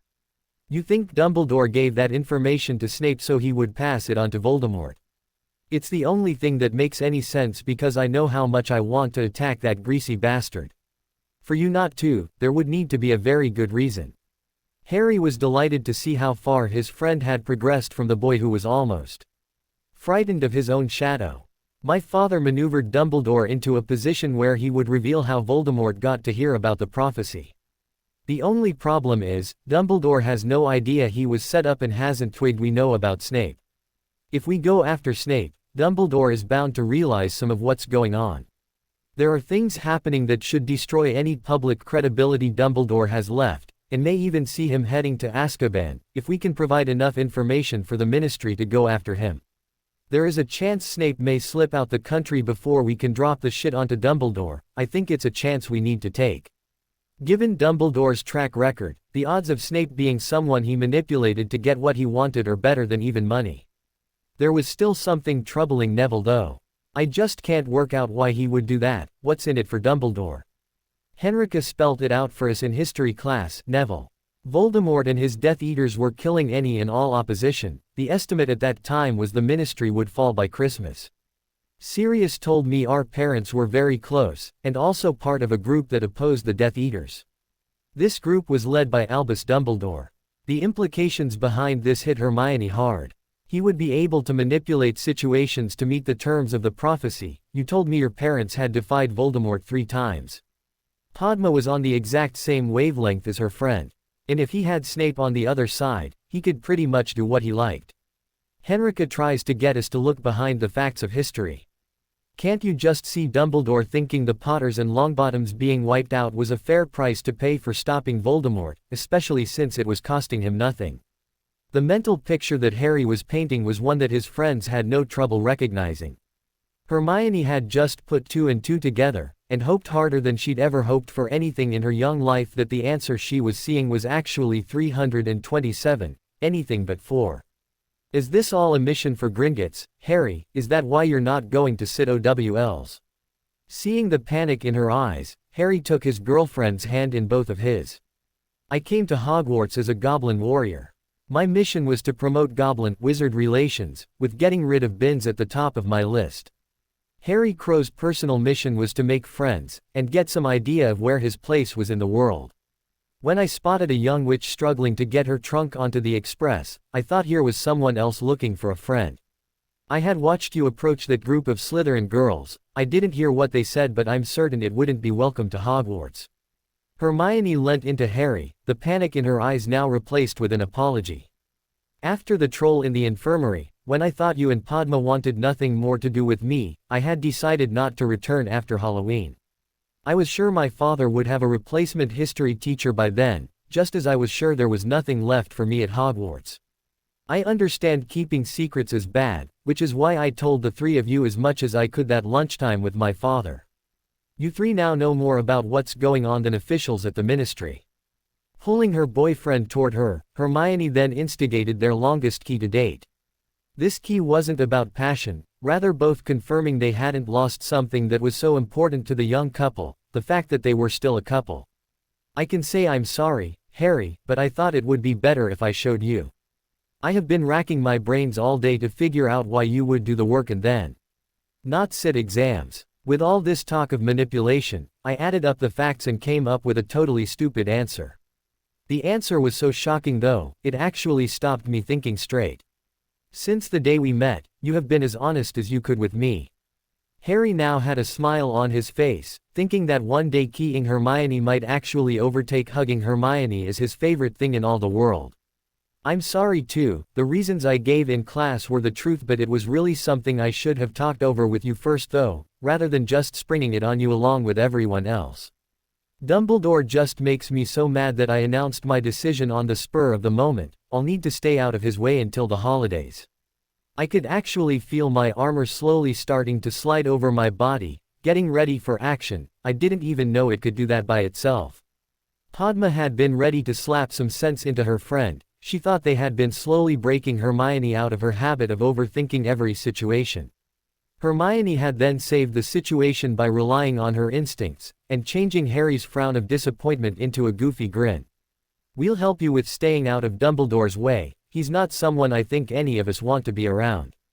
Miss Granger there may just have suffered a brain fart, but Neville and I never doubted you for a second. It was a blushing Hermione who tried to tease back, desperate to put her clangor behind her.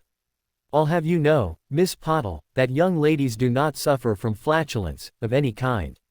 I will admit to having a moment worthy of Ronald Weasley. Her boyfriend interrupted before she could say any more. Thanks for that vote of confidence, guys.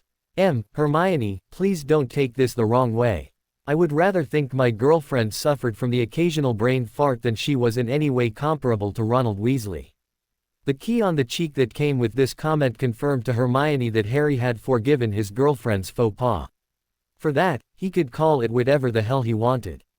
Turning his attention to Neville, Harry again pushed the conversation into an uncomfortable area. I said you were the closest thing to family I had left, Neville, I still believe that. Because of this, there's something I want to ask. The next time you visit St. Mungo's, could I go too? I would really like to meet my godmother. Neville's head was now down but he drew comfort from Padma's arm slipping back around him. This was a subject he found incredibly difficult to talk about, yet these were his friends. Harry even considered him family. She won't know you, Harry, she doesn't know me. We take her some sweets my Gran says were Mum's favorite. She eats the sweet and then slips the wrapper into my hand. Gran says to throw them away but I like to think of it as a present from my mum. I've kept every single one, I have them all carefully folded in a drawer in my bedroom.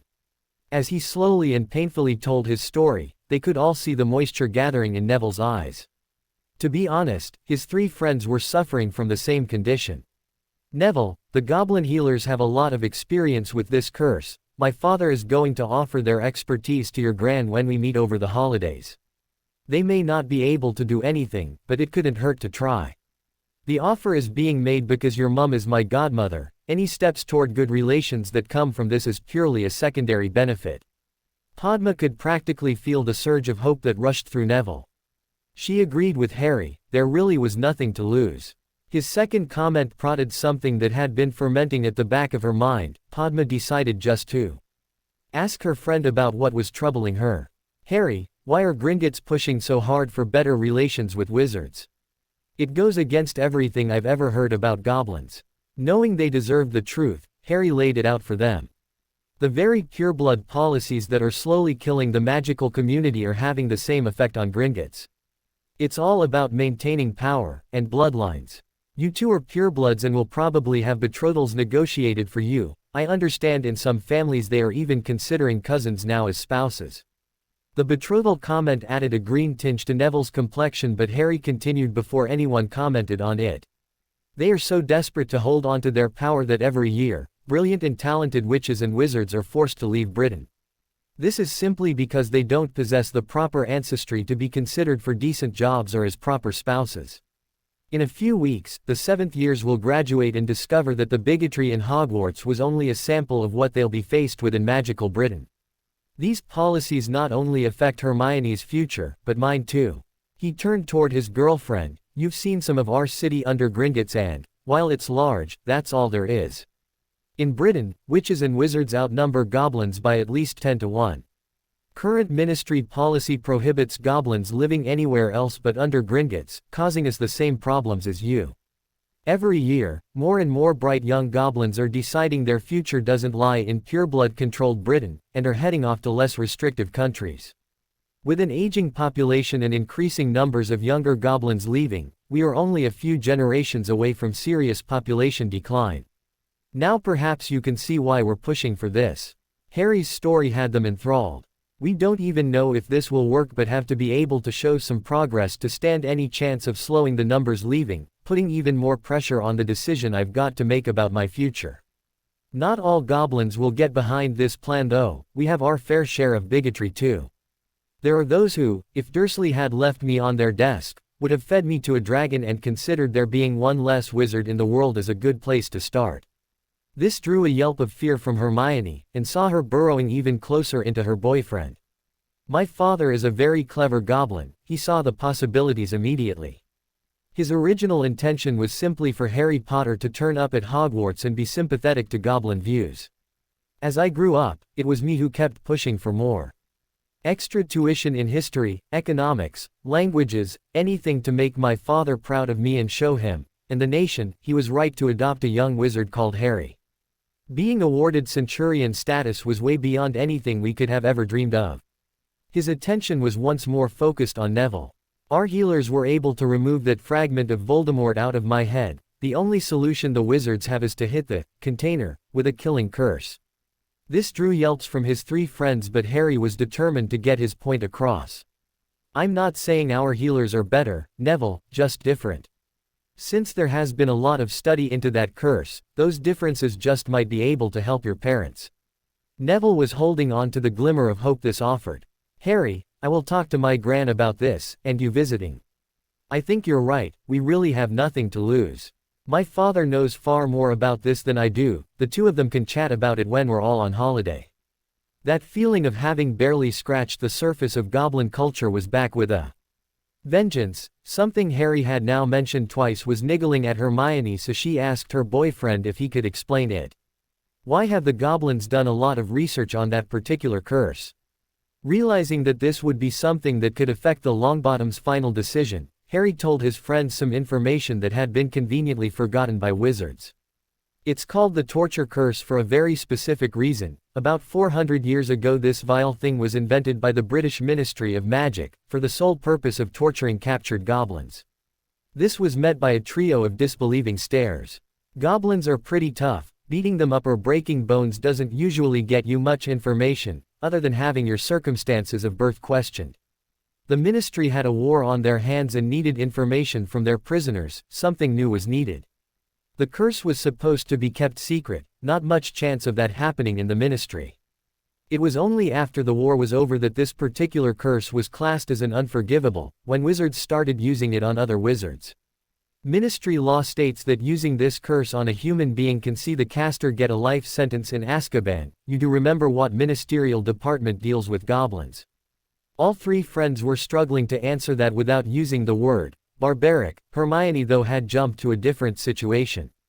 Does that mean Lucius Malfoy could have cast the torture curse on you that day in defense class and nothing would have been done? Technically yes, though my knife would have been buried in his chest before Malfoy could cast. We're classed as dangerous beasts. Hermione, is it any wonder goblins are leaving Britain? If Gringotts ever reach the stage where we have to bring in staff from abroad, it would be the beginning of the end. We would need to pay them a higher salary to compensate for the poor conditions in Britain, meaning the bank would have to charge its customers more. Our only alternative would be to close Gringotts. Either way, there are no winners. Padma checked her watch and got a surprise. Guys, we've been chatting for ages. If we don't get a move on, we'll miss curfew. They were heading back to their dorms and Neville was enjoying Padma holding his arm. She'd been there for him tonight when he needed a friend. Harry's words from earlier struck another chord, and Neville didn't want Padma's hand on his arm replaced by that of a stranger his grand picked out.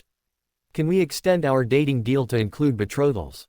If our families see us close, then maybe they won't start negotiations with people we don't know.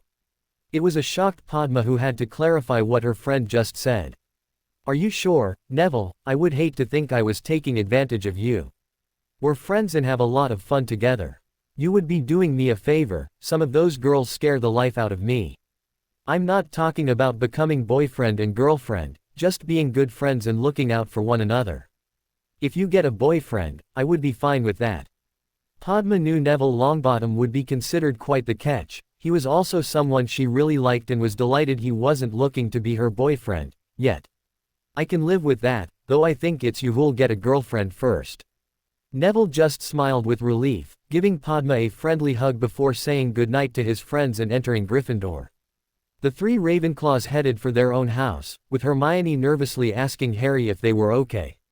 A misunderstanding that we talked out. We're fine, Hermione. I knew what not knowing why I wasn't going to sit those exams must be doing to you. I should have spoken to you earlier. I was just so busy trying to figure out how much I could tell Padma and Neville. Sorry too about the history lesson that turned into. With Neville safely tucked up in Gryffindor, Padma could now focus her attention on the Ravenclaw couple. She'd been surprised and delighted at how open Harry had been tonight. Even Neville had crawled out of that shell of his a little more. Oh, don't be daft, Harry. Apologizing to Hermione for extra lessons. You put a lot of trust in us tonight, and offered Neville some hope. I'll spare you another Pottle sister jumping you for a hug and just say thank you for that. The three friends made curfew with mere minutes to spare. Gordon had heard fanciful tales of this special room inside Hogwarts. Watching those four leave breakfast and head off for the second morning that weekend had him determined to investigate. His patchy information led him to this 7th floor corridor where he made straight for the only door that was available. Upon entering, he couldn't have began to describe what the room looked like, probably because Gordon couldn't take his eyes off the boy. Harry had a metallic shield over his left forearm and that knife of his held in that same hand. This was because he was wielding the sword of Gryffindor in his right hand. A kilt would have dated him back when the Highlanders fought the English Redcoats, though the Redcoats never fired spells at their enemies. The boy was fighting two dueling dummies. These were the top-of-the-range versions that actually fought back. His three friends were cheering him on while the red-headed tutor studied a stopwatch. Time. This led to much cheering, before they noticed Gordon. Harry's smile vanished as he made his way to confront his uninvited and unwelcome visitor. "Can we help you, Mr. McPhee?" Gordon couldn't miss that neither sword nor knife were returned to their sheaths. The boy was ready for battle. "When I heard you received extra tutoring in defense, I was naturally curious. My father pays for private tutoring in defense, and that's exactly what it is, private. I would like you to leave, now." Not believing the cheek of this brat, Gordon addressed himself directly to Bill. "Do you allow your students to talk to ministry officials like this? I work for Gringotts, not the ministry or Hogwarts. My job here is to teach these four to fight. You are disrupting my lesson." Gordon focused once more on the boy. He'd come here for information and intended to get it, one way or another. "If you've been trained to fight, let's see you throw me out this room." This would at least provide Gordon with a measure of this boy's capabilities. The idea that he could be forcibly ejected from the room never even crossed the examiner's mind. He was looking forward to wiping the smirk of this brat's face. "Okay, sir, goodbye." Gordon thought he was ready for anything, but the boy turning his back and returning to his friends caught him by surprise. A stinging hex to his ass should enrage the brat enough to fight. That was when the second surprise kicked in. The examiner couldn't move a muscle as vines suddenly had him tied like a joint of butchered beef. His feet then left the floor as he shot toward the door. Gordon hadn't seen the boy cast a spell yet. Here he was, flying through the open door and smacking straight into the tapestry that was hanging in the corridor. His bindings may have vanished, but it still took a moment to untangle himself from the tapestry and get his bearings. What was throwing those bearings off was the lack of a door he'd just been thrown through. None of his diagnostic spells returned any evidence of a room existing, a room he'd been standing in moments before. He was going to be in the castle until Friday, and would be keeping a close eye on those four. His report to Dolores would certainly make interesting reading, though he now agreed with her this boy was a threat to their way of life. "Sorry about that, guys. Hogwarts will make sure we're not disturbed again. Just as well we were running defense drills, and you weren't firing curses from your sword. How did it feel holding both weapons and your shield?" Bill was pleased to see the honesty once more shine through in Harry's answer. "It felt slightly awkward, but I think that's more because this is an attacking configuration, and I wasn't allowed to attack. Using two blades that can cast spells proved successful against Master Sharpshard, but it would leave me too open against multiple opponents, especially if they had wands. That's why I wanted to add my shield. Can I try it again, where I can fight back?" Bill nodded and started his stopwatch. What they saw next threw any concept of time out the door quicker than Hogwarts had got rid of McPhee. Harry was suddenly in full Centurion armor and charging the dummies. He moved like liquid gold as he dodged and deflected curses while laying down a double barrage of his own. The dummies had been programmed by wizards on how to respond to attacks. They had no program designed for an attack like this. Harry was on them in seconds, and you didn't need a stopwatch to know the fight was over only a couple of heartbeats later. His shield knocked the dummy's wand arm away as the knife he now held in that hand did the real damage. As the shield did its job, Harry's knife slashed across the dummy's torso before a blasting curse sent it spinning backward. If anything, it got off lightly. The other dummy lost its wand arm to the sword that then buried itself into the artificial torso of its opponent. A banishing charm saw dummy number 2 then fly across the room along with the first one, leaving both lying in a tangled heap. Harry stood panting, though more with adrenaline rush than effort, as the other four watched while only the ticking of Bill's forgotten stopwatch broke the stunned silence. It was predictably Padma who had something to say. "Wow, Harry, McPhee doesn't know how lucky he was that Hogwarts threw him out the room and not you. That was scary to watch from here. I never want to be on the other end of it." "Thanks, Padma. I felt as if I'd been ignoring the goblin part of me for too long. That's how I would fight, against goblins or wizards." "What do you think, curse breaker?" The words were out before Bill had time to think of what he was saying. "I reckon any wizard seeing you charging like that would shit themselves." It was only the giggling coming from his other three students that alerted him he'd said something inappropriate. "I also think we might need new training dummies we might need to put armor on, if you are going to attack like that. Really devastating attack, Harry, and no webbing. I learned my lesson with Master Sharpshard, put your opponent out of the fight so they can't attack you again." Bill didn't know if a reparo would actually work on the dummies, so had them on shield drills for the remainder of the lesson. He asked Harry for a quiet word, after escorting them to the Great Hall for lunch. Ducking outside for a moment provided the privacy they needed. Bill didn't waste time and got right to the heart of the matter. "My father is determined to invite Ginny to this ball. He thinks her sitting at your table would be a father making a daughter's dream come true. I wanted to check that you were okay with this arrangement." This drew a frown from Harry. "When we suggested 3 tickets for the Weasley family, we assumed you would be the third guest." This was actually an embarrassing situation his father had placed Bill in, and didn't bode well for future wizard-goblin negotiations. "My father had no sisters, and then 6 sons before Ginny was born. He dotes on her. It's actually killing him waiting on Fudge making his goblin announcement to the Wizengamot so he can tell Ginny she's invited to the ball." This left Harry shaking his head as another potential problem raised its head. "You do know we are all going to the nation's tailors and having our clothes made for the ball. There will be 5 girls sitting there in a certain style of dress and your sister will be the odd one out. If she wears the same as the rest of us, it could be construed as the ministry already bending over backwards to please the goblins. It is well known Susan is already part of our group, and will be on holiday with us, so her dressed like us won't matter. Ginny is a totally different case since her father will be the ministry's direct link to the nation." Harry thought hard for a minute before answering. "I have no objection to your sister being there, though not at the expense of even one vote being changed against us. I think you'll need to run this past my father. I will happily abide with what he decides." The senior Weasley was supposed to be the ministry's leading expert on muggles. It would seem he had a bit to go to get his head around goblins. It would be interesting to hear Dan and Emma's opinion of the man, after meeting him at the ball. Fudge had judged his moment perfectly. Half the Wizengamot were almost asleep, and the other half couldn't wait for this session to finish so they could get back to their own lives. As Dumbledore asked if there was any other business, the minister stood before the old fool could bring his hammer down. "Excuse me, Chief Warlock, I have a matter to bring before the members. It concerns the Ministry Summer Ball, an event that has all of Europe talking, and scrambling for tickets." This drew a few laughs. Johnny Foreigner wanting to attend their event, and not being able to get tickets, was considered the way things should be by most of this body. "This is easily the premier event on this year's social calendar, and one that I know we're all looking forward to. Why I'm standing before you today is to inform this body that the event nearly never took place." He now had everyone's complete attention, so Cornelius pressed on with his presentation. "A brave young man will become this country's youngest ever recipient of an Order of Merlin, first class.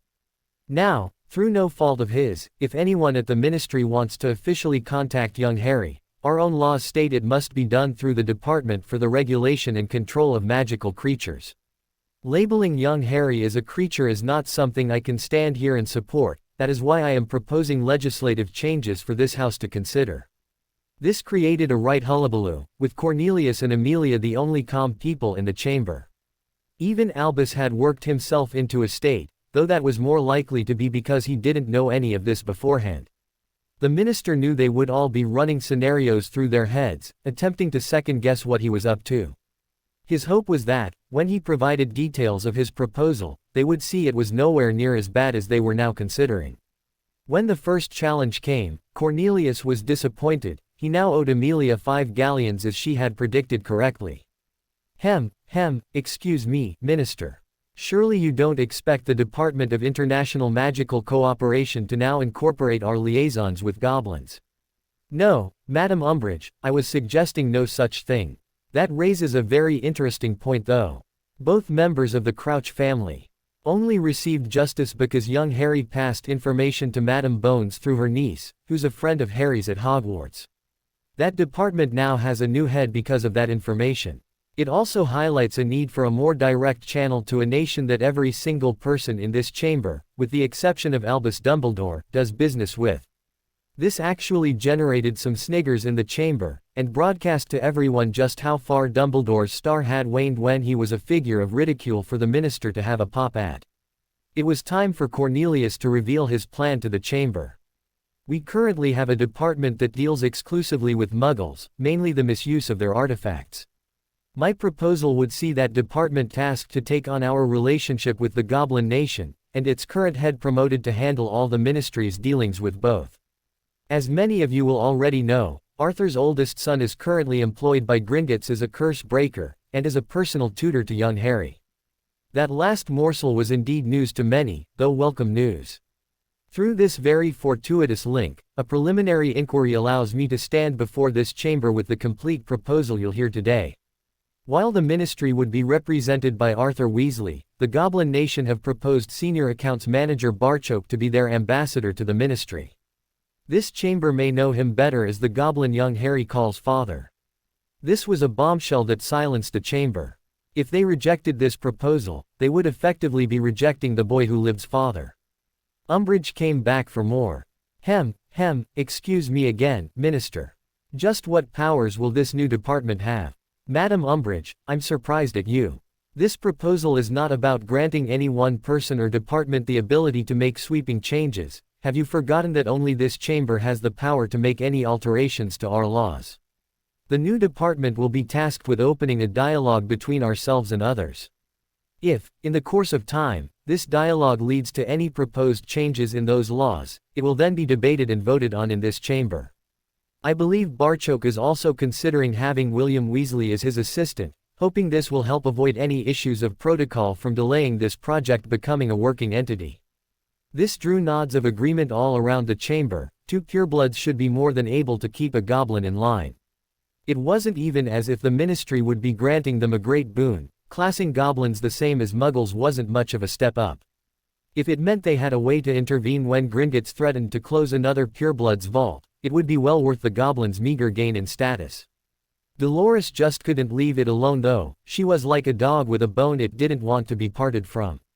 Minister, are you aware the boy in question declared publicly that he wouldn't be sitting his OWLs?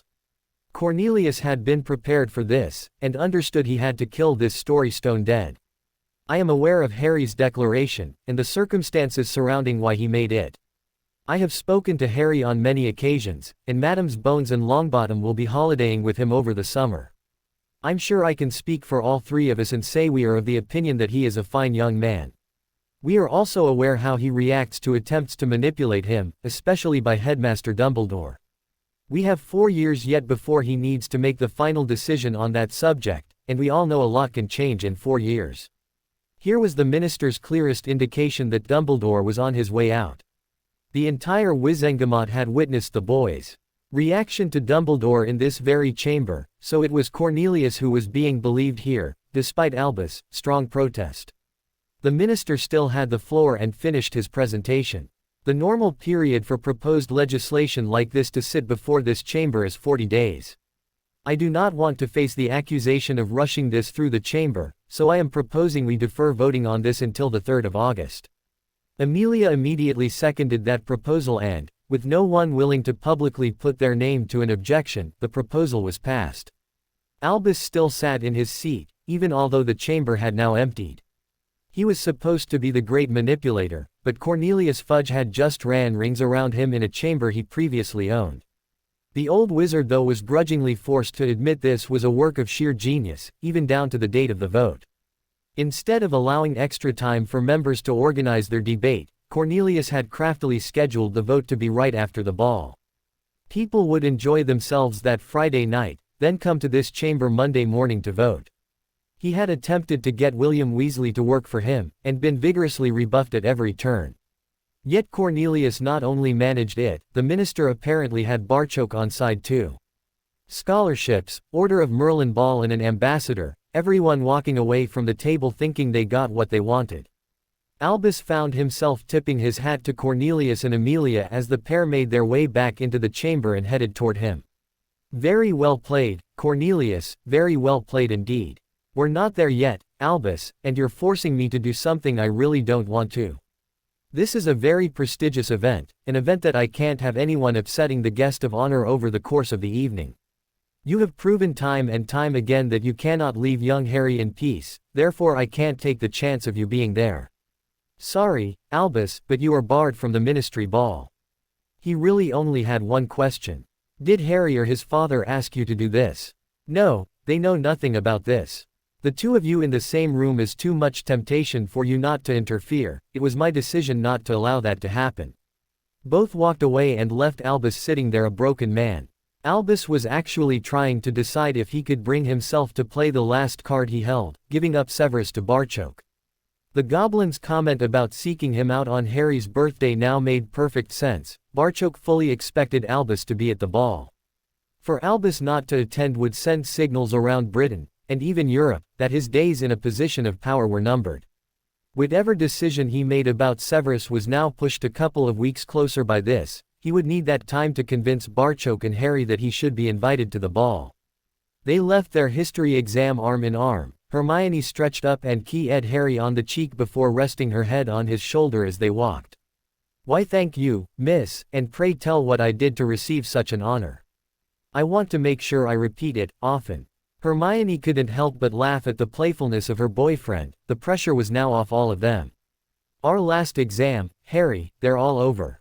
Normally I would be worrying myself sick by this point, going over every paper in my head and working out how many points I had dropped. Now, I've got you, we've got friends and a whole summer to look forward to. The first 10 days jumping between all our homes and getting prepared for the ball, then we're off on a worldwide adventure. I've never been this happy that school is ending. In fact, I've never been this happy. This earned Hermione a return. Key asterisk on the cheek before Padma interrupted.